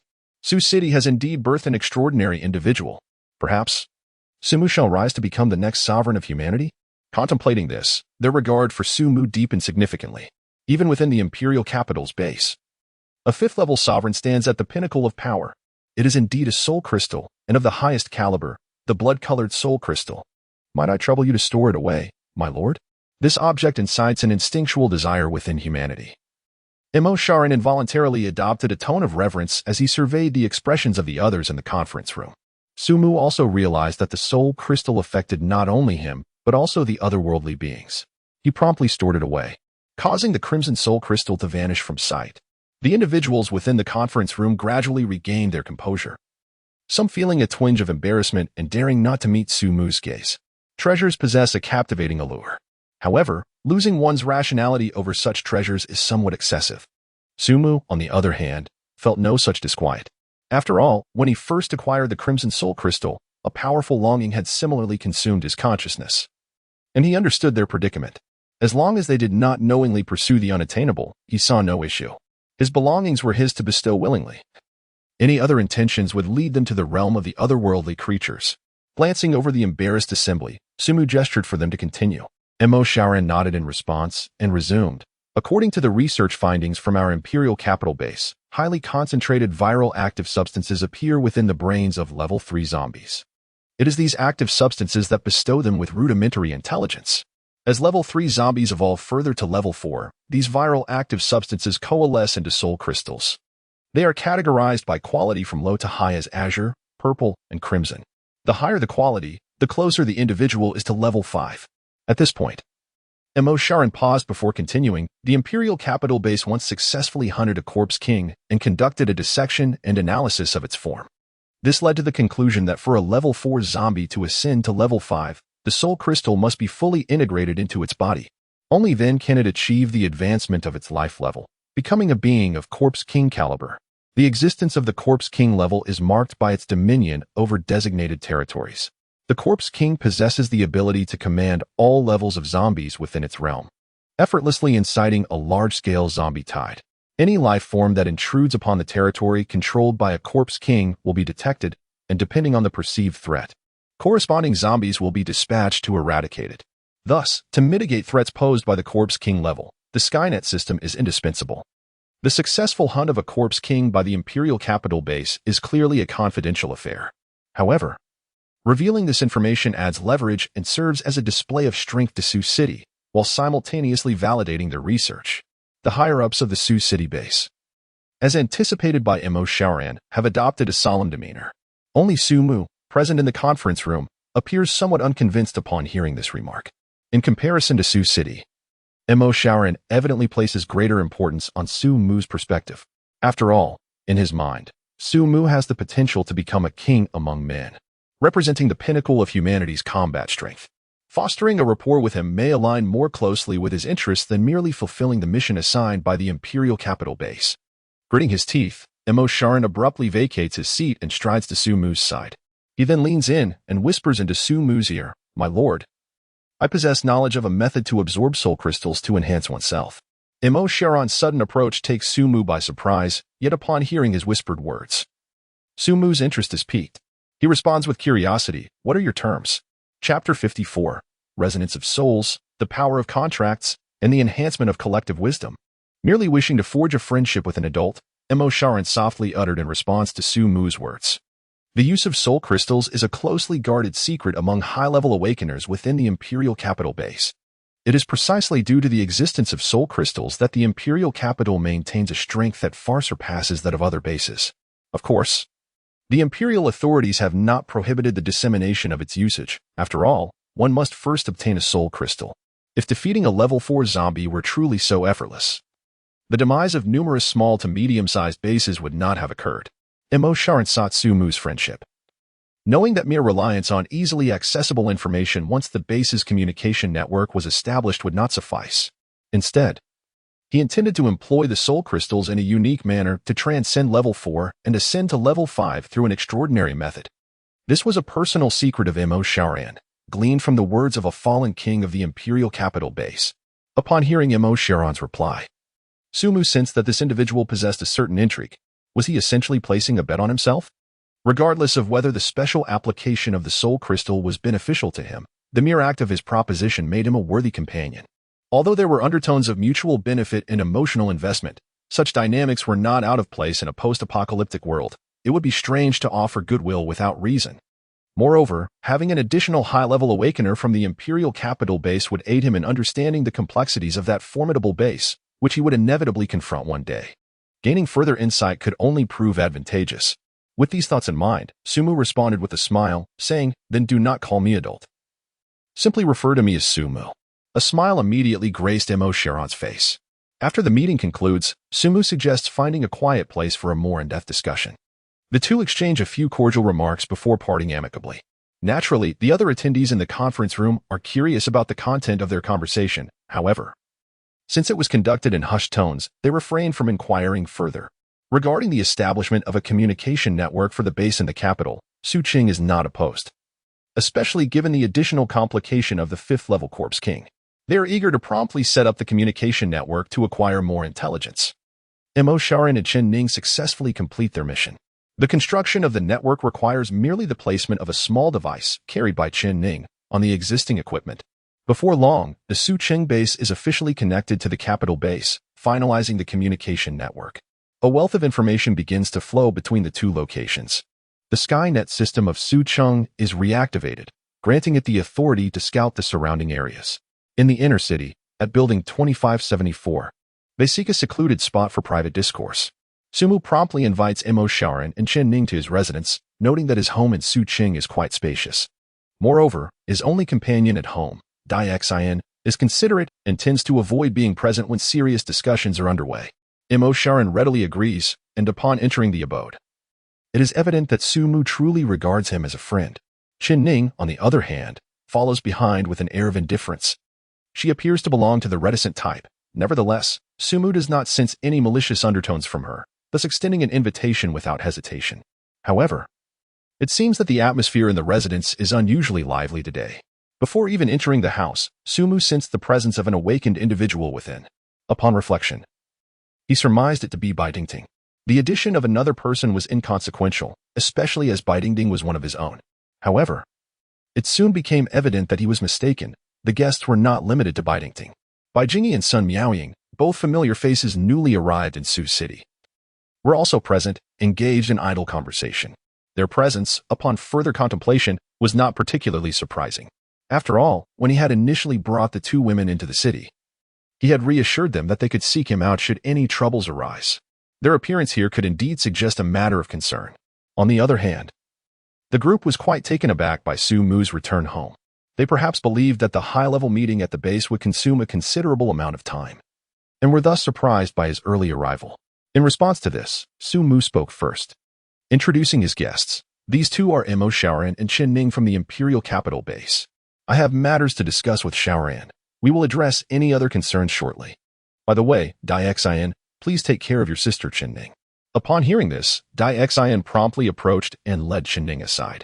Possessing the keenest awareness, she discerned that Su Mu had pressing matters to attend to. The other three women also grasped this understanding, yet their attention was captivated by Chen Ning, leading them to speculate about the relationship between the seemingly aloof woman and Su Mu.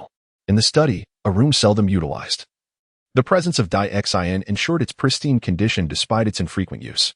After pouring a glass of water for Mo Shaoran and himself, Su Mu settled onto the long bench in the study, awaiting Mo Shaoran to initiate the conversation. Clearly, without the need for encouragement, and with the intention of establishing a good rapport with Su Mu, Mo Shaoran promptly elaborated. Soul crystals hold immense power for both level 4 awakeners and even those below that threshold. A level 3 awakener, possessing a soul crystal, can advance to level 4 by shattering the crystal's shell and consuming the active viruses within.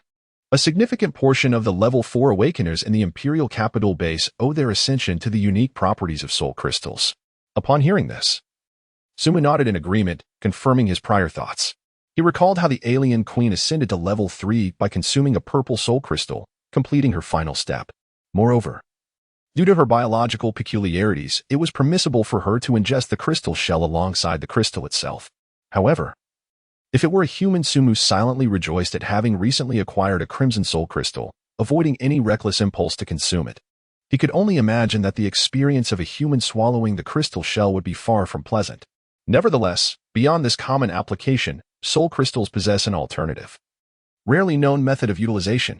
Just as Sumu believed this was the extent of Mo Shaoran's knowledge, Mo Shaoran abruptly shifted the topic, rekindling Sumu's curiosity.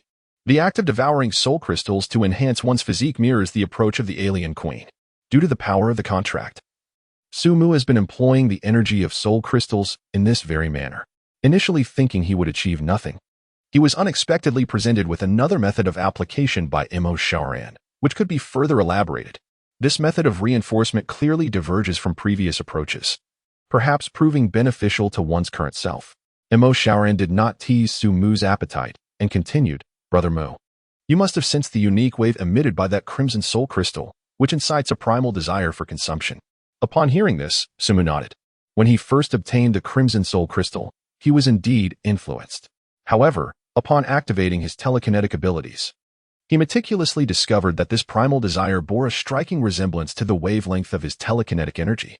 Consequently, he endeavored to simulate this wavelength, contemplating it as a potential new auxiliary attack method for his telekinesis. Could we perhaps utilize it again? Sumu inquired. Upon hearing this, he nodded and retrieved the Crimson Soul Crystal once more. Seeing it again, Emo Sharan appeared considerably calmer, having prepared himself for this encounter. Yet, a flicker of envy danced in his gaze. He continued, in contrast to the azure and violet soul crystals.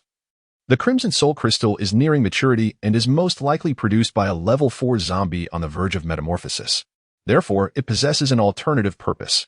A level 4 awakened individual can simulate its wavelength, utilizing their mental energy to resonate with it.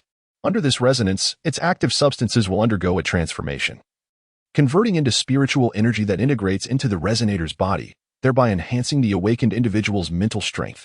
This is a pathway to elevate one's mental prowess and a unique method to transcend into level 5. Upon hearing Emo Sharan's words, Sumu's eyes instantly brightened. The enhancement of mental power. As one endowed with telekinetic abilities, he naturally comprehended its significance. He immediately began to simulate the wavelength of the blood-red soul crystal once more. Experimenting with this method, an invisible surge of energy coalesced within his cerebral domain at the moment of their convergence, as if drawn through the void. At that instant, however, Sumu's expression suddenly shifted. This peculiar method of utilizing the soul crystal seemed to transcend mere self-enhancement. Under the influence of the contract power, it appeared to affect the alien Mother Queen as well. Moreover, as the alien Mother Queen underwent transformation, the entire alien species unexpectedly exhibited growth. In a vague sense, Sumu felt a profound connection to the vast alien populace. He became acutely aware that the collective intelligence of the alien race seemed to resonate with his mental expansion, resulting in a communal enhancement. Chapter 55, Surrounding Threats, The Two Great Corpse Kings. The elevation brought forth by the resonance method was beyond Sumu's expectations. Previously, the intelligence of the alien species was already notably high, enabling them to execute coordinated hunts. Now, their cognitive abilities had advanced once more, resulting in more nuanced thought processes. Consequently, they could now execute Sumu's more intricate commands with greater precision. Thus, even in Sumu's absence from Su City, they could still manage and collaborate with the citizens based on the directives he had given prior to his departure. The subtlety of their covert governance over Su City had intensified. Establishing a connection with Emo Sharan had proven to be a wise decision. Furthermore, Emo Sharan's arrival brought forth information that extended beyond these revelations. The two subsequently discussed the Skynet system of the Imperial Capital Base, through which Sumu gleaned a piece of unique intelligence from Emo Sharan. The Skynet system is currently incapable of operating around the clock, every 7 days. It can only eliminate the interference from anomalous waves for a mere 2 days. Subsequently, the apparatus must enter a cooling phase. This implies that, aside from those 2 days, the entire apocalyptic realm remains beyond the reach of remote surveillance. This is indeed fortuitous for Sumu. Ever since he learned that the Skynet system could gather information on level 5 zombies, he has been contemplating the prospect of hunting them. However, the looming threat posed by the Skynet system has undeniably imposed certain constraints on his actions. Nonetheless, the 5-day cooling period now at hand provides ample opportunity for him to act. The following day, at the perimeter of the Su City base, Sumu, along with Su Maoya and others, was bidding farewell to Emo Sharan and Chen Ning. Brother Mu, I shall take my leave now. When I arrive at the Imperial Capital Base, I will surely treat you to my cherished fine wine. Given that Emo Sharan and Chen Ning bore the vital responsibilities of the Imperial Capital Base, their stay in Su City was inevitably brief. If the opportunity arises, I shall visit, he added. Sumu nodded in acknowledgement. According to Emo Sharan, the Imperial Capital Base is home to several formidable individuals at the king level, level 5. As for those above that echelon, little is known. The emergence of such peak powers in the apocalypse within a short span of time suggests the existence of hidden secrets. It is only fitting that he should visit, though that time is not yet upon him. Until we meet again, he said, and with that, Emo Sharan donned his shadowy camouflage cloak, completely concealing his presence. Beside him, Chen Ning mirrored his actions, and together they set forth towards a nearby survivor base within the vicinity of Su City. This base in the Imperial capital had provided them with a cloak of shadowy disguise, allowing them to traverse the post-apocalyptic world while concealing their presence even from the territorial senses of a fifth-level Corpse King. This cloak was their greatest assurance in navigating the desolation. However, it was rendered ineffective against the aberrations that had the capacity to bypass its concealment. It was not that the fourth-level warrior aberration was inherently stronger than the fifth-level Corpse King. Rather, its perception was beyond the cloak's protective reach. Clearly, this cloak was a specialized creation aimed at specific targets. Thus, it was evident that the Imperial Capital base not only boasted awakened individuals whose powers far exceeded those of other survivor bases but also excelled in scientific research. As he watched the figures of Imo Shaoran and Qin Ning gradually fade into the distance, Sumu murmured to himself before turning to Su Maoya, who stood nearby, and inquired, "The Skynet system deployed by the Imperial Capital base must have already scanned the surrounding areas, correct? What is the situation?" The previous day, Imo Shaoran had mentioned that yesterday marked the last day the Skynet system could operate this week. Given Sioux City's initial entry into the communication network, they should have promptly requested access to the Skynet system to conduct a danger scan of the surrounding regions. Upon mentioning this, a serious expression crossed Su Maoya's face. He did not respond, but instead proceeded towards the inner city, quietly stating, "Things are a bit complicated. Let us discuss this in my office." In the inner city, at the central building, they took the elevator to Su Maoya's office. He poured 2 glasses of water for them, and they each took a seat. Su Maoya then spoke up, revealing that they had indeed mobilized the Skynet system yesterday, utilizing it to scan a radius of 500 miles centered around Sioux City. The results, however, were rather grim. After retrieving a map of Jindong Province, where Sioux City is located, he circled a vast area around the city. With a heavy expression, he marked 2 cities on the map: Bin City, approximately 300 miles to the east of Sioux City, and Quan City, about 250 miles to the southeast. After indicating these 2 cities, Su Maoya let out a resigned sigh. Both cities harbored a Corpse King. The situation in Quan City was particularly dire. Under the surveillance of the Skynet system, it had transformed into a veritable sea of corpses, entirely becoming a domain of the undead. A rough estimate revealed an almost overwhelming population of nearly 10 million zombies. In contrast, Bin City fared slightly better, yet still boasted a staggering count in the hundreds of thousands. Should the tide of corpses from these 2 locations advance towards Sioux City, the consequences would be unimaginable. Su Maoya's tone was laced with bitterness. The previous zombie wave had only involved a few 100,000 undead, while these 2 cities were besieged by tenfold, even dozens of times that number, and were under the dominion of Corpse Kings. Sioux City, not far from these 2 perilous locales, was indeed teetering on the brink of catastrophe. However, at this moment, Sumu did not share Su Maoya's sense of helplessness. He silently studied the 2 marked cities on the map laid out before him. Murmuring to himself, he pondered, "Is it Bin City or Spring City?" The 5th-level Corpse King was an inevitable challenge. Although he currently possessed a physique and combat prowess comparable to that of a 5th-level zombie and had awakened psychokinesis, granting him the means for mass extermination, he was also burdened with the presence of the Alien Queen. Within his contracted space, he could carry 100 high-level aliens into battle. Yet, the sheer number of zombies, reaching into the millions, posed a significant dilemma. As the saying goes, a multitude of ants can bring down an elephant. After all, he was still human and would inevitably experience fatigue. He vividly remembered the time when he first awakened his psychokinesis, mimicking the filament-like psychokinesis of intelligent zombies, only to find himself in a state of mental exhaustion. Even now, with his advancement to the 5th level, it was improbable that he could eliminate them all, even if his mental strength were to surge tenfold. While the aliens were indeed formidable, rendering them nearly invincible in one-on-one confrontations, this advantage was limited. Surrounding a 4th-level zombie were several 3rd-level zombies, and it was reasonable to assume that the 5th-level Corpse King commanded high-level zombies in equal measure. Should he become entangled, escape would be a formidable challenge. Moreover, the true power of the 5th-level Corpse King remained a mystery. The evolution of life forms undoubtedly brought about a tremendous leap in strength, one that could not be gauged by previous experiences. Sumu never engaged in battles without certainty. His gaze flickered slightly as he decisively pointed to a city on the map. Then he murmured, "It seems the time has come to harness the power of the nest." Chapter 56. The alien army advances on Bin City. At noon, in Sioux City, before the gates of the city wall, Sumu, clad in simple attire, arrived at the entrance after discussing the imminent threat posed by the 5th-level Corpse King near the base with Su Maoya. Su Maoya casually mentioned several nearby level 4 danger zones where hordes of zombies had amassed, forming a formidable congregation. The most formidable presence among them was the level 4 zombie. In response, Sumu promptly proposed to eradicate this potential threat of level 4 zombies. Su Maoya was, of course, delighted by this suggestion, for Sumu was the only level 4 awakened being in the Su City base, and only he could possibly contend with the level 4 zombies. Typically, level 4 awakened beings would not dare provoke level 4 zombies. Hence, Su had refrained from making any overtures until now. However, upon Sumu's proactive offer to confront the level 4 zombies, Su Maoya took the opportunity to inquire, "Are you confident?" After all, Sumu currently served as a vital link for communication with another special life form within the base, and any misstep could be detrimental to this. Sumu assured him that even if he were to face defeat, he could retreat safely. Su Maoya thus felt a sense of relief. With time still on their side, Sumu prepared to set off immediately, having first explained the situation to his family.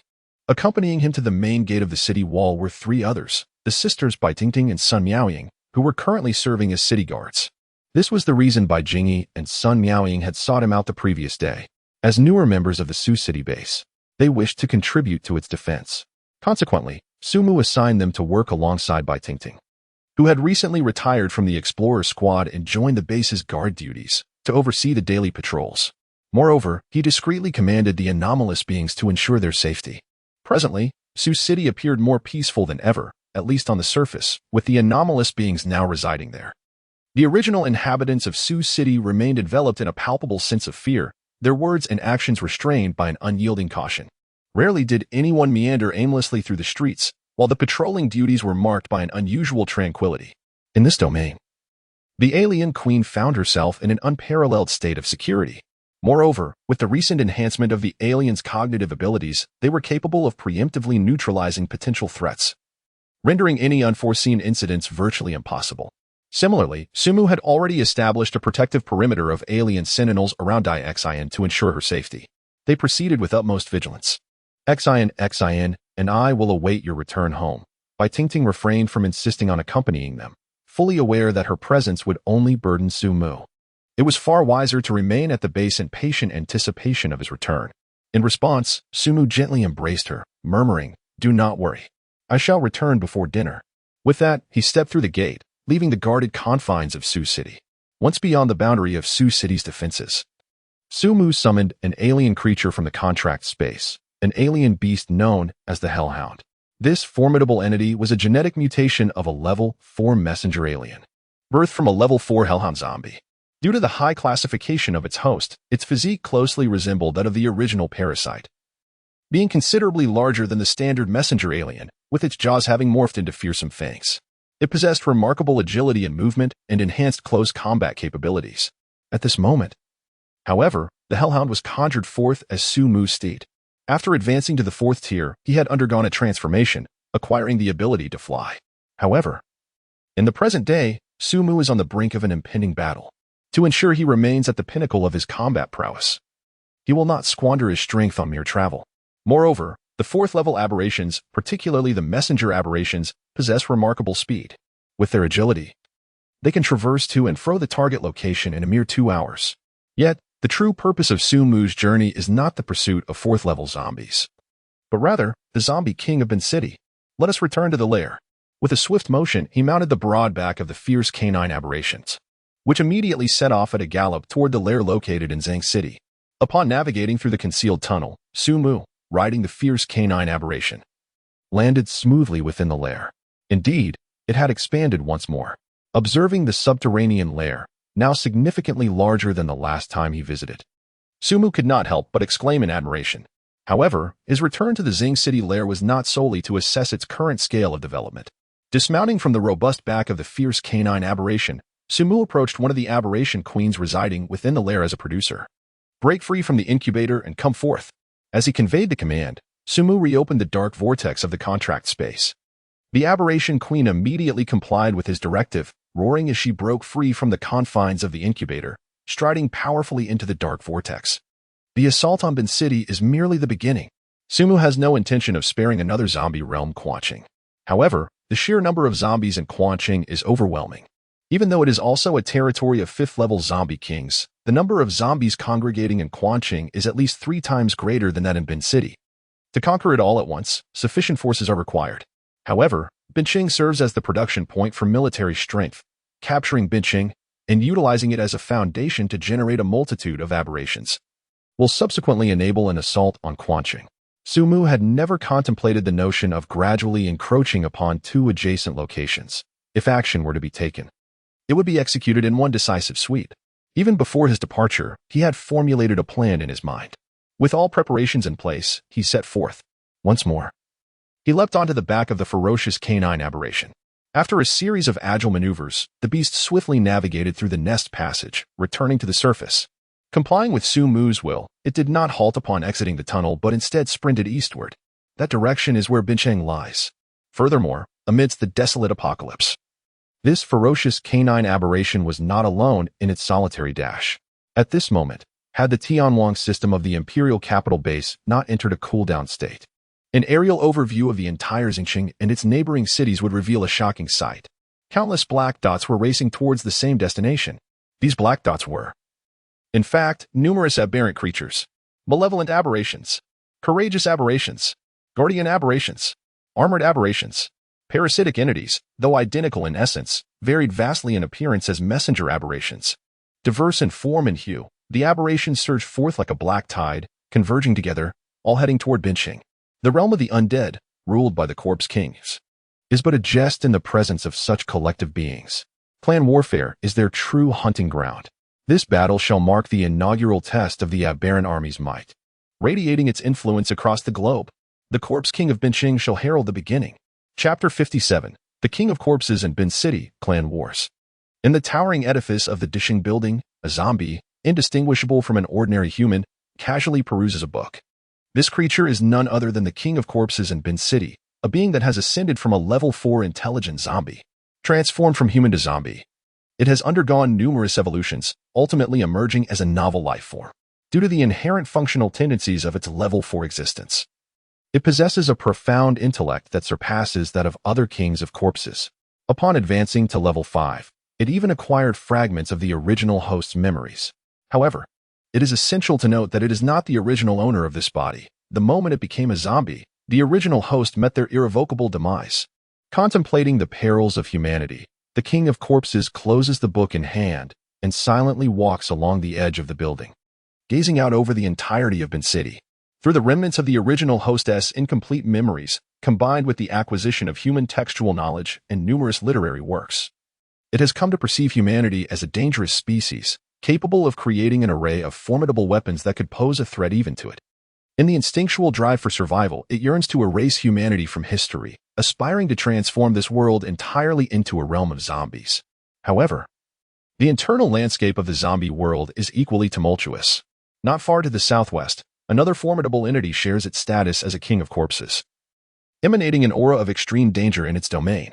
The King of Corpses is acutely aware of this presence. This is a warning from a rival, cautioning against trespassing into its territory. Foolish kin. An angry growl escaped. The hand clutching the book tightened involuntarily. In an instant, the book it held was crushed by an immense force, reduced to fine fragments that fluttered down. It, well versed in the collective and creative nature of humanity, understood all too well that isolating itself merely provided humans with the opportunity to dismantle it one by one. They were evolving. The human race would undoubtedly evolve as well. To annihilate it while it was still weak was the most prudent course of action. Yet now, it found itself confined within the borders of a few foolish kin. This sense of helplessness drove it to the brink of madness. However, it was powerless to change its fate. It had come into existence long after its kin and was considerably weaker. Unable to subdue them by force, any rash move could render it fodder for their further advancement. The world of the undead is inherently cruel.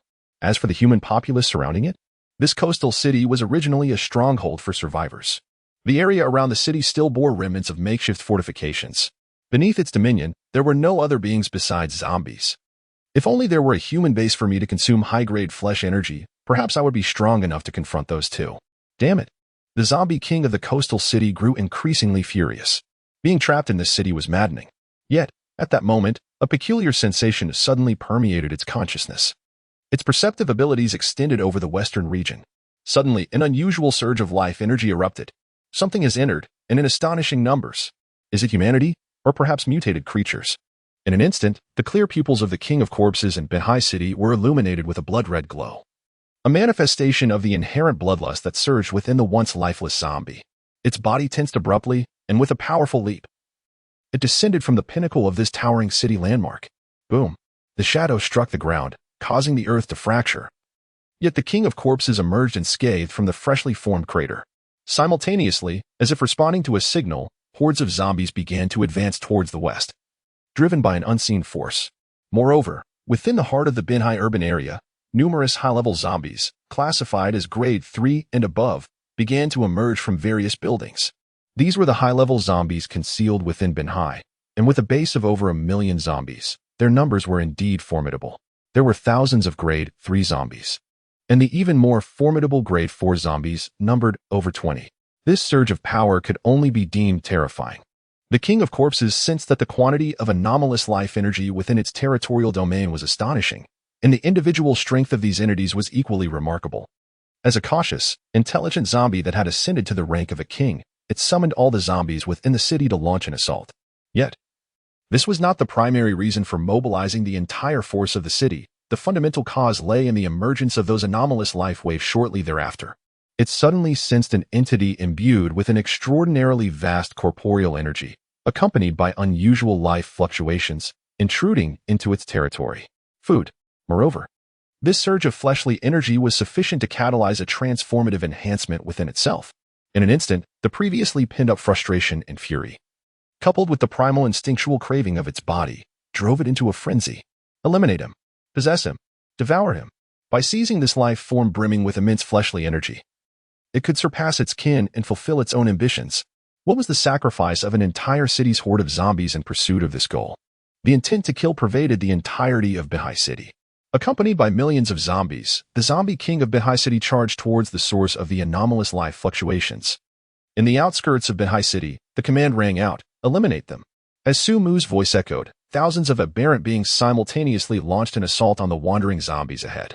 Rending, pouncing, striking with tails, severing heads, and crushing skulls. The most primitive means of slaughter, wielded by the aberrations, proved to be the most efficient. In the blink of an eye, nearly 10,000 zombies meandering at the periphery of Binhai City were utterly annihilated. Enter the city, prepare for battle. Having vanquished the outer zombie horde, Su Mu stepped into the city occupied by the zombie king. The presence of a zombie king would undoubtedly be aware of his entrance. For a creature that feasted upon flesh could certainly perceive the dense life energy radiating from his form. It would surely come forth personally, accompanied by its most formidable forces. Su Mu remained unaware of how many high-ranking zombies might inhabit a metropolis with a foundational population of millions of zombies. But zombies are predominantly mindless beings. Lacking in adaptability, this is an undeniable truth. In stark contrast, the xenomorphs possess cooperation and agility as their most formidable weapons, capitalizing on the advantageous terrain of the city. Even if their numbers do not rival those of the horde, Su Mu remains steadfast in his belief that the xenomorph army is not inferior to them. As for the zombie king, he shall deal with that. Suddenly, Su Mu sensed an overwhelmingly immense presence surging towards him from afar. Within this colossal aura, he discerned more than 20 individuals of formidable strength, as well as one extraordinarily powerful entity radiating a dangerous energy. The fourth-level zombies of the horde, accompanied by the zombie king. Indeed, the number of high-level zombies within the horde of a large city far exceeded those from the regions he had previously hunted. At the same time, as his perception identified the targets, the horde in the distance began to converge upon Su Mu's position. It resembled the previous encounter with the Sioux City zombie tide. At the forefront, the low-level zombies formed the bulk of the horde. It seemed as if the zombies shared a singular thought process, relying on these lesser beings to deplete the enemy's combat strength. In the midst of this chaotic scene, Su Mu caught sight of several third- and fourth-level high-ranking zombies intermingled with the throngs of lowly zombies. With a surge of determination, Su Mu issued a straightforward command to the xenomorph army behind him, attack. In an instant, the xenomorphs transformed into a black torrent, charging headlong into the oncoming tide of zombies. The collision of the two factions was immediate and violent. Blood splattered, and dismembered limbs flew through the air. Compared to the xenomorphs, who excelled in teamwork and strategic combat, the zombies faced an overwhelming defeat. Wave after wave of zombies perished beneath the onslaught of the aliens' clawed tail strikes. Were it not for their sheer numerical superiority, they would have undoubtedly been swept aside. Simultaneously, as a high-ranking individual among the aliens, 5 fourth-level aliens accompanied Su Mu into battle, utilizing the advantageous terrain. They maneuvered through the throngs of corpses, taking refuge among the towering buildings of the city, hunting the high-level zombie entities within the horde. Their individual strength surpassed that of their zombie counterparts, and they immediately capitalized on the naturally formed arena provided by the zombie tide, showcasing their formidable combat prowess. The Wailing Alien Queen, the most powerful entity under Su Mu's command, swiftly eliminated a fourth-level zombie and began to pursue her second target. The situation seemed overwhelmingly one-sided.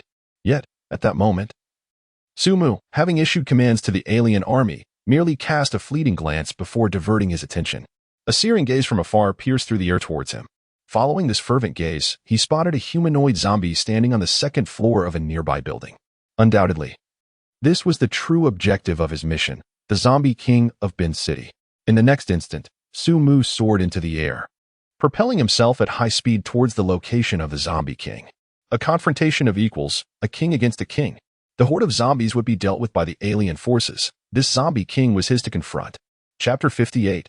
Mind Control? The Queen's Mutation. Flight? Su Mu's sudden ascent startled the zombie king of Bin City, causing the crimson gaze activated by the zombie bloodline to flicker momentarily. However, quickly, the primal craving for flesh and blood energy surged forth once more. Flight? This extraordinary ability, amidst the desperate resistance of the human populace during its obliteration of the Binhai City base, was also present among peculiar ability wielders. Yet now, that individual endowed with strange powers had transformed into mere blood and flesh energy, contributing a scant amount to its growth. Thus, the existence of this oddly gifted human did not astonish the Binhai City Corpse King in the slightest. In its perception, beneath its own level, humans could never be its adversaries. No matter how peculiar this human might be, it remained the same. As Su Mu hurtled towards it at great velocity, the Binhai City Corpse King abruptly unhinged its jaw, unleashing an invisible sound wave that struck Su Mu mid-flight. The moment this sound wave manifested, Su Mu sensed an unseen force attempting to exert control over his mind. However, after a fleeting moment of distraction, his mental fortitude surged forth, obliterating this force entirely. Clearly, this was a form of psychic assault akin to telekinesis. Mind control? A smirk of derision graced Su Mu's lips. It seems fortune has not favored you. With a sudden surge in velocity, Su Mu harnessed the momentum of his flight, clenching his right fist, and descended upon the Binhai City Corpse King like a meteor. Fifth-tier telekinesis, bolstered by the alien Mother Queen's pact, enhanced further by the spiritual energy of the blood-red soul crystal. Su Mu was virtually immune to any psychic attacks of the same tier, while the Binhai City Corpse King was precisely a fifth-tier Corpse King, fortified in psychic capabilities. It was utterly and comprehensively suppressed by Su Mu. Originally the once uncertain Su Mu, now a formidable type of zombie, no longer needed to test its attacks.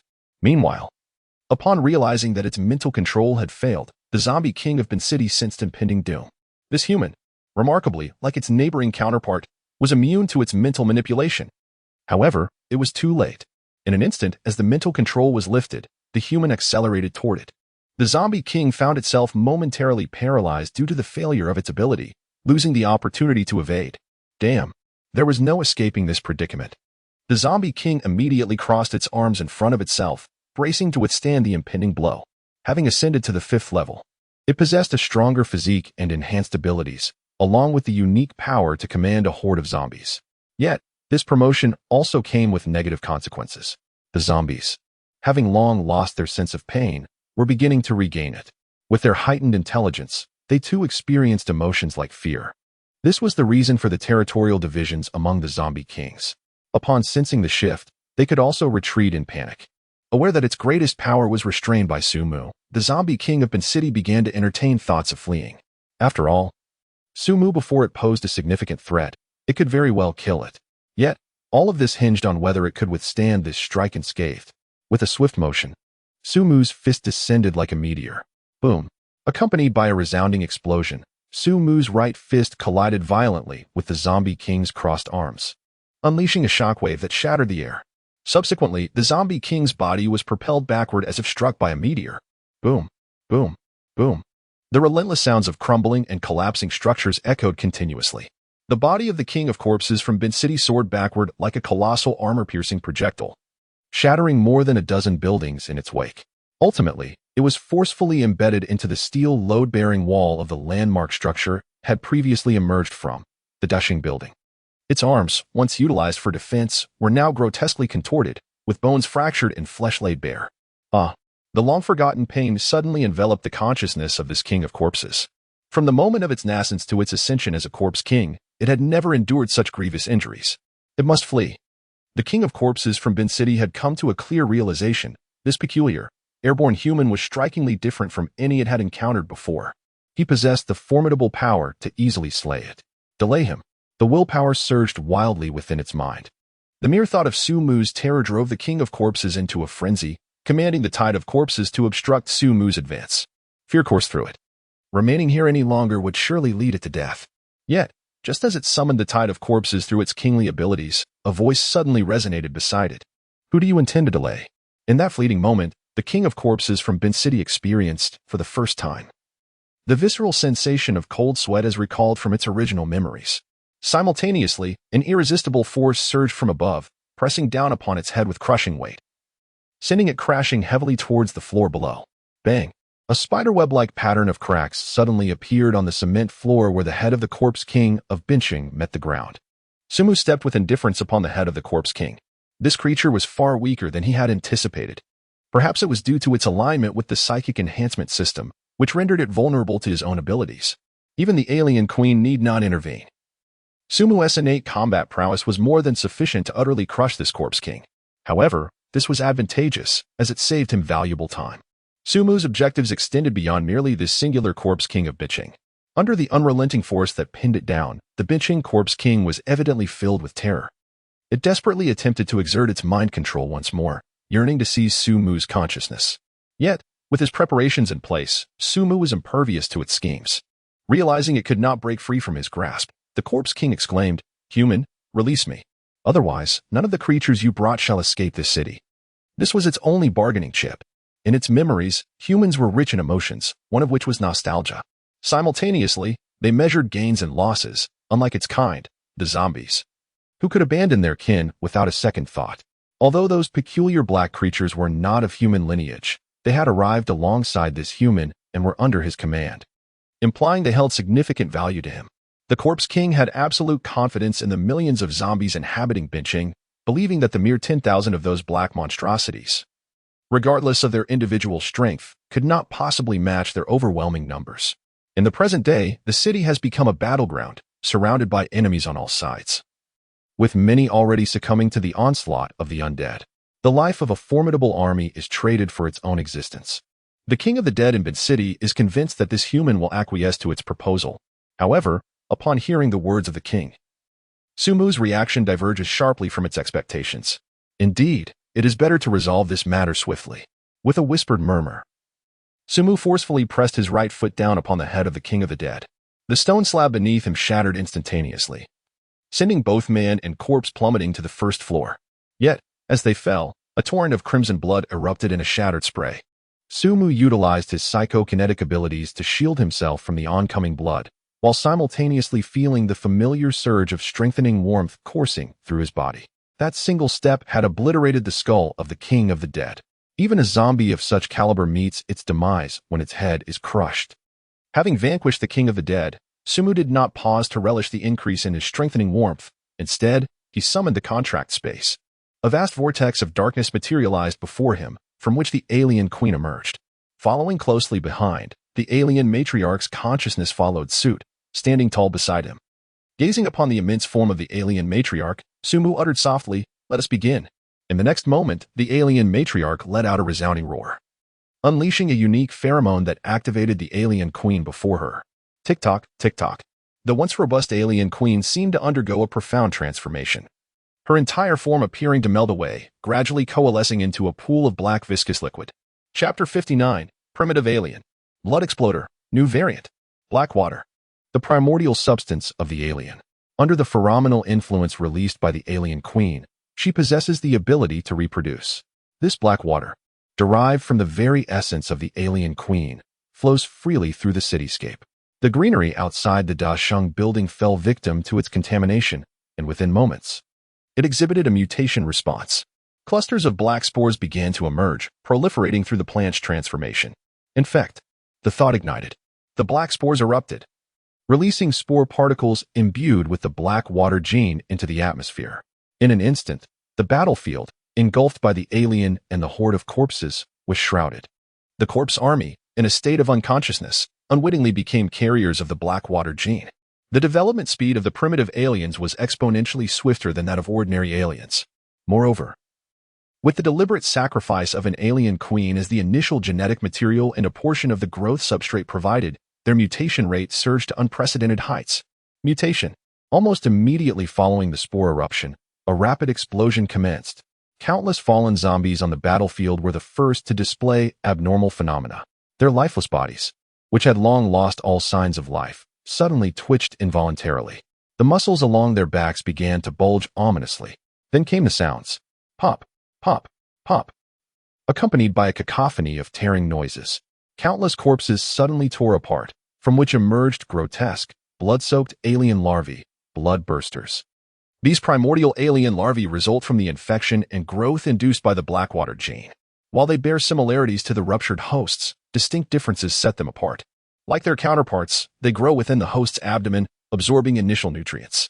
However, upon detaching from their host, they burst forth through areas dense with blood vessels, resulting in a scene more brutal than that of the ruptured hosts, hence their name. Moreover, the fundamental distinction between them and the ruptured hosts lies in their early stages post-attachment. Numerous bloodbursters erupted from the zombies' remains, with several individuals even bursting forth from the backs of still-living corpses. Subsequently, they turned to hunt down the very hosts from which they had just emerged. Hiss. Accompanied by a shrill sound, the seemingly small bodies of the bloodbursters unleashed an astonishing threat. They scuttled on all fours, wielding their sharp forelimbs as weapons, launching lethal attacks against the surrounding first-level ordinary zombies. Despite their juvenile form, they exhibited formidable aggression, making short work of the first-level zombies. In fact, the most abundant members of the zombie horde in Bin City were precisely these first-level zombies. With the emergence of the bloodbursters, the previously overwhelming numerical advantage held by both sides rapidly approached equilibrium. Thanks to the presence of the bloodbursters, the vast majority of first-level zombies could now be effectively countered, allowing the immense alien army, which had arrived alongside Su Mu, to focus on hunting the higher-tier zombies within the horde. With the low-level zombies no longer obstructing their efforts, their efficiency markedly increased. Furthermore, as time progressed, the blood exploders are rapidly evolving, gaining strength through their relentless killing. In contrast, the zombies are perishing in droves. The lifeless bodies are further eroded by the pervasive black water genes, giving rise to new alien forms. In this cycle of rise and fall, the millions of zombies in Bincheng could not endure even an hour before they were reduced to mere heaps of bones and corpses. It appears to be the end. Atop the Dishing Tower, Su Mu stands where the zombie king once ruled, gazing down upon the city of Bincheng. The once bustling realm of the undead has vanished completely. Their bodies lie piled high in the western part of the city, forming a graveyard for the fallen. In their stead, a blindingly pale legion now crawls through Bincheng. The newly transformed alien variants, the blood exploders that have fully matured into primitive alien entities. Even in their adult form, the bodies of these new alien variants remain starkly pale, frail in stature, and vastly inferior to the warrior aliens. Their elongated tails taper off, and several narrow bone spines protrude prominently from their backs. Their heads resemble those of worker aliens, smooth yet tapering into a conical shape. Furthermore, although they are classified as alien creatures, they lack the secondary jaw structure characteristic of their kind. Their mouths appear to have regressed, folding in at the chin, as if they have not fully developed. This is the most primitive form of aliens.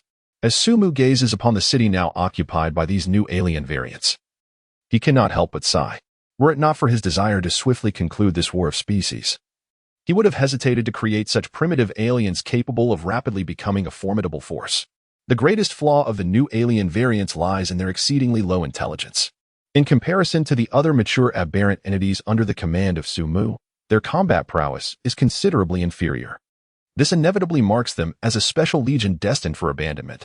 After all, their sole merit lies in the rapid formation of combat capabilities.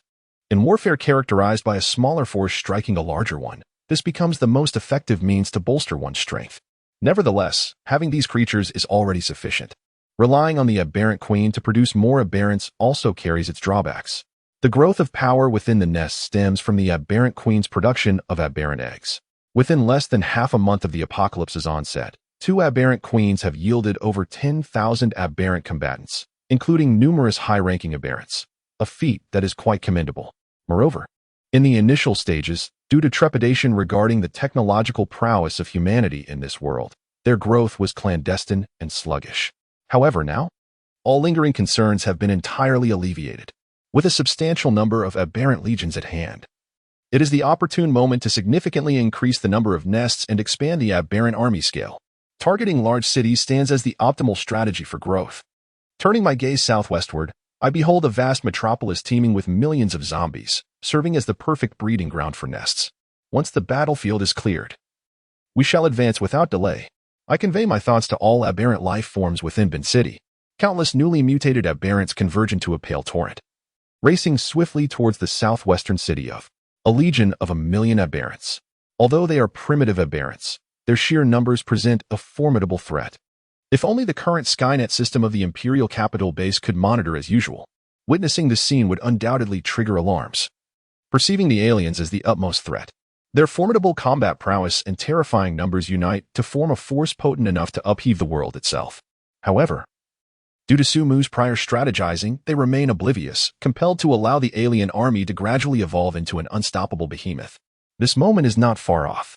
Riding atop the fearsome alien creature, Sumu gazes skyward, the sun merely tilting overhead, its descent toward the west still a distant affair. The conquest of Spring City is sufficient. Chapter 60. The Lonesome Corpse King, the Matriarch's Destruction. In the heart of Spring City, a colossal fourth-tier zombie rampages through the streets, carelessly swatting away any lower-tier zombies that dare obstruct its path, exuding an air of unrestrained dominance. Nearby, a zombie pig feasts upon the remains of another zombie, as if the surrounding undead serve merely as its reserve fodder. A clash erupts between 2 high-tier zombies, their confrontation instantaneous. Yet, their strengths are evenly matched, yielding no advantage to either side, resulting only in collateral damage. The lower-tier zombies in proximity to this battlefield suffer the consequences, with several meeting their demise. The entire city is steeped in chaos and disorder, starkly contrasting the orderly classification of zombie tiers seen in Bin City. With nearly 10 million zombies, the large city cannot accommodate them all. Beyond the central district and its subdivisions, countless zombies wander the wilderness surrounding Spring City. Occasionally, zombies venture out of the city, while others from outside drift in, maintaining a precarious balance. At the pinnacle of Spring City stands its tallest edifice. At the pinnacle of the financial center, a robust zombie is voraciously tearing into the carcass of an unidentified 4-legged creature. This formidable undead being is none other than the King of Corpses from Spring City. Its distinctive features are readily apparent from its appearance. This is a level 5 zombie, enhanced by power. The creature it is devouring is evidently the body of a mutated organism. Zombies rarely consume the remains of their own kind, as the virus within them has thoroughly infected their beings, rendering their flesh and blood energy feeble and diminishing their inherent desires. However, the level 5 King of Corpses embodies a new life form, with its flesh and blood energy revived. Thus, it too yearns for the essence of its kin. Other level 5 Kings of Corpses. With a crunch, its formidable steel teeth shatter the bones of the mutated creature as if they were mere tofu, consuming both flesh and bone indiscriminately. In a mere 3 minutes, the entirety of the mutated organism is swallowed whole. Too little, it grumbles, its visage smeared with crimson blood. The King of Corpses from Spring City expresses its dissatisfaction. Its craving for blood and flesh is insatiably greedy. As a level 5 King of Corpses, it continues to aspire to grow stronger, to ascend to even greater heights. Although it lacks the enhanced intelligence of the King of Corpses from Binching, possessing only fragmented memories of its former existence, its earlier transformation into a level 5 being, driven by the primal instinct for blood and flesh, still grants it formidable strength. As for the shared abilities of level 5 Kings of Corpses, such as commanding zombies within a certain range and the conditions of its territory, these matters hold little significance for the King of Corpses from Spring City, as long as it does not compete for the flesh and blood it cherishes, nor threaten its dominion. It allows the zombies within its territory to roam freely. Just as the King of Zombies in Spring City felt a sense of discontent, it suddenly sensed a powerful presence approaching its realm, a rich, intoxicating scent of blood and flesh. Instantly exhilarated, the King of Spring City did not hesitate for a moment. With taut legs, it leaped fiercely, carving an arc through the air, and landed solidly atop a 5-story building. Boom! Accompanied by a resounding crash. The walls of the edifice crumbled, and a figure erupted from the debris, disregarding all obstacles, charging straight toward the source of the alluring scent to the northeast. Outside Spring City, Su-mu, riding on a fearsome hound-like creature, suddenly felt a surge of alertness as he entered the surrounding area of Spring City. Is it coming directly at me? Well, it is better to resolve this sooner rather than later. Dismounting from the back of the creature, Su-mu began to walk forward deliberately. Gradually, his strides lengthened, and his pace quickened. The master of the formidable aura he sensed, the king of Spring City, was hurtling toward him at high speed. It was coming directly for him? Perfect.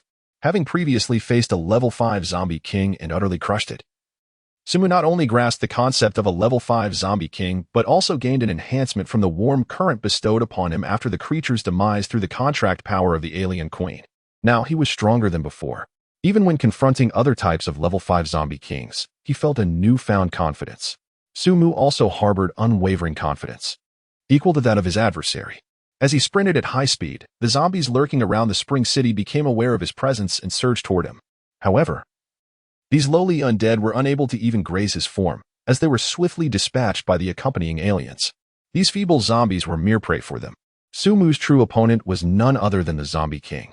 As he focused his gaze, a robust figure emerged, shattering the zombies in its path with an imposing aura that locked onto him. It possessed a powerful physique, emanating an indescribable sense of oppressive strength. The level 5 power-type Zombie King had arrived. With a thunderous roar, Su-mu's body came to an abrupt halt, the immense momentum transforming into concentrated force, which he unleashed through his right fist in a fierce strike. The Zombie King from Spring City seemed to share the same intent, its bloodied right fist hurtling towards Su-mu in response. The two forces collided with ferocity, causing the ground beneath them to shatter violently. An invisible shockwave erupted, creating two rippling gusts of energy that surged outward from their bodies, sending everything in the vicinity, be it the aliens accompanying Su-mu or the zombies sensing the scent of flesh rushing toward them, flying backward. Yet, the aliens, being sentient beings, had already sensed the formidable strength of their leader's opponent and had wisely retreated to the sidelines. Only a few lesser, newly mutated aliens were caught in the blast, sustaining minor injuries, while the rest remained unharmed. Meanwhile, the two opposing forces, true to their nature as power-type zombie kings, faced off resolutely. Su-mu could only feel a faint pain radiating from his right fist. At the moment their fists collided, he had already harnessed his psychic energy, enveloping his right fist in a protective layer and augmenting its power. Nevertheless, upon impact with the Corpse King of Quanqing, he felt a twinge of pain. Clearly, in terms of strength, he was still no match for the Quanqing Corpse King. Just then, the Corpse King launched another assault. Its head lunged forward, jaws agape, intent on tearing apart Su-mu's right arm. Maintaining a typical zombie's attack pattern, Su-mu furrowed his brow and swiftly retracted his arm. Simultaneously, he summoned his mental energy to manipulate a nearby shattered boulder, hurling it at the Quanqing Corpse King. With a resounding boom, the boulder shattered. Yet the Corpse King emerged unscathed from the billowing dust, lunging towards Su-mu to bite him. It was indeed futile. The resilience of this Corpse King surpassed that of the Corpse King of Binqing. Su-mu's full-force assault could shatter the bones of the Binqing Corpse King, crush its skull. But against the Quanqing Corpse King, he could not breach its defenses. Given this reality, Su-mu could only sigh in resignation. His own power was still lacking. However, the Quanqing Corpse King was undeterred. As Su-mu lamented, it charged at him once more, the intense aura of flesh and blood energy igniting the instincts of the Corpse King before him. In that moment, it was solely driven by an insatiable desire to consume Su-mu, acting purely on instinct. Presently, it was merely a level 5 zombie. Against weaker adversaries, it would naturally prevail. Yet now, it faced an opponent. It was not merely the absence of a suitable weapon that rendered Su-mu incapable of breaching the defenses of the formidable Corpse King of Quanqing. Suddenly, a dark vortex emerged, and a colossal, ebony claw seized the lunging Corpse King, immobilizing it instantaneously. In the next moment, the claw clenched tightly, exerting a terrifying force that bore down upon this once mighty being, renowned for its strength. In the face of the more powerful alien queen, it exhibited no resistance whatsoever. The ominous sound of countless bones shattering echoed in the air. Blood vessels, unable to withstand the increasingly constrictive pressure, ruptured in fury. The once imposing Corpse King now contorted in agony, its robust form reduced to a mass of pulpy flesh. However, as a sophisticated undead entity, its head remained intact, preserving its life. Indeed, it was still a zombie. Observing this scene with a calm demeanor, Sumu nonchalantly gestured with his hand, signaling for its demise. With the alien queen intervening and the undeniable disparity in strength, Sumu took the opportunity to conduct a small experiment. The outcome was unmistakable. Even when a fifth-level corpse king's body was obliterated, it would not perish, for the head remained its fundamental weakness. As the command was given, the alien queen's first pair of claws, now unoccupied, swung with a swift motion. Accompanied by a piercing wind, it sliced cleanly through the head of the corpse king. In an instant, what had seemed impenetrable to Sumu was effortlessly severed as though it were mere cream. A familiar surge of enhanced warmth surged forth. The formidable corpse king, which had ruled over the millions of zombies in Quancheng, met its end. Yet, the zombies of Quancheng did not retreat in the wake of their king's demise.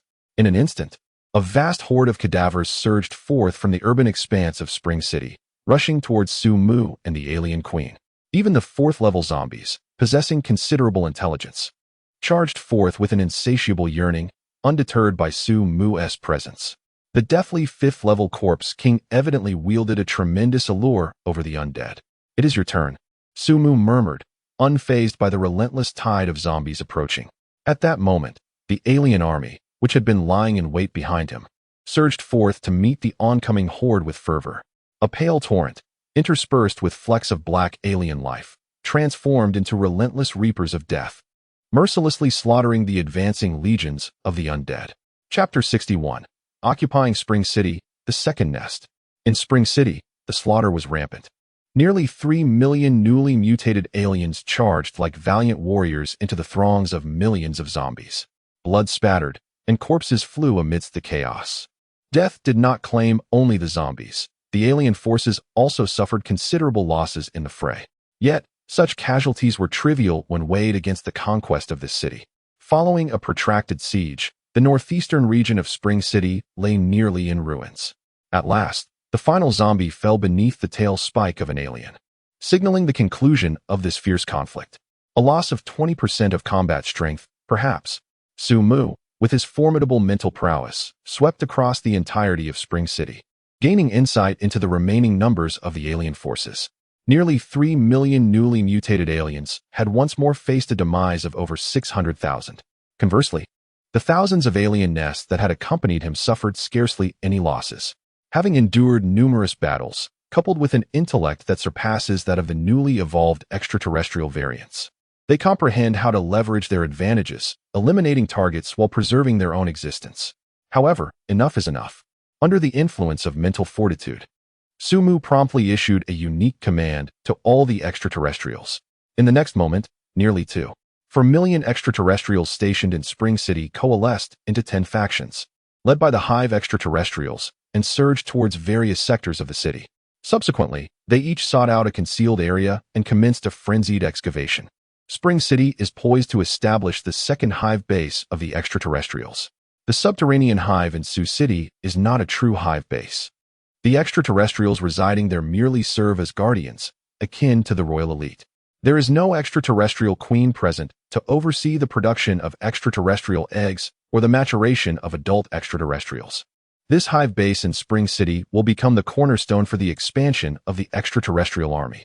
With nearly 10 million zombie corpses, close to 100 fourth-tier zombies, and over 10,000 third-tier zombies, the complete assimilation of Spring City's zombies will facilitate the transformation of the extraterrestrial forces, even if it means confronting all of humanity. Sumu remains undaunted. Through parasitism, driven by will, the extraterrestrial queen, concealed behind Sumu, immediately descended, injecting 10 extraterrestrial embryos into the corpses of 10 nearby zombies. These 10 queen embryos, upon maturation, will give rise to 10 extraterrestrial queens. This will serve as the foundation of the Spring City base. The collaborative efforts of these 10 extraterrestrial queens as producers will significantly accelerate the production rate of extraterrestrials. Given the nearly 10 million zombie remains in Spring City, under the constant output of extraterrestrial eggs by the 10 queens, the transformation of the extraterrestrials can be completed within 5 days. 5 days have passed. It is sufficient. The Skynet system at the Imperial Capital Base has successfully completed its reboot. Although it still possesses certain limitations and requires a cooling period before initiating scans. Once the Imperial Capital Base embarks on extensive regional searches, the increasingly prominent alien army will undoubtedly be discovered. Those who are not of our kind must be eradicated. The threat posed by such a vast alien species cannot be ignored. They will not permit the unrestrained expansion of their kind. At that juncture, he must truly step into the limelight. By then, the energy he commands will have matured. Even if the Imperial Capital Base harbors numerous secrets and wields powers beyond expectations, they would likely hesitate to provoke him. Even if they find themselves on opposing sides, what of it? Upturning this world and establishing his own rules holds no consequence. As for Sioux City, on the southeastern highway, Su Mu rides upon a fearsome alien beast, galloping towards his destination. After deploying 10 alien queens and issuing commands to expand the underground lair, recover corpses, and bolster combat strength, he hastily makes his way back to Sioux City. The over 2 million newly transformed alien entities in Bin City remain in Quan City, while the lair aliens who accompanied him into battle are also left behind, serving as the initial ruling class of the lair. Once the alien queens reach maturity, they will relay pheromonal messages to the remaining aliens, executing the orders Su Mu set before his departure. Consequently, they will expand the Quan City lair in accordance with Su Mu's directives, ensuring that everything unfolds along its predetermined path. His presence there would serve little purpose. Moreover, having laid siege to 2 cities in a single day, the blazing sun has already begun its descent in the west. It is time to return. After my return, should I pay a visit to the capital base? While seated upon the back of the fearsome alien creature, Su Mu suddenly contemplated this matter. Within a radius of 500 miles surrounding Sioux City, there were only 2 fifth-level Corpse Kings, located in Bin City and Quan City, both of which he has now eradicated. As a result, he has experienced the growth of 2 enhancements, significantly boosting his own strength. Simultaneously, the remains of the 2 fifth-level Corpse Kings will serve as nourishment for the alien, thereby nurturing a 5th-level alien. The top-tier combat power within his personal contract space has further increased. However, he currently lacks any information regarding other 5th-level zombies. If he were to search for them himself, the area would be too vast and the efficiency too low. It would be far more effective for the alien to disperse and conduct a widespread search. Yet, that too would require time. Thus, upon careful consideration, it seems he has little to occupy his time at present. After a moment of reflection, Su Mu resolved to embark on that journey to the capital base. In this apocalyptic world, it serves as the central hub of power within the realm, and it is essential to observe how it manages to preserve itself amidst the chaos, as well as to establish connections with various bases. It is indeed necessary to ascertain whether the future relationship between the alien and the local powers of this realm will be adversarial or collaborative, as this will undoubtedly depend on their disposition. Regardless of whether they are foes or allies, he must acquire information about them in advance. However, before that, there is another task to attend to. Sitting firmly atop the back of the fearsome alien, Su Mu opened his clenched right hand, revealing 3 azure soul crystals that shimmered with an enticing glow. Chapter 62, Soul Crystal Awakening, The Proactive by Tingting. As the sun sets in the west, Su Mu finally returned to Sioux City. However, instead of heading to his residence, he made his way to the central building of the inner city to find Su Maoya. As the base leader, Su Maoya had seen a reduction in external troubles due to the assistance of the alien beings, particularly regarding the city's defenses. Yet, the emergence of these creatures also brought forth additional internal issues that required resolution, resulting in a workload that exceeded that of the past. Lin Chi, the personal guard of the base leader, followed Su Maoya as usual. I must make a trip to the imperial capital. Before I leave, take this. Upon finding Su Maoya, Su Mu directly conveyed his intentions and handed over a deep blue soul crystal. What is this? Su Maoya's heart raced as he sensed a deep yearning within himself, swallowing hard as he inquired. It is a soul crystal from a level 4 zombie, albeit the lowest quality. Su Mu responded to his eagerness, continuing. The method of utilizing a level 4 soul crystal should have been communicated from the base in the imperial capital.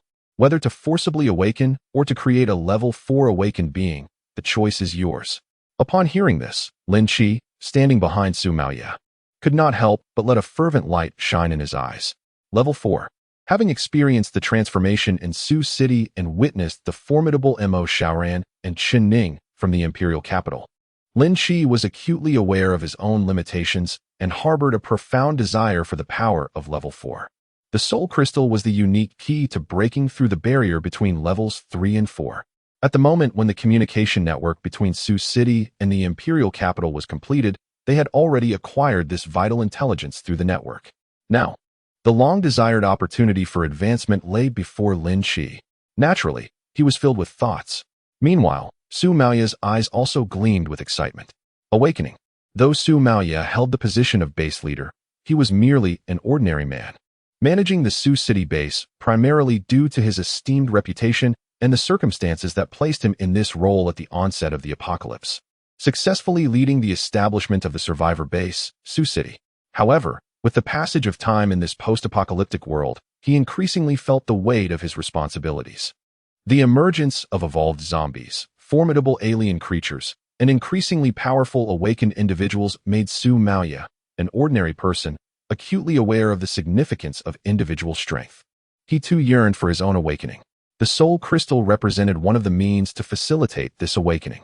Yet, it was undeniably a luxury. The existence of level 4 zombies, once one has witnessed the magnitude of a zombie tide, reveals how formidable their individual strength can be. Even at the Imperial Capital base, it was rare to force an awakening using a Soul Crystal. After much contemplation, Su Maoya's rationality subdued his desires. He accepted the Soul Crystal that Su Mu had pushed toward him and handed it back. Please, take it. Seeing Su Maoya truly relinquish the Soul Crystal to him, Lin Shi could not help but tremble with excitement, then steadily accepted it. Thank you, Lord Su. Thank you, base leader. Gratefully expressing his thanks to both individuals present, Lin Shi firmly grasped the Azure Soul Crystal in his hand, unwilling to place it anywhere else. This is his opportunity for advancement, and no matter where he is, Lin Shi fears losing it. With a soft sigh, Su Maoya finally spoke. This Soul Crystal is most suitable for your use. At present, within the Sioux City base, aside from Su Mu, there is not a single level 4 awakened being. Currently, Su Mu is destined for the imperial capital, and it is uncertain how long he will be gone.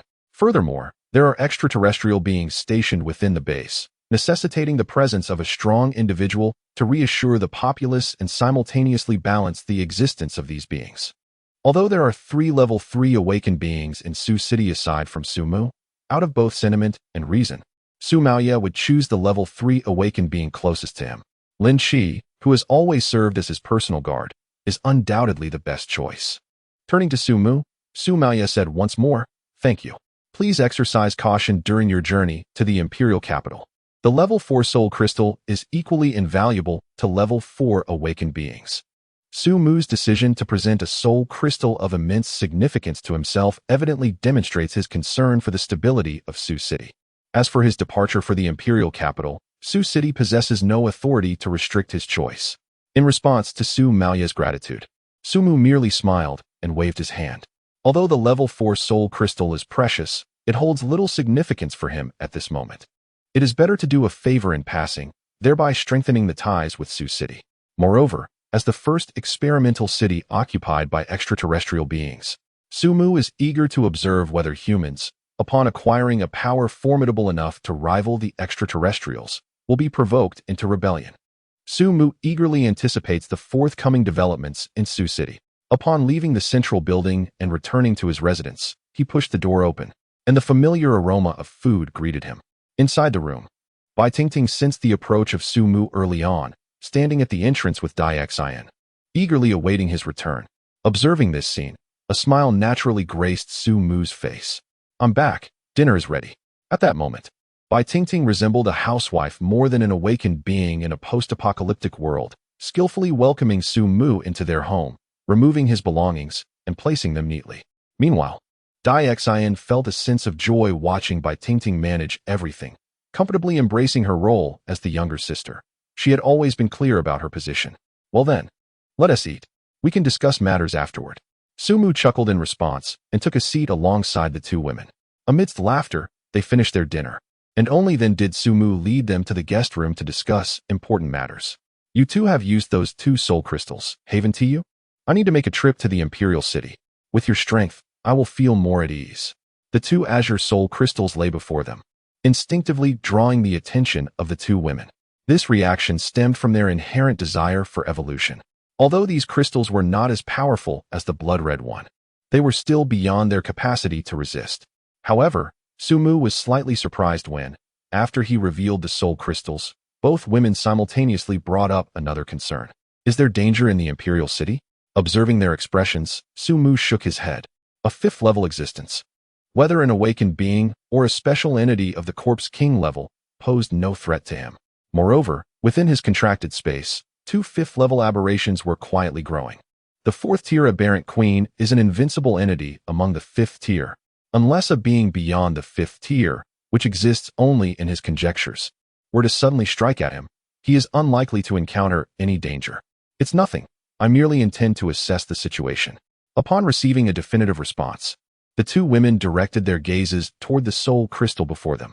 Observing this, Su Mu succinctly expounded on the origins and uses of the soul crystal. Bai Tingting, possessing some official channels of information, was naturally aware of the soul crystal's existence. However, Dai Xian was different. Upon learning that the soul crystal originated from the brain of a zombie, her delicate face turned pale with fright. Nevertheless, upon hearing that the soul crystal could enable her to awaken and become an awakened, Dai Xian promptly forgot her earlier fear, holding the azure soul crystal with a sense of intrigue. Neither of the two women expressed any words of refusal, as they trusted that Su Mu's actions were always purposeful. Since he had entrusted the crystal to them, they resolved to utilize it wisely. Assisting Dai Xian in piercing through the hard crystalline shell of the soul crystal, they watched as she swallowed the liquid within. Su Mu then advised Dai Xian to return to her room to rest. The process of forced awakening is intense, yet devoid of danger. It merely leads one into a deep slumber. This aspect is thoroughly clarified in the intelligence from the Imperial Capital Base. Thus Su Mu felt quite at ease. Having resolved the matter of Dai Xian's awakening, Su Mu turned his attention to Bai Tingting. What about you? Although the crystalline shell of the soul crystal is robust, Bai Tingting, as a first-tier awakened, could easily shatter it with appropriate tools. Yet, she made no move at that moment, clearly harboring her own intentions. Indeed, upon hearing Su Mu's words, Bai Tingting set the soul crystal aside. She leaned in closely and whispered in Su Mu's ear, "Will you stay with me tonight?"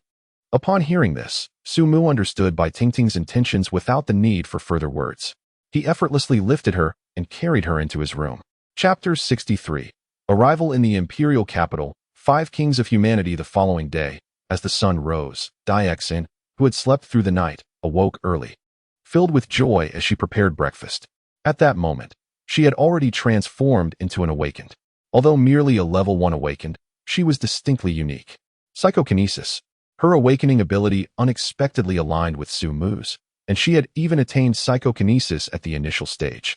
However, her psychokinesis remained feeble, capable only of manipulating objects of relatively small mass. Furthermore, her physical attributes had not seen significant enhancement. In terms of combat prowess, unless she resorted to some malicious tactics, she might not surpass certain conventional physique-enhanced awakened individuals. Nevertheless, for Dai Xian, this was an extraordinarily novel experience. Moreover, under Su Mu's protection, she was virtually shielded from any peril. Simultaneously, as Dai Xian prepared breakfast and experimented with her newfound abilities, Bai Tingting emerged from her room, her face aglow. This radiance was not merely due to the previous night. Before leaving her room, she had utilized her soul crystal. The influx of high-energy active viruses invigorated her state and significantly enhanced her strength, propelling her from level 2 to level 3 awakened. She had suddenly ascended to become one of Su Cheng's top combatants, a fact that filled Bai Tingting with immense joy. She felt that she had finally begun to keep pace with Su Mu, even though the strength she possessed was still bestowed upon her by him. Observing Dai Xian in the kitchen, clumsily maneuvering the dishes with her telekinesis and occasionally flustered, Bai Tingting couldn't help but shake her head and chuckle. With graceful steps, she approached the kitchen and took over the task from Dai Xian, allowing her to concentrate on honing her abilities. The atmosphere was warm and harmonious. Su Mu, who had just stepped out of the room, also witnessed this scene, a smile gradually spreading across his face. This tranquility evoked a nostalgic longing for the days before his journey through worlds. Now, he felt more than capable of recreating such serenity even in this apocalyptic realm. Following their trip to the Imperial City, the plan to restore a civilized world should be brought to the forefront. Amidst the laughter, their relaxing breakfast came to an end, and Sumu finally set off on his journey to the Imperial City. Su City. On the highway, dozens of miles away, a modified off-road vehicle sped along. Sumu reclined the passenger seat, resting comfortably. Meanwhile, in the driver's seat was another young figure, Sun Miaoying, the woman whom Sumu had rescued alongside Bai Tingting's sister, Bai Jingyi, at the Xing City base. Now, she accompanied Sumu on his journey to the Imperial City base. To trace back the events, one must note that after the communication network of the base was connected to the Imperial City, Sun Miaoying's parents had already perished before the apocalypse, leaving only a caring aunt still residing in the Imperial City. Her entry into the police force was largely thanks to her aunt's unwavering support. It was through these experiences that Sun Miaoying managed to survive the brutal early days of the apocalypse alongside Bai Jingyi. Originally, at the Xinqing logistics base. After being under house arrest for nearly a month, Sun Miaoying had long lost all hope for life, leaving her with little room to contemplate anything else. However, the arrival of Sumu brought a glimmer of hope as he guided her to the peaceful Xuqing base. Subsequently, a messenger from the imperial capital appeared, and the communication network of the base was established. Sun Miaoying's hopes were rekindled as she discovered her aunt's name listed in the registry published by the imperial capital through Xuqing's communication network. In Xuqing, feeling utterly alone, she had once found solace in the company of her friend Bai Jingyi, and living quietly there had seemed the best outcome. Yet now, the thought that her aunt's family was still alive filled her with a yearning to journey to the imperial capital, at least to ascertain their well-being. Although the base's communication network allowed access to the survivors' registry of the imperial capital, it could not provide detailed accounts of their circumstances. Moreover, she lacked the authority to command the base in the imperial capital. The harsh reality was that reaching the imperial capital was beyond her reach. Xuqing, while not far in distance to the imperial capital, had become a formidable barrier in the wake of the apocalypse. As a non-awakened individual, merely leaving the Xuqing base was a daunting challenge, let alone embarking on a journey of 1,000 miles to the imperial capital. Even for awakened individuals, traversing such a distance was fraught with uncertainty. It seemed only Sumu possessed the capability to undertake such a journey from the entire Xuqing. Sun Miaoying was acutely aware that she could not expect Sumu to go to such lengths for her, which is why she had refrained from mentioning her desire. Yet now, with Sumu expressing his intention to journey to the imperial capital and fortuitously encountering him, it felt like fate's design. Thus, seizing this opportunity, she pleaded fervently, ultimately achieving her aim. As for the journey, she would be the one to drive the vehicle, a small sacrifice compared to escorting her to the capital. Sumu felt no inconvenience accompanying Sun Miaoying. This trip was unlike any other. He could not rely on riding the alien creatures to reach the capital base. He had yet to witness the fifth-level awakened beings, the so-called kings of humanity, as mentioned by Mo Shaoran, nor was he aware of their abilities. It would be unwise to approach them recklessly atop an alien creature. Thus, he had already planned to drive there. Sun Miaoying's unexpected participation and her eagerness to take on the role of driver alleviated Sumu's concerns. Moreover, the drive to the capital would take a considerable amount of time, and having someone to converse with along the way would help stave off boredom. Observing Sun Miaoying diligently steering the vehicle, Sumu took the rare initiative to ask, "What do you plan to do once you find your aunt?" Startled by Sumu's sudden inquiry, Sun Miaoying paused momentarily, but quickly regained her composure. After a brief contemplation, she replied, "If my aunt's family is thriving in the capital, I hope that when you return to the city, you will take me with you. I would prefer to stay in Su City. However, if they are not faring well." At this point, Sun Miaoying hesitated, then implored in a pleading tone, "I beseech you to bring them along." Upon hearing this, Sumu did not respond directly, but instead remarked, "Perhaps things are not as you envision." Without receiving Sumu's affirmation, Sun Miaoying bit her lip, feeling far from optimistic about her aunt's family's circumstances. The origin of the matter lies in her meticulous examination of the survivor roster from the Imperial Capital Base. The number of survivors at the Imperial Capital Base is indeed vast, although she was aware of the base's formidable strength in the face of the apocalypse. Sustaining a colossal city and ensuring its inhabitants lead a prosperous life would prove to be an arduous task, regardless of the base's might. Nevertheless, she responded with a hint of reluctance, expressing hope that it would unfold as the esteemed one had suggested. As her words fell, silence enveloped the vehicle once more. It was evident that both individuals within were preoccupied with their own contemplations.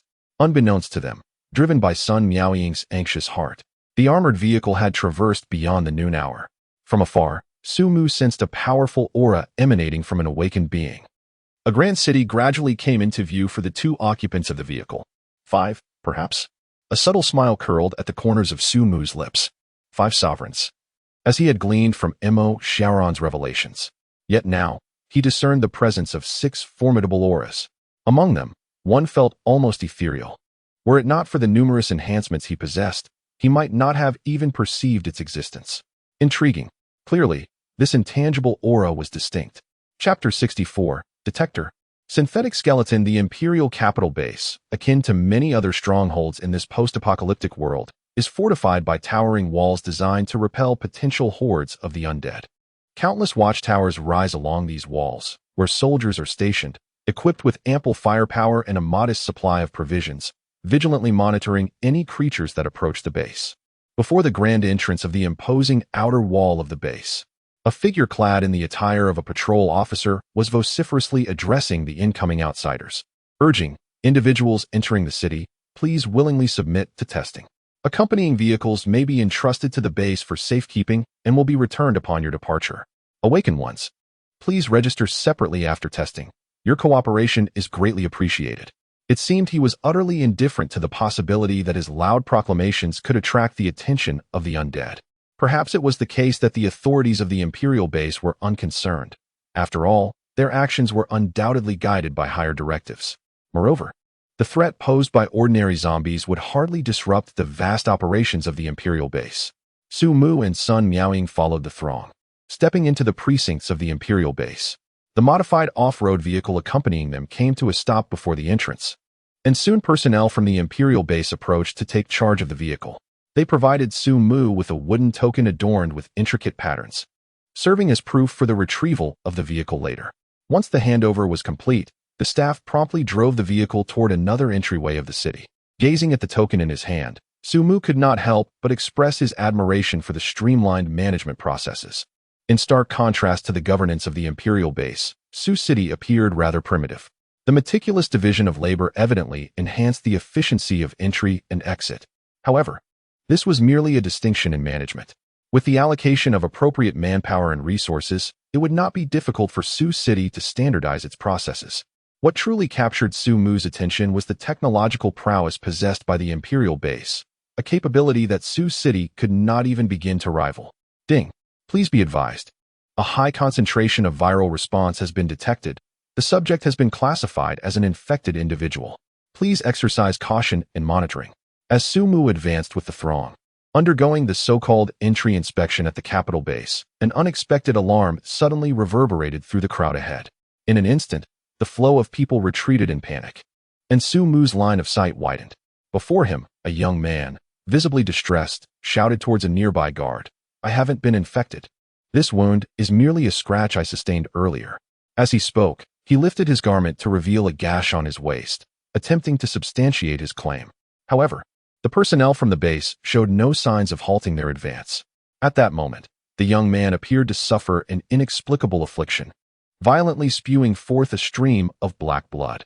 His eyes rolled back, his visage contorted. He was undergoing a grotesque transformation into a zombie. In less than 3 seconds, the young man emitted a guttural cry, now fully the voice of the undead. In the next heartbeat, he lunged towards the nearest guard. Yet before he could launch his attack, a flash of cold steel sliced through the air. The young zombie's body collapsed instantly, blood gushing forth. The foremost guard, having deftly swung his long blade to dispatch the threat, wiped the blood from his weapon and commanded, "Remove the body, conduct a brief cleanup, and resume the inspection." With that, he turned back to his position. Several staff members promptly approached. 2 wrapped the corpse in cloth and dragged it outside the city. The others hurriedly brought soil to cover the bloodstains at the city gates. The entire operation was executed with remarkable speed and efficiency. Clearly, this has occurred countless times before. After a brief tumult, tranquility has once again settled. The apocalypse has lingered for over a month now, and those who still manage to survive have long since acclimated to such scenes, harboring no fear. The young man from earlier likely approached the capital base with a sense of fortunate recklessness. Unfortunately for him, fortune did not favor him. The throngs of people entering the city continued to surge forward, and soon it was Su Mu's turn. Ding! High concentrations of active virus detected, subject identified as an awakened. As Su Mu passed through a metallic gate, an electronic voice synthesized nearby, accurately determining his identity. The awakened are indeed carriers of the virus. Coupled with the earlier identification of an infected individual, it became evident that contact was unnecessary. Blood sampling alone sufficed to ascertain the viral status of the subject. Undoubtedly, this is a product of post-apocalyptic technology. Moreover, Su Qing could not possibly achieve this. Su Mu had inquired with Su Qing's researchers whether it was feasible to create a device that could identify infections without the need for blood analysis. The response had been a definitive no. Such technology simply does not exist in this world at present. No one can accomplish it. Adding to this, the shadow cloaks possessed by Mo Xiaoran and Chun Ning further solidified the suspicion that the capital base has access to certain unique methodologies. Extraterrestrial technology? Or perhaps remnants of ancient civilization. Delving deeper, the origins of the virus certainly provoke contemplation. Just as Su Mu was lost in thought, a patrolling guard approached upon hearing the identification of an awakened. "Esteemed sir, please follow me." Evidently, this was a request for Su Mu to undergo the registration for awakened individuals. Behind him, Sun Miaoyin had just successfully passed the entrance examination. Upon hearing the words of the sentinel, she cast a momentary, anxious glance at Su Mu. After all, the capital base was an unfamiliar territory. At present, until she found her aunt's family, Su Mu was her sole companion. "I will be out shortly. We can discuss any arrangements upon my return." He directed a reassuring gaze towards Sun Miaoyin. Only then did Su Mu follow the sentinel into a secluded room adjacent to the city gate. Upon stepping through the doorway, his eyes were immediately drawn to the 4 bone panels positioned directly opposite him. These were clearly not products of natural formation, and the panels exuded a faint metallic luster. Synthetic bones? Moreover, the osseous components appeared to originate from zombies. Did the capital base possess the capability to fabricate objects using zombie remains? Perhaps he might procure a weapon suited to his current needs within the capital base. During his previous battle with the zombie king of Quan City, Su Mu had already recognized the shortcomings in his own strength. He had contemplated that if all else failed, he could temporarily fashion a weapon from the tail spike of a high-level aberration. After all, aberrations could restore their bodies through dormancy. Yet, this still differed from a true weapon. Now, if the capital base indeed possessed such technology, he would not need to resort to this last resort. As Su Mu examined the 4 bone panels, a voice accompanied by a figure entering the room broke the silence. "Indeed. It is you undergoing the awakened individual assessment this time." He turned to face the newcomer. The newcomer appeared strikingly familiar. He was none other than the vigilant guard who had recently dispatched a zombie at the city gate. Su Mu had previously taken note of him, as the guard had cast a glance in his direction before departing, evidently due to the mutual resonance of their awakened energies. As he retrieved a registration form, the guard spoke with a hint of amusement. "It seems this is your first time at the Imperial Capital Base. Regardless of whether you are here to reside or have been dispatched from another base for reconnaissance, registering upon your initial entry is mandatory. Once this record is complete, future visits will be considerably less cumbersome." Su Mu nodded in acknowledgement. Managing personnel information was crucial. In any context, individuals are the primary resource, and in this apocalyptic era, high-level awakened beings are particularly scarce. Seeing Su Mu's assent, the young guard continued, "The registration process is quite straightforward. We require your name and place of origin to enhance the survivor roster, which also facilitates communication among various bases in locating friends and relatives. Additionally, awakened individuals must register their level and undergo a brief assessment." He gestured towards the bone plates that had captured Su Mu's attention within the room. "There are 4 tiers of bone plates here, forged from the skeletal remains of zombies corresponding to each level, and they are exceptionally resilient. However, possessing the requisite strength will suffice to shatter them. By the way, what level of awakened being are you?" the young guard inquired, handing over the registration form and pen. He could sense that Su Mu's energy far surpassed his own. Though he was merely a novice at the secondary level, what of it? This is the Imperial capital. Even if one were a dragon in the outside world, here, one must remain subdued. Moreover, Su Mu clearly appeared to be an awakener from another base, at best reaching a 3rd level. His strength was limited. As a sentinel of the city walls, he felt no fear. Regarding the 4th level, Sumu casually declared it as his classification. This was merely a manifestation of his external awakener level, with nothing to conceal. The Imperial Capital Base, guarded by 6 formidable beings above the 5th level, naturally had its share of 4th-level awakeners. With a simple perception of aura, one could easily estimate that his emanating presence corresponded to the 4th level. Conversely, concealing one's true strength might lead to greater suspicion. However, his nonchalant response caused the young sentinel before him, who had just extended his hand for pen and paper, to abruptly halt in midair. The next moment, his face was awash with tension and disbelief as he murmured, "4th level? 4th level." The young sentinel's wrist trembled slightly. 2nd and 3rd level awakeners were not uncommon within the Imperial Capital Base, but achieving the 4th level was an entirely different matter. Each 4th level awakener was a potential candidate for ascension to the status of a monarch, particularly in base cities beyond the Imperial Capital. Those within the know understood the nuances of their own circumstances. A significant number of 4th level awakeners in the Imperial Capital Base had achieved their status through the forced enhancement from soul crystals, thus possessing slightly less potential compared to those who broke through their own efforts in other base cities. Without the assistance of a 5th-level human king, the emergence of 4th-level awakeners is predominantly attributed to the self-improvement of the awakeners themselves. This is indeed the seed of a human king. In an instant, the tone of the young sentinel transformed into one of deference. To authenticate as a 4th-level awakener, you must also pass the attack test on the 4th bone plate. This is a requisite assessment that every awakener must undergo for level certification. Hearing this, Sumu nodded and casually took the registration form. He could certainly discern the shift in the young sentinel's tone. However, this was entirely understandable. In a post-apocalyptic world, strength reigns supreme. When Mo Shaoran and he first arrived in Sioux City, they were equally astonished and respectful. If even the 4th-level awakener Mo Shaoran reacted this way, how could a mere 2nd-level sentinel dare to disregard him? He filled in his name and place of origin as Shurching, the same as when he fled to Sioux City, then handed the registration form back. After securing the form, the young sentinel immediately bowed and said, "Please follow me." In just a few steps, he guided Sumu to the 4th bone plate. You may choose any method, aside from weapons, to attack this bone plate, as long as you break it within 3 strikes. Before the young sentinel could finish his sentence, Sumu had already grasped his intent. With a right fist akin to a drill, he struck the bone plate. Boom! The formidable force of his punch reverberated throughout the entire plate, and intricate cracks swiftly spread across its surface. Before the young sentinel's astonished eyes, this seemingly solid bone plate shattered into fragments in an instant. Is it truly this fragile? Sumu expressed his astonishment. The hardness of this bone plate seemed unexpectedly brittle. He had deliberately exerted only 80% of his strength, yet it still shattered the bone plate effortlessly. In terms of durability, it appeared inferior to the genuine skeletal structure of a level 4 zombie. However, upon realizing that this was a synthetic bone designated for testing purposes, Sumu understood. Breaking this bone plate should represent the lower limit of a level 4 awakening. After all, not every level 4 awakener possesses the capability to shatter the bones of a level 4 zombie.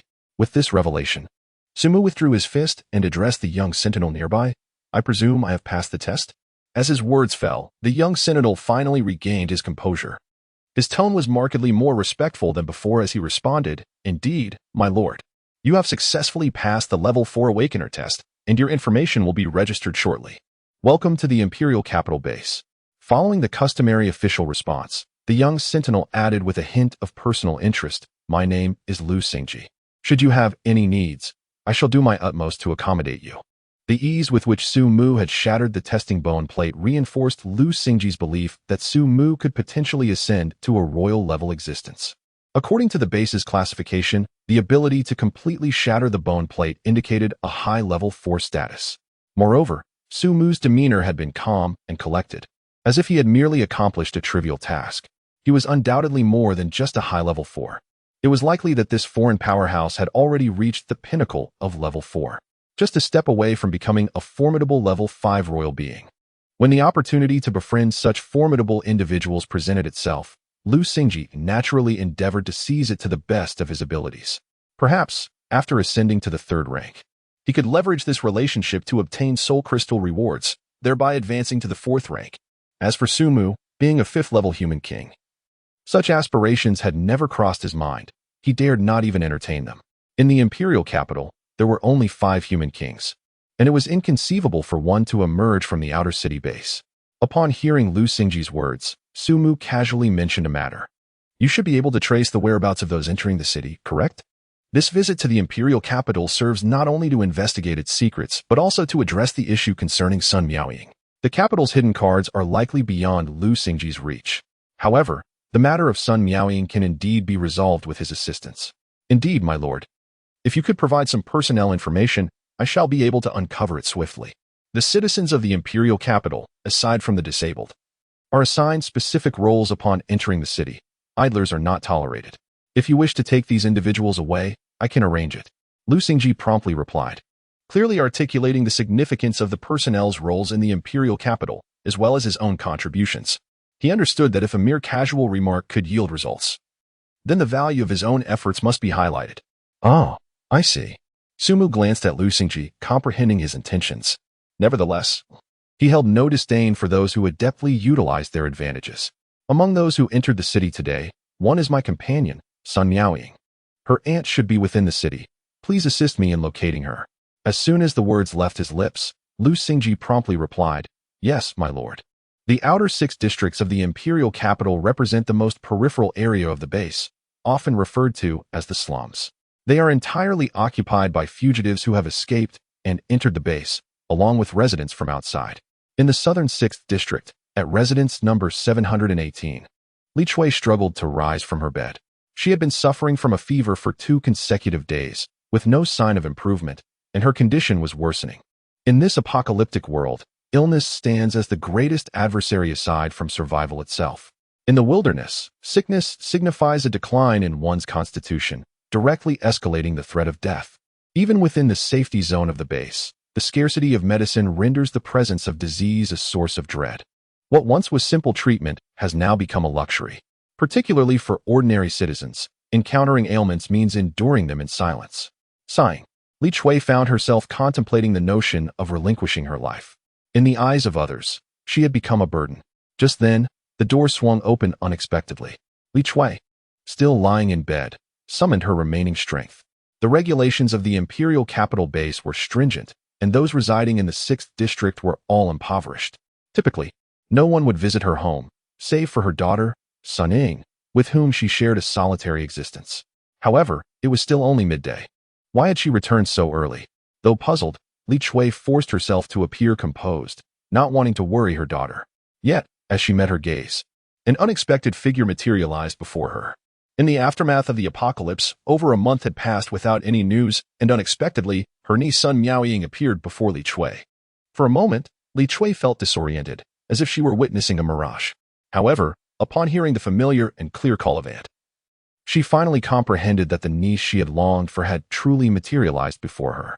In an instant, the weariness of past days and the relaxation following her forced composure overwhelmed her, causing a wave of dizziness, and she lost consciousness.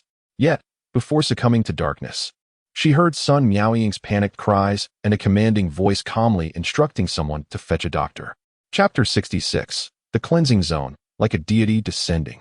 2 hours later, Li Chui slowly regained consciousness. A middle-aged man stood by her bedside. Upon noticing her awakening, he felt her forehead and then spoke. The fever has subsided. There is no significant issue. Just rest for a couple of days and eat well, and you shall recover. With that, he removed the intravenous needle from her arm and began to gather his belongings. A young patrolman subsequently led him out of the room. Li Chui was utterly bewildered as to why the patrolman and the doctor were in her home. Suddenly, memories from before her fainting spell surged in her mind. It seemed her niece Sun Miaoying had visited. Could it be she had summoned them? At that moment, Sun Miaoying and Su Mu entered the room, carrying several freshly prepared dishes. Aunt, are you feeling better? Seeing Li Chui had awakened, she excitedly set down the food and rushed to her side. Xiaoying, it truly is you. I thought I would never see you again in this lifetime. Li Chui tightly grasped Sun Miaoying's hand, her eyes brimming with excitement. In the chaos of the apocalypse, survival posed an immense challenge for ordinary people, let alone the prospect of reuniting with loved ones who were far away. Thus, Sun Miaoying's sudden appearance before her was overwhelming. After a while, she managed to compose herself and then noticed Su Mu standing behind Sun Miaoying, promptly exclaiming, I apologize for my earlier exuberance. Miaoying, who is this? Sun Miaoying immediately introduced him, saying, "This is Su Mu. He brought me to the capital base." The doctor we just encountered was also arranged by him. Upon hearing this, Li Chui hurriedly bowed in gratitude, exclaiming, "Thank you, Lord Su, for your assistance." She distinctly recalled the individual who had helped her with the needle and taken away several bags of empty medicine bottles. She was well aware of the preciousness of the medication. Otherwise, she would not have delayed seeking treatment. The young man who had accompanied her niece, so casually summoning a doctor and disregarding the cost of medicine, must surely be an important figure. Regardless of his relationship with her niece, expressing her gratitude was imperative. "Please." "There is no need for concern." Su Mu waved his hand dismissively. It was merely a small favor. During his journey from Su City, he had brought along a considerable amount of supplies in the vehicle. Since he had no intention of carrying them with him, he decided to pass them on to Sun Miaoying. The doctor had indeed come at his behest, having been invited by Lu Xingji. But the medication was procured through a trade where Sun Miaoying exchanged food that Su Mu had provided for her. In this grim era, bartering had become a commonplace practice. Drugs can be considered as special supplies, whereas food is a common commodity. That doctor, too, was all too eager to exploit the situation for personal gain. "Aunt, I have just prepared some dishes. Please come and have a bite," Sun Miaoying said, taking the initiative to assist Li Chui. "I noticed some food on your table earlier, but it was cold, so I made a fresh batch. By the way, where is Showing? I saw her name on the list at the base." With Sun Miaoying's support, Li Chui managed to rise from the bed. She glanced at the freshly served dishes on the table, her eyes reflecting a mixture of longing and a tinge of regret as she softly remarked, "This is too extravagant." Following her gaze, one could see 2 dishes and a soup laid out before her. A plate of stir-fried luncheon meat, a plate of shredded bamboo shoots with pickled vegetables, and a bowl of seaweed soup. What appeared to be an ordinary meal was, in fact, a luxury for Li Chui. In the past, merely having a dry meal to fill her stomach was already considered fortunate. On rare occasions, she could indulge in a small side dish. During the most meager times, a watery porridge was all that filled her belly. Life in the slums was far from easy. Although the base provided monthly rations per person, the sheer number of residents in the imperial capital base made it insufficient, barely allowing everyone to stave off hunger. Additional income had to be earned by the able-bodied members of each household through labor. As she looked at the meal prepared before her, Li Chui felt no resentment towards Sun Miaoying. After all, it was a gesture of kindness. Sitting down at the dining table, she responded to Sun Miaoying's earlier inquiry. "Xiaoying is currently in the cleaning area, though I am unaware of her exact location." As Li Chui finished speaking, Lu Xingji entered the room and responded, "I have already inquired, my lord. She is presently in the outer region of District 6. No sooner had he spoken than Li Chui, who had just picked up her chopsticks to enjoy this rare meal, felt them slip from her grasp. The outer region of District 6. It was there, prior to the construction of the city walls in the imperial capital, that a zombie tide battle had once erupted, leaving the area in ruins. Furthermore, it lies beyond the city's defenses. This implies a significant risk of encountering zombies.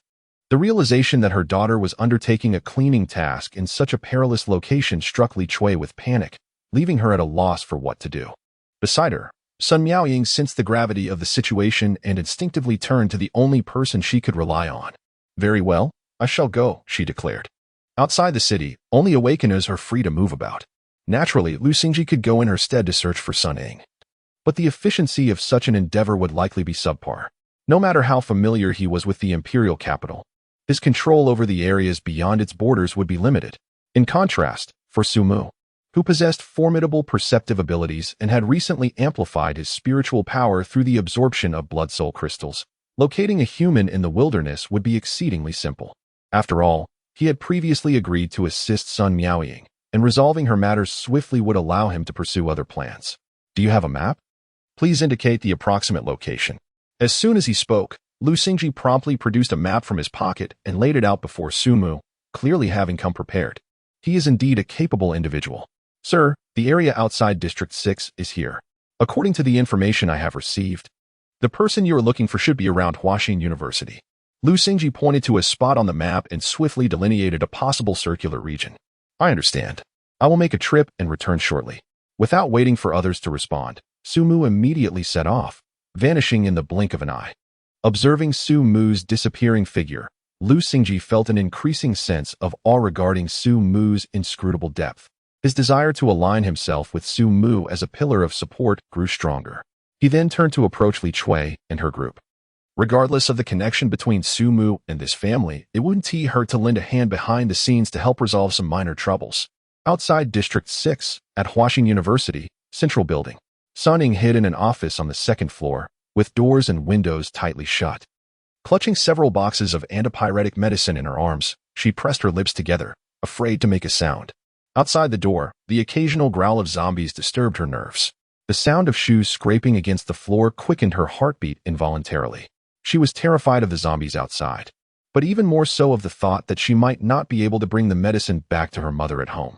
Sun Ying chose to join the cleanup team outside District 6 specifically to find medicine for her mother. The area had been cleared by the team more than once, as there were 2 pharmacies worth the base guard's efforts to clear. However, the school area had been largely overlooked by search teams. Although the medical office had limited supplies, it was sufficient for Sun Ying's needs, and she managed to acquire what she sought. Nonetheless, on her return journey, unexpectedly, Sun Ying discovered that the school was haunted by a multitude of wandering zombies. As she made her presence known, these creatures were drawn to her scent, converging within the confines of the building, effectively trapping her inside. What troubled her even more was the fragility of the office door, which seemed incapable of withstanding their onslaught. Indeed, the zombies were already loitering outside, their senses keen enough to detect her hiding place at any moment, ready to shatter the door and engulf her. She felt akin to a lamb awaiting slaughter. What to do? After much contemplation, Sun Ying realized her options were severely limited. Should the zombies breach the door, her only escape would be to leap from the window, seeking a desperate route to survival. Resolute, she cautiously edged toward the window. Suddenly, a thunderous noise erupted from outside, causing her heart to race. What was that? The zombies outside were similarly drawn to the commotion, emitting guttural roars as they charged toward the source of the sound. Sun Ying heard their bodies colliding against the walls. They seemed to realize that they could not breach the thick barrier directly leading to the noise and ultimately abandon that path, racing in another direction. Before long, the sounds outside faded into silence, indicating that the zombies had ventured far away. Gathering her courage, Sun Ying stood up and gazed out the window. What she beheld next sent a jolt of unease through her heart. In the open space behind the central building, a young man stood calmly on the ground, the earth beneath him marked by spiderweb-like fractures. As if having fallen from the heavens, the thunderous sound that just reverberated may very well be the cause. Not only that, at this moment, 2 corpses of zombies lay beside him, their bodies severed as if sliced by a razor-sharp blade. Black blood oozed from their wounds, signifying that they had perished not long ago. Was this his doing? Sun Ying felt a twinge of confusion. She had not seen him wield any weapon. Just then, 3 zombies suddenly leaped from the central building where she stood, racing toward him. Witnessing this scene, Sun Ying hastily opened the window and called out, "Be careful behind you." However, the man clearly heard her voice yet did not turn around. Instead, he met her gaze with a faint smile. In the next instant, the 3 zombies that had just dashed towards the man seemed to suffer an invisible assault, their bodies cleaved in 2. It was as though an unseen blade had swept through the air, severing their heads. The 3 corpses immediately lost their momentum, collapsing to the ground. The blood that had splattered outward, propelled by inertia, appeared to encounter an invisible barrier, falling vertically to the ground just 1 meter away from the man. This spectacle struck Sun Ying with awe, as if he were a divine being. She had never imagined that such a powerful human could exist in this world. Perhaps the fabled king of humans from the Imperial capital base was indeed like this? However, what surprised her even more was that the man, resembling a deity, suddenly spoke to her. "You are Sun Ying, correct? The zombies here have been eradicated. You may come down now. I have come to escort you back." Chapter 67. No detail overlooked. The optimal choice for Steward possessing the credentials of a level 4 awakened, which afforded him unrestricted access to the capital base. Su Mu located Sun Ying outside District 6. He guided her seamlessly back to the capital base. Sun Ying, following closely behind Su Mu, was filled with curiosity. In the past, even while executing cleansing missions within the 6th ring, she would endure scrutiny upon her return. Yet now, there was not even a hint of inspection. The head of the cleansing team was presently bowing respectfully nearby, as if they had entirely forgotten their own protocols, turning a blind eye to her bulging attire. Were it not for her mandatory virus detection test upon entering the city, she might have believed that, within the span of mere hours, These regulations had been abolished by those in authority. Everything appeared to stem from the presence of this enigmatic man before her. Was he a significant figure? How could such an individual possibly intersect with her life? Sun Ying pondered in confusion, yet her intrigue towards Su Mu only deepened. Upon entering the urban area, with a few deft turns, Su Mu led Sun Ying back to the vicinity of her residence in South District 6. As they approached her dwelling, Su Mu spotted Li Chui anxiously waiting outside. Clearly, she was unable to remain quietly indoors. The moment she saw Su Mu and Sun Ying, she rushed over and embraced her without hesitation. As one of the few remaining pillars of support in this apocalyptic world, Li Chui was evidently unable to bear the thought of losing her daughter once more. In the present moment, upon witnessing her daughter's return, Pingyan finally breathed a sigh of relief. Releasing Sun Ying, Li Chui deeply bowed to Su Mu in gratitude. "Thank you, my lord, for your timely assistance. Had it not been for your intervention, I cannot fathom whether my daughter and I would have had the chance to reunite. My understanding is limited, and I am unsure how I might be of service to you. But should you require anything, please do not hesitate to command me. I shall endeavor to fulfill your requests to the best of my abilities." Beside her, Sun Ying mirrored her mother's gesture, bowing deeply. As the principal party involved, she was acutely aware of the perilous circumstances they had faced. Had Su Mu not appeared unexpectedly, she might have had no choice but to leap from the window to escape. Yet, considering Su Mu's prior encounter with the 3 zombies at the central building, it was likely that an attempt to flee through the window would have led to a similar fate. It was almost a certain death trap.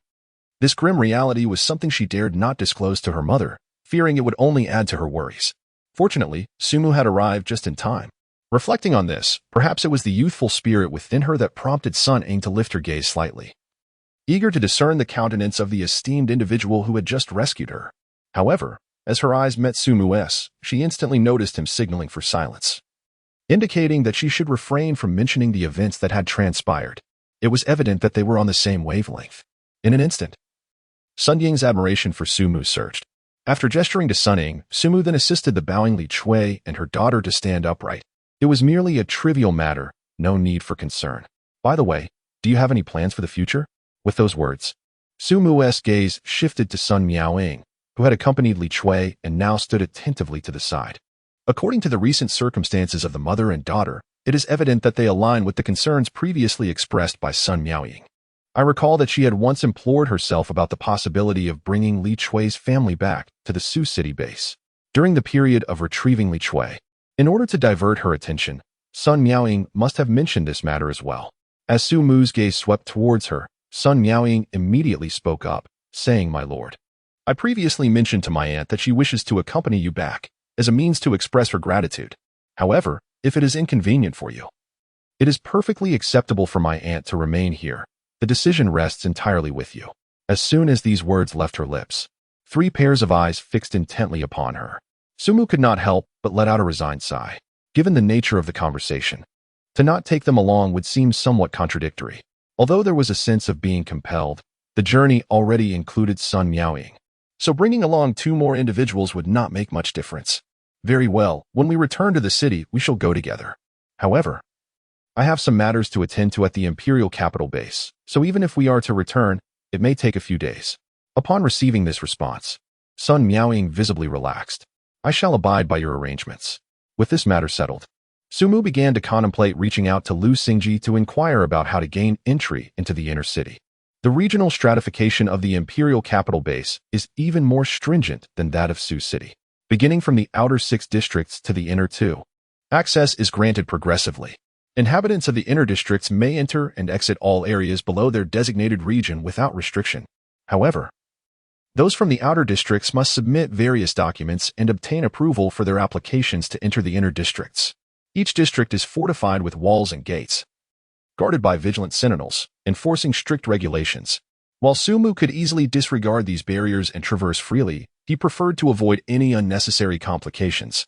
However, Lu Xingji, his capable assistant, had evidently anticipated this aspect. Upon witnessing Su Mu resolve the matter concerning the Li Chui family, he approached promptly to report on prior undertakings. "My lord, I have submitted your information and requested accommodations. Given your status as an outsider from the outer city, the authorities have arranged a villa for your rest in District 3. Furthermore, the entry permit for the Li Chui family has been approved, allowing you to escort them to District 3 for respite. Lu Xingji demonstrated keen insight. Had Sumu not acquiesced to Sun Miaoying's request moments earlier, he would never have divulged this third piece of information, even though the entry permit had indeed been processed. Hearing this, Sumu could not help but regard Lu Xingji with increased admiration. His execution and decisiveness were indicative of a truly adept steward. In the case of Su City, the situation was further complicated by the recent elimination of the overseer responsible for the base's military resources during the entry of a foreign entity. Lu Xingji emerged as an excellent alternative.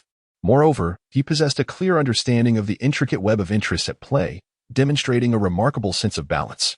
Should he gain control over Su City's military assets, it would inevitably place him in opposition to humanity, yet he would not need to fear being besieged from all sides. Nevertheless, whether to recruit him would require further consideration upon returning to the city. With the obstacles to entering the inner city now resolved and dusk approaching, Sumu pondered before speaking. Thus, let us first move to the inner city. Chapter 68, Sun Miaoying's Resolution. The night's warm embrace, the farewells of Li Chui and her companions were rather brief, for they were not originally residents of this outer 6th district.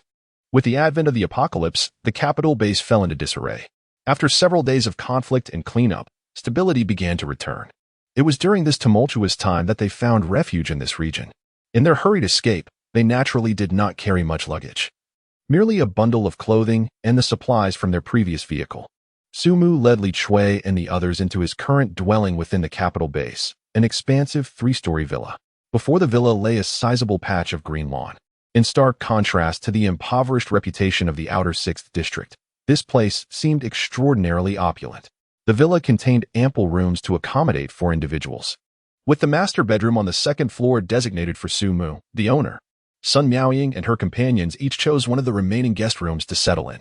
As night fell, Sumu was somewhat taken aback to discover that the inner city of the capital was far more lavish than Su City.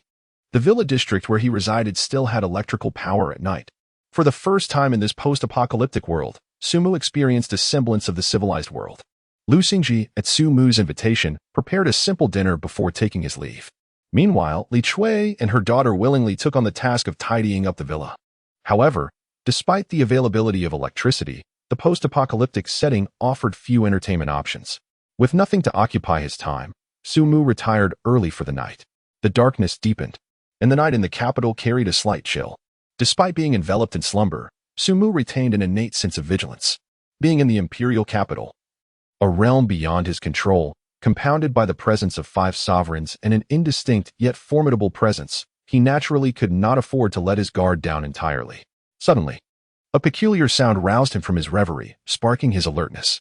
Upon keenly perceiving his surroundings, he was struck by a sense of déjà vu regarding the unfolding scene. In the next moment, the door to the master bedroom swung open, revealing none other than Sun Miaoying. Unlike Bai Dingting, Sun Miaoying's movements were markedly more awkward, yet undeniably straightforward, as if she had meticulously prepared for this encounter. Without shedding her protective demeanor, she promptly burrowed into the bed, nestling against Sumu. The commotion was so pronounced that it was nearly impossible for him to remain oblivious. What is the intention behind this? Sumu queried. Bai Dingting had approached him in a similar manner, though she had been mentally prepared for the moment, elegantly surrendering to the situation.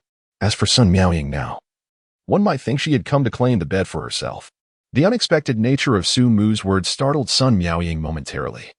But she quickly regained her composure and candidly expressed her thoughts.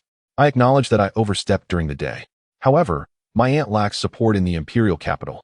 Even a fleeting moment of assistance may not suffice for her well-being. The idea originated from me, and thus I should bear the responsibility. I possess nothing but this body. Sun Miaoying had long anticipated the unfolding of this moment when she confronted Sumu, which accounted for her earlier decisiveness. However, having been raised by her Aunt Li Chui since childhood and being an orphan, her disposition was inherently more naive than others. She lacked understanding in such matters. Are you certain? Sumu retorted.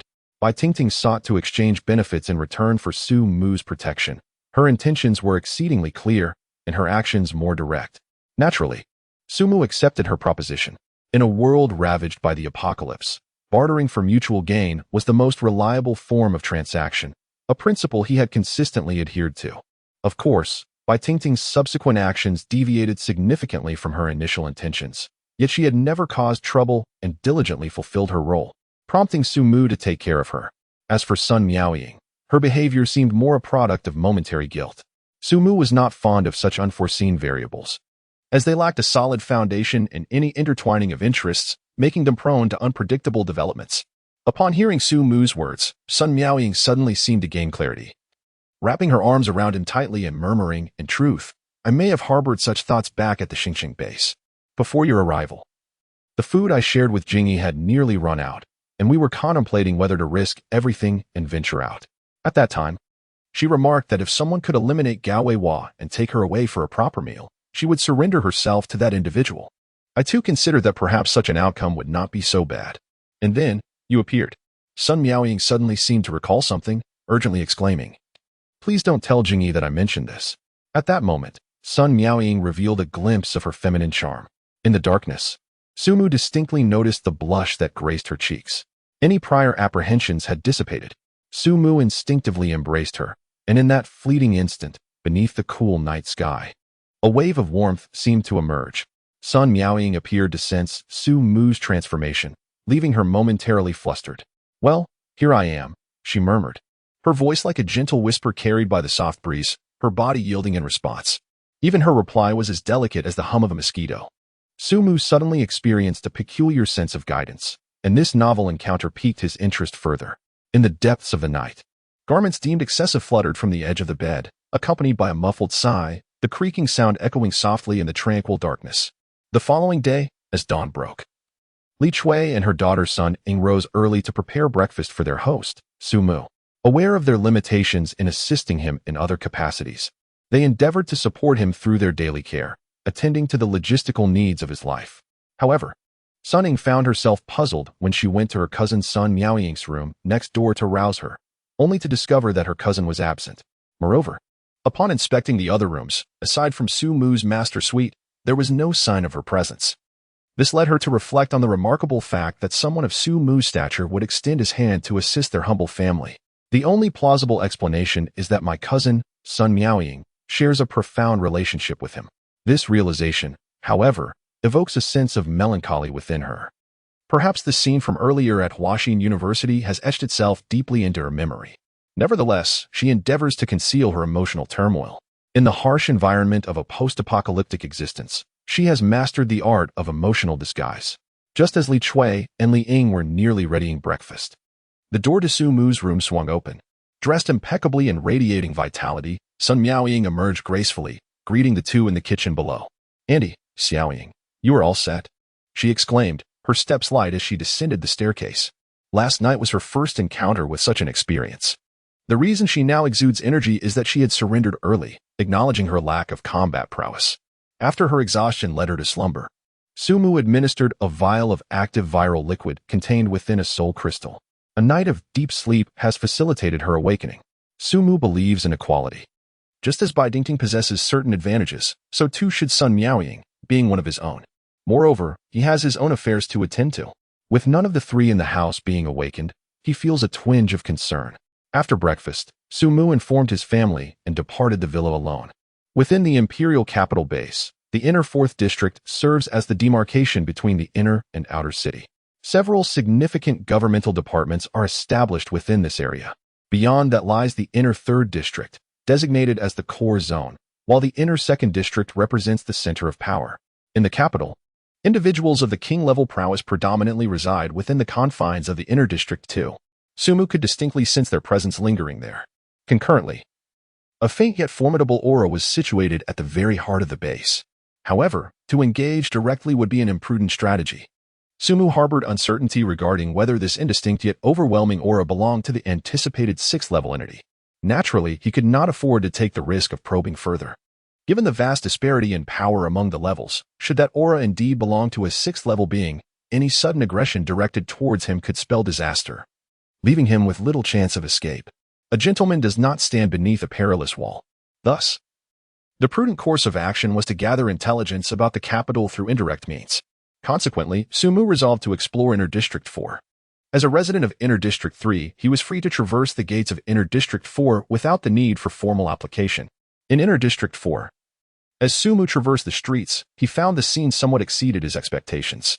Unlike the tranquility of Inner District 3 or the pervasive anxiety of Outer District 6, Inner District 4 resembled a bustling marketplace. Groups of awakened individuals moved in unison and through the perception of their auras.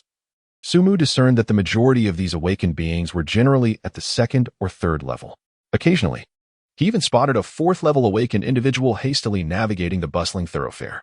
Upon sensing Sumu's presence, they acknowledged him with a nonchalant nod before continuing on their way. Such a tableau was utterly absent in Su City, even disregarding the king-level powerhouses in the concealed aura. The base in the capital was undeniably home to an array of exceptionally formidable awakened forces. I fear that compared to the formidable alien army he currently commands, its strength surpasses that by several degrees. Truly, the Imperial capital base is remarkable. However, once the transformation of the nest is complete, the balance between the two will undoubtedly tip in favor of our side. After this reflection, Sumu swiftly arrived before a vast edifice, the Foreign Affairs Department. This was the place that Lu Xingji had recommended yesterday when Sumu inquired about where to acquire certain special intelligence. It is also referred to as the Mission Hall by the awakened of the base.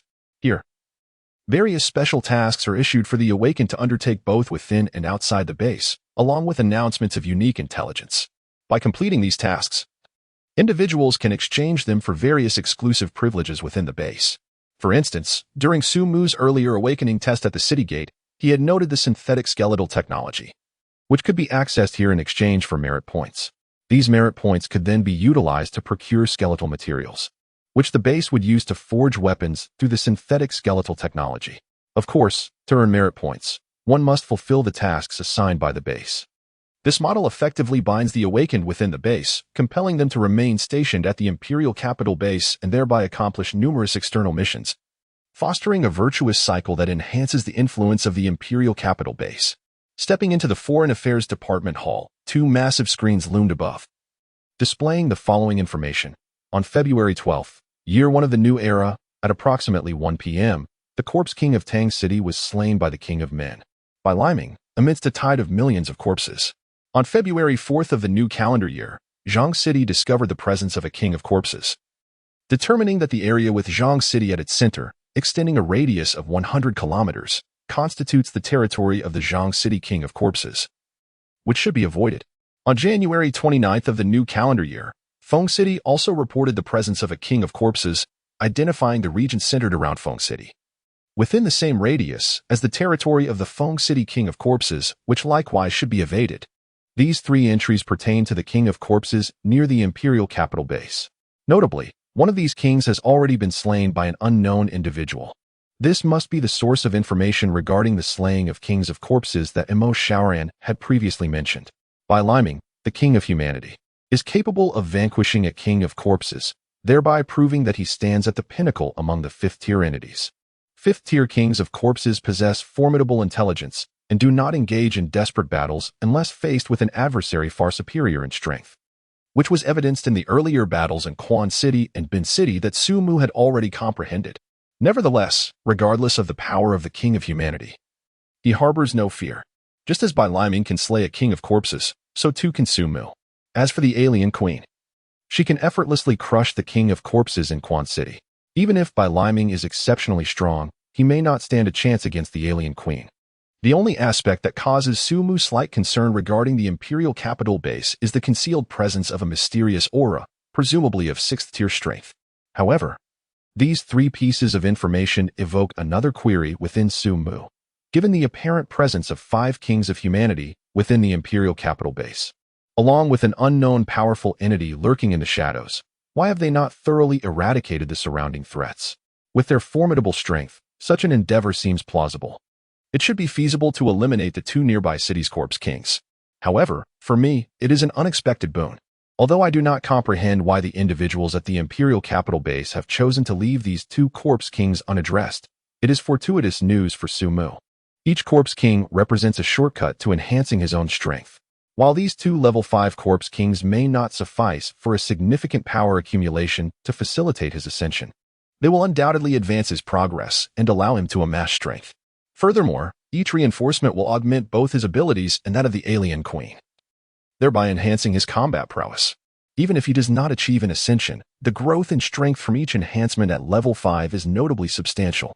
Since he requires some performance points, he may as well resolve the matter of these 2 corpse kings. In his heart, Sumu has already designated these two corpse kings as his prey. He is in need of a suitable weapon.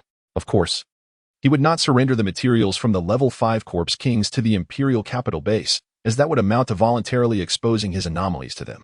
Moreover, the materials from level 4 zombies are already sufficient. The reason synthetic bones are referred to as such is that, after synthesis, their strength surpasses that of the primary bone material. Sumu has learned from Lu Xingji that the synthetic bone plates used for testing level 4 awakeners are actually made from the primary materials of level 3 zombies. The primary materials from level 4 zombies, after processing, rival the bones of level 5 zombies. At this moment, such strength is more than adequate for Sumu's use. Having established his plan, he is ready to proceed.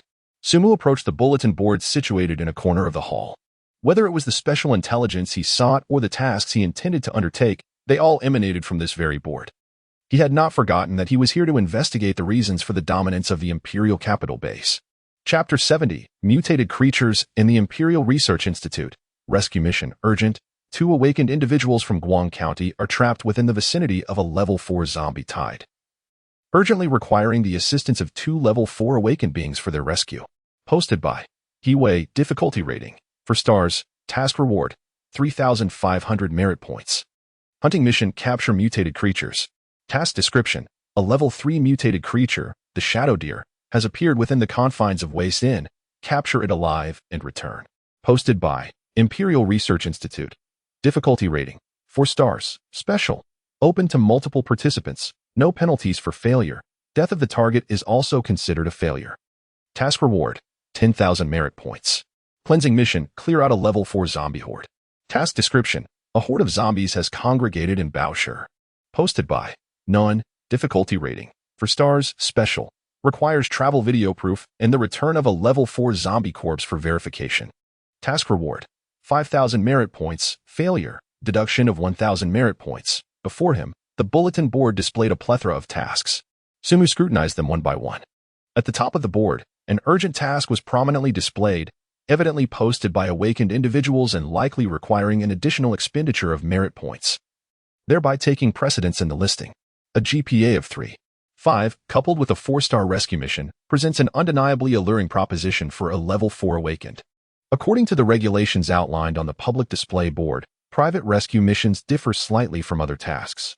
The survival of the rescue target is not guaranteed, hence, upon accepting the objective and ensuring the employer's safe return, the performance points will be awarded regardless of the mission's success. Naturally, the employer retains the right to withhold payment, but doing so would irrevocably offend the awakened who undertook the task, potentially endangering their life. Should an awakened attempt to exploit this loophole to coerce the task issuer, the issuer can resort to video evidence and seek assistance from the base, which will arbitrate the matter. The External Affairs Department of the base has thoroughly prepared various contingencies for the awakened. However, this urgent task lacks appeal for Sumu. Even if he were to undertake a mission, he would prefer to select tasks situated near the locations of the 2 corpse kings, ideally suited for solo endeavors. This urgent task is located in Guangxian, not far from the domain of the corpse king in Zhangcheng. Yet, it is simply too cumbersome. Rescuing individuals necessitates the presence of the issuer, which starkly contradicts his intentions. Furthermore, as a level 4 awakened, he likely has no access to any secrets of the Imperial capital base. After a cursory glance, Sumu promptly dismissed it from his list of objectives. The remaining tasks on the public board are ranked according to the performance points awarded for their completion. And at the top of the list is something Sumu had never encountered before: mutated creatures. The pursuit of mutated beings? Mutated creatures. Individuals that are utterly distinct from the undead, akin to awakened humans, possess remarkable intelligence. Much like the awakened, they exhibit a complete immunity to viral infections. More astonishingly, they are capable of subsisting on the very flesh of the zombie creatures. In a similar vein, their blood and meat serve as an incredibly enticing source of life energy for the undead. Due to the high intelligence of these mutated beings, they typically evade densely populated zombie-infested cities, frequently appearing instead in the serene wilderness and gardens. This explains why Sumu had not previously encountered any mutated beings. By the time he arrived, it had already been a month into the apocalypse. The mutated beings that emerged in the early days of the apocalypse either fell prey to the zombies or had long since vacated the urban areas.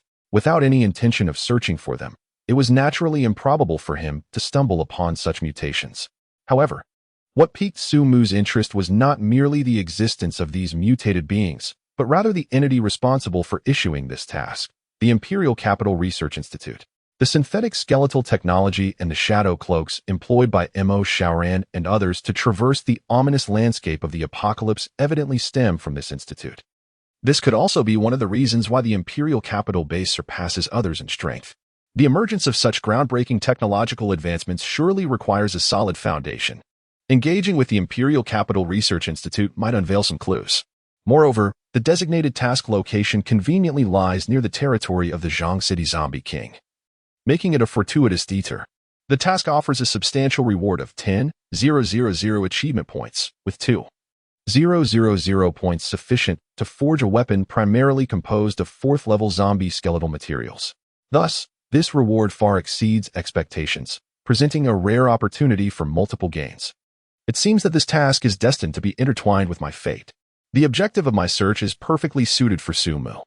The 3rd-level mutated creature possesses a breadth of strength far superior to that of Liang, whom he previously sought. If he could swiftly locate Liang, how much easier would it be to find this 3rd-level mutated being, as long as it remains within that designated area? Su Mu is utterly confident in his ability to identify the target. As for capturing it alive, ordinary awakened beings might find such a feat challenging when dealing with creatures.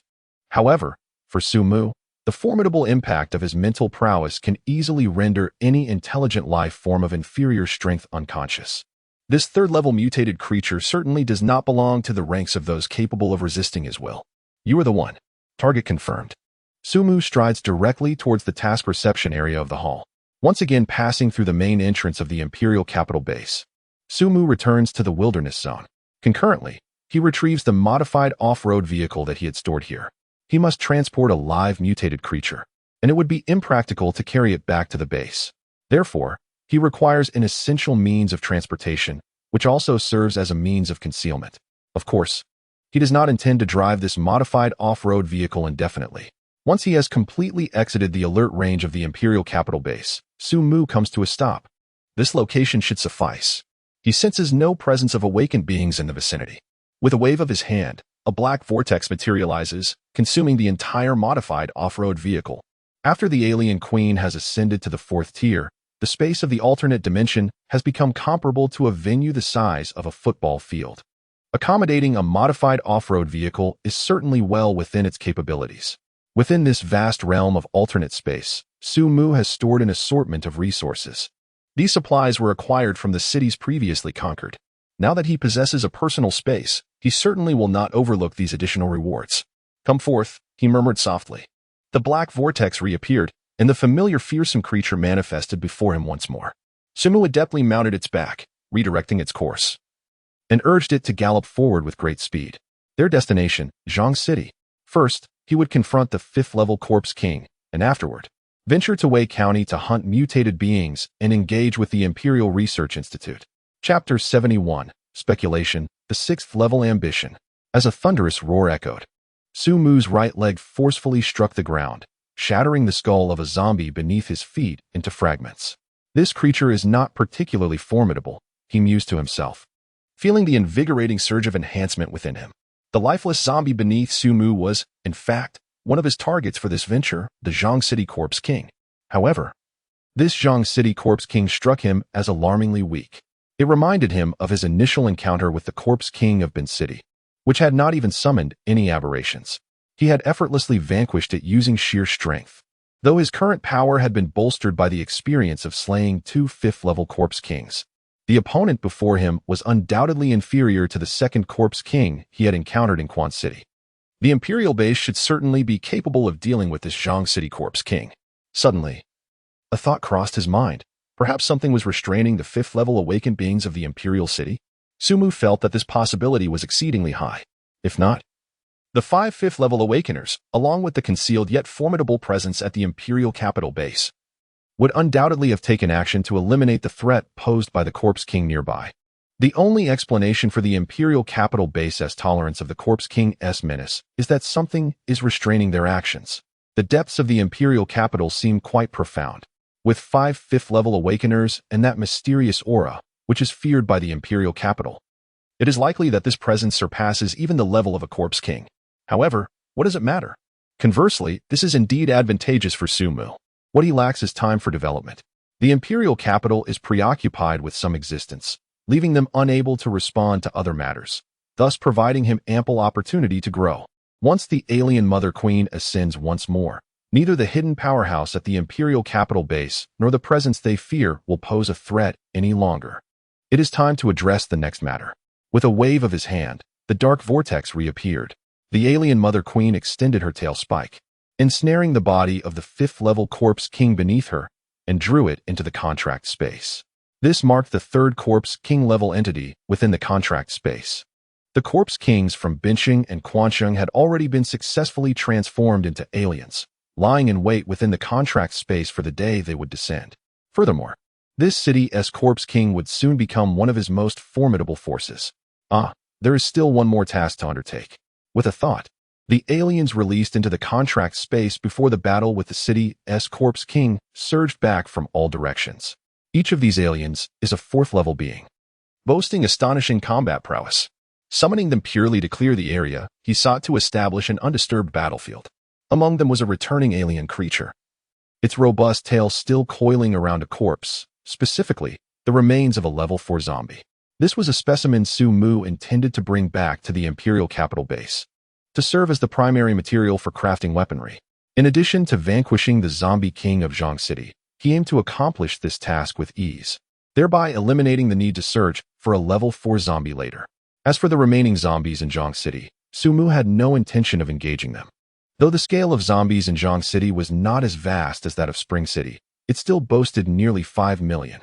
With the zombie king vanquished, it met the criteria for establishing an alien nest. However, completely eradicating the zombies in Zhang City would require considerable time, and the proximity to the imperial capital posed a risk of drawing unwanted attention. Conversely, leaving these zombies intact, under the deterrence of the zombie king, would prevent anyone from encroaching upon this area, even with the zombie king slain. The presence of the horde would likely obscure any abnormalities from the imperial capital base for the time being.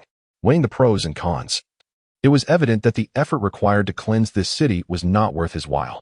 It was time to depart. A dark vortex manifested, drawing all alien creatures back into the contract space.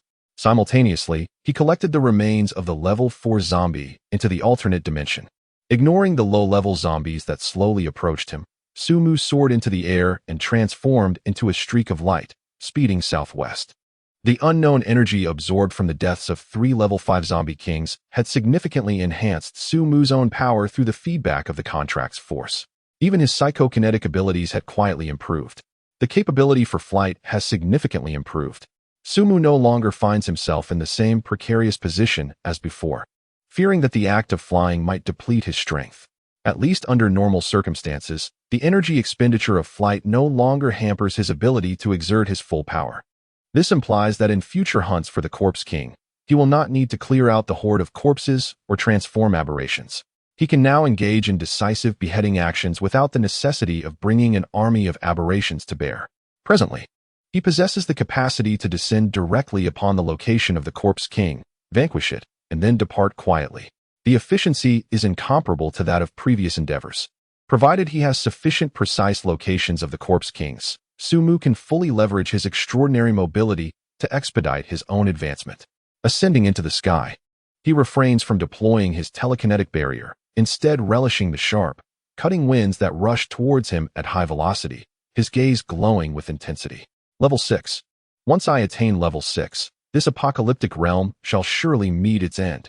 As if infused with ambition, Sumu's speed of flight suddenly surged, creating a sonic boom in the air, akin to a flash of lightning, as he darted towards the southwestern corner. In the southwestern part of Yuxian, 5 awakened individuals are presently fleeing frantically towards Yuxian. At the rear of the group, one awakened person occasionally halts, channeling their mental energy to create a series of rudimentary trap barriers. Meanwhile, at the forefront, a level 4 awakened individual is simultaneously engaging a level 3 zombie that has launched an assault from the right side of the group, all the while uttering curses. MD. It must be that a new Corpse King has emerged over there. Otherwise, how could these wretched beings have pursued us for so long?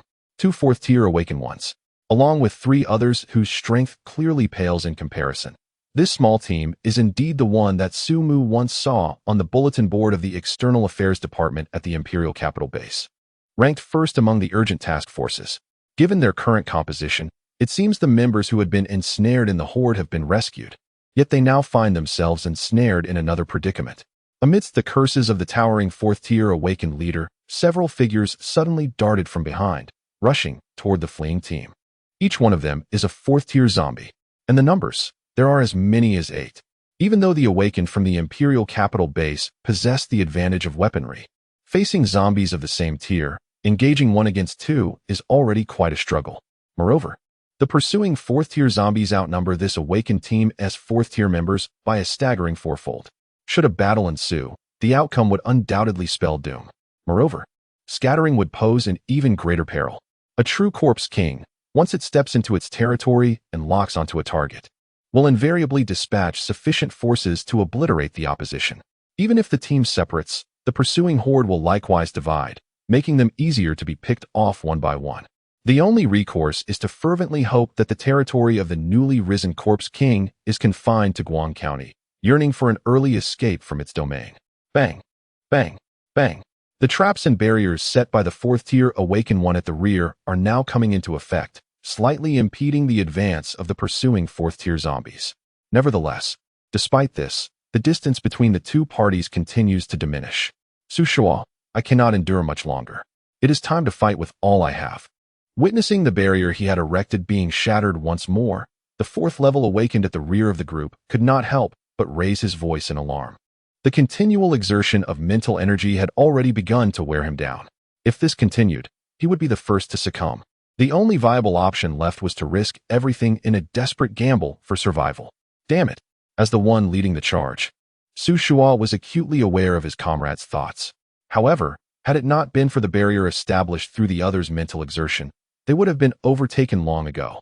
Clearly, he had reached his limit. Cursing under his breath, Su Shua could only halt his advance and respond loudly, I understand. You continue to expend your mental energy and release one of those creatures. I will do my utmost. Just as Su Shua was preparing to make a desperate stand, intending to leverage his comrade's ability to eliminate the pursuing fourth-level zombies one by one, an unexpected visitor suddenly appeared before him. A fully matured mutated deer, cloaked in an inky blackness, leaped down, abruptly interrupting his words. What is this? The target of the hunting mission released by the Imperial Capital Research Institute that I saw earlier at the bulletin board? Su Shua instantly recalled the special task, with its remarkably high point value.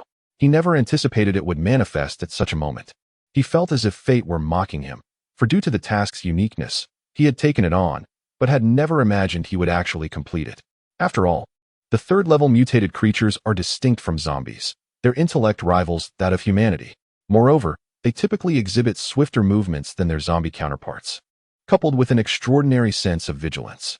Fourth-level awakened beings often find it nearly impossible to capture third-level mutated creatures, let alone seize them alive. For him, that task seemed insurmountable, achievable only by a stroke of extraordinary fortune. Little did he expect that such fortuitous circumstances would indeed manifest, albeit at an inopportune moment. It appears that my luck remains woefully poor. The mutated creatures, too, are adversaries of humankind, and their sudden emergence inevitably heralds a wave of unpredictable changes. With battle imminent, he must eliminate this unstable factor. He raised his steel blade, poised to sever the head of this uninvited guest. No matter how agile a third-level mutated creature might be, it would merely be a lamb awaiting slaughter in the presence of a fourth-level awakened being. Su Shua found himself unable to spare a thought for this third-level mutated creature, as it had become a target for a mission from the capital base. In this critical moment of life and death, he needed to eradicate all potential threats. However, just as his steel blade was about to descend, a tremendous pressure descended from the heavens, enveloping all areas within 1,000 meters of Su Shua. Both he and the third-level mutated creature found themselves at the epicenter of this force. In an instant, the previously lively third-level mutated creature, a shadow deer, began to froth at the mouth and collapsed, rendered unconscious by this invisible oppression. On the other hand, Su Shua felt as though he were facing a formidable adversary. The veins on his forehead throbbed, and beads of sweat cascaded down his face. The steel blade in his hand had unknowingly fallen to the ground. At this moment, He was weighed down by an unexpected and terrifying pressure, forcing him to the earth. He barely held himself up on his hands and knees, striving not to be completely overwhelmed. Suddenly, a voice, low yet resonant like the toll of a distant bell, whispered beside his ear, "Do you intend to seize my prey?" Straining to lift his head, he sought the source of the voice. Su Shua then realized that a young man stood beside the shadow deer, his gaze piercing like lightning directed at him. Clearly, the prey he referred to was the unconscious shadow deer. In a moment of panic, Su Shua hastily explained, "My lord, please do not be angered. I have no intention of claiming your quarry. We, a few of us, seem to have unwittingly trespassed into the territory of the Corpse King and are being pursued by fourth-level zombies. This shadow deer appeared before me unexpectedly. It was not intentional. I beseech you to see reason." Competing for prey in the wild had always been a taboo among awakened ones. Conflicts arising from clashing mission objectives occasionally led to violent confrontations, but this typically occurred only when the strength of both parties was relatively comparable. However, the individual before him was evidently not someone Su Shua or his entire team could contend with, although he had never witnessed the might of a fifth-level human king. And Su Mu was far from the image of a human king etched in his memory. The aura he presently sensed suggested that a fifth-level human king might indeed be akin to this formidable presence. Even if this suddenly appearing figure is not a terrifying presence of the king level, he is undoubtedly among the most elite of the fourth-tier awakened, standing just a half-step away from the realm of kings. To provoke such a formidable being would mean that life and death may hinge upon a mere thought of theirs. At the moment when Su Shua felt an overwhelming sense of trepidation, Su Mu descended from the sky, radiating an immense pressure. Upon hearing Su Shua's words, an expression of surprise flickered across his face. A suspected territory of a Corpse King? Newly emerged Corpse King-level zombies surrounding the Imperial capital base? Initially, he had only intended to deal with the Corpse King of Zhang City, complete his hunting mission, and acquire performance points. Simultaneously, he sought to engage with the Research Institute in the Imperial capital to procure sufficient weapons for immediate use. Unexpectedly, while hunting the shadow deer, he encountered an awakened team, and additionally received information about another suspected newly born Corpse King. This was truly an unforeseen gain. In an instant, the anger that had just surged from the perceived theft of his prey dissipated. His gaze shifted, and he noticed the 8 fourth-tier zombies, struggling under his immense pressure. It was no wonder that 8 fourth-tier zombies appeared simultaneously. If a fourth-tier awakened team had intruded into the territory of the Corpse King, such a situation would be entirely understandable. So that was it. As the overwhelming pressure faded along with the sound, he commanded, "You may leave. I will investigate the situation. Also, kindly take this fellow back with you." Carelessly lifting the unconscious shadow deer, he tossed it towards Su Shua. Su Mu then turned and made his way toward the location of the 8 fourth-tier zombies. He would not strike unless provoked, and moreover, this awakened team had inadvertently provided him with the location of a Corpse King, which was indeed advantageous for him. Su Mu would naturally not strike without reason. Thus, he could not summon the aberration to oversee this mutated creature. Moreover, with the necessity to hunt the newly emerged Corpse King, it was indeed inconvenient to take it along. It was far more prudent to allow this awakened squad to carry it back. Su Mu was confident that they would not dare to covet this third-level mutated being, a conviction born from absolute self-assurance in his own strength. Furthermore, even if this third-level mutant were to awaken from its stupor, the duo of fourth-level awakened beings would easily suppress it, as it was nearly impossible for it to regain consciousness prematurely. As Su Mu steadily advanced towards the southwest direction, which they were keen to avoid, Su Shua couldn't help but voice a warning. "My lord, that direction." He intended to caution Su Mu about the presence of a being at the Corpse King level. Regardless of one's strength, one should never be overly arrogant. For the Corpse King and fourth-level zombies were entirely different tiers of beings. To investigate the source, it would be wise to consult with the base, procure a shadow disguise cloak, and then proceed with the inquiry. However, in the next moment, a scene unfolded that caused him to abruptly halt his words. As Su Mu moved towards the southwest, the 8 fourth-level zombies broke free from their oppressive restraint and regained their mobility. They lunged directly at Su Mu, the most formidable and energy-rich target among those present. Yet, at that very instant, an invisible blade seemed to slice through the void, swiftly severing the necks of the 8 fourth-level zombies. In the blink of an eye, and to Su Shua's horror, The heads of the 8 fourth-level zombies were cleaved cleanly from their bodies. As Su Mu silently traversed among the 8 corpses, he remained untouched by blood, mysterious and formidable. This scene was indelibly etched in Su Shua's mind, effectively silencing him. Perhaps it was precisely due to this strength that even when facing the Corpse King, this esteemed individual could retreat unscathed. Chapter 73. The Mysterious Figure?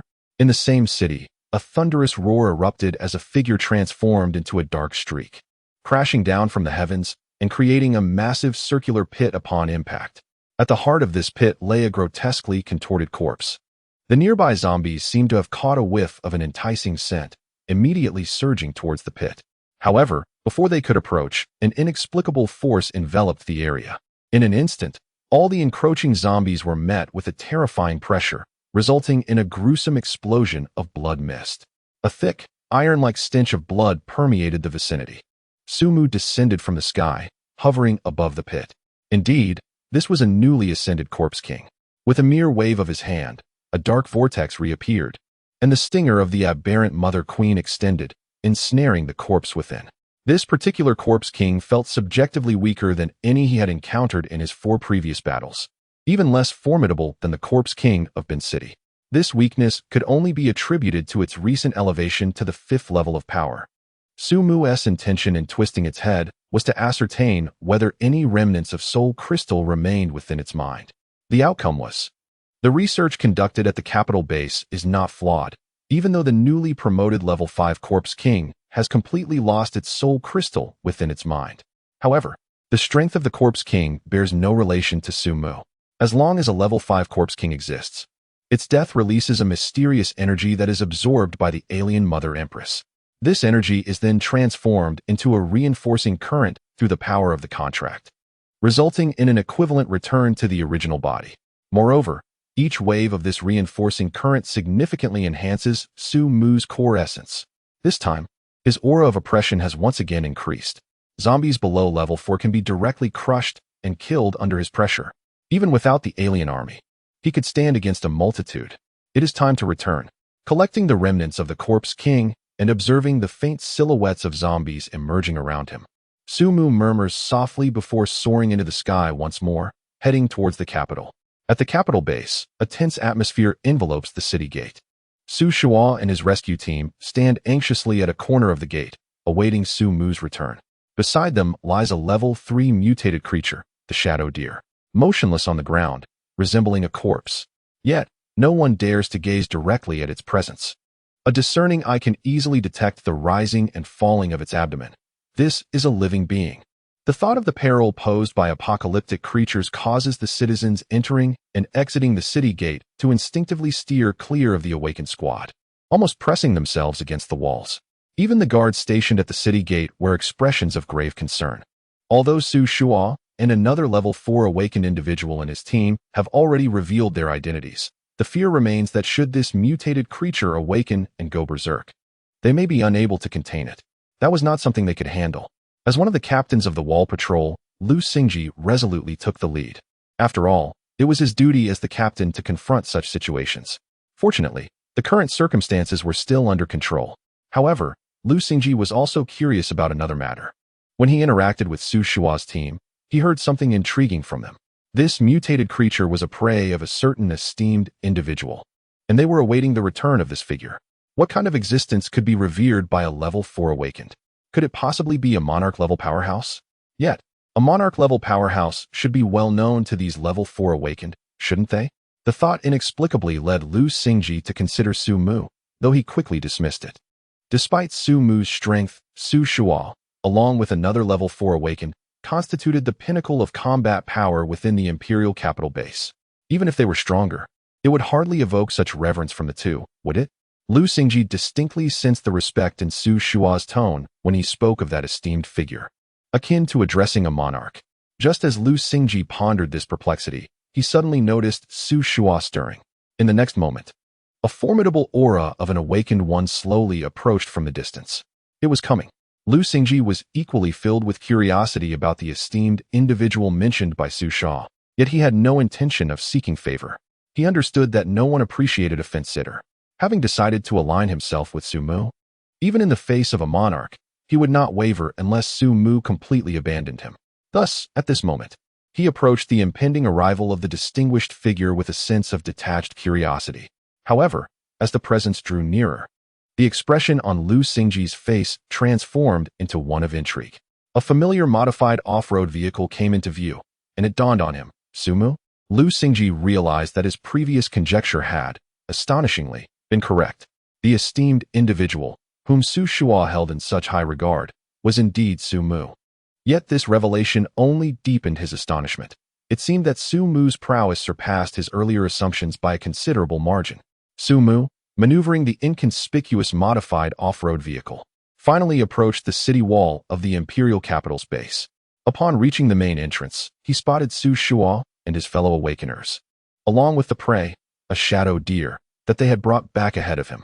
Clearly, they had not taken the risk of offending him by privately delivering the deer to the base. Moreover, their designated target remained stationary at that moment. Su Mu quickly surmised the potential developments of the situation, but he was indifferent to it. He pressed the brake near the base's entrance, halting smoothly before them. However, just as he alighted from the vehicle, he unexpectedly encountered a figure. "Sir," Lu Xingji said with respectful haste as he approached the vehicle. "Allow me to take care of parking this for you." Su Mu had indeed overlooked Lu Xingji's presence at the city gate, as he had been stationed there as a guard, ensuring the smooth passage of individuals entering and exiting. The daily influx and efflux of individuals at the divine base is indeed considerable, rendering it quite normal for one to remain oblivious to its presence. Su Mu dismounted from his vehicle and subsequently mentioned the corpses within, requesting assistance in transporting them to the Foreign Affairs Department. After uttering these words, he directly proceeded towards Su Shua's team. Upon hearing this, Lu Xingji was taken aback and peered inside the modified off-road vehicle. In an instant, an expression of horror crept across his face. The spacious rear compartment, which should have housed supplies, was currently cluttered with dismembered remains of nearly a dozen zombies. Among them, one specimen emitted a dense, ominous sheen from its skin. These were indeed level 4 zombies. Upon closer inspection, he counted more than 10 in total. Lu Xingji instinctively swallowed hard, for the severed heads of these zombie corpses bore no signs of being broken open. It was evident that their brains likely still harbored soul crystals. This immense temptation stirred Lu Xingji's nerves. His greatest aspiration was to align himself closely with Su Mu and, from his benefactor's hands, acquire a soul crystal to ascend to level 4. Yet now, the opportunity for advancement lay right before him. However, after a fierce internal struggle, his rationality ultimately triumphed over his desires. While the prospect of obtaining a soul crystal was tantalizingly within reach, it would undoubtedly invoke Su Mu's wrath. He dared not take such a gamble. Rather than risk it, he resolved to focus on his duties. He believed that being entrusted with such a crucial task by Su Mu was a test of his capabilities. Simultaneously, Lu Xingji's determination to cling tightly to Su Mu's formidable support grew ever stronger. Chapter 74.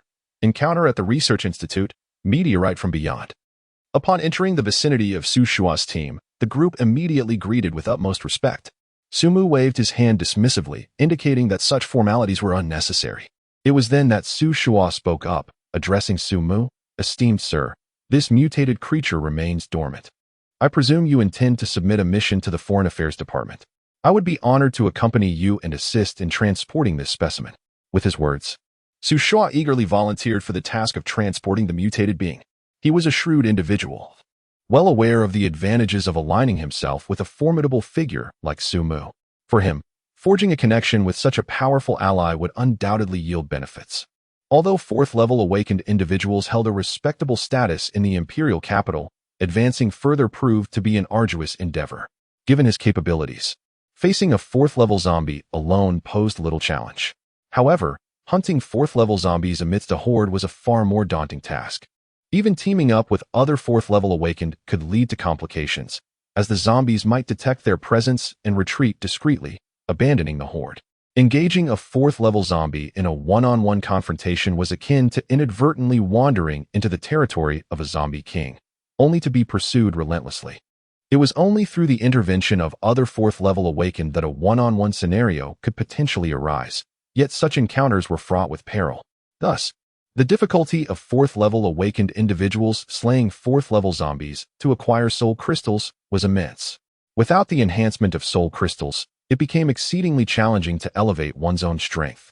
However, aligning oneself with a powerful faction brought a different set of circumstances, especially under the protection of a peak 4th-level existence like Su Mu, who faced no trepidation from the threat of 5th-level zombie kings. In fact, he could actively hunt down the pursuing 4th-level zombies, following closely behind another. Even the slightest sip of broth is far more advantageous than relying on one's own luck.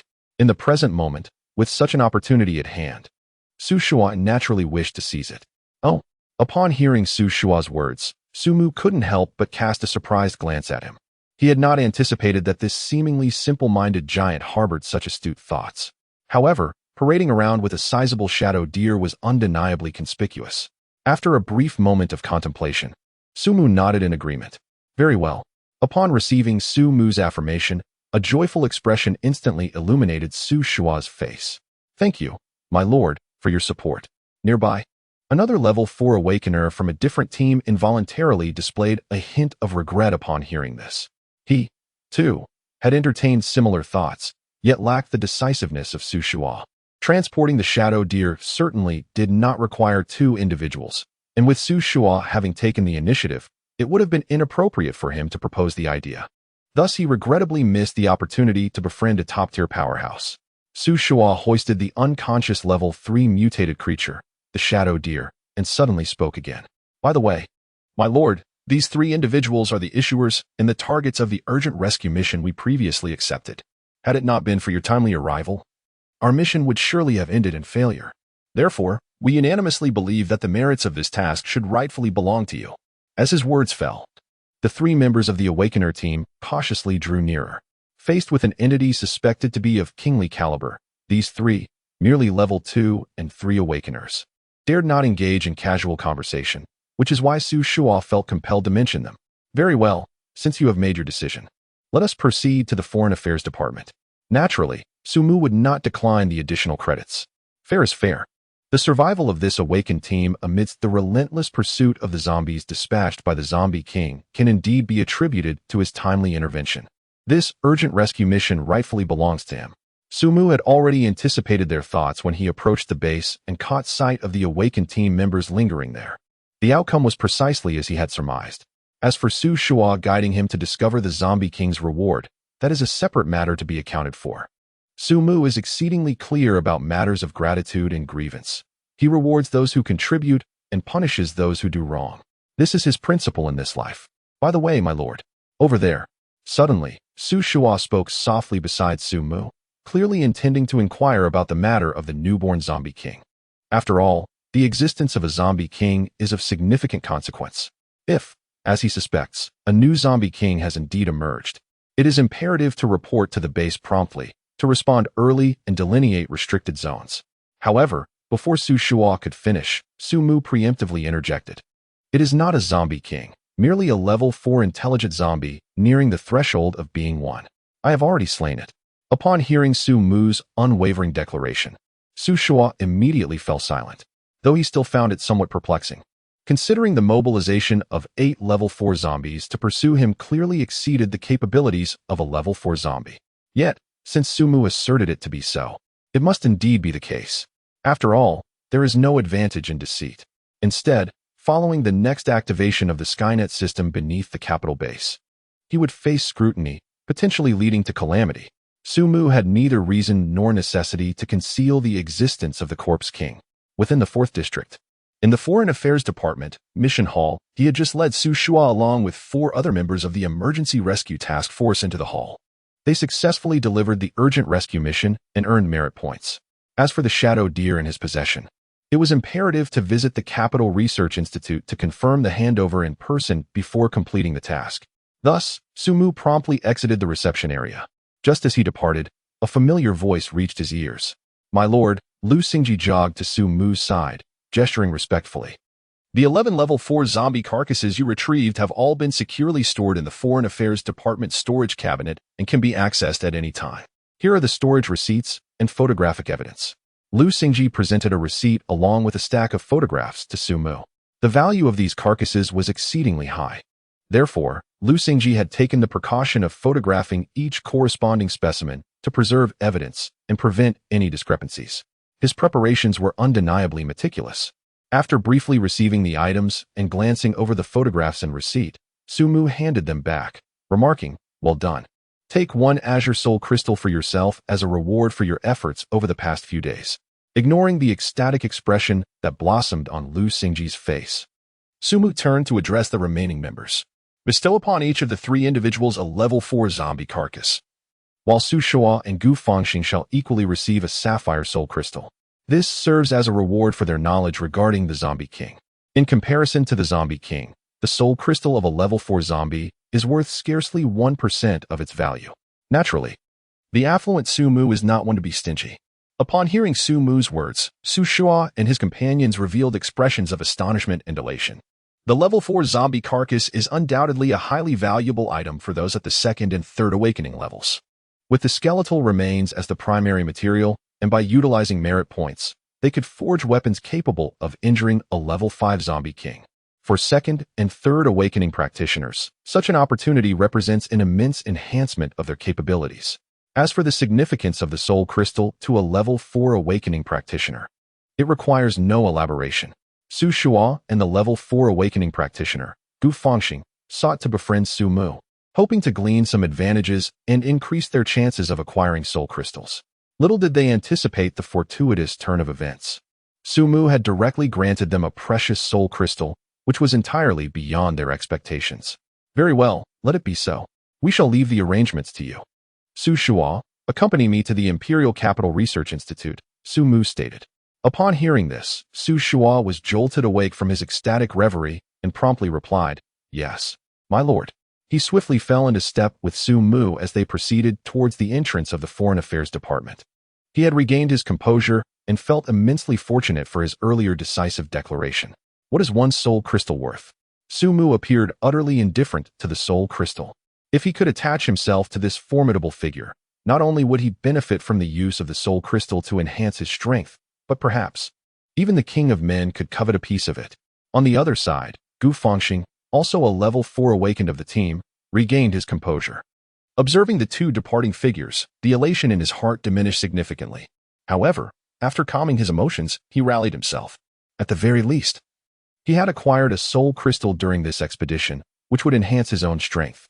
This could be deemed a considerable gain. Yet, deep down, he understood that this was merely self-soothing. In comparison to the broad path laid out before Su Shua, he was likely to remain ensnared in a predicament of awkwardness, one step behind and perpetually trailing. In the Imperial Capital Base, within Zone 2, lies the most crucial research department, the Imperial Research Institute, located at the very heart of the city. Were it not for the mission assigned by the Institute, Su Mu would have to submit an application to enter this zone. Under the guidance of the guards in Zone 2, Su Mu connected with a member of the research team and, as part of the escort for mutated organisms, entered the esteemed Imperial Research Institute. Despite the Institute's lofty status, only level 4 awakened beings possess the ability to suppress level 3 mutated organisms. While there are indeed level 4 awakened individuals within the Institute, they are not readily available at a whim. Naturally, they would enlist the assistance of personnel who have completed their tasks. Su Mu accepted this with pleasure, as he was eager to observe the inner workings of the Imperial Research Institute. Following the researcher, he traversed the Institute's interior. Upon entering, Su Mu's attention was immediately captivated by a floating stone suspended in the vast central hall of the research facility. Upon noticing Su Mu's gaze fixated on the colossal floating stone, the researcher, serving as the guide, smiled and elaborated. This artifact is a meteorite that plummeted to Earth prior to the advent of the apocalypse. However, it has since lost its original extraordinary powers and now serves merely as an exhibit within the facility. Nonetheless, it is thanks to this very stone that the capital base has attained its current scale to combat the apocalypse. The Research Institute clearly harbors no reservations regarding the existence of the extraterrestrial meteorite, as it proudly occupies the center of the Institute's Grand Hall. Anyone with access to the Institute can easily behold it.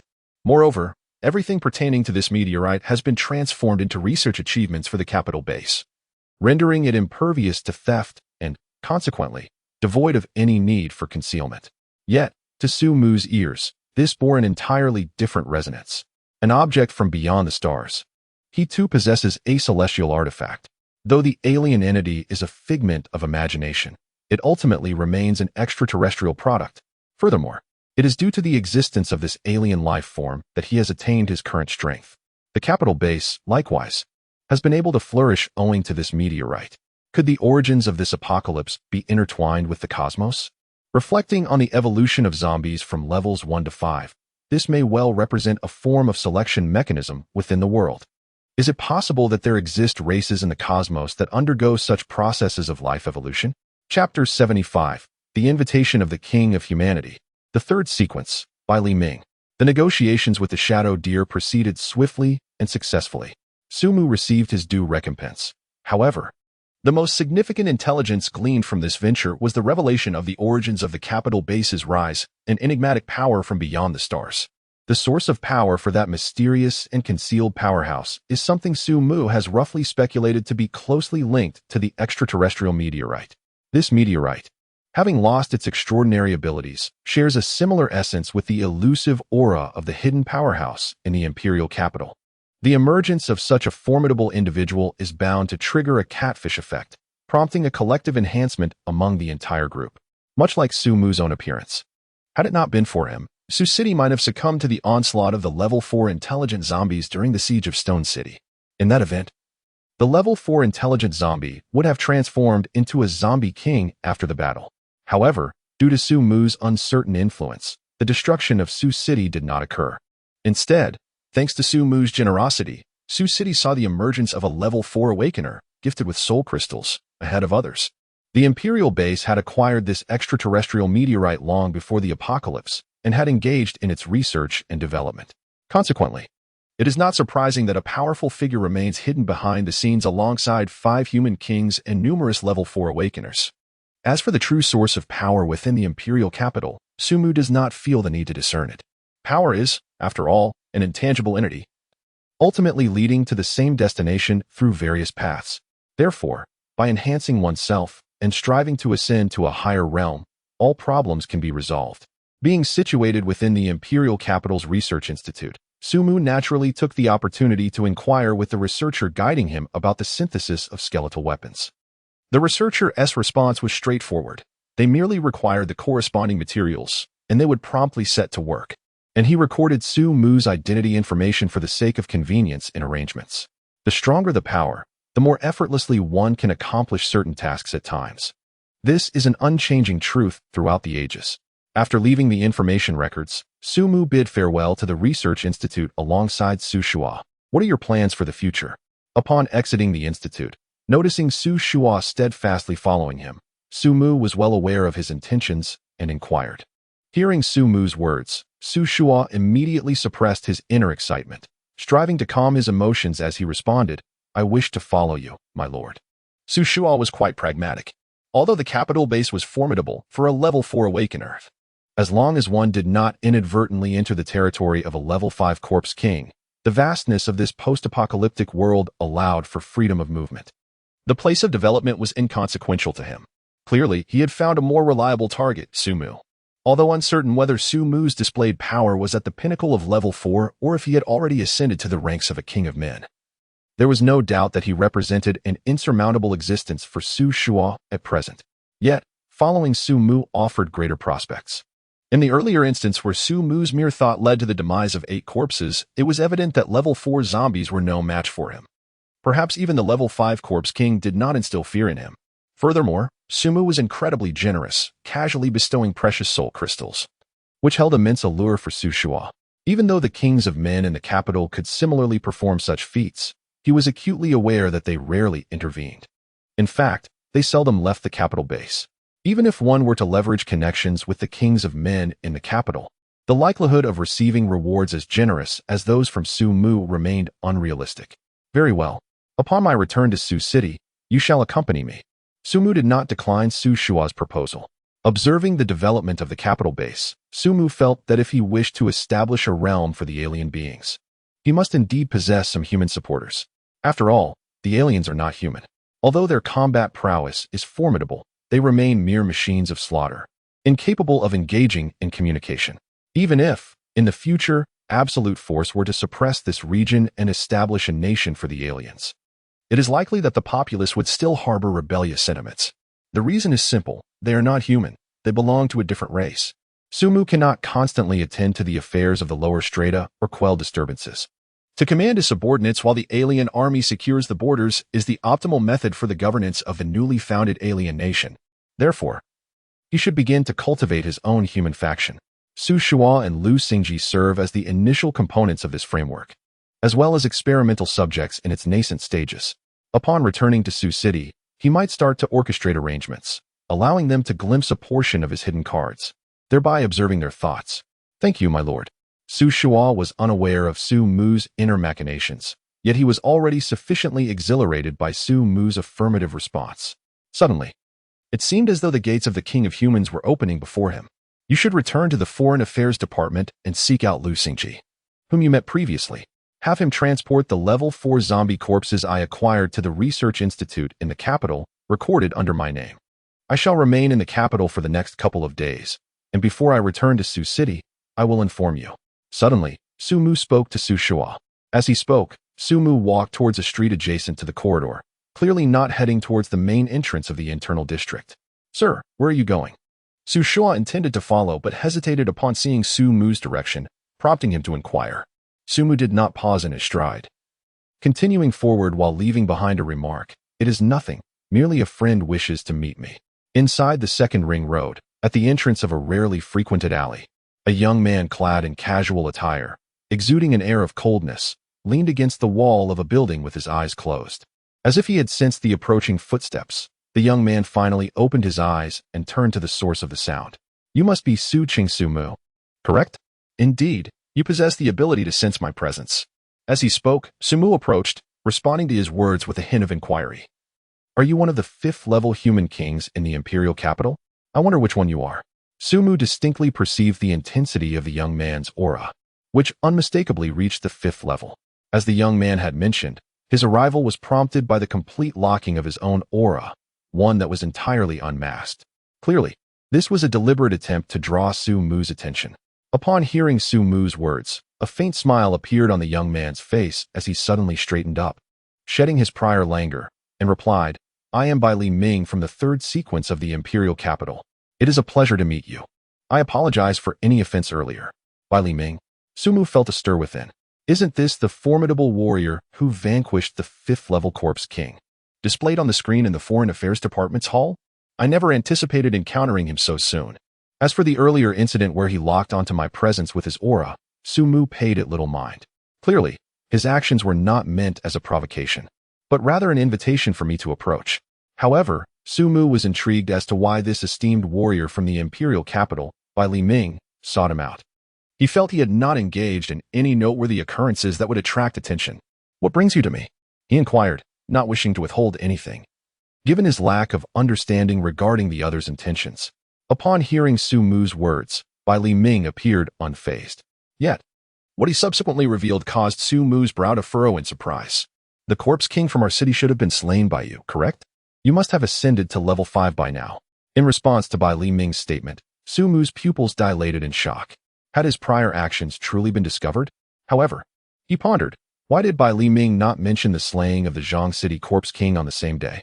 The disparity in strength between a newly emerged corpse king and one that had existed for an extended period was immense. Noticing Su Mu's agitation, Bai Li Ming quickly reassured him, there is no need for alarm. We harbor no ill intentions. On the contrary, your presence is indeed a welcome sight for us. Given the increasingly dire circumstances on land, the seas are equally fraught with peril. The emergence of a powerful sovereign capable of vanquishing the corpse king is a momentous boon for humanity. Upon hearing this, Su Mu felt a sense of relief wash over him. It appeared that the imperial capital was not fully aware of his past, only cognizant of his recent triumph over the newly arisen corpse king in the same city. Although he was uncertain how the other party had perceived this event, judging by Bai Li Ming's tone, it seemed that the imperial capital was still aligned with his faction for the time being. What brings you to me? Su Mu inquired directly. Having come to this realization, Bai Li Ming, upon hearing the question, smiled and shook his head. It is not I who seeks you. It is Elder Xing who desires your presence. Follow me. Without elaborating further, He turned and began to walk towards the very heart of the imperial capital. Elder Xing? Is he the enigmatic figure concealed within the imperial capital, rumored to possess a formidable presence of level 6? It must be this unknown level 6 that has discerned his actions through some extraordinary means. Yet, what of the 6th level? After having slain 4 corpse kings and significantly enhanced his own strength, Su Mu no longer harbored much fear towards such beings. In the past, during her ascension, the second-tier alien queen was able to contend against 4th-level power-type zombies without faltering. With each elevation in rank, her prowess has become increasingly daunting. Now, even as a 4th-tier alien queen, she could slaughter 5th-level zombies with ease, akin to butchering lambs. And what of the 6th level? Skill begets courage. Observing Bailey Ming's silhouette, Su Mu strode forward with determination. Let us take a moment to observe what this so-called elder of the imperial capital has to offer. In the heart of the imperial capital base, within a seemingly unremarkable courtyard, an elderly man with a head of silver hair is tending to several uniquely shaped plants with a watering can in hand, surrounding a large round table. For individuals of varying ages sit with an air of restraint, their gazes fixated upon the elder, silently awaiting something significant. Suddenly, the elder sets down the watering can. His eyes fixated on the entrance of the courtyard, murmuring, "Xiao Ming has returned with company." This somewhat amusing title elicits no smiles from the assembly, even though one among the 4 is evidently quite youthful. As the elder's words resonate, their collective attention shifts to the entrance. In the next moment, Bai Liming and Su Mu step in, one after the other. The 4 pairs of eyes pivot, landing on Su Mu, who is now at the rear. Anticipating their scrutinizing gazes, Su Mu had already sensed their presence before entering the courtyard, aware of the 4 formidable auras of those at the king level, along with that of a concealed powerhouse residing within.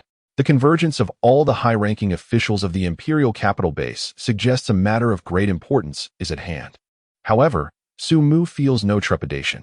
It appears that the elite of the imperial capital base have no intentions of hostility towards him. Otherwise, they would not have chosen to meet in the very heart of their domain. You must be Su Mu, the elder states. I am Mushinga, though you may refer to me as Elder Xing. After introducing himself to Su Mu, Elder Xing took his seat at the head of the round table in the courtyard. Please, everyone, take your seats. I have summoned you for a matter that requires your assistance. Upon hearing this, Su Mu nodded and promptly chose an empty spot at one side of the circular table. Bai Li Ming, seated nearby, similarly found his designated place. Once everyone was settled, Elder Xing addressed Su Mu directly. In the imperial capital base, there are currently 6 ranks. I am one of them, and the other 5 are those you see before you.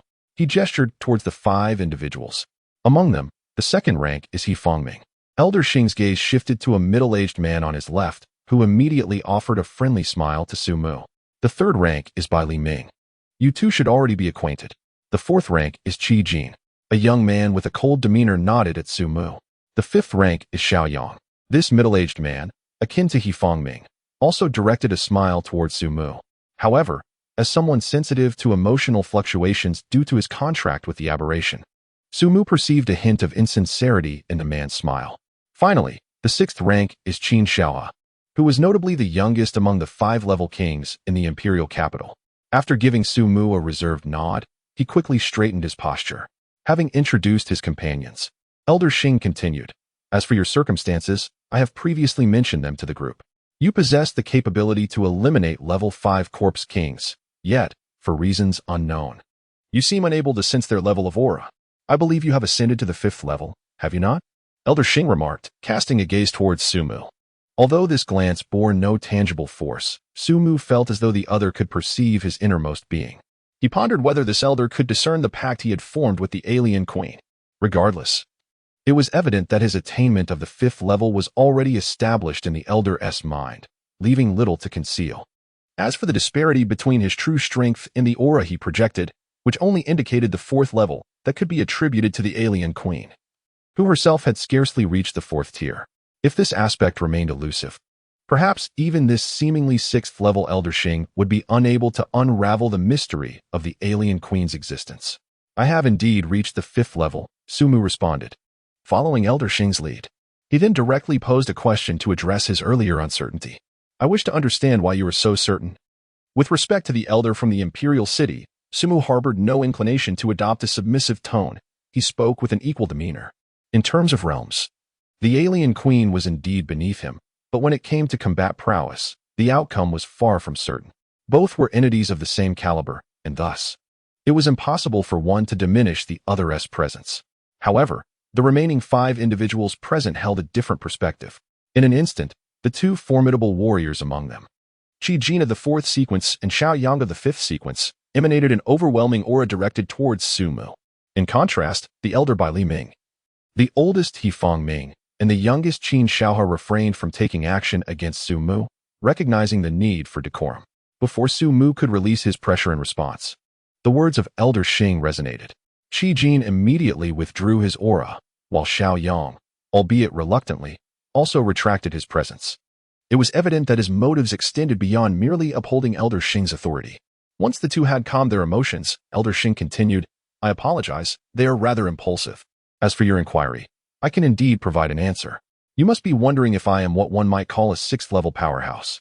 You are correct, though not entirely so."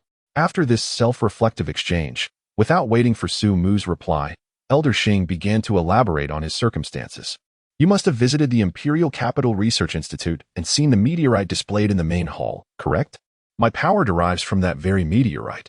These 2 statements confirmed Su Mu's initial speculation. However, what followed was somewhat unexpected.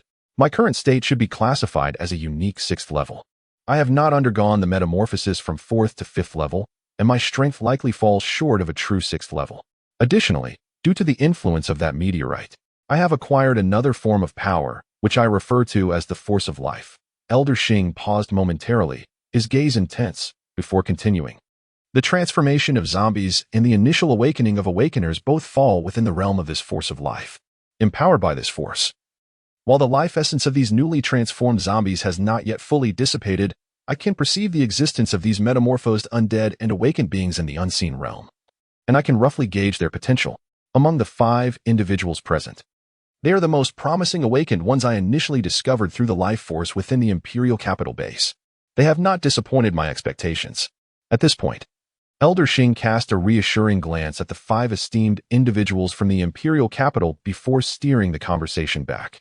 "The Zombie King from the same city underwent its transformation this morning, and I, of course, sensed its presence. Yet, it has now vanished from my perception. Within the confines of the Imperial Capital, there are only a handful of high-level awakened beings nearest to that location. Furthermore, a recent urgent mission issued by the Foreign Affairs Department also pertained to the domain of the Zombie King. However, they returned safely, and it was you who accomplished the task. Hence, I deduced that you were the one who slayed the Zombie King." Upon hearing Elder Xing's reasoning, Su Mu finally understood where the revelation lay, the existence of the life force. He was utterly unaware of it, thus rendering him incapable of taking precautions.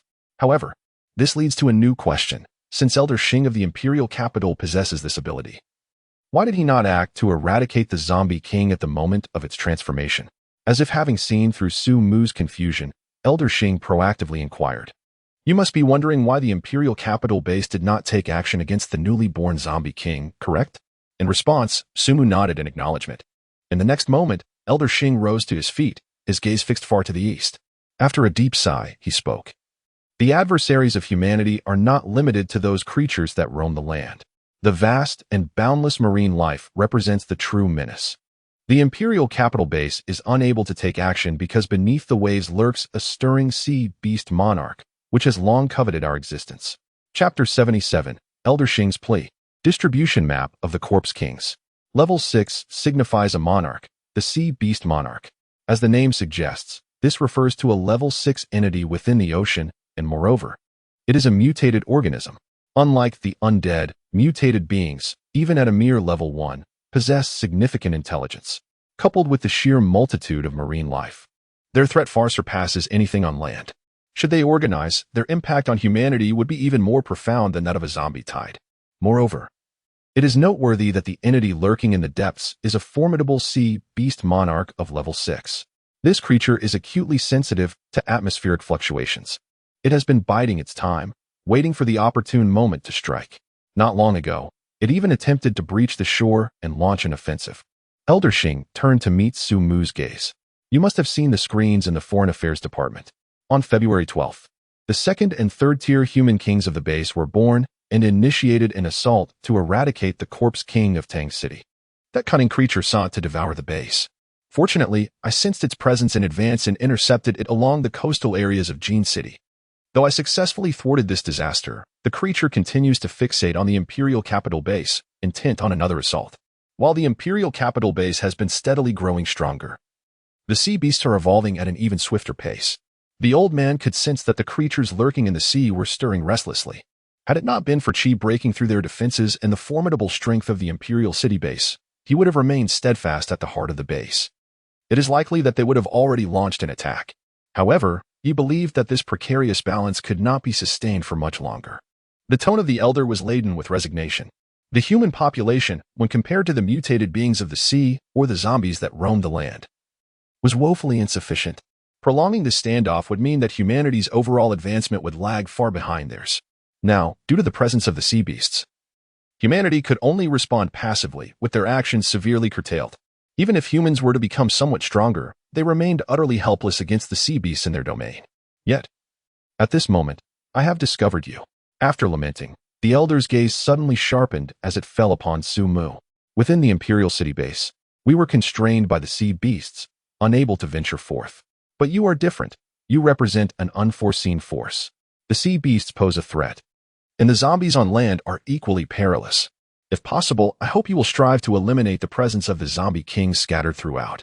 Even if we were to suffer defeat against the sea beasts, it would still leave a glimmer of hope for humanity in this region. The Imperial City will extend its utmost support to you. I implore you. The elder bowed deeply, speaking earnestly to Su Mu. In that moment, the remaining 5 kings of humanity in the Imperial City followed suit, bowing in reverence to Su Mu alongside the elder.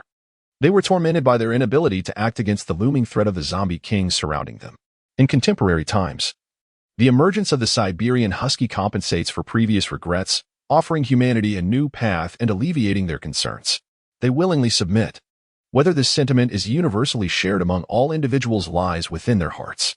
Such progress was unforeseen by Su Mu. Ironically, the very Imperial capital base he had long feared is now poised to become his collaborator, providing assistance in his crusade against the zombie kings. This unexpected boon is indeed fortuitous. The esteemed elder of the Imperial capital base possesses extraordinary abilities. He can sense the anomalous vitality generated during the metamorphosis of all zombie kings. In other words, he is capable of detecting the locations of all zombie-level entities within his perceptive range. This undoubtedly constitutes the vital intelligence he requires. His original intent was to eradicate the presence of zombies in this region, transforming it into a realm of aberrations, using the zombie kings as nourishment to ascend to greater heights. Now, with the support of the Imperial capital base, the advancement of this plan may be realized sooner than anticipated. Upon this realization, Su Mu promptly replied, "Very well, I will take action to eliminate those zombie kings. I require all pertinent information regarding the zombie kings from the Imperial capital base." However, the existence of the Sea Beast Emperor, an entity of extraordinary caliber, was indeed an unforeseen challenge for Su Mu. Yet, upon reflection, the emergence of the Sea Beast Emperor seems only natural. Unlike the terrestrial zombies, those infected in the ocean would inevitably be influenced by their aquatic environment, resulting in a significant reduction in mobility. Conversely, the mutated creatures would thrive, becoming increasingly adept in their element. In this dynamic interplay, the mutated beings of the sea would prevail over their zombie counterparts. It has almost become inevitable.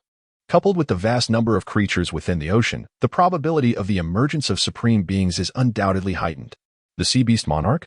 Su Mu senses that amidst this boundless sea, there is likely more than one sea beast monarch in existence. One day, he shall confront those entities within the ocean directly. However, unlike humans, he commands an army of aberrations. Humans lack the advantage in the ocean and cannot organize an offensive. Yet the aberrations, equally adept at swimming, regard the sea as their battlefield. Once the aberrant queen ascends to the 5th tier, possessing the power to dominate the 6th tier, perhaps the ocean will serve as a pathway for her further growth and evolution. Upon receiving Su Mu's definitive response, Elder Xing's tone grew somewhat fervent. "I truly thank you. I will promptly send someone to deliver all the information regarding the Corpse Kings recorded by the Imperial City. Additionally, based on the application you previously submitted to the Research Institute in the Imperial City, it appears you are lacking suitable weaponry. Fortunately, I have a special weapon that should be quite fitting for you." As for any other needs, the base in the Imperial City will strive to accommodate you. As night fell, after conversing with Elder Xing and making promises, Sumu returned to his residence in the inner district, laden with fruitful gains.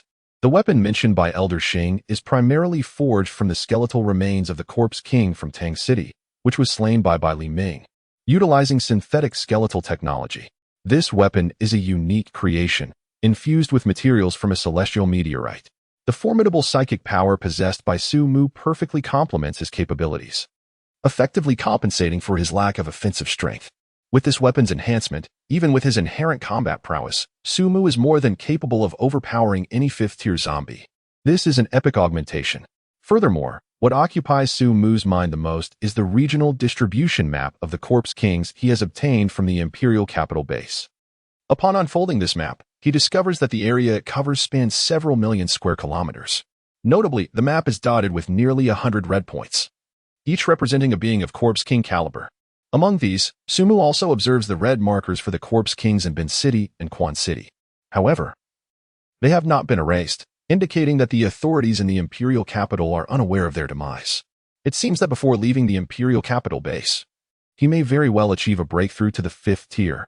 His gaze, sharp as lightning, fixates on the locations of 5th-tier zombies to the north of the Imperial capital. Within a radius of 2,000 miles, there are 13 red points indicating the presence of 5th-tier zombies. Based on past experiences, this number of 5th-tier zombies is more than sufficient for him to advance. Planning his itinerary for the following day, Sumu lifts his head, a glimmer of determination flashing in his eyes. Tomorrow shall be the day of his ascension. Chapter 78, Rapid Hunt. Ascension to 5th-tier Mother Queen. The next day, at dawn, Sumu departs from the Imperial capital base, embarking on a busy journey of advancement. His destination encompasses 13 cities of varying sizes, all in proximity to the Imperial capital. The straight-line distance from his starting point to the farthest city exceeds 1,500 miles. Had it not been for his significantly enhanced flight ability, he would not have deemed it feasible to regard a day's journey as a pursuit of 13 Corpse Kings. Yet now, bolstered by renewed telekinetic strength and the formidable power of the enemy's leader amidst a million-strong horde of zombies, he felt an immense confidence in his capacity to achieve this extraordinary feat. Thus, let the plan unfold. Recalling the route devised yesterday, a surge of telekinetic energy coursed through his mind. In the next moment, his body suddenly ascended into the air, soaring like a meteor, streaking across the sky toward the northeastern corner. Duck City, nestled in the northeastern region, boasts a population of fewer than 2 million, classifying it as a border city. In the wake of the apocalypse, this remote locale has likewise succumbed to the dominion of the undead. However, due to its vast and sparsely populated area, the zombies here do not meander aimlessly as they do in inland territories. The city borders a sprawling expanse of primordial forest, where encounters between mutated creatures and the undead occur frequently.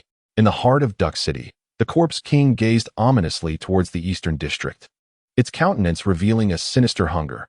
It yearned to consume the coveted mutated creature residing within, yet recognized the formidable strength of its opponent. Even should it engage directly, the outcome would remain uncertain, each party having clashed numerous times with a fierce intensity. Nevertheless, each encounter had resulted in a stalemate, with neither side able to gain the upper hand. The factions under their command clashed and consumed one another, maintaining a precarious balance of power. That wretched being mused, if only there were more humans in this region. The power of the Corpse King derives from the consumption of flesh and blood. In a city besieged by the undead, the formidable strength of the Zombie King is inextricably linked to the population density of its inhabitants. After all, at the 4th level, these creatures possess considerable intelligence, enabling them to seek out and acquire more flesh and blood energy for their own evolution. The limited human populace of Duck City evidently constrains its power. At the moment when the Duck City Zombie King, seething with frustration, sensed a sudden surge of potent flesh energy rushing towards its domain from the southwest, it was instantly invigorated. The rich aroma of blood and flesh filled the air, igniting a ravenous greed upon its countenance. Instinctively, it recognized that this intruder, with its overwhelming scent of vitality, could potentially elevate its own strength if devoured. The nature of the approaching entity was of no concern. Its aura did not inspire fear. As anticipation built within, a shadow materialized in the southwestern sky, rapidly drawing closer. The Zombie King soon discerned the form of its visitor, a flying human. A perplexing question arose in its mind. A flying human? In the myriad memories of the countless humans it had consumed, such an anomalous being had never been encountered. Yet, after a brief moment of contemplation, it dismissed the thought. The existence of individuals with extraordinary abilities among humans was not entirely unheard of. What truly captivated its attention was the profound richness of the flesh energy emanating from this newcomer. The immediate course of action was clear: to strike it down and feast upon its essence. Indeed, this is what it ought to consider. Descending. It gazed from a distance at the silhouette of Su-Mu flying towards it. The Duck City Corpse King suddenly tore off a railing from the top of a nearby building, wielding it like a spear. As Su-Mu drew closer, it defiantly hurled the makeshift projectile, intent on piercing and bringing him down. However, it was oblivious to the fact that it had already become the prey of Su-Mu. Soaring in the sky. At the moment the spear was cast, a black vortex abruptly manifested in the void to Su-Mu's right. From this dark whirlpool emerged a uniquely designed black spear, transforming into a streak of dark light that shot forth like a bolt of lightning. The spear thrown by the Duck City Corpse King had barely reached the midair when the oncoming black light obliterated it completely, as if it had never existed. Moreover, the dark spear, having shattered the approaching spear, continued its relentless momentum. Under the belated gaze of terror from the Duck City Corpse King, it surged forth, piercing through the creature's skull, leading to its demise. A familiar surge of enhancement flooded into Su-Mu's being. The Duck City Corpse King was slain. Not only that, but the force of the strike remained unabated, as it directly penetrated the building beneath the Duck City Corpse King, unyieldingly overcoming all obstacles in its path. It plunged deep into the earth, a testament to the formidable power of a synthetic skeletal weapon crafted from the remains of a level 5 Corpse King. Witnessing such might, Su-Mu could not help but feel immense satisfaction, although this Corpse King's strength was likely on the weaker end of the scale. The ability to achieve a single decisive strike while maintaining the momentum to penetrate everything behind it signified the prowess of a level 5 Corpse King, or perhaps even a level 6 Corpse Emperor. Caught off guard, one would inevitably be pierced through. Indeed, a remarkable item. With a mere flicker of thought, the obsidian spear, deeply embedded in the earth, suddenly pierced through the soil, soaring back to hover beside Su-Mu. This spear, infused with the essence of a celestial meteorite, possesses a unique characteristic. The psychic energy attached to it can persist indefinitely. Even when propelled away, regardless of where it may fly, it will autonomously return at the command of the psychic force. This is a weapon perfectly suited for users of psychic energy. Now, it is time to proceed to the next target.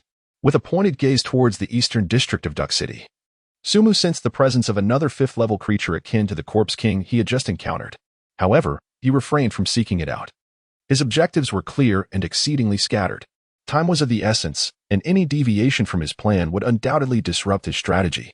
Moreover, the other 5th-level entity in Duck City was evidently a mutated being, a cunning existence that would likely evade discovery. Rather than expend energy searching for it, it would be more prudent to follow his previously outlined path and hunt the more conspicuous Corpse Kings. Embracing this thought, the black vortex re-emerged, drawing the lifeless remains of the Duck City Corpse King into the contract space.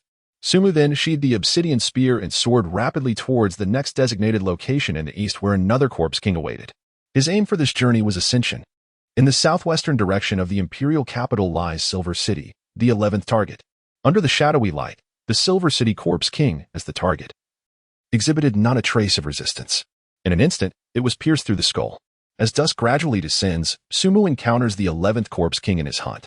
With each successive defeat of these formidable foes, Su-Mu's telekinetic prowess and physical capabilities have undergone significant enhancement. He now stands several times more powerful than when he first departed from the imperial capital. Consequently, his movements have become swifter, and his efficiency in dispatching Corpse Kings has markedly improved. No Corpse King can withstand his penetrating strike.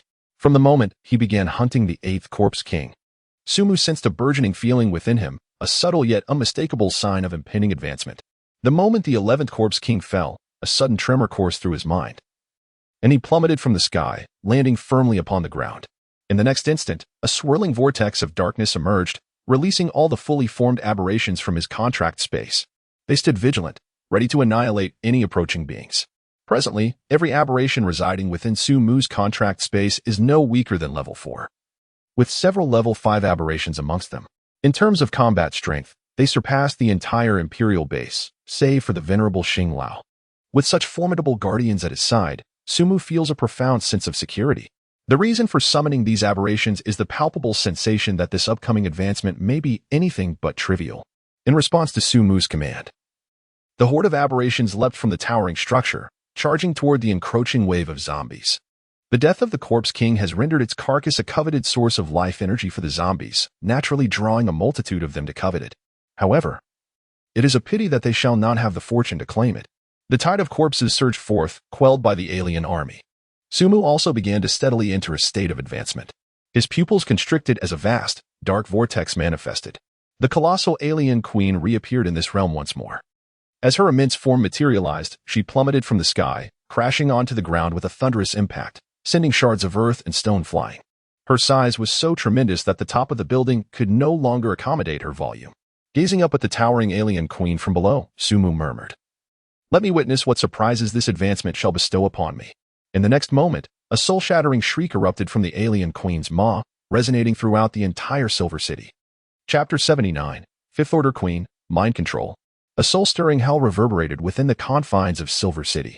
As this piercing sound spread, the zombies that had been relentlessly advancing toward the central area abruptly ceased their movements. Their previously greedy visages seemed to have instantaneously erased all traces of emotion, rendering them utterly numb, as though they had lost the reins of consciousness. In stark contrast, the myriad of alien beings under the Queen's dominion remained entirely unaffected. The sudden stillness among the zombies intensified the one-sided slaughter, as wave after wave of the undead were mercilessly dispatched by the ferocious alien entities. Even in the face of death, these zombies exhibited a disconcerting numbness, remaining utterly unmoved. An eerie aura pervaded the entire area. Simultaneously, in the heart of Silver City, following that thunderous scream, the once formidable alien queen, towering at an impressive 20 meters, has now undergone a remarkable transformation, growing to 30, 50, 100, 200 meters. Its height subtly surpasses the pinnacle of the building upon which Su Mu stands. Gazing forward, he finds himself nearly eye-to-eye with the crown of the alien queen. Is this truly the fifth-tier alien queen? Observing the tenfold increase in size, Su Mu cannot help but exclaim in awe. The current alien queen can undoubtedly be described as a colossal entity. Its terrifying physique likely possesses enough weight to crush even a fifth-level Corpse King. Furthermore, with the surge in mass, its combat prowess is expected to escalate exponentially. As for the Sea Beast Monarch, one wonders if that creature will dare to assert its dominance in the presence of the alien queen. According to the ancient Star Elder, the Sea Beast Monarch threatening the Imperial base is also a massive aberration. However, one cannot ascertain whether it can still embody the term massive in the face of the current alien queen. Additionally, there are the new abilities that emerge after advancing to the fifth tier. The transformation of the alien queen's size has drawn such attention that Su Mu momentarily forgets the implications of its additional powers. He promptly inquires about these changes. With the alien queen's ascension to the fifth tier, Su Mu, through the bond of their contract, experiences a simultaneous elevation to the fifth tier, level 6. His own body has also undergone a transformation due to this advancement, yet he feels no urgency to explore these changes. Rather, it is the expansion of the additional capabilities within the contract space that intrigues him after each ascension of the alien queen. Su Mu was greatly concerned. After inquiring with the alien queen, he learned of the transformations that occurred upon her ascension to the fifth tier. The abilities of the alien queen at this stage included mind control, enabling her to inflict psychic shocks on non-alien entities and to dominate the thoughts of lesser beings. When employed en masse, this ability could disrupt the very souls of her adversaries, rendering them temporarily incapable of controlling their own bodies. The bizarre phenomena witnessed among the Silver City zombies during her advancement were a consequence of this unintentional mass mind control. Additionally, there were notable changes within the contract space. The capacity to accommodate alien entities had significantly increased. While it previously allowed for 100 aliens at the fourth tier, the fifth-tier alien queen could now house 10,000. This truly became a personal nest. Under the onslaught of such a multitude of high-level aliens, even the Imperial capital base would likely face annihilation. Moreover, the storage space within the alternate realm had also experienced a 100-fold expansion. Should Su Mu desire, he could effortlessly encompass an entire small city. The enhancements of these two abilities stemmed from the growth of those already unlocked. Furthermore, at the fifth tier, a new capability was bestowed, nesting. This ability transcended spatial boundaries, allowing the alien queen to connect to any alien lair that housed a queen by sacrificing one of her own. This would establish a passageway for the congregation of aliens.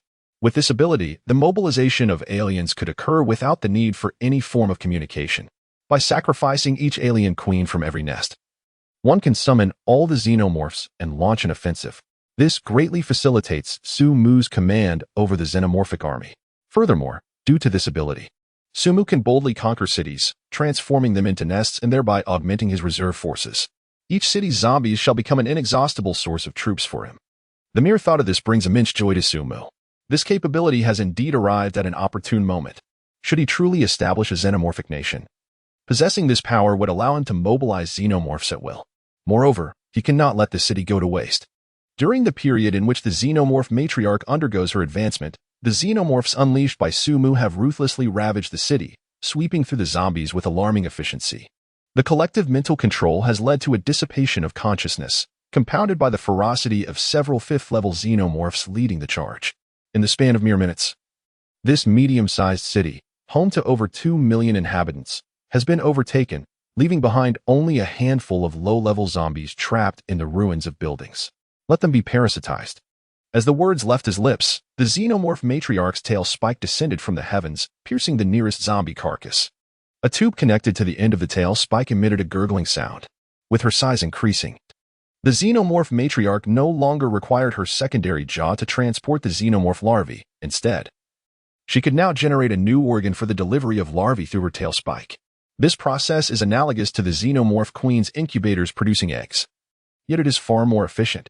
And furthermore, even amidst the chaos of battle, the alien queen can utilize her tail spikes to penetrate her adversaries, implanting alien embryos within their very bodies. Any creature that engages in combat and sustains injuries faces the imminent peril of becoming a host. Having left behind a multitude of queen embryos within the remains of over 10 zombies, the alien queen ceased her movements. Subsequently, Su-Mu retracted the alien queen. Along with nearly 100 aliens from the contracted space, he ascended once more into the air, continuing his journey towards the next city.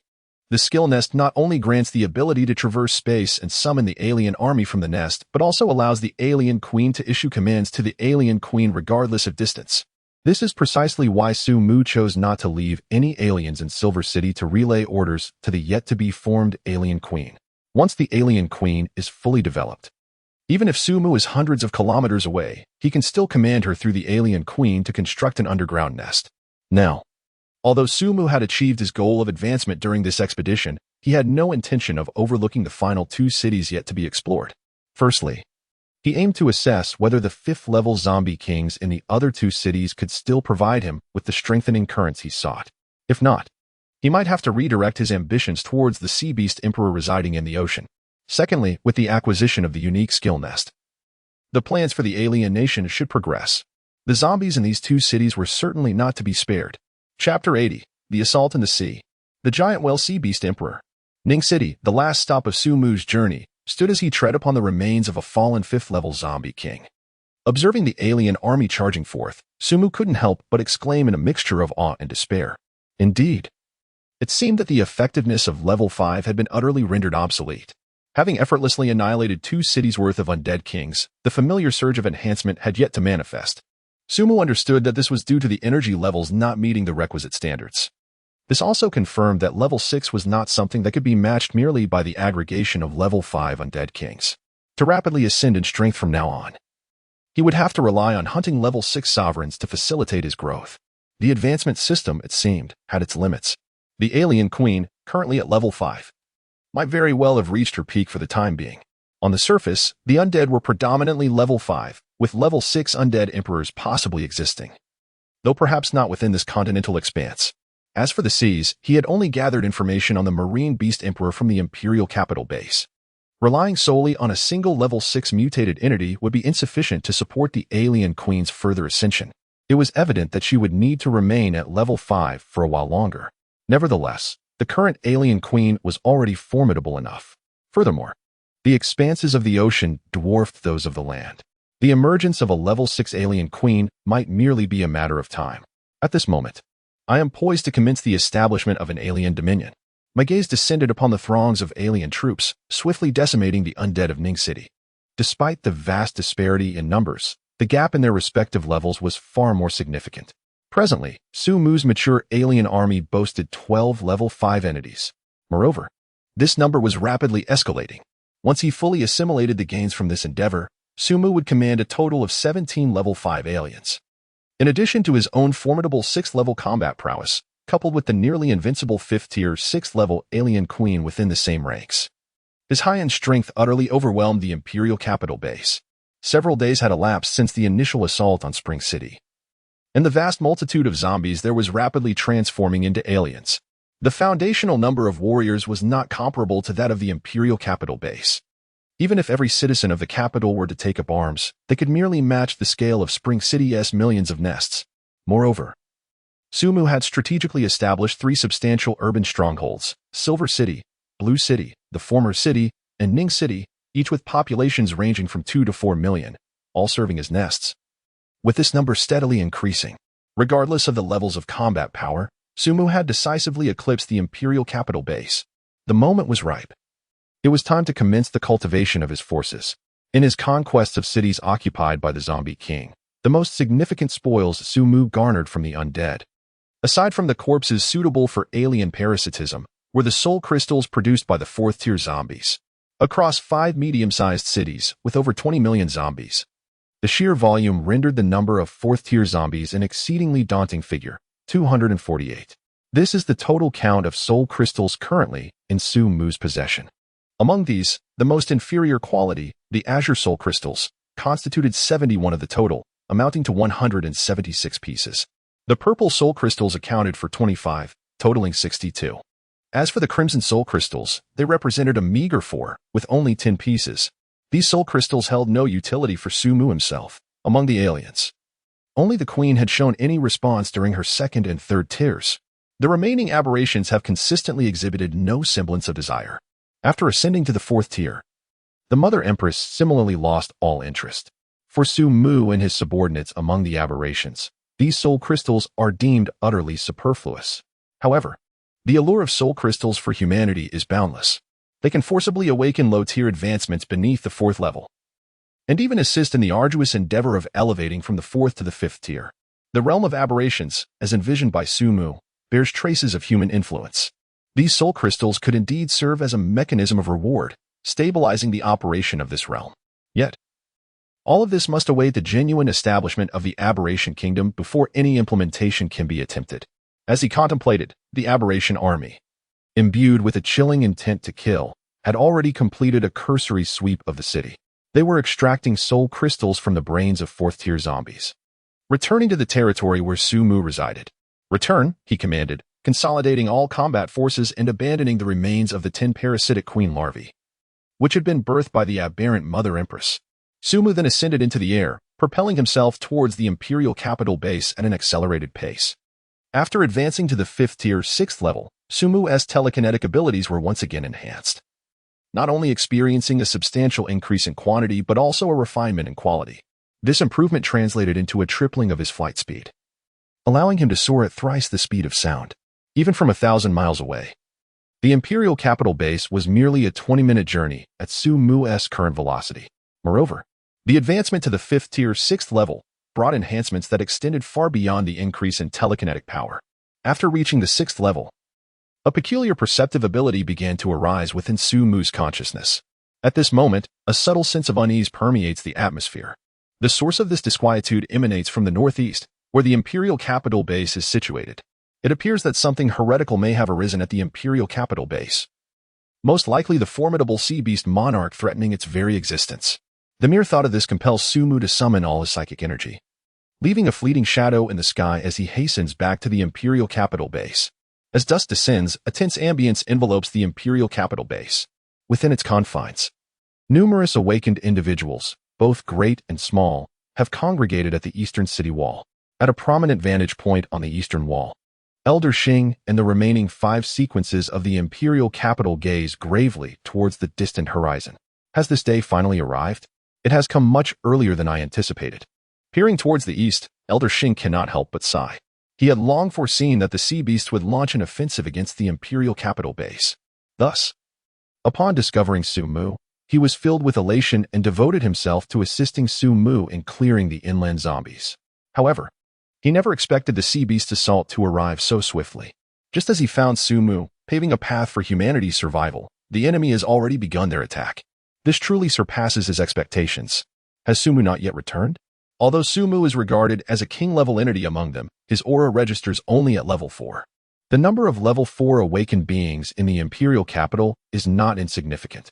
Without extraordinary circumstances to focus their minds, it is not easy to locate Sumu among the many level 4 awakened individuals.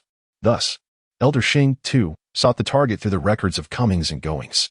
Yet, there was no sign of him. The guards at the city wall noted that he had departed early in the morning and had yet to return.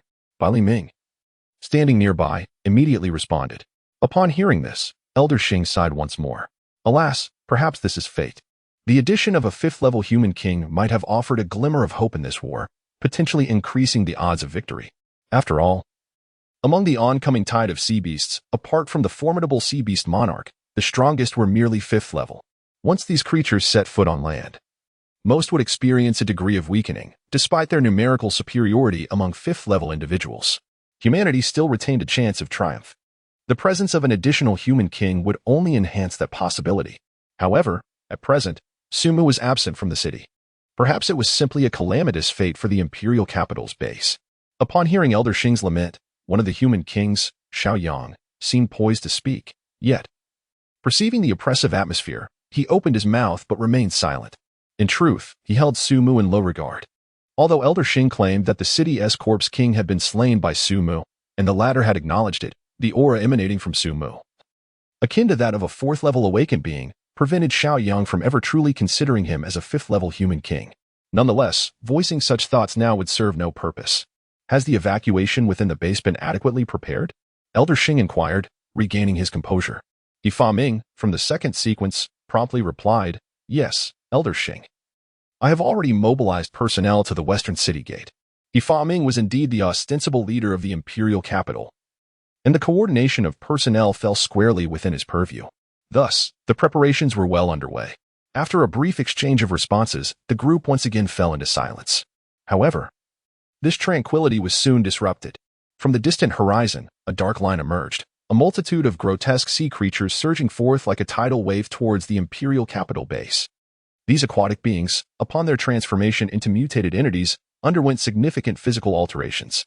Their once diminutive pectoral fins had become robust, resembling the powerful tail fins of bipedal creatures, twisting and propelling their bodies forward with remarkable speed akin to terrestrial reptiles. The assault of the sea beasts had finally commenced. Yet, this was merely the vanguard of their invasion. The 6 individuals stationed at the pinnacle of their vantage point fixed their gazes intently upon the colossal shadow that loomed as the mutated sea creatures approached. It was a gigantic whale beast, the mastermind behind this aquatic onslaught. Level 6. The Emperor of the Giant Whale Beasts. Chapter 81. The Cunning Sea Serpent. Level 6. The Emperor of the Giant Whale Beasts. This creature was a mutated whale, its size having undergone a tremendous metamorphosis. Even the largest creature that roamed the earth before the apocalypse, the blue whale, now paled in comparison, measuring less than 1/3 of this behemoth. Its towering form extended over 100 meters, resembling a long, tapered cone, enveloped in the thick blubber characteristic of cetaceans. Even as it dragged along the ground, it merely carved deep furrows without sustaining any injury. Its flipper-like appendages had transformed into robust limbs, akin to colossal paddles, supporting its immense figure. Its enormous tail fin possessed unparalleled strength, capable of lifting its massive body to stand upright, much like a human. It is precisely due to the alterations in their physical forms that the mutated marine beings harbor ambitions of reaching the land. At present, the distinction between water and land has become nebulous for these altered creatures of the sea. Beside the colossal whale sea beast monarch, a dozen varied 5th-tier sea beast kings press forward, following the onslaught of the marine army. Observing this scene from a vantage point in the eastern district, the venerable Star Elder promptly issued a command. It is time for us to act. We cannot allow the front lines to encroach upon the vicinity of the base. The immense size of the whale sea beast monarch poses a significant threat. Even a single charge could inflict devastating damage upon the imperial capital's base. Moreover, for humanity, the walls represent their bastion against the mutated beings and the undead. Should they lose this barrier, the previously mitigated numerical disadvantage, bolstered by their equipment, would be re-established, plunging humanity into a dire predicament. In the defense of the city, they must prevent the formidable 5th and 6th tier sea beasts from breaching the base if they are to harbor any hope of survival. This is the duty laid upon the 6 ranks of the imperial capital. Yes, Star Elder. In response to his words, the other members of the 5 ranks echoed their agreement. In the next moment, their bodies leaped from the apex, akin to leopards in motion. And with a series of agile maneuvers, they surged beyond the walls of the base, directly colliding with the oncoming tide of mutated sea beasts. The powerful 5th-tier bodies instantly tore apart the aquatic onslaught, creating 5 gaping breaches. It is worth noting that the 5th-tier human kings are not capable of flight. Meanwhile, on the side of the imperial capital's base, upon witnessing 5 figures charging towards the approaching horde of sea beasts, the awakened gathered at the western city wall erupted into thunderous cheers. The sovereigns of the imperial capital have made their move. In an instant, they tore through the surging tide of sea beasts. The spirits of the awakened warriors in the imperial capital ignited with fervor, their hearts uplifted. They understood that the 5 sovereigns were there to intercept the king of beasts among the sea creatures. Although the tide of sea beasts was fearsome and terrifying, the colossal being behind it was even more intimidating. Yet, with the intervention of the 5 sovereigns, who bore the impressive record of slaying the corpse king, victory in this battle seemed assured. In that moment, all the awakened warriors atop the city walls raised their weapons in unison. The sovereigns would confront the king of beasts within the tide, leaving the remaining sea creatures advancing toward the base for them to handle. However, in this moment, no one noticed the figure that silently sliced through the sky, heading directly for the eye-catching giant whale sea beast king amidst the tide. The giant whale sea beast king. In the air, Elder Shing was enveloped by a type of energy reminiscent of telekinesis, his gaze fixed upon the giant whale sea beast king. Though small in stature, the oppressive aura he emanated was not any less formidable than that of the giant whale sea beast king. It was precisely due to Elder Shing's presence that the giant whale sea beast king had repeatedly delayed its assault on the imperial capital base, postponing its actions until now. Even now, Elder Shing found it somewhat peculiar that the beast king-level sea beasts surrounding the whale king remained unchanged compared to before. Why had it suddenly launched an offensive? Could it be that it sensed the true strength of Su Mu, which he himself could not perceive? Yet, this seemed unfounded. With the special energy attached to the meteorite from beyond the heavens, his existence was already a unique entity. Regardless, this time, you shall not breach the city. The originally warm gaze turned suddenly frigid. A glimmer of cold light shot forth from the waist of the Elder Shing, swirling around him. This was the Elder's weapon, the Star Fragment Ring, crafted from the bones of a 5th-level corpse king, much like Su Mu's obsidian spear. It was enhanced with synthetic metal technology and incorporated fragments of celestial meteors. It possessed similar characteristics to Su Mu's dark spear, or rather, it was the authentic prototype weapon. However, the Star Fragment Ring was not as colossal as Su Mu's spear. Although its unique energy surpassed that of Su Mu's in quality, it fell short in quantity. The need for flight and combat efficiency limited it to a smaller size. The obsidian spear was simply too taxing for him to wield. This was a notable flaw of the Elder Shing. His range of attack was exceedingly limited, and his destructive power insufficient, especially when confronting colossal beings like the great whale sea beast emperor. This shortcoming was magnified exponentially in such encounters. Thus, the Elder Shing had never contemplated slaying the great whale sea beast emperor, only managing to repel it time and again. Nevertheless, even in its diminutive form, the Star Fragment Ring, under the Elder's command, retained the capability to breach the great whale sea beast emperor's formidable defenses. The potential for lethal threat was enough to instill fear within the beast. Stand down. Humans are not the lives you should covet. With fury simmering within, the Elder Shing hovered in mid-air, directing the circling Star Fragment Ring towards the great whale sea beast emperor, which loomed 100 meters away. A flash of cold light erupted as the Star Fragment Ring, akin to a lightning bolt, struck the massive form of the great whale sea beast emperor, piercing directly into its body. A cry of pain echoed forth. In an instant, a thunderous roar erupted from the maw of the colossal whale sea beast king, its sound soaring into the heavens. At this moment, the vulnerability of its immense form was laid bare, with the adversary wielding weapons capable of penetrating its exterior defenses. Its vast physique merely served as a target. A sharp gust of wind rushed in, accompanied by the weighty pressure of the atmosphere. As the whale sea beast king's tail fin suddenly lashed out, aimed directly at the hovering Elder Shing. Yet, Elder Shing remained remarkably composed, nimbly evading the strike with a subtle movement of his body. Futile, your massive form cannot reach me. Now, you are merely a target for my endeavors. This was not the first occasion for Elder Shing to confront the whale sea beast king. He was well versed in its patterns of attack. Due to its enormous size, its body was cumbersome, maintaining an advantage against larger targets. However, when faced with a human of equal standing, it was nearly impossible for the beast to land a blow.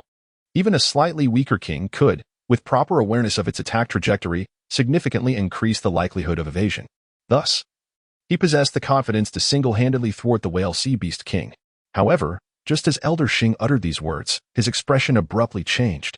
In the next moment, the shattered star ring, initially intended for another strike, suddenly reversed course, slicing toward the back of his calf. The slender segment of its form fell with this strike. Elder Shing's countenance turned pale as his body began to drift in a daze through the air. He had been poisoned. The shattered star ring moved once more, directly carving a piece of flesh from the rear of his calf, presenting it before Elder Shing. At that moment, the severed piece of flesh was still attached to a snake's head. Its sharp, venomous fangs remained firmly embedded in the severed flesh. The entirety of the flesh had succumbed to darkness. Clearly, this was a highly toxic sea serpent. Chapter 82. The Fall of the Imperial Capital. The Giant Claw Descends. So, it is indeed a 5th-level sea serpent king? Elder Shing had come to realize that the recent lash of the giant whale beast king's tail was merely a feint. The true lethal strike concealed within that attack was the 5th-level sea serpent king.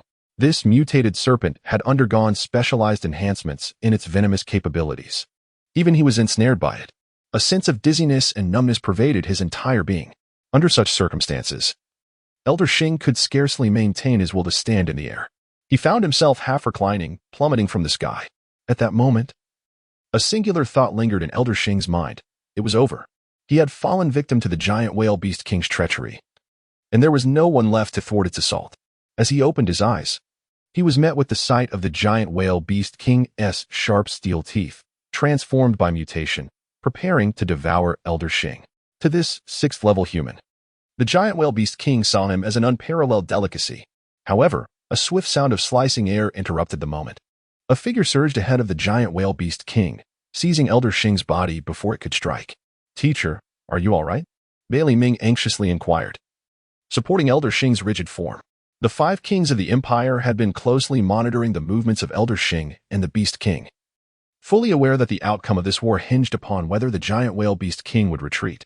Bai Li Ming discerned the unusual movements of Elder Shing and swiftly made a decisive choice, a choice that ultimately salvaged Elder Shing's life.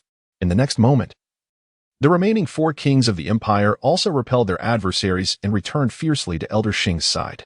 Upon witnessing the elder's rigid and slightly darkened form, the expressions of the gathered individuals momentarily froze. Their gravest fears had indeed materialized. In the midst of this tense atmosphere, Elder Shing mustered the strength to utter a command. "Fong Ming, execute Plan B. As it stands, there is no one to impede the onslaught of the giant whale sea beast emperor.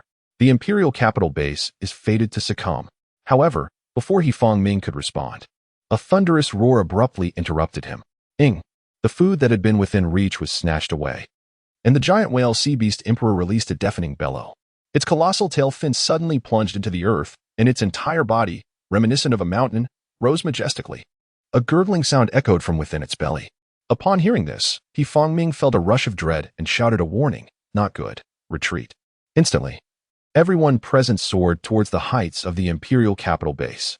Immediately following this, the towering giant whale sea beast emperor unleashed a torrent of water from its mouth, akin to a cascading waterfall, crashing down towards the city walls of the imperial capital base with ferocity.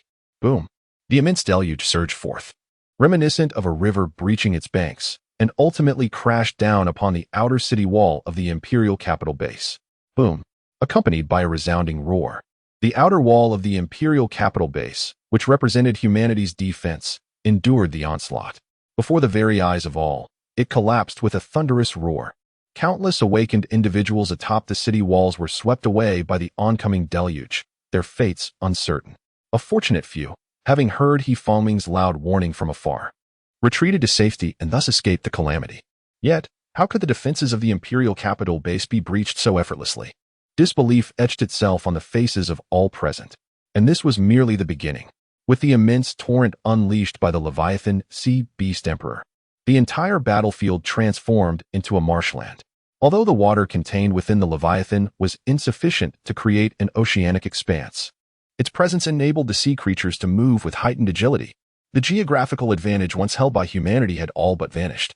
Even more terrifying was the retreat of the Star Elder, there was no one left to halt the colossal Leviathan Sea Beast Emperor. A shadow of despair loomed in every heart. Had the Imperial capital base also fallen? Could it truly be that even the Imperial capital succumbed to the onslaught of mutated creatures? They were lost, uncertain of their next steps.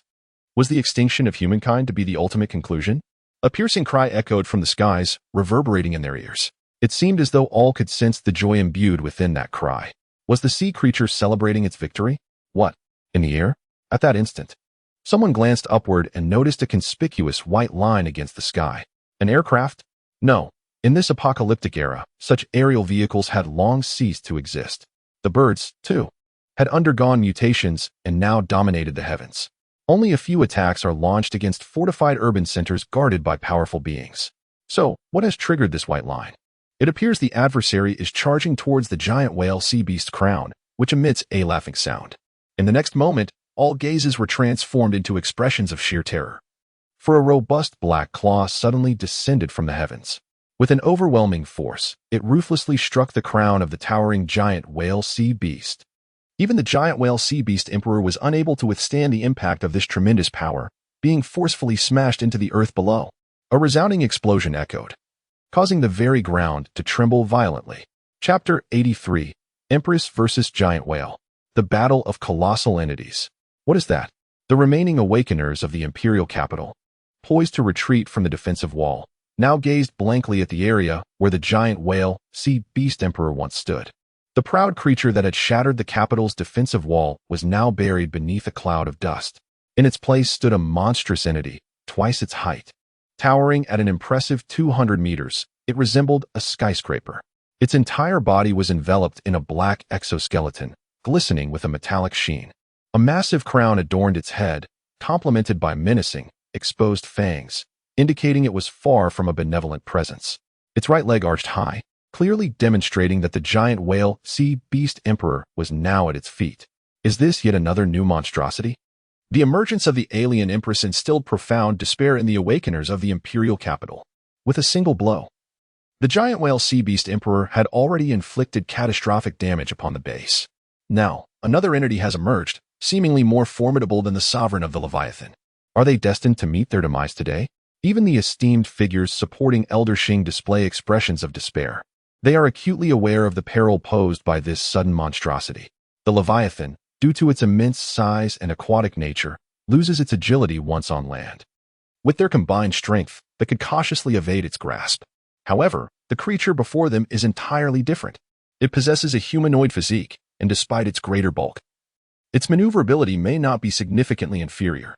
Moreover, it descended from the heavens, effortlessly subduing the Leviathan with a single strike.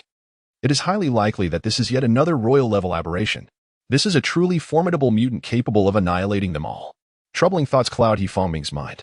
Given the current predicament, executing Plan B or evacuating the civilians from the capital seems an unattainable dream. Even for them, the 5 Level 5 kings. The prospect of escape appears increasingly elusive. High-level aberrations also covet human flesh. A bloody battle looms on the horizon. Elder Shing has succumbed to a deep slumber, rendered incapable of issuing commands. The most prudent course of action appears to be for the 5 Level 5 kings to sacrifice their corporeal forms to divert these colossal beings. Only then might the citizens of the capital have a chance to flee from this city, which is fated to fall. The dangers they faced were indeed profound, with the possibility of complete annihilation looming large. The other 4 kings, upon hearing He Fengming's words, remained silent. Ultimately, it seemed they came to a realization. Perhaps this was the best outcome they could hope for. They nodded gravely in agreement. Only Xiaoyang among the 5 exhibited a glimmer of uncertainty in his gaze, as if contemplating a hidden strategy. However, just as the 5 were preparing to disperse their team in a bid to maximize their chances of survival, Bailey Ming abruptly halted their actions. Wait, he cautioned, his eyes piercing as he gazed towards the direction of the colossal whale sea beast king and the ominous dark creature that had just descended from the heavens. This creature appears to be targeting the whale sea beast king. Upon hearing this, the other 4 kings turned their astonished gazes towards the whale sea beast king. No one wished to embrace a needless demise. Even the faintest glimmer of hope would compel any individual to seize it. Luring the enemy into a trap was akin to dancing on the edge of a blade. Had there been any alternative solutions, they would undoubtedly have chosen a different path. Following their line of sight, The scene where the two gigantic beasts stood gradually emerged from the smoke and dust kicked up by the dark creature's descent. Boom, boom, boom. The ground trembled with 3 resounding explosions as the monstrous queen lifted her colossal right leg and forcefully stomped down upon the whale sea beast king. Each strike sent tremors through the earth, and the tremendous force left an enormous paw print embedded in the whale sea beast king's thick layer of blubber. The colossal body of the Leviathan, the sea beast emperor, was forcefully pressed into the earth. A piercing cry echoed through the air. In the face of this sudden assault, the Leviathan would not allow the aberrant matriarch to remain atop it unchallenged. The powerful tail fin at its rear struck the ground with great force, aimed squarely at the matriarch. However, in the very next moment, its assault was astonishingly thwarted by the matriarch, who firmly countered with her robust secondary claws, effortlessly absorbing the force of the Leviathan's attack. It was as though their strengths belonged to entirely different realms, for even the matriarch's form remained undisturbed. Moreover, this strike elicited a flicker of irritation from the matriarch, who hissed in response, her formidable tail spike rising abruptly. In an instant, with a sound that sliced through the air, she descended from above. The horrific sound of flesh tearing erupted alongside the anguished cries of the Leviathan, as the matriarch's powerful tail spike plunged deep into the creature's flesh without hesitation. The searing pain caused the Leviathan to writhe violently. Yet, despite its utmost efforts, the matriarch maintained an unyielding grip on its body, preventing any resurgence. Perhaps weary of the creature beneath her, the matriarch leaned down, seizing the Leviathan's massive jaws with her formidable claws, forcefully pulling them apart. A sound that sent shivers through the spine resonated as the tearing intensified. The colossal half-cranium of the gigantic whale sea beast was abruptly lifted high and forcefully smashed onto the ground. In that instant, the entire scene fell into a profound silence. The confrontation between the aberrant queen and the whale sea beast, though seemingly prolonged, had actually transpired in a mere few seconds. Astonishingly, within this brief span, a terrifying whale sea beast that had obliterated the defenses of the imperial capital's city walls was effortlessly slain. Such an unforeseen turn of events left everyone astounded. Amidst this silence, a voice emerged from the awakened souls. "Look, isn't there a person perched atop that creature's head?" Instantly, all eyes followed his words, scrutinizing the head of the pitch-black behemoth. At last, they too discerned the human figure atop the monster. The rulers of the imperial capital, who had been vigilantly watching the whale sea beast and the aberrant queen, also heard this exclamation and turned their gazes accordingly. Yet, upon glimpsing the individual atop the aberrant queen, they could not suppress their astonishment. Sumu? How could he be there? Did he summon this beast? Before the sea beast's assault, they had lamented the loss of Sumu, their 5th-tier combatant, believing that their chances of winning this war and safeguarding the imperial capital had diminished. However, they had not anticipated that. With Xing Lao wounded by poison and the outer walls of the imperial capital shattered, as they were poised to execute their retreat plan, Sumu would descend like a celestial being, slaying the whale sea beast that had instilled terror within them. The mere thought of the towering half-formed skull of the colossal whale instilled an involuntary shiver within them. Even the 6th-grade Leviathan, the marine beast monarch, had been effortlessly vanquished by this obsidian monstrosity. What, then, could be said of the strength possessed by this dark behemoth? It was beyond their imagination. However, one thing was certain. With the dark behemoth as their ally, Sumu now wielded a voice more weighty than that of the Star Elder. In this apocalyptic era, might reign supreme. To command such an entity was tantamount to mastering the very apocalypse. Indeed, the fate of the imperial capital lay within Sumu's thoughts. Fortunately, their interactions with Sumu had been relatively harmonious thus far. The king of the imperial capital found solace in this notion. It seemed that it had been an eternity since they had experienced the sensation of their own safety resting in the hands of another. He approached. Suddenly, He Fengming spoke. In the next moment, the rulers of the imperial capital beheld the dark behemoth, bearing Sumu upon its back, advancing slowly towards their position. Not only that, but as Sumu moved, a massive black vortex manifested behind the behemoth, engulfing the entire body of the whale marine beast monarch, leaving only the half-skeletal remains that had been previously cast aside by the alien matriarch. Witnessing this bizarre spectacle in the presence of the imposing figure of the alien matriarch, the 5 rulers of the imperial capital felt a primal tremor emanating from their very souls. One among them instinctively took a step back, though it was but a singular retreat. Faced with the slowly approaching alien matriarch, the mounting pressure stripped them of even the courage to flee. At long last, the alien queen approached within 100 meters of them. At last, a few individuals heard Su Mu's voice, laden with suppressed fury. When was the base breached? Chapter 84. The Nest. The alien horde surged forth. By the time Su Mu arrived, the city walls had already collapsed with a thunderous roar. Despite his haste, his attention was drawn to the towering figure of the Leviathan Sea Beast King, which prompted him to summon the alien queen, who descended from the heavens and swiftly vanquished the monstrous creature. Ultimately, Su Mu was not overly concerned about the survival of the Imperial Capital Base, as it was not under his dominion. However, the Imperial Capital Base must not fall at this moment, for his people remained within its confines. The walls had only recently been breached by the Leviathan Sea Beast King. Yet, the current state of the Imperial Capital Base offered little assurance. As the foremost figure in the Imperial Capital's hierarchy aside from the esteemed Star Elder, He Fangming steeled himself to respond. He then cast a resigned glance at the beleaguered Imperial Capital Base. Although the colossal beast summoned by Su Mu had slain the Leviathan Sea Beast King, the peril for the Imperial Capital Base was far from abated. It was merely the beginning. The Leviathan Sea Beast King's position marked the end of the Sea Beast Tide, and its tumultuous water columns hastened the assault of the Sea Beast horde. In the instant the walls fell, the horde surged into the ruins of the Imperial Capital Base. With Su Mu's emergence and the slaying of the Leviathan Sea Beast King, the entire Sea Beast horde descended into chaos, frantically fleeing into the inner sanctum of the Imperial Capital Base, swiftly spreading across the Eastern District. Had it not been for the prior evacuation of the Eastern District's populace before the onset of this great war, countless lives would have undoubtedly been lost. Upon hearing He Fangming's words, Su Mu's emotions gradually began to stabilize. Sun Miaoying and her companions were located in the 3rd District, a considerable distance from the outermost perimeter of the imperial capital. Moreover, the city walls between the districts provided a sufficient barrier that would not be breached in such a short span of time. However, the sheer number of sea beasts was overwhelming. The assault of the sea beasts had not transpired long ago. In fact, the awakened defenders of the imperial capital had yet to engage in earnest combat with the vanguard of the Sea Beast Tide. The colossal whale Sea Beast Monarch had cunningly defeated Xing Lao, unleashing a torrential surge that shattered the walls of the imperial capital. Thus, the sea beasts of the tide had sustained minimal losses, with tens of thousands, if not millions, flooding into the base of the imperial capital. Even with the combined efforts of over 100 high-level aberrations within Su Mu's contract space, it was not an undertaking that could be swiftly resolved. Time, however, waits for no one.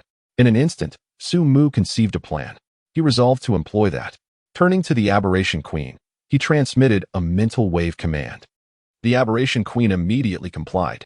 In the next moment, her form majestically expanded, emitting a resonant call that soared above all previous sounds. The powerful sonic wave reverberated through the souls of everyone present. This energy transcended space, traversing through the mental wave network among the aberrations, reaching directly to Quansheng, a distance of 500 miles away. Quansheng, the nest. Suddenly, an Aberration Queen let out a piercing shriek. In an instant, all the fully formed aberrations within the nest sensed the Queen's command and swiftly converged towards her.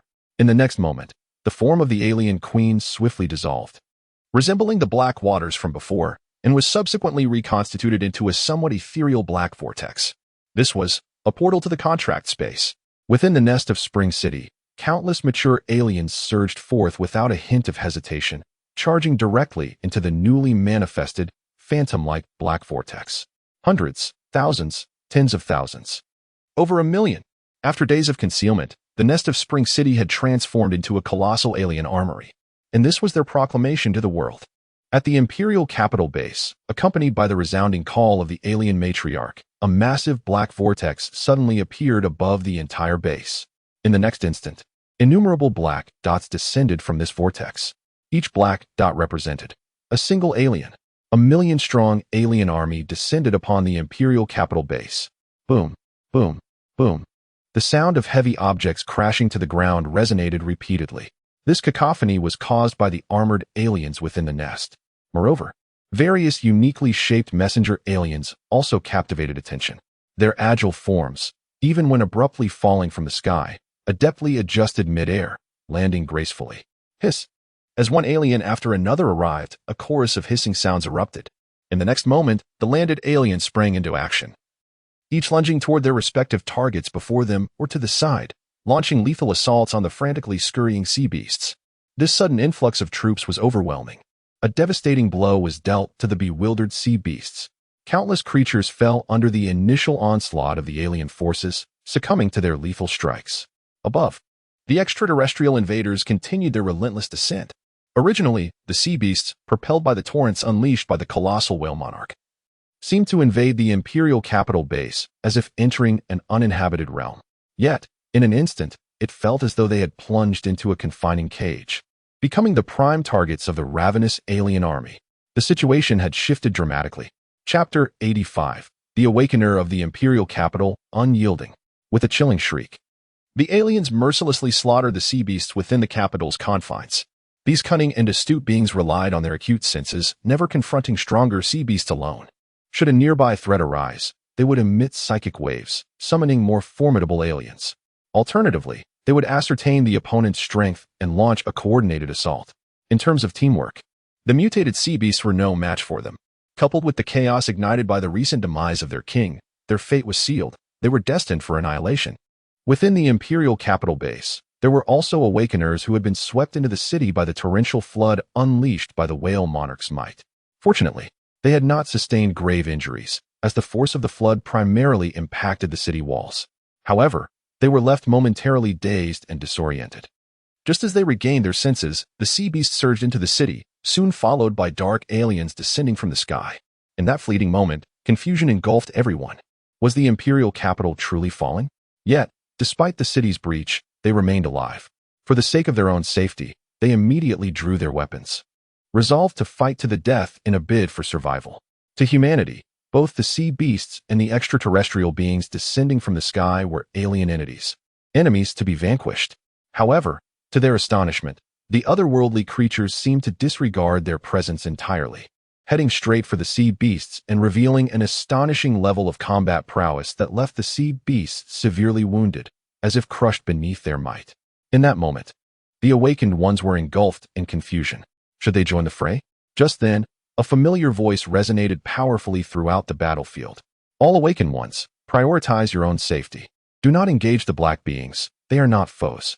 Those who attack shall bear the consequences.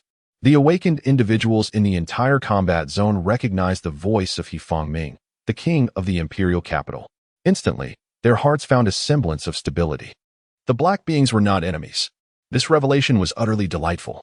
Just witnessing the terrifying combat capabilities of the extraterrestrial beings left them feeling weak at the knees. They had initially believed that once the extraterrestrials dealt with the sea beasts, they would turn their attention to them. They felt no assurance of survival under the might of these formidable beings. Yet, unexpectedly, it turned out that these entities were allies. Did this not imply that the base in the imperial capital might not face annihilation? Who would wish to be displaced, stripped of the sanctuary and information provided by their base? Surviving in the apocalypse was no trivial matter, especially now, when zombies were growing increasingly formidable. Coupled with the threat of sea beasts, a moment's inattention could lead one into the territory of a corpse king, resulting in a fate of being devoured. Now, the situation had undergone a remarkable reversal, with many awakened individuals spontaneously expressing their desire to ally with the alien beings to vanquish the sea monsters invading the base. However, as they remained momentarily stunned, the sea monsters in close proximity were swiftly dispatched by the aliens. Observing the now threat-free battlefield, the awakened ones silently sheathed their weapons. It appeared their intervention was unnecessary. Survival was the priority. Activating their collective abilities, they summoned the alien forces from Spring City. The sea monsters that had flooded into the capital base would not endure for long. Following the retreat of Hifeng Ming and others, this wave of sea monsters, led by the 5th-level Sea Beast King, was thrown into disarray by the demise of the Great Whale Sea Beast Emperor, hastily retreating into the capital base. Thus, while the Dark Vortex expanded, Sumu also activated his contract space, summoning 14 fully matured 5th-level aliens. Furthermore, Sumu could sense that there were as many as 13 of these formidable entities. This was no insignificant number. Upon realizing that the sea monsters had only just begun their incursion into the capital base, Sumu composed himself and devised a plan. Although the 5th-level Sea Beast Kings could no longer provide him with the strengthening currents, they might serve another purpose. Slaying them could yield their corpses, potentially becoming nourishment for his advancement along an alternate path. Moreover, the 5th-level Sea Beast Kings were no longer worthy of his personal involvement. He had grown formidable, commanding a powerful army of aliens with numerous 5th-level entities at his disposal. Entrusting the task of eliminating the 5th-level Sea Beast Kings to his 5th-level aliens was entirely sufficient. As the sovereign of the alien species, he merely needs to remain here, awaiting the harvest of the extraterrestrial beings. However, he is not in a hurry. In contrast, He Fangming and the others are different. Su Mu, along with over 10 5th-level Sea Beast Kings flooding into the base, raises the tension. Bai Liming, the sole individual among the 5 kings of the imperial capital who has met Su Mu alone, harbors considerably less fear towards the alien queen. He cautiously alerts Su Mu. He had contemplated entering the city alongside the alien army to slay those 5th-level Sea Beast Kings invading the base. But the presence of the alien queen beside them instills a primal fear, rendering them hesitant to act recklessly. This trepidation stems from a deep-seated, soul-level suppression. I'm aware that there are 5th-level entities among the alien species that can handle it, Su Mu responds, by revealing the existence of formidable beings within the aliens. He aims to instill a sense of awe in the 5 kings of the imperial capital. The existence of the aliens is now apparent. Thus, the objective is not to conceal their strength but to showcase the might of the aliens. This serves to deter humanity from nurturing any rebellious sentiments. After all, Su Mu's ambition is to establish an alien realm built upon humanity. Under human perception, those who are not of their kind are deemed inherently different. Should they acquire the capacity for rebellion, they would undoubtedly attempt to reclaim their sovereignty. Although the alien queen possesses the power to suppress their rebellious inclinations through sheer strength, she is but one. Individual prowess may pose a threat, yet it is the collective strength of the species that truly imposes dominance. Indeed, under Su Mu's perception, as the 5 human kings of the capital learned of the existence of 5th-level aberrations among the alien army, a wave of astonishment and trepidation surged through them. Coupled with the presence of the alien queen, it was evident that even with the resurgence of the ancient star, the looming threat was sufficient to suppress any rebellious thoughts for the time being. Meanwhile, the alien species was continuously growing stronger. And with the previously established plan based on soul crystals, the establishment of the alien kingdom faced no further obstacles. Chapter 86. The Aberrations Enter the Sea. Gestating the 6th-level queen. As time elapsed, the last sea beast that had invaded the capital base succumbed to the claws of a 5th-level aberration. The aberrations that had vanquished all sea beasts did not depart immediately. Instead, they dragged the nearby deceased sea beasts back towards the location of Su Mu. After this thorough cleansing, the entire capital base, aside from the destruction wrought by battle and the blood spilled from the fallen sea beasts, bore no remaining traces. It was as if the recent calamity of the sea beasts had been nothing but a fleeting dream, leaving the awakened individuals within feeling a profound sense of unreality. Nevertheless, the capital base had ultimately survived. At the ruins of the city walls of the capital base, a multitude of aberrations continued to pour forth, each carrying the carcasses of the sea beasts. Yet, they did not linger before Su Mu, instead advancing further eastward. The peculiar actions of the aberrations drew the quiet scrutiny of the 5 human kings. While the existence of the aberrations instilled considerable apprehension within them, it was also an undeniable truth that the aberrations had saved the capital base. For the group of allies who had just rescued the imperial capital base, they naturally possessed no authority to question each other's subsequent paths. Despite their overwhelming curiosity regarding the aliens' next moves, an unspoken understanding prevented any of them from voicing their inquiries. However, Su Mu was an exception.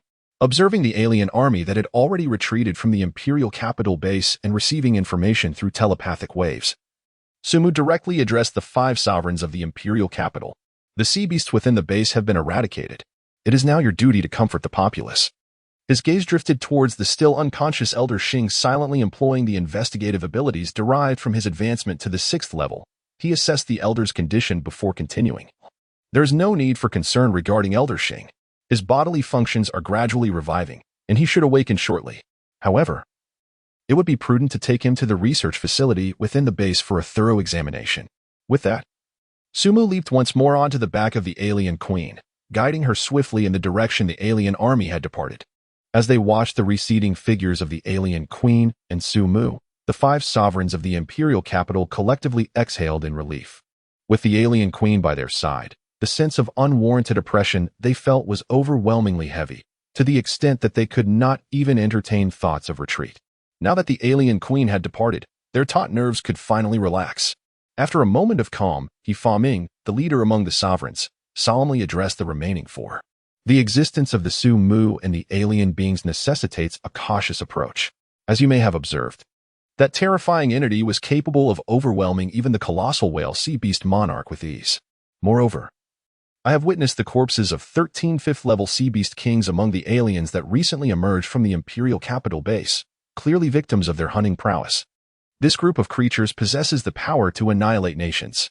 Upon hearing this, the 4 individuals present nodded in agreement with He Fangming's assertion. The beings known as aliens are undeniably formidable. While their origins remain a mystery, opposing them would indeed be unwise. Fortunately, it appears that their kin, at least for now, seem to harbor goodwill towards humanity. I noted that upon entering the imperial capital base, they did not initiate any attacks against humans. We might regard them as potential allies. Perhaps they could serve as powerful supporters in our quest to reclaim sovereignty in this apocalyptic era. I propose that we strive to cultivate a favorable relationship with Su Mu. It is evident to any discerning observer that the aliens are influenced by Su Mu, or rather, there exists a relationship of equality between the two. In the absence of a means to communicate with the aliens, befriending Su Mu is the wisest course of action. The remaining 4 individuals, naturally, understood this as well and expressed their agreement. Currently, Xing Lao remains in a state of unconsciousness. The 5 monarchs of the imperial capital have essentially conveyed their stance. However, within one of them lies a sentiment that is not shared by the others, as they cast their votes to establish their positions. His gaze, however, unconsciously drifted towards the distant direction of the alien queen, revealing a glimmer of desire within his eyes. Southeast of the imperial capital, at the boundary of the sea 150 miles away, lies a large city known as Jincheng. This shall be the place. Su Mu's eyes fixated on this dilapidated coastal city, which he had identified as his new stronghold, marking the commencement of the aliens' dominion over the ocean. The sea, a domain more abundant than the land, promised a wealth of formidable mutated sea beasts, as evidenced by the presence of the colossal whale sea beast king. Su Mu was convinced that there would not be merely one 6th-level mutated sea creature. Such beings represented his hope for further advancement, and he would undoubtedly seize the opportunity.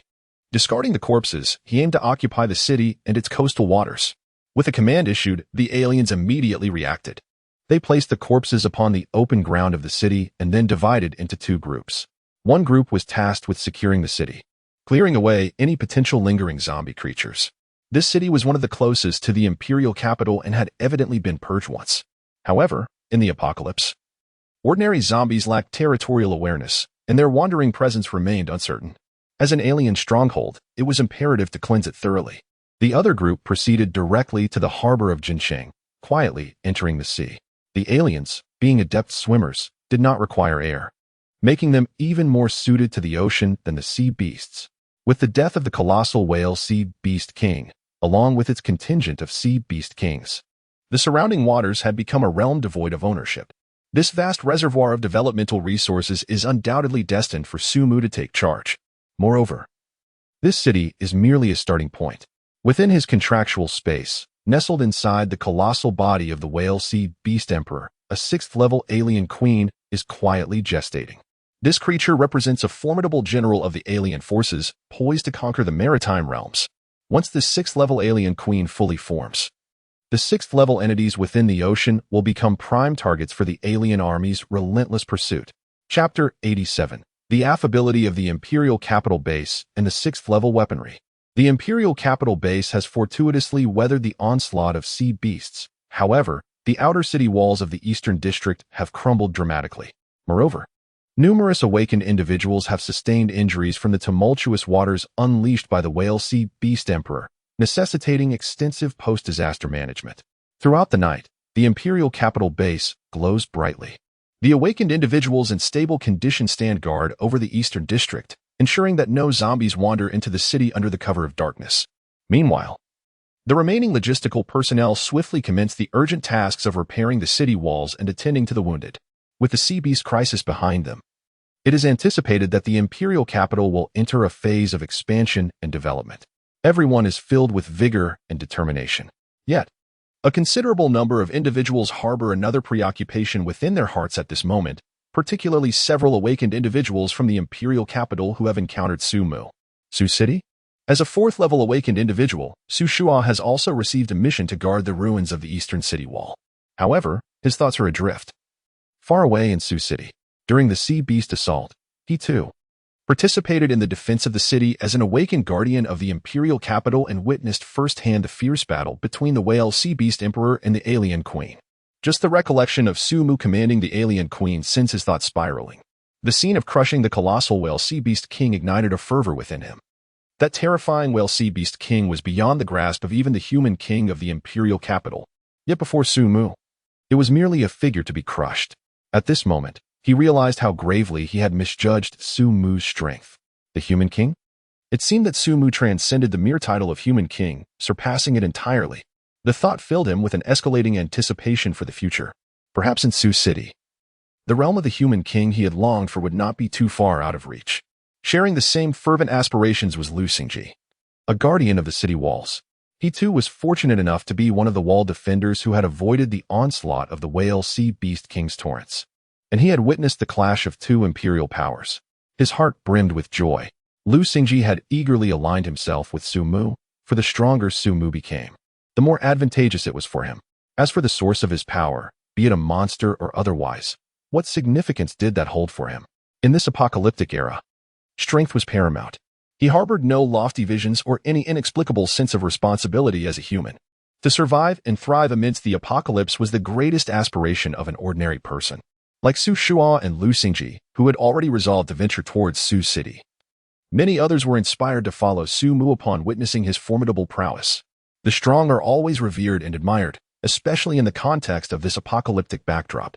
After establishing